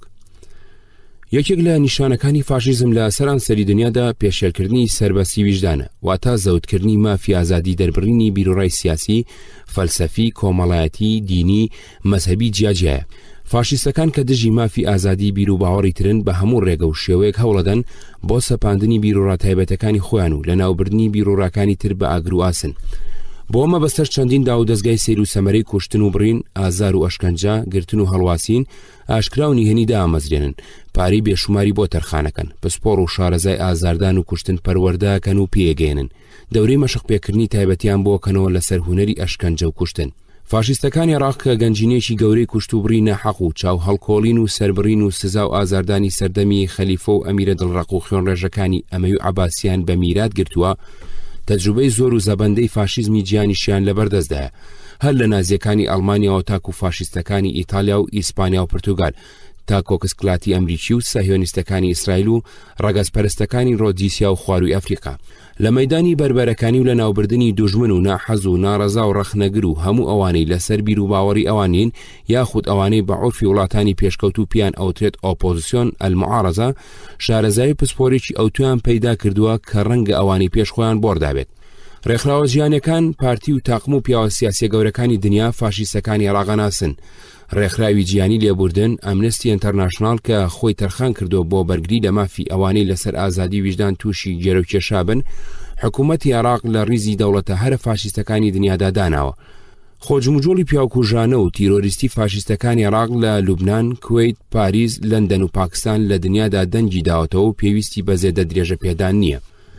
لەم ژمارەی هەواڵنامەکەماندا یەکێک لە دەستگا فاشیستە نهێنیەکانی عێراق ئەخەینە ڕوو کە لە دەرەوەی وڵات کەمتر ناسراوە و لە ناوی وڵاتیش وەکو یەکێک لە قەسابخانەکانی ڕژەم ناوبانجی دەرکردووە. سەبارەت بۆی ڕێگەی سەدان تێکۆشەری گەلەکەمانی تێکەوتووە، دەیان پێشمەرگەی دیلی تێدا ئازار و ئەشکەنجە دراوە، دەیان قارەمانی وەکو عەبدوڵای ئایشێ و وەستانوەر عەبدوڕەحمان و عوسمان محەممە ئەمین گیانی خۆیان تێدا بەخشیوە بە کورد و کوردستان. لێرەدا راپۆرتێکتان پێشکەشەکەین هەواڵێکی تێکۆشەرمان کە خۆی شایەتیم ئەشکەنجانە بووە پاش دەربازبوونی نووسوێتی. هەروەها هەندێک پارچە لە نامەی ئەو شەیدانەی بە هەیئەدا تێپەڕیون وەکو بەڵگەیەکی مرۆڤایەتی لەسەر ڕەفتاری درڕندانەی فاشیستەکانی عێراق لەگەڵ گیراوی سیاسی و پێشمەرگەی دیلدا بێگوێدانە دەستورە ساختەکە و قانونە درۆینەکانی خۆشیان و بێگوێدانە ئەو پەیمان و پرۆژە جیهانیانەی ئەم جۆرە خوێنڕێژانە بەو پەڕی بێشەرمیەوە لەگەڵ ئەندامانی تری کۆمەڵی نەتەوەگرتوەکان لە مەڕمافی مرۆڤ مۆریان کردووە. فاشیستەکانی عێراق چەندیندا و دەستگای ئاشکرا و نهێنیان لە سەرانسەری عێراقدا دامەزراندووە بۆ سەرکوتکردنی خەباتی گەلی عێراق بەگشتی و خەباتی گەلی کورد بە تایبەتی. شتێکی تازە ئاشکرا ناکەین ئەگەر باسی زیندانەکانی نوگرە سەلمان و قەسر النیهایە و ئەمن العامە و معتەقەل فەزیلیە و چەندین شوێنی نهێنی جۆر بە جۆری تر بخەینەوەیات. ئەو شوێنە نزم و نسرم و تاریکانەی بوون بە هێلانەی بیرەوەری هەزاران خەباتکەر لە سەرانسەری عێراقدا و دیوارەکانیان بوون بە لاپەڕی یادگارنامەی بە خوێن ئاڵکراویان، ئەمە سەرڕای جەلاتخانەکانیان لە بەغداد و مووسڵ. ئێستاش تازەترین دەستگای لە ناوبردن و سەرکوتکردنیان دامەزراندووە بە ناوی ئەلهەیئە تەحقیقی الخاسەوە کە لە سەربازگەیەکی سوپاییدایە لە نزیک کانیەکانی کۆمپانیای نەوتی کەرکووک. ئەو شوێنەی خۆیان ئەڵێن تایبەتە بە کوردانی شیمال و بۆ ئەوانەی هاوکاری لەگەڵ پێشمەرگە ئەکەن و یارمەتی ئەدەن. ئەم دەستگای وەکو ئۆردوگای گوایە هەرچی ئەگیرێ لەلایەن دەستگای ئەمن و ئیستیخباراتەوە لە شار و قەزا و ناحیەکان یاخود لەلایەن هێزە چەکدارەکانی ڕەگەزپەرستەکانەوە لە کاتی هێرش و پەلاماری سوپاییدا پاش لێدان و لێپرسینەوەیکی سەرپێیی بۆم جێگە نهێنیە ئەهێنرێ. کاتێک جاسوس و چڵکا و خۆر و خۆفرۆشەکان تێکۆشەرێک دەستنیشانەکەن هێزێکی تایبەتی کە پێی ئەڵێن قووە خاسە لە دەوروبەری نیوە شەودا ئەدات بەسەر ماڵەکەیدا و ئەیگرێت. دەسوچای ئەبەستنەوە و بەرەو مەڵبەندی ئەمن یا ئیستیخباراتی ئەبن. خۆ ئەگەر لە ڕێگایان لە کاتی گرتندا سەرکێشیەک بکات ئەوا پێشەکی لێدانێکی باشی لێدرێت. کاتێکی ژەگاتە ئیستیخبارات لەوێ هەر خێرا ئەخرێتە ژووری لێدانەوە. پێش هەموو لێپرسینەوەیەک یەک دوو گوژم لێدانی باشی لێ ئەدرێ بە دار و سۆندا زلە و شەق و بۆکز ئەبێتە تەواوکەری پەردەی یەکەم. پاشان بە چاوبەسراوی ئەبرێتە ژوورێکەوە بۆ لێپرسینەوە. لەوێ هەندێک پرسیاری جۆر بە جۆری لێکرێ جا ئەگەر لە وەڵام دانەوەیان سەرپێچی کرد و وای وەڵام نەدایەوە وەکو ئەوان ئەیانەوێ ئەوەندە زەکرێتەوە بە لێدانی تا ئەو شتانی مەبەستیانە بە زۆر بەسەریدا سەپێنرێت و فایلێکی ناڕەوای بۆ ئامادەکرێ.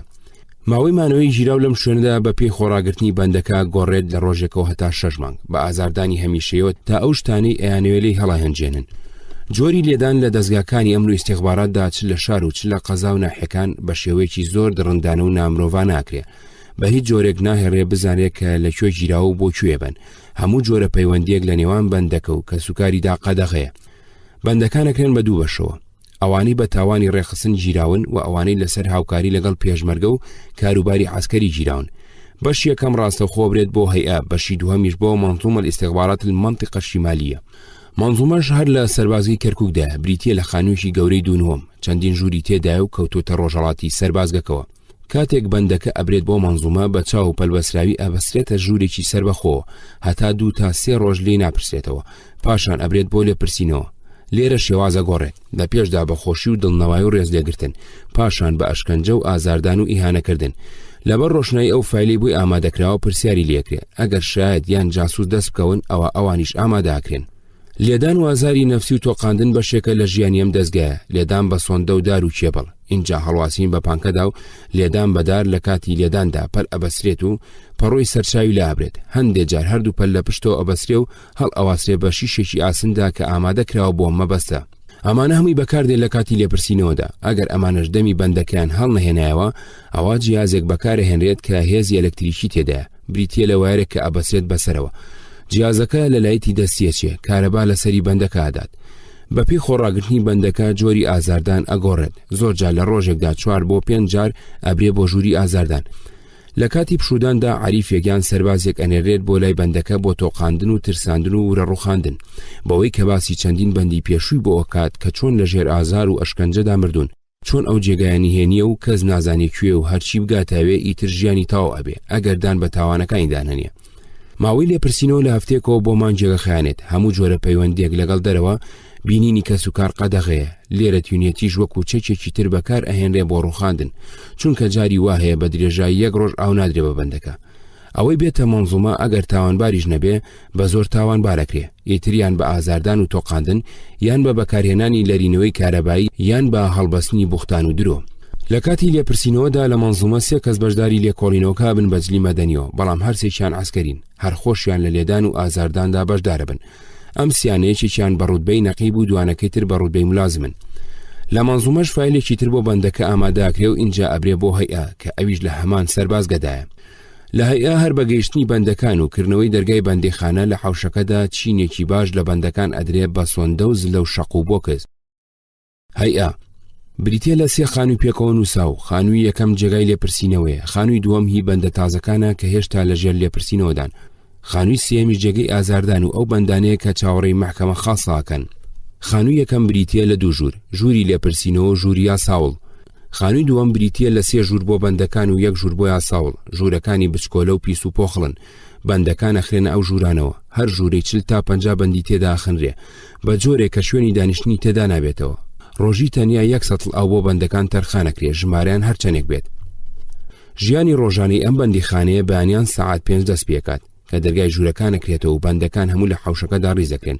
اینجا 2 سەرباز بە سۆندەتیانەکەون لەبەر ئەوەی گوایە نازانن بەڕیز ڕابوەسن. ئەوەی لە حوشەکەدا زیاتر سەرنجڕاکێشێ ئەو هەموو پێڵاو و جل و جامان و پشتێنەیە کە لەلایەکی حوشەکەدا وەکو خەرمان هەڵدراوەتەوە. ڕفتاری سەربازەکان لەگەڵ بەندەکاندا یەکجار دەڕندانەیە، بەڕادەیە کە فەرمان ئەدەن هەموو سەریان شۆڕ بکەن و سەیری ئەملا ئەولای خۆیان نەکەن. ئەمە سەر ڕایتف و شەق و زدە و 1000 جنێوی سووک و قسەی ناشرین. چونە سەر ئاودەست دیسانەوە وەکو چەکێکی تر بۆ ئازاردان بەکارهێنرێ، چونکە مۆڵەتی دانیشتن نابێت لە دەقیقەیەک تێپەڕ بکە کە زۆربەی بەندەکان فریای هیچ ناکەون. هەر ئەمەش ئابێتە هۆی ئەوەی هەموو ڕۆژ چەندین بەندە ژوورەکاندا تەنگەتاو ببن و بە ناچاری لە ژوورەوە بڕبن. هەر ڕۆژەی 5 تا 6 کەس بانگ ئەکرێن بۆ لێپرسینەوە، سەر لە نوێ لە سەرەتاوە دەزەکرێتەوە بە پرسیار. گوایە ئەوانەی پێشووکە لە شارەکان و کە لە مەنزومە کراوە بایەخی پێ نادرێ، سەر لە نوێ فایلێکی تازەی لێکۆڵینەوە ئەکرێتەوە. هەیئە یەکێکە لە نهێنیترین شوێنەکانی لێکۆڵینەوە و ئازاردان بۆ ناوچەی ژوور و لە هەموو لایەکی کوردستانەوە ڕۆژی چەندین کەس ڕاپێجەکرێ بۆ ئێرە، هەمووشی لە چەند شتێکدا یەکەگرێتەوە. ڕێخستن، پێشمەرگایەتی ئاوکاری پێشمەرگە کە یەکێ بانگەکرێ بۆ لێپرسینەوە 2 سەرباز بانگیەکەن، چاودەستی بەستنەوە بە لێدان هەتا ژووری لێپرسینەوەی بن، لەوێ پرسیاری لێکرێ و داوای لێکرێ هەرچی ئەزانێ ڕاست و ڕەوان بیڵێ. پاش 3 تا 4 پرسیاری هەڕەمەکی ئەبرێ بۆ خانووی سێم بۆ ئازاردان، لەوێ لە حوشەکەدا پاڵیەخەن، هەردوو قاچی بە شیشێکەوە بەستنەوە. 6 سەرباز دوو ئەکەونە لێدانی بنی پێی بە سۆندە تا هیلاگە بن تا بەندەکە لە هۆشخۆی ئەچێ. اینجا سەتێک ئاو ئەکەن بە سەر و پۆتەڵاکیە کە هۆشی پێهاتەوە ئەکەونەوە لێدانی. بەم شێوەیە 4 تا 5 جار ئەیبەستنەوە ئەیکەنەوە، لە پاشدا بۆ ماوەی چارەکە سەعاتێ بە حوشەکەدا ڕاوی ئەنێن.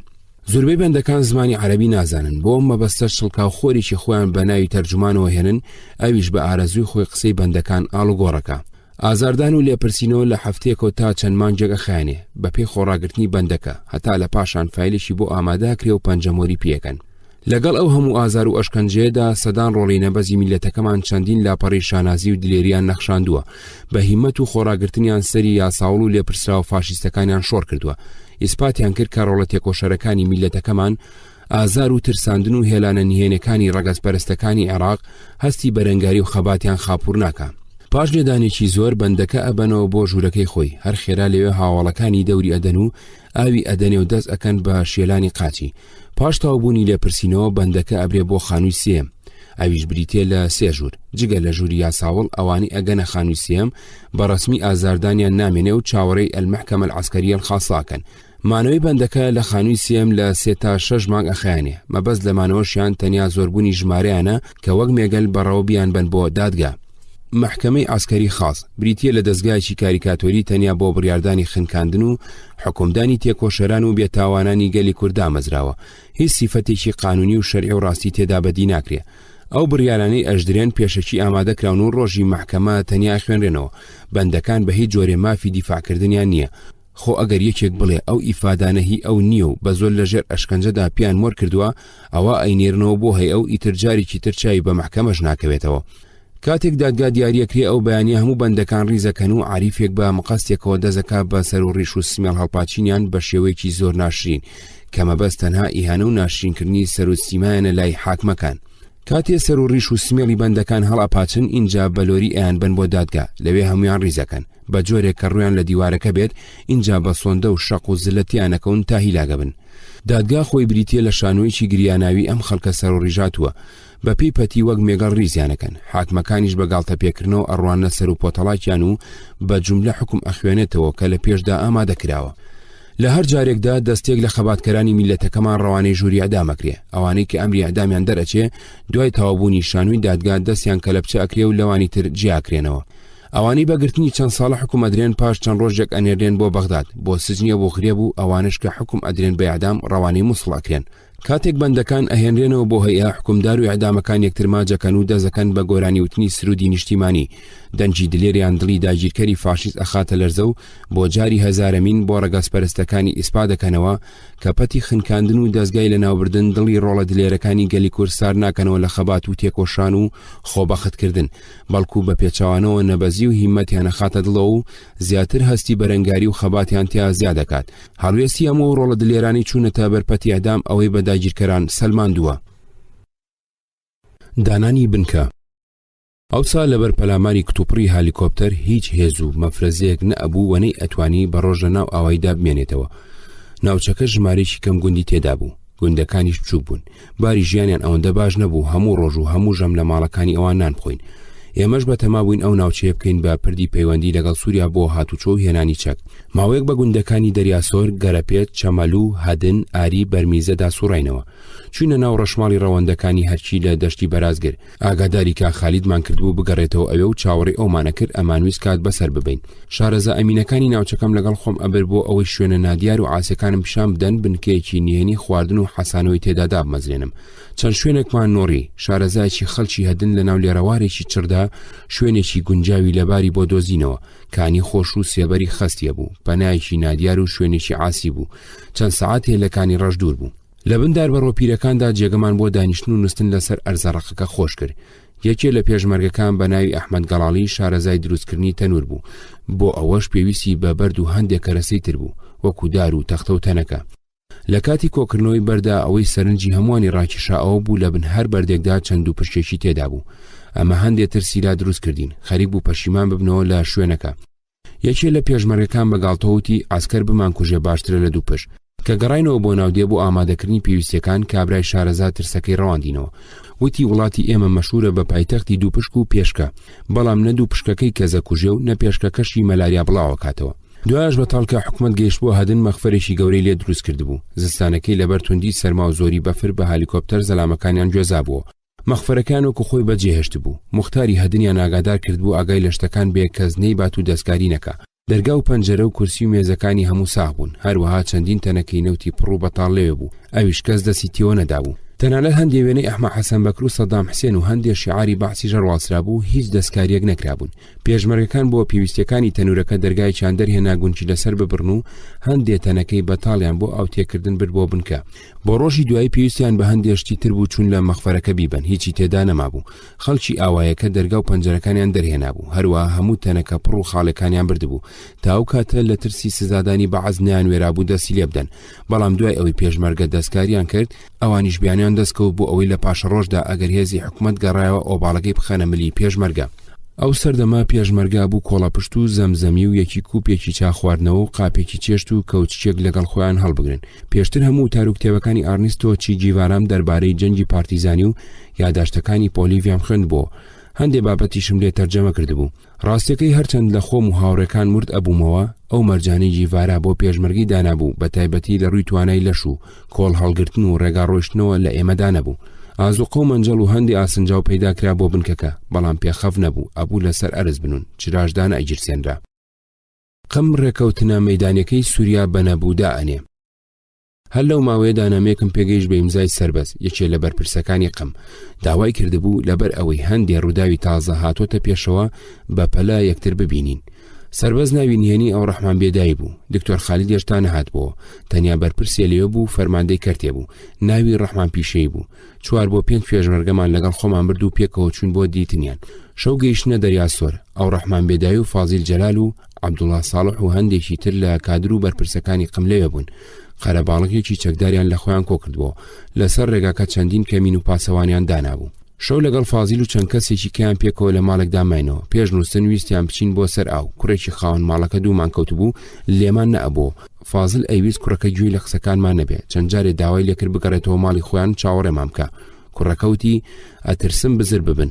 فازل لە وەڵام داوتی بگەڕێرەوە ماڵی خۆتان بەسەردە دەوڵەتە بە قاچاغ هاتوین بۆ ئێرە بزر نەبووین ئێستا لە بینی ماڵی ئێوە چەمەکەدا بزرە بین. کۆبوونەوەی بەیانی لە گۆڕەپانی گوندەکەدا بە بەرچاوی کادر و پێشمەرگەکانیانەوە بۆ ئەو بوو تەبلیغمان بکەن لەبەر ئەوەی یەکێتی زۆری خولقات کردووە بیاگاداری قم چەکیە ناوەتە کوردستان و هەندێ ئەندامی ئەوانی بە تۆهمەی جاسوسی کوشتووە ئیتر ئەوان ئیلتیزام بە ڕێکەوتنەکەەوە ناکەن و بە نەبوویدا ئەنێن و ئەگەر یەکێتی چەک بێنێ ئەوانەی گرن. منە وسانە مەزانی قیادە موقەتە بۆچی لەو ڕێکەوتنە پەشیمان بۆتەوە.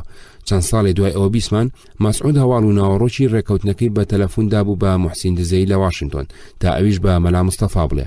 موحسین ئەم هەواڵە بە خۆشیەوە بۆ بارزانی بازەکە.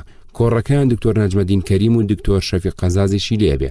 بارزانی لە باتیەوەی ڕەزامەندی دەرببڕێ جوێنێکی ناشین بە مەسعود ئەدا لەسەر ئەوەی لەگەڵ مامجلال ڕێکەوتنی ئیمزا کردووە. مەلا مستەفا تەمەنی لە 70 تێپەڕی بوو بەهۆی نەخۆشی شێرپەنجی سیەوە لەسەر مردن بوو. ئەبوو دەرسی حکمت و گیانی لێبوردن و بە تەنگەوە هاتنی قازانجی کوردی بە کوڕ و شاگردەکانی دابدایە. بەم هەڵوێستەی دوای مردنی خۆی دوژمنایەتێکی خوێناوی بە میرات بۆ کوڕەکانی و نەوەکانی و عشیرەتەکەی و حیزبەکەی بەجێهێش سەدان کوردی بێتاوانی تێدا کوژرا. گفتوگۆی تورک و دکتۆر خالید. شێخ کۆکەز یەکێ لە نەوەکانی شێخ عوبەیدوڵڵا لە عێراق هەڵاتەوە بۆ تورکیا لە شەمزینان دانیشت بوو. وەڵامی ناردبوو کە نوێنەرانی حکوومەتی تورکی ئەیانەوێ هەندێک لە بەرپرسەکانی جوڵانەوەکە ببینن. کات و شوێنی یەکتربینین دانرا. نوێنەری تورک لە کاتی دیاریکراودا هاتە گوندی ڕووبارۆک لە بەری تورکیا ڕووباری سەرکەم. دکتۆر خالید چوو بۆ دیتنی کابرا لەم دیتنەدا گوتبووی لە ئەنقەرەوە هاتووە ئەوێ بزانێت سەرکردەکانی ئەم جوڵانەوە تازەیە چێن ئامانجەکانیان چییە هەڵوێستیان بەرامبەر حکوومەتی تورک چۆنە پەیوەندیان لەگەڵ حیزب و ڕێکخراوە کوردیەکانی تورکیا چییە پێویستیەکانیان چیە و داواکانیان لە حکوومەتی تورک چییە. کە خالید وەڵامی پرسیارەکانی دابەوە پێویستیەکانی جوڵانەوەکەی لە سنووری معقول و تێگەیشتنی تورکیا پێوتە بوو. کابرا گوتووی کە ئەو دەسەڵاتی بڕیاردانی نییە بەڵام قسەکان ئەگەێنێتە دەسەڵاتدارانی سەر و لە هەفتەکانی داهاتوودا خۆی یەکێکی تر وەڵامەکانی ئەهێنێتەوە. بینینی تورک لە چەند سەرەوە بۆ ئێمە پێویست بوو. پێشمەرگەی کورد و جەندرمەی تورک بوون بە هاو سنوور هەموو ڕۆژێ لەسەر سنوور ئەمان لەو بەر و ئەوان لەو بەر یەکتریانەتی. جوڵانەوەکە ئەگەر بۆی بکریا لە دوژمناتی دەوڵەتانی دراوسی کەم کردایەتەوە بە تایبەتی هی تورک و بێلایانی بکردایە تا ڕادێکی زۆر بەهێزیە کرد. تورک لەو کاتەدا لەگەڵ عێراق لەسەر مەسلەی نەود ناکۆک بوو. تورک قەرزاری عێراق بوو. عێراق بۆی تورک ناچار بکە قەرزەکانی بداتەوە ئەویست ڕۆشتنی نەود بە لولەی استراتیژی مینای جیهاندا ڕابگرێ. ئەوەش زەرێکی ئابووری گەورەی لە تورکەدا. یەکێتی و دەدەقادە دوو هاوپەیمانی یەکتر بوون. هەواڵی ئەم دیتنیان بۆ باسکرا. دەدەقادە زۆر بەتوندی دژی ڕاوەستا و پرۆپاگەندەیەکی فراوانی دەست پێ کرد و هەڕەشەی لە یەکێتی کرد کە ئەگەر پەیوەندی لەگەڵ تورک دووبارە بکەنەوە ئەوان پەیوەندی خۆیان لەگەڵ یەکێتی قوت ئەکەن واتا بڕن. گازندیان لەم کارە گەیاندە لای مامجلال سەرکردایەتی یەکێتی بۆ خاتری پارێزگاری پەیوەندی خۆی لەگەڵ دەدەقادە بڕیاریدا پەیوەندی لەگەڵ تورک ببڕێ. کاتێک کابرای نوێنەری تورکاتەوە ناوچەکە بۆ هێنانی وەڵامی دانیشتنیەکەم بە زمانێکی شیرین جواب درا. بنکەکەمان تا هات قەرەباڵغە بوو کا خالید گەڕایەوە لامان شوێنەکەی بەدڵ بوو ئەویش لەوێ مایەوە. هێزێکی دۆڵی باڵیان قادر خەبات فەرماندەیان بوو گەیشتن گورج و گۆڵ و چالاک و ئازا و جۆرایڵ بوون. هەندێک لە کادرە سۆرانەکانی یەکێتی کە لە سووریا و بەناو تورکیادا گەڕابوونەوە بە دوو تاقم گەیشتنە لامان لەوانە حەسەن خۆشناو، سەید کەریم، دکتۆر خدر مەعسووم، سامان گەرمیانی، عادل شکور، داود محەممەد علی، عەبدوڵڵا خۆشناو لەگەڵ خۆیان دوو کادری ئەلجەیش الشەعبی للتەحریر العێراقیان هێنابوو. تاقمێ لەم کادرانە بێچەگات بوونەوە. لە کاتی پەڕینەوەدا لە ڕووباری سەرکەم لە ئاستی گوندی دەریاسۆر چەکدارەکانی قیادە مۆقەتە بۆ سەیان بۆ نابوونەوە گرتبیان و بردبیانن بۆ لای فەرماندەکەیان. گفتوگۆ و مشتومڕ لە نێوان ئەوان و کابرای قیادە مۆقەتەدا ڕوویدا بوو. کابرای قیادە مۆقەتە وتبووی بۆچی ئێوە دوای جەلال کەوتون؟ جەلال جاشە. ئەوانی ژتوبیان مام جەلال جاش نییە، سەرکردایەتی بارزانی ئاش بەتاڵی کرد، بۆچی واز لە کورد نایەنن؟ کابرای قیادە مۆقەتە وتبووی بە کوێرایی جەلال و ئێوە هەتا مەلا مستەفاما بێ سەرۆکمانە، دوای ئەو ئیدریس، دوای ئەو مەسعود، دوای ئەو نیات. ئەگەر هیچ کەسێ لە ماڵی مەلا مستەفا نەما کەرێک لە ماڵی بارزانی ئەهێنین و جامانێکی سووری لەسەر ئەکەین و ئەیکین بە سەرۆکی خۆمان. هەر لەو ماوەیەدا زیڕۆی عەبدوڵڵا ڕێوی لە ناوچەی سلێمانیۆ گەیشت، لە پردی ناوەند کەوتبوونە کەمینەوە. تێکۆشەری بەتەمین حەمید باتاسی و سێ پێشمەرگە کوژرابوون. مامۆستا ئیبراهیم ئەحمەد شێرێکی بۆ دانابوو، لە دێڕێکیدا بە ئاشقەڕوتەکەی خاکی کوردستان ناوی بردبوو. دوابەدوای ئەوی چەند کادرێکی تری کۆمەڵە گەیشتن، لەوانە ئەبوو شەهاب دلێری سەیمەجید. هەموو بەیانێک شەوەکی کاک خالید هەموو هێزەکەی لە خەو هەڵەسان و هەندێک قسەی سیاسی بۆ کردن. زۆر جار دوو پشت بە پێشمەرگەکانی و ئەدا بەڵام مەترسیان نەبوو. لەم ماوەیەدا عێراق سەرژمێری گشتی کرد، لەگەڵ سەرژمێرەکەدا بە هەلیکۆپتەر لە زۆری گوندەکاندا ئابەزین. لە ڕۆژی سەرژمێریدا چەند هەلیکۆپتەرێ هاتنە ئاسمانی ناوچەکە، چەند شوێنێکیان ئاگرباران کرد و ئاگریان بەردایە پوش و پاوانی ناوچەکە و لە هەندێک شوێن دابەزین. هەرچەندە پێشمەرگەکان دامەزرا بوون و چاویان لە نیشتنەوە دابەزین و سواربوونەوە و فڕینی سەرباز و هەلیکۆپتەرەکان بوو، نەمان هێشتەقیان لێ بکەن، چونکە ئەوان پێشمەرگە و شوێنی بنکەکانیان نەبینی، تەقەی کوێرانیانەکرد. کاک خالید بە چاکی زانی هەموو بارەگاکان بجوێزینەوە سەر ڕووباری سەرکەم، لە دۆڵ و شیوەکانی ئەمبەر و ئەوبەریدا جێگیر ببن. چەند فڕنێکی نان بژاردنمان دروست کرد. شێخ حسێنی یەزیدی زۆری پێشمەرگە بادینیەکانی کۆکردبەوە بەرەو کوردستان هێنابوونی. لە ناوچەی گوێ لە نێوان ئۆلودەرە و زاخۆدا قیادە مۆقەتە بە پێچەوانی پەیمان و بەڵێنەکانی مەسعودەوە کەوتنە ڕاونانیان، ئانویست بێیانگرن و چەکیان بکەن. خۆیان گەیاند بۆ جێگایەکی قایم بە ناوی کێلێمەمی. قیادە مۆقەتە گەمارویاندا بوون، لە سووریاوە بەهۆی لیژنەی هاوکاریەوە هەوڵی دەربازکردنیاندا بوو. کەڵکی نەبوو. نامەی بۆ ئێمە نار تەکبیرێک لە حاڵام بکەین و من و حەسەن چوینە تورکیا و بەنهێنی خۆمان گەیاندە ناوچەکە. تراکتۆرمان بۆ پەیداکردن. شەو بە تراکتۆر هەمومان گوێزانەوە بۆ ناوچەی شەمزینان. حەسەن پێشیان کەوت و گەیاند نیەبنکەکانی خۆمان. پێشمەرگەکان ماوەیەکی درێژ بوو بە ئاسوودەیی نەنووسبوون و نانیان نەخواردبوو بە تەواوی حەسانەوە. لێرەوە پەیوەندی لەگەڵ بنکەی سووریا بەهۆی پارتی دیموکراتی کوردستانی تورکیا و بەهۆی سەلاحەوە دامەزرێنرا. نامە و دەنگ و باسی کوردستانی عێراق بە ڕێکوپێکی ئەنێررا. ڕێگەی هاتوچۆکردن و ڕێگەی هێنانی چەک دۆزرایەوە. لە هەمان کاتدا پەیوەندی دۆستانە لەگەڵ زۆر لە دانیشتوانی گوندەکانی ماسیرۆ، گارە، گەلیشم، سونا، دێرکێ، مەولایە، شەپەتا، زەڕەن، ڕێبینۆز، نەهری لە دیوی تورکیا دروستکرا. ئەوانە بۆ کڕینی ئازوقە و هەندێک جار بۆ حەوانەوەی پێشمەرگە و بۆ هاتوچۆکردن یارمەتی کادر و پێشمەرگەکانی یەکێتیانەدا. چەند کەسێ لە خەڵکی ئەم ناوچانە زۆریان خزمەت کردین و زۆرمان پێوەماندوو بوون. لەوانە محەممەد عارەب و حاجی مەجید لە ماسیرۆ، ئەوڵاخان و نوری خان لە زەڕەن، سادق لە شەپەتان، جەمال لە سونی، خورشید لە گەلیشم و هەندێکیان لەسەر ئێمە لەلایەن قیادە مۆقەتە و حکوومەتی تورکە و تووشی گرتن و تەنگ پێ هەڵچنین بوون. ناری شوێنێکی زۆر خۆش بوو، چەند ماڵێکی کەمی لێبوو. کەلاوەی کۆشک و سەرای شێخ عوبەیدوڵای شەمزینی سەرکردەی ڕاپەڕینی 1880 بوو. هەروەها گۆڕستانی باوە باپیرانی شێخێشتا مابوو. چەند جارێ بە نەهریدا تێپەڕیم. جارێکیان لە ئارامگەی سەید تەهای باوکی شێخ عوبەیدوڵادا عەریزەیەکمان دۆزیەوە. کابرایەک لە ڕێگەی شێخەوە داوی بەخوالی ئەپاڕایەوە چاوەکانی کەس بوون چاکیان بکاتەوە. هاتنی چەند نەمساییەک. دەستگاکانی ڕاگەیاندنی عێراق هیچ جۆرە هەواڵ دەنگ و باز یا لێدوانێکی لەسەر جوڵانەوە کە بڵاو نەئەکردەوە. ئەویست بە بێدەنگی بیخنچێنێ، وەکو عەرەب پێی ئەڵەن تەعتیمی ئەعلامی لەسەر بوو. ڕۆژنامەوانی بێگانەش ناگەیشتنە لامان. جوڵانەوەکەش ئەوەندە ڕەونەقی پەیدا نەکرد بوو ڕۆژنامەوان خۆی بۆ بکوتێ. بەڵام هاوینی 72 جار بێگانە لە تورکیاوە گەیشتنە بنکەکانی ئێمە. جاری یەکەم دوو خوێندکاری گەنجی نەمسایی بوون. هەردووکیان لە شەمزینانەوە من لەگەڵ خۆم هێنامن بۆ بنکەکانی برادۆز. جارێکی تریژ نەمسایەکی تر. ئەوانە کەسیان ڕۆژنامەوانی پیشەیی نەبوون، هەمویان هاوی بوون، بەڵام هەردوو جاردوو و تاریوێنەداریان لە گۆڤارەکانی ڤێننادا بڵاو کردەوە. هەرچەند هەلم بۆ بڕەخسایە نامەیەکم بۆ دکتۆر کەمال فوادیان بۆ عومەر شێخ موزەنووسی و ئەمدا بە کەسێکی ئەمین لە ناویەکێ لە شارەکانی تورکیاوە بیخاتە پۆستەوە. هەواڵ و دەنگ و باسەکان و بیرڕای خۆم بۆ ئەنووسین. هێنانی وەجبەی یەکەمی چەک. کاتی خۆی ئومێدێکی گەورەمان بە سەرانی پارتی دیموکراتی کوردستانی تورکیا بوو کە یارمەتیمان بدەن بۆ گوێزانەوەی چەک بەناو تورکیادا. دوای بۆمان دەرکەوت کە هەم توانیان لەو بوارەدا کەمە و هەم نایانێ خۆیان تووشی تەهلوکە بکەن. دکتۆر کەمال خۆشناو و عومەر مستەفا لە قامیشلی بنکەیەکیان دانابوو. بە زۆری بۆ گوێزانەوەی چەک بوو، بەڵام زۆری چەکەکان کە ئەگەیشتە تورکیا ئەکەوتە دەستی نائەمین و ئەفەوتان. پارتی دیموکراتی کوردستانی تورکیا بە پچڕپچڕی وەجبەیەک چەک کە پێک هاتبوو لە 6 کلاشنکۆف گەیاندبیانە گوندی بەردەڕەشدا نێوان وان و گەوەردا. ئامادە نەبوون لەوە زیاتر نزیکی بخەنەوە. مانجی تەمووز ئاگاداریان کردین کە بیگوێزینەوە. ناچار خۆمان کەوتینە هەوڵی هێنانی. 6 ئێستری باشمان کڕی. 6 کەسم لە پێشمەرگە بادینەکانی کە شارەزای بار و وڵاغ بوون هەڵبژار. حەسەن خۆشناو و من خۆمان ئامادە کرد بۆ هێنانی. لە پێشمەرگەی سۆرانی تەنیا عەلی ئاغای ماونانمان لەگەڵ خۆمان برد. وامان بە چاکزانی بە ژمارەکەم بین بۆ ئەوەی بە ئاسانی تێپەڕین و بگەڕینەوە. چیای بەرزی زێڕنجۆمان بڕی بەرەو نەهری و بێملاتە و بێشەمزی و باوی. 2 ڕۆژ زیاترمان پێچوو تا گەیشتینە بەردەڕەش. بارەکانمان بار کرد و بە هەمان ڕێگادا گەڕاینەوە. هەوڵمان ئەدا کەس نەمان بینێ و لە گوندەکان لامان نەئەدا. لە نەهریەوە کاچووی بۆ ڕیبێنوز ئەبوو لە پردێکی دێرینەی بەردین پەڕینەوە. اینجا بە چیای زێڕنجۆدا هەڵگەڕین. بە 8 ساعت اینجا گەیشتنە سەر لوتکەی شاخەکە و دوای پشودانێکی کورت شۆڕ بووینەوە بۆ دۆڵی گۆستە. دابەزینیشی بە ئەندازەی سەرکەوتنی ناخۆش بوو. یەکێ لە پێشمەرگە بادینەکان ناوی یوسفی گەوهەر بوو. ڕێچەڵەکی ئەرمەنی بوو. لە قەتڵعامی ئەرمەنەکاندا باوباپیریان موسڵمان بوون. کابراکی چوارشانە و بەهێز بوو. زۆر شارەزای بار بوو. قیاسەیەکێ لە ئێسترەکان بنکردی بڕی بوو خوێنی لێهات. ئێسترەکە هەڵی ئەتیزان و بە تولەڕێکی شاخی 1000 بە 1000 زێڕنجۆدا شۆڕە بووینەوە.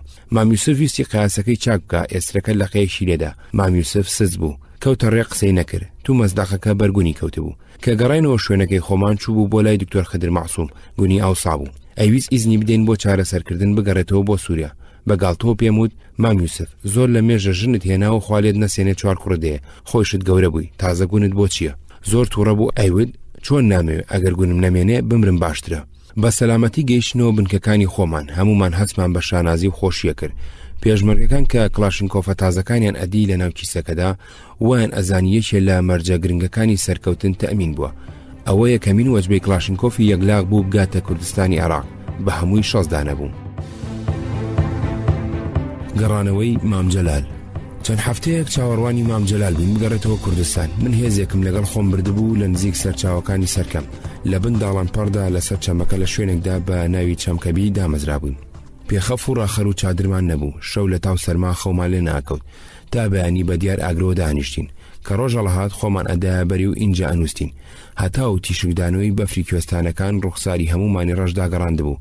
ڕۆمەت و پێستی ملمان بە زۆری سوتا بوون. چەمکەبی ژمارەیەکی زۆر بی کۆنە ساڵی لێبوو. هەندێکیان بنەکانیان زۆر ئەستور بوو. زۆریمان هەڵکەند و سووتان. زۆر ڕۆژ بە شاخێکی سەختدا نزیکەی سەعات و نیوە سەرکەوتین بۆ ئەوەی بچینە گوندی ماسیرۆ و هەمان ڕۆژ ئەگەڕاینەوە بۆ چەمکەبی. گەڕانەوەشمان ئەوەندەی پێچوو. مام جەلال گەیشتە ڕۆما بۆ ئەوەی لەوێ بێتە ئەستەموڵ و بەرەو کوردستان بگەڕێتەوە. بەڵام عەبدولئیلاه النەسراوی ڕێبەری ئەوسای الحەرەکە العەرەبیە الئیشتراکیە و عومەر مستەفا لە شامەوە تەلەفۆنیان بۆ کردبوو و پێیان وتبوو لەبەر ئەوەی کارێکی گرنگ و پەلە هاتۆتە پێشەوە پێویستە بگەڕێتەوە شام. مام جەلال گەڕابەوە شام. من زۆرم پێ ناخۆش بوو. دەرکەوت کار هەر نەبووە. گوایە عەبدولئیلاه ویستبووی مام جەلال لە گەڕانەوە ژیوام بکاتەوە بە بیانووی ئەوەی هەلومەرجی کوردستان خراپە و نابێت جارێ مام جەلال مجازەفە بکە. من نامێکم بۆ مام جەلال نووسی بارودۆخی کوردستانم بۆ ڕوون کردبەوە. باسی دۆزینەوەی ڕێگای هاتوچۆ و پێویستی گەڕانەوەی ئەو خراپی ژیانی ئەو هێزەشم بۆ نووسی بوو کە چاوەڕوانی ئەو بوون. ئاگادارم کرد کە ئەگەر بەو نزیکانە نەگەڕێتەوە وایتر ئێمە ناتوانینەوە زیاتر چاوەڕێ بکەین. کاتێ نامەکەی منی پێگەیشت بوو مام جەلال لەگەڵ هێرۆخانی هاوسەری لە بێروو دەبێ. هێرۆخان چەند ڕۆژێکی کەمی مابوو مناڵیم بێ. من ئاگاداری ئەمە نەبووم. بەڵام مام جەلال دەست بەجێ هاوسەرەکەی بەجێشت بوو گەڕابەوە دیمەشق و لێەوە چوو بۆ ئەوروپا و ئاگاداری کردین لە کات و شوێنی گەیشتنی. ئێمەش نەجۆ حەسەن خۆشناومان نار بۆ ئەستەمبول بۆ پێشوازی. مام جەلال بە پاسپۆرتی خوالێ خۆش بوو فازیل تاڵەبانی لە تەموزی 1970دا گەڕایەوە کوردستان. پاسپۆرتەکەی فازیل ئێرانی بوو. خۆی لە لەندەن لە نەخۆشخانە کەوتبوو لە سەرمردن بوو. پاسپۆرتەکەی خۆی دابوو بە مام جەلال بۆ ئەوەی لە تورکیا بەکاری بێنێ. ئەو زەمانە پاسپۆرتی ئێرانی لە تورکیا بەڕێزەوە ڕەفتاری لەگەڵەکرا. من هەر لە چەمکەبی بووم نامەی حەسەنم پێگەیشت لە دیاربەکرەوە. ئاگاداری کردم لە کاتی گەیشتنیان. لە هەمان کاتدا خەڵکی گوندی ماسیرۆش ئاگاداریان کردم کە چەند کەسێک لە بەرپرسەکانی یەکێتی گەیشتونەتە لای ئەوان داوایان لێکەن بیان نێرن بۆ سووریا. منم هەواڵم بەلاوە زۆر سیر بوو تاقمێ بەرپرس یەکێتی بەبێ ئاگاداری ئێمە بەسەر ئێمەدا باز بدەن و بیانوێ بچن بۆ سووریا بۆ ساختکردنەوەی ئەم هەواڵە من خۆم چوون بۆ ماسیرۆ سەید کەریم و سامان گەرمیانی و چەند کەسێکی کەم لەگەڵ خۆم برد لە گوندەکە هەواڵی میوانەکانم پرسی منیشیان بر بۆ لای ئەوان جگەل لە فازیل جەلال عادلی قیادە مۆقەتە من کەسیانم نەناسی بە خێراتنم کردن و لێم پرسین ئێوە چێن زۆریان پێ ناخۆش بوو بە تووڕێەوە ئەوانیش لە منیان پرسی تۆ کێی وتم من فڵانم بەڵام ئێوە کێن و بۆچی هاتوونەتە ئێرە بەبێ ئاگاداری ئێمە مەلا بەختیار هەڵیدایوتی من مەلا بەختیارم نوێنەری کۆمەڵم ئەوە کاک ڕەسوڵ مامەندە نوێنەری بزوتنەوەیە ئەوە کاک عەلی کۆیە سەربەخۆیە ئەوەش فازیل جەلالە نوێنەری قیادە مۆقەتەیە وتم بۆچی ئەچن بۆ سووریا و چکارێکتان لەوێ هەیە وتیان ئەچین بۆ سووریا مام جەلال ئەبینین و کێشەی ئێوە قیادە مۆقەتە چارەسەرەکەین منیش پێم وتن ئەگەر ئەتانەوێت کێشەی ئێمە و قیادە مۆقەتە چارەسەر بکەن پێویستە لێرەوە دەست پێ بکەن هەردوو لای کێشەکە لەم ناوەداین ئەگەر ئەشتانەوێ مام جەلال ببینن ئەوە پێویست ناکا بچن بۆ سووریا چونکە ئەم ڕۆگاتە ئێرە ئەم برادرانە لە قەندیلەوە بەنهێنی چوبوون بۆ شنۆ لەوێ شۆهێنا بیانن بۆ ئێرە هەمویان پانتۆڵیان لە پێدا بوو لە وەڵامەکانی من و جۆری ڕەفتارم دڵگیر بوون و باوەڕیشیان بە قسەکانم نەبوو بار حاڵڕازیم کردن و لەگەڵ خۆم هەمویانم بر بۆ گارە لە بن سێبەری چەنددارێکی گەورەدا جێگامان ڕاخز لەو نزیکانە قەرەقولێکی تورک لە سەرجادەکە بوو ئاترساین مام جەلال لە هاتنیدا تووشی کێشە بێ لەگەڵیان پێشمەرگەکانم لە ناوچەکەدا دامەزران خۆم و سندیقی کوێخاتەهای کانی کووردا حەمەسوور و خەیری خودێدە یەزیدیم برد و نزیکتر کەوتینەوە لە شوێنی گەیشتنی مام جەلال زۆری پێنەچوو مام جەلال گەیشت و هەموو سەرکردەکانی پارتی دیموکراتی کوردستانی تورکیا بۆ ڕێزلێرانی لەگەڵی هاتبوون هەروەها سێ کادری سازمانی انقلابی حیزبی تودەی ئێران لە دەرەوە بۆ هاودەردی و هاودەنگی لەگەڵی هاتبوون ماوەیەکی درێژمانەوە قیادە مۆقەتەیەکیان بەشیری خوسرەوی دوای بەدیرگیرانی لە کارەساتی یەکاریدا کورد حاجی فارسی مختاری گوند بەو بۆنێەوە مەڕێکی بۆ سەربڕین بە خێرایی نانمان خوارد و بەرەو بنکەکانی خۆمان کەوتینە ڕێ ڕەسوڵ و مەلا بەختیار و عەلی کۆی و فازیلیش لەگەڵ ئێمە گەڕانەوە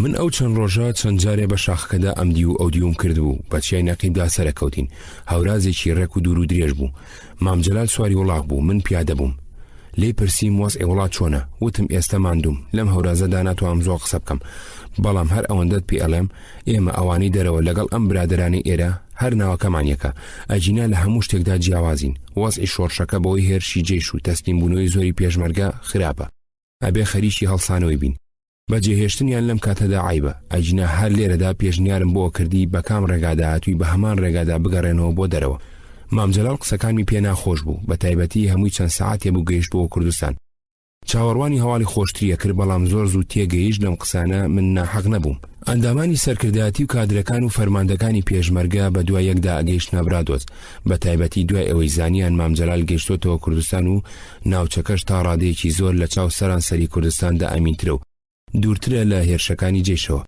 کاخالید و شێخ حسێن و من هەر لێوە بووین عەلی عەسکەری تایاری عەلیوالی سعدی گچکە سەید کاکە سالار عومەری حاجی عەبدوڵڵا ئازاد هەورامی گەیشتن هەروەها کادر و فەرماندەی کەرتەکانی پێشمەرگە ژاتن حاجی شێخەی بنزیری کۆخاکانی مەنگۆڕ ئەحمەدی فەقێڕەش حاجی برایم و زۆر کەسی تر هاتن گیرروگرفتی سیاسی پێگەێنانی یەکێتی لە شێوەی نیمچەبەرەدا کە ڕێکخراوی جیاواز و بیرۆڕای جیاوازی تێدا کۆ بێتەوە تەجروبەیەکی تازە بوو لە کوردستاندا ئەو بیر و بۆچوونانەش کە بە ئاشکرا وڵاویە کردەوە ئەوی شتێکی تازە بوو ئەم ڕێکخراوە تازەیە گیرروگرفتی سیاسی سەخت و دژواری هەبوو لە ئاستی کوردستاندا یەکێتی لە ناوخۆیدا باڵەکانی ناتەبا بوون و لە هەندێک بیر و بۆچوونی بنەڕەتی دایشیان ناگرتەوە هەڵوێز لە چینە کۆمەڵایەتەکان لە ڕووخاندنی ڕژێمی عێراق لە جۆری کۆکردنەوە و ڕێخستنی پێشمەرگە ناکۆچی لە ناودا دروزەکردن یەکێتی چەندی هەوڵیدا لەگەڵ قیادە مۆقەتە تەبایی دروست بکات سەرکەوتوو نەبوو دوژمنایەتی لەگەڵ قیادە مۆقەتە تا ئەهات قوڵتر ئەبوو لە ئاستی عێراقدا حەشە هاوبەشی حکوومەت و وەزارەت و جەبهە بوو لەگەڵ حیزبی بەعەز ئەگەرچی دوا بە دوای ئاشبەتاڵ حەشە هەوڵیدا ئەو بۆشایە سیاسی و ڕێکخراوە پڕ بکاتەوە کە هەرەسی پارتی و شۆڕشەکە دروستیان کرد بوو بەڵام نەک هەر هیچی پێ نەکرا بەڵکو باسی شیوالەکرد بیان خاتە ژێر گوشارەوە حەشە بۆەوەی لە وەزارەت و جەبهەدا بمێنێتەوە سەری بۆ گوشاری باسی دانەوان لە بەیانێکی کۆمیتەی ناوەندیدا ئیشارەتی بۆ دەستپێکردنەوەی خەباتی سیاسی و چەکداری یەکێتی کردبوو بەوەی کە دیسان لە سەروی نیشتمانەکاندا پەنجەی ئیستیعمار کەوتۆتەوە هاندانی گومان لێکراوەکان بۆ ئەوەی ئاژاو پشێوی دروست بکەن لە ئاسی ناوچەیدا یەکێتی ئاڵا هەڵگری پشتیوانی بوو لە کوردایەتی لە سەرانسەری کوردستاندا ئێران بە گوێرەی ڕێکەوتنی جەزایر هاوکاری لەگەڵ عێراق کرد بەتوندی دوژمنایەتی یەکێتیە کرد دیموکرات حیزبێکی لاواز بوو سەرکردە و کادرەکانی لە دەرەوەی ئێران بوون تەجروبەیەکی تاڵیان لەگەڵ سەرکردایەتی بارزانی هەبوو، لەگەڵ حکوومەتی بەعەز پەیوەندی دۆستانیان دامەزراند بوو، لەبەر ئەوە هاوکاری یەکێتیان نەئەکرد. تورکیا لە سەرەتاوە دژی جوڵانەوەی نەتەوەی کوردوەستا بوو، بە توندی دوژمنایەتی یەکێتیە کرد. لەناو حیزب و ڕێکخراوەکانی کوردستانی تورکیادا تەنیا پارتی دیموکراتی کوردستانی تورکیا هاوکاری یەکێتیە کرد، ئەویش تازە خۆی ڕێخست بووە. لە ناوچە سنوورەکاندا لاواز بوو، سەرکردایەتەکەشی نەیان ئەویست بەهۆی کوردستانی عێراقەوە تووشی تەهلوکە بن. لە ئاستی ژیانیدا یەکێتی دوژمنایەتی خۆی لەگەڵ ئیمپریالیزمی جیهانی بە تایبەتی ئیمپریالیزمی ئەمریکی نەئەشاردەوە. هیچ دۆستێکیشی لە ناو وڵاتانی بلۆکی ڕۆژهەڵاتا پەیدا نەکردبوو. یەکێتی لە دنیادا هیچ دەوڵەتێک دۆستی نەبوو. بەم جۆرە یەکێتی لە هەموو لایەکەوە بە دوژمن گەمارۆ درابوو. تەنیا هێزێک کە ئەبوو پشتی پێ بەستێ هێزی کۆمەڵانی خەڵک بوو کە لە ڕاستیدا هێزێکی گەورە و بەخشندە و لە بن نەهاتوو بوو. گیروگرفتی لۆجستیکی ئەو چەند مانگەی لە دۆڵی گۆستە بووین لە کەناری ڕووبارەکەدا جێگامان لە بندار و لە ناو کوونەبەردا بۆ خۆمان چاکرد بوو، وەکو ئەڵێن ئەرزمان ڕائەخست و ئاسمانمان ئەدا بە خۆماندا. حەسەن خۆشنا و دکتۆر خدر و من پێکەوە دەلاقەیەشی ئاودڕمان چاکرد بوو لە نزیک مامجەلال لەوێ نووسین. ئاگردانێکشمان تێدا دروست کرد و جاروبار چامان لەسەر لێئەنا یا پەتاتەمان لە ناو ژیلەمۆکەیدا ئەپیشان. کانێکی سازگار لەولاوە بوو، چەند سوورەچنارێکی پیر و گەورە بەڵام کلۆر سێبەرێکی خەستی کەپریان لەسەر کرد بووین. لە سەروی ئێمەشەوە سالار و عومەر و هەندێکی تریش لە پێشمەرگەکان بە چواردەوری سەرچاوی کانیەکەدا جێگایان چاکرد بوو تا حاجی شێخەی بنزیری گەیشت ئێمە ئێشکمان لە مامجەلالە گرت. لەو ماوەیەدا گیروگرفتی لۆجستیکی گەورەمان هەبوو، هیچ خانوونەوەیەکمان نەبوو تیا بحەوینەوە، چادرمان نەبوو، ژمارەیەکی زۆر کەم ڕایەخ و پێخەفمان هەبوو. من لە پێشدا لەسەر لم و دوایتر لە سەرج لە ئێسترێک ئەنووستم، هەر حەیوانێکمان سەر بەبڕیایە پێستەکەیمان بۆ نووسن بەکارەهێنا. خواردنمان زۆر خراپ بوو، زۆری ژەمەکان نان و چابوو، زۆر بە زەحمەت و زۆر بە گران ئازوقەمان پێگەیشت. قیادە موقەتە دیوی عێراقی لێبەست بووین، هەر ئازوقەیەک بۆ ئێمە بەهاتە دەستیان بەسەر داگرت و ئەوەی کەلوپەل و خواردنی بۆ ئێمە بکڕیایە ئەیانگرت و سزای قورسیانەدا. چەند کەسێکیان لە ڕووبار هەڵکێشا بوو لەسەر ئەوەی ئاردیان بۆ ئێمە کڕی بوو. ئازوقیان لە تورکیا بۆ کڕین گرانەکەوت لەسەرمان، چەکمان کەم بوو، بەعەز چەکی چنی بۆ بە دەگمەن چەک بەکڕین پەیدا ئەبوو. هێشتا نەگەیشت بوونە ئەو ڕادەی بەشەر بیگرین. قیادە موقەتە ڕێگەی سووریا تورکیان لێگرت بووین. چەکەکانمان سوک بوو، بە زۆری کلاشینکۆف و بڕنەو بوو، ژمارەیەکی کەم ئاربیجی و ڕەشاشی سوک، چەکی قورس و ناوەنجیمان نەبوو، چەکی دژی ئاسمانیمان نەبوو. دۆشکامان هێنا بۆ ناو تورکیا دوای لێدانی کاروانەکەی حەسەن خۆشنا و دەست قیادە موقەتەکەوە. لەناو ئەوانشدا کە لە بنکەکانی برادۆز بوون پێشمەرگەی بێچەکمان زۆر بوو، بە هیوای گەیشتنی چەک بوون. هیچ هۆیەکی پەیوەندیمان نەبوو، دەستگای بێتەلمان نەبوو. عومەر شێخموود چەند هۆکی تۆکیشی بۆ ناردبووین، لەبەر بێکەڵکی کەس بەکاری نەهێنا، تەنیا هۆی پەیوەندیمان نامەنووسین بوو. هیچ هۆیەکی ڕاگەاندنمان نەبوو، چاپخانەمان نەبوو ڕۆژنامە و بڵاوکراوەی پێچاپ بکەین، تەنانەت تایپڕایتەر و ڕێنێومان نەبوو. بڵاوکراوەکانی دەرەوەش ئاشەرارە و ڕێبازینوێ بە ڕێکوپێکی نەئەگەیشتن. دوای گەڕانەوەی مامجەلال لە دەرچوون وەستان، ژمارە کۆنەکانیش بە زەحمە دەگەیشتن. دەستگایەکی رادیۆمان پێگەیشت بوو، سەید مورسەل زۆر بە وریایی هێنایە بۆ کوردستان، بەڵام بەهۆی نەبوونی پێویستیەکانی نەمانەتوانی بیخەینە کار. لەمانەش هەمووی خراپتر پارەمان نەبوو بۆ دابینکردنی موچە و ئازوقە و پێویستیەکانی پێشمەرگە وەکو جلوبەرگ، پێڵاو و خەرجی گیرفان. زۆری پێشمەرگەکان کە سوکاریان یارمەتیانەدان. لە ئەفسانەی کۆنی کوردیدان جێڕایەوە قارەمانی سەرگرۆشتە بۆ ئەوەی بە مرادی دڵ بگا ئەبوو حەوچێ و ببڕێ و حەوت جووت پێڵاو بدرێ و سەری حەودێ و ببڕێ. پێشمەرگاتی لەو سەردەمەدا زەحمەتتر بوو لە سەفەریەم کابرایە، سەرباری ئەوەش ئەمان کە سوکاریان ئەکەوتنە بەردەستڕێژی درڕندانیدا و دەستگاکانی بەعەز. لەگەڵ هەموو ئەوانەشدا بەدەگمەن هەبوو لەم ژیانە پەشیمانی و لە دوژمن ترس دەرببڕێ. هەبوونی مۆتیڤێکی ڕاستەقینە و ڕەوا مرۆڤی ئاسایی ئەکا بە مرۆڤێکی نەئاسایی خاوەن باوەڕێکی بتە و ورەیەکی بەرز و ئازایەتێکی شێتانی وەها کە دەست لە هەموو خۆشیێکی ژیان هەڵبگرێ و بەرگەی هەموو ناخۆشیێک بگرێ. هەر ئەم مۆتیڤە پیرۆزە بوو باوەڕ بە ڕەوایەتی مەسەلەی کورد وای لە پێشمەرگەکانی شاخ و تێکۆشەرانی شار و گیراوەکانی زیندان ئەکرد لە مردن نەترسن و گوێ نەدەنە ژیان وەکو جەواهیری وتوێتی یەهوب الحەیات کە ئینەهو لا یەفهم. یەکەمین کۆبوونەوەی کۆمیتەی سەرکردایەتی یەکێتی نیشتیمانی کوردستان. بەگەیشتنی مامجەلال ڕێوشوێنی یەکەمین کۆبوونەوەی سەرکردایەتی یەکێتی نیشتیمانی کوردستان لە سەر ئەرزی کوردستانی عێراقدا دانرا. ئەم کۆبوونەوەی گرنگیەکی تایبەتی هەبوو، چونکە تاوکاتە یەکێتی سەرۆیا سکرتێر و مەکتەبی سیاسی و کۆمیتەیەکی سەرکردایەتی دیاریکراوی نەبوو. دەستەی دامەزرێنەر لە دەرەوەی وڵات بوو، سەرانی کۆمەڵە و بزوتنەوە نەیانتوانی بوو لەسەر دیاریکردنی ئەندامەکانی سەرکردایەتی وڵات و ژمارە و دابەشکردنی ئەرک و فەرمانەکانیان ڕێککەون. بۆ ئەوەی ناکۆچەکە زل نەبێ وەکو چارەسەرێکی کاتی و مام ناوەنجی تا گەڕانەوەی مامجەلال لەسەر ئەوە پێگات بوون سەرکردایەتی دوانە بۆ ناوچەکان دروست بکەن. لە هەر ناوچێکدا دوو کەس یەکێک لە کۆمەڵە و یەکێک لە بزوتنەوە دابنرێن. دەسەڵاتی هەردووکیان وەکو یەک بێ و پێکەوە کاروباری پێشمەرگەی و سیاسی و ڕێکخراوەیی ناوچەکە سەرکردایەتی بکەن. بەم پێیە ئارام ڕەسوڵ مامەند بۆ کاروباری سیاسی، سالار عەلی عەسکەری، طالب ڕۆستەم خالید سەعید، عومەر عەبدوڵڵا تاری عەلیوالی بۆ کاروباری پێشمەرگایەتی ناوچەکان دانرابوون. سەرکردایەتی دوانە لە کاری سیاسی و پێشمەرگەییدا پێچەوانەی یەکێتی ویست و بڕیاردان و یەکێتی کار و جێبەجێکردن بوو. ناکۆچی و ڕقەبەری دروزە کرد و کارەکانی دواخست و لەگەڵ بەڕێوەبردنی باشی کاروباری شۆڕشدا نەئەگونجا. هەرسێ ڕێخستن وا ڕێکەوتن مام جەلال براگەورەی هەمووان و سکرتێری گشتی یەکێتی بێ و هەرسێ لە بەقەدەر یەک نوێنەریان لە سەرکردایەتی یەکێتیدا هەبێ. ناکۆچی قوڵ و زۆر لە نێوان سەرانی کۆمەڵە و بزوتنەوەدا هەبوو. سەرانی کۆمەڵە گەنجی خوێنگەرم و توندڕەو بوون. خۆیان بە نوێنەری بیری پرۆلیتاریا و بزوتنەوەیان بە نوێنەری بیری بۆرجوازی ئەزانی.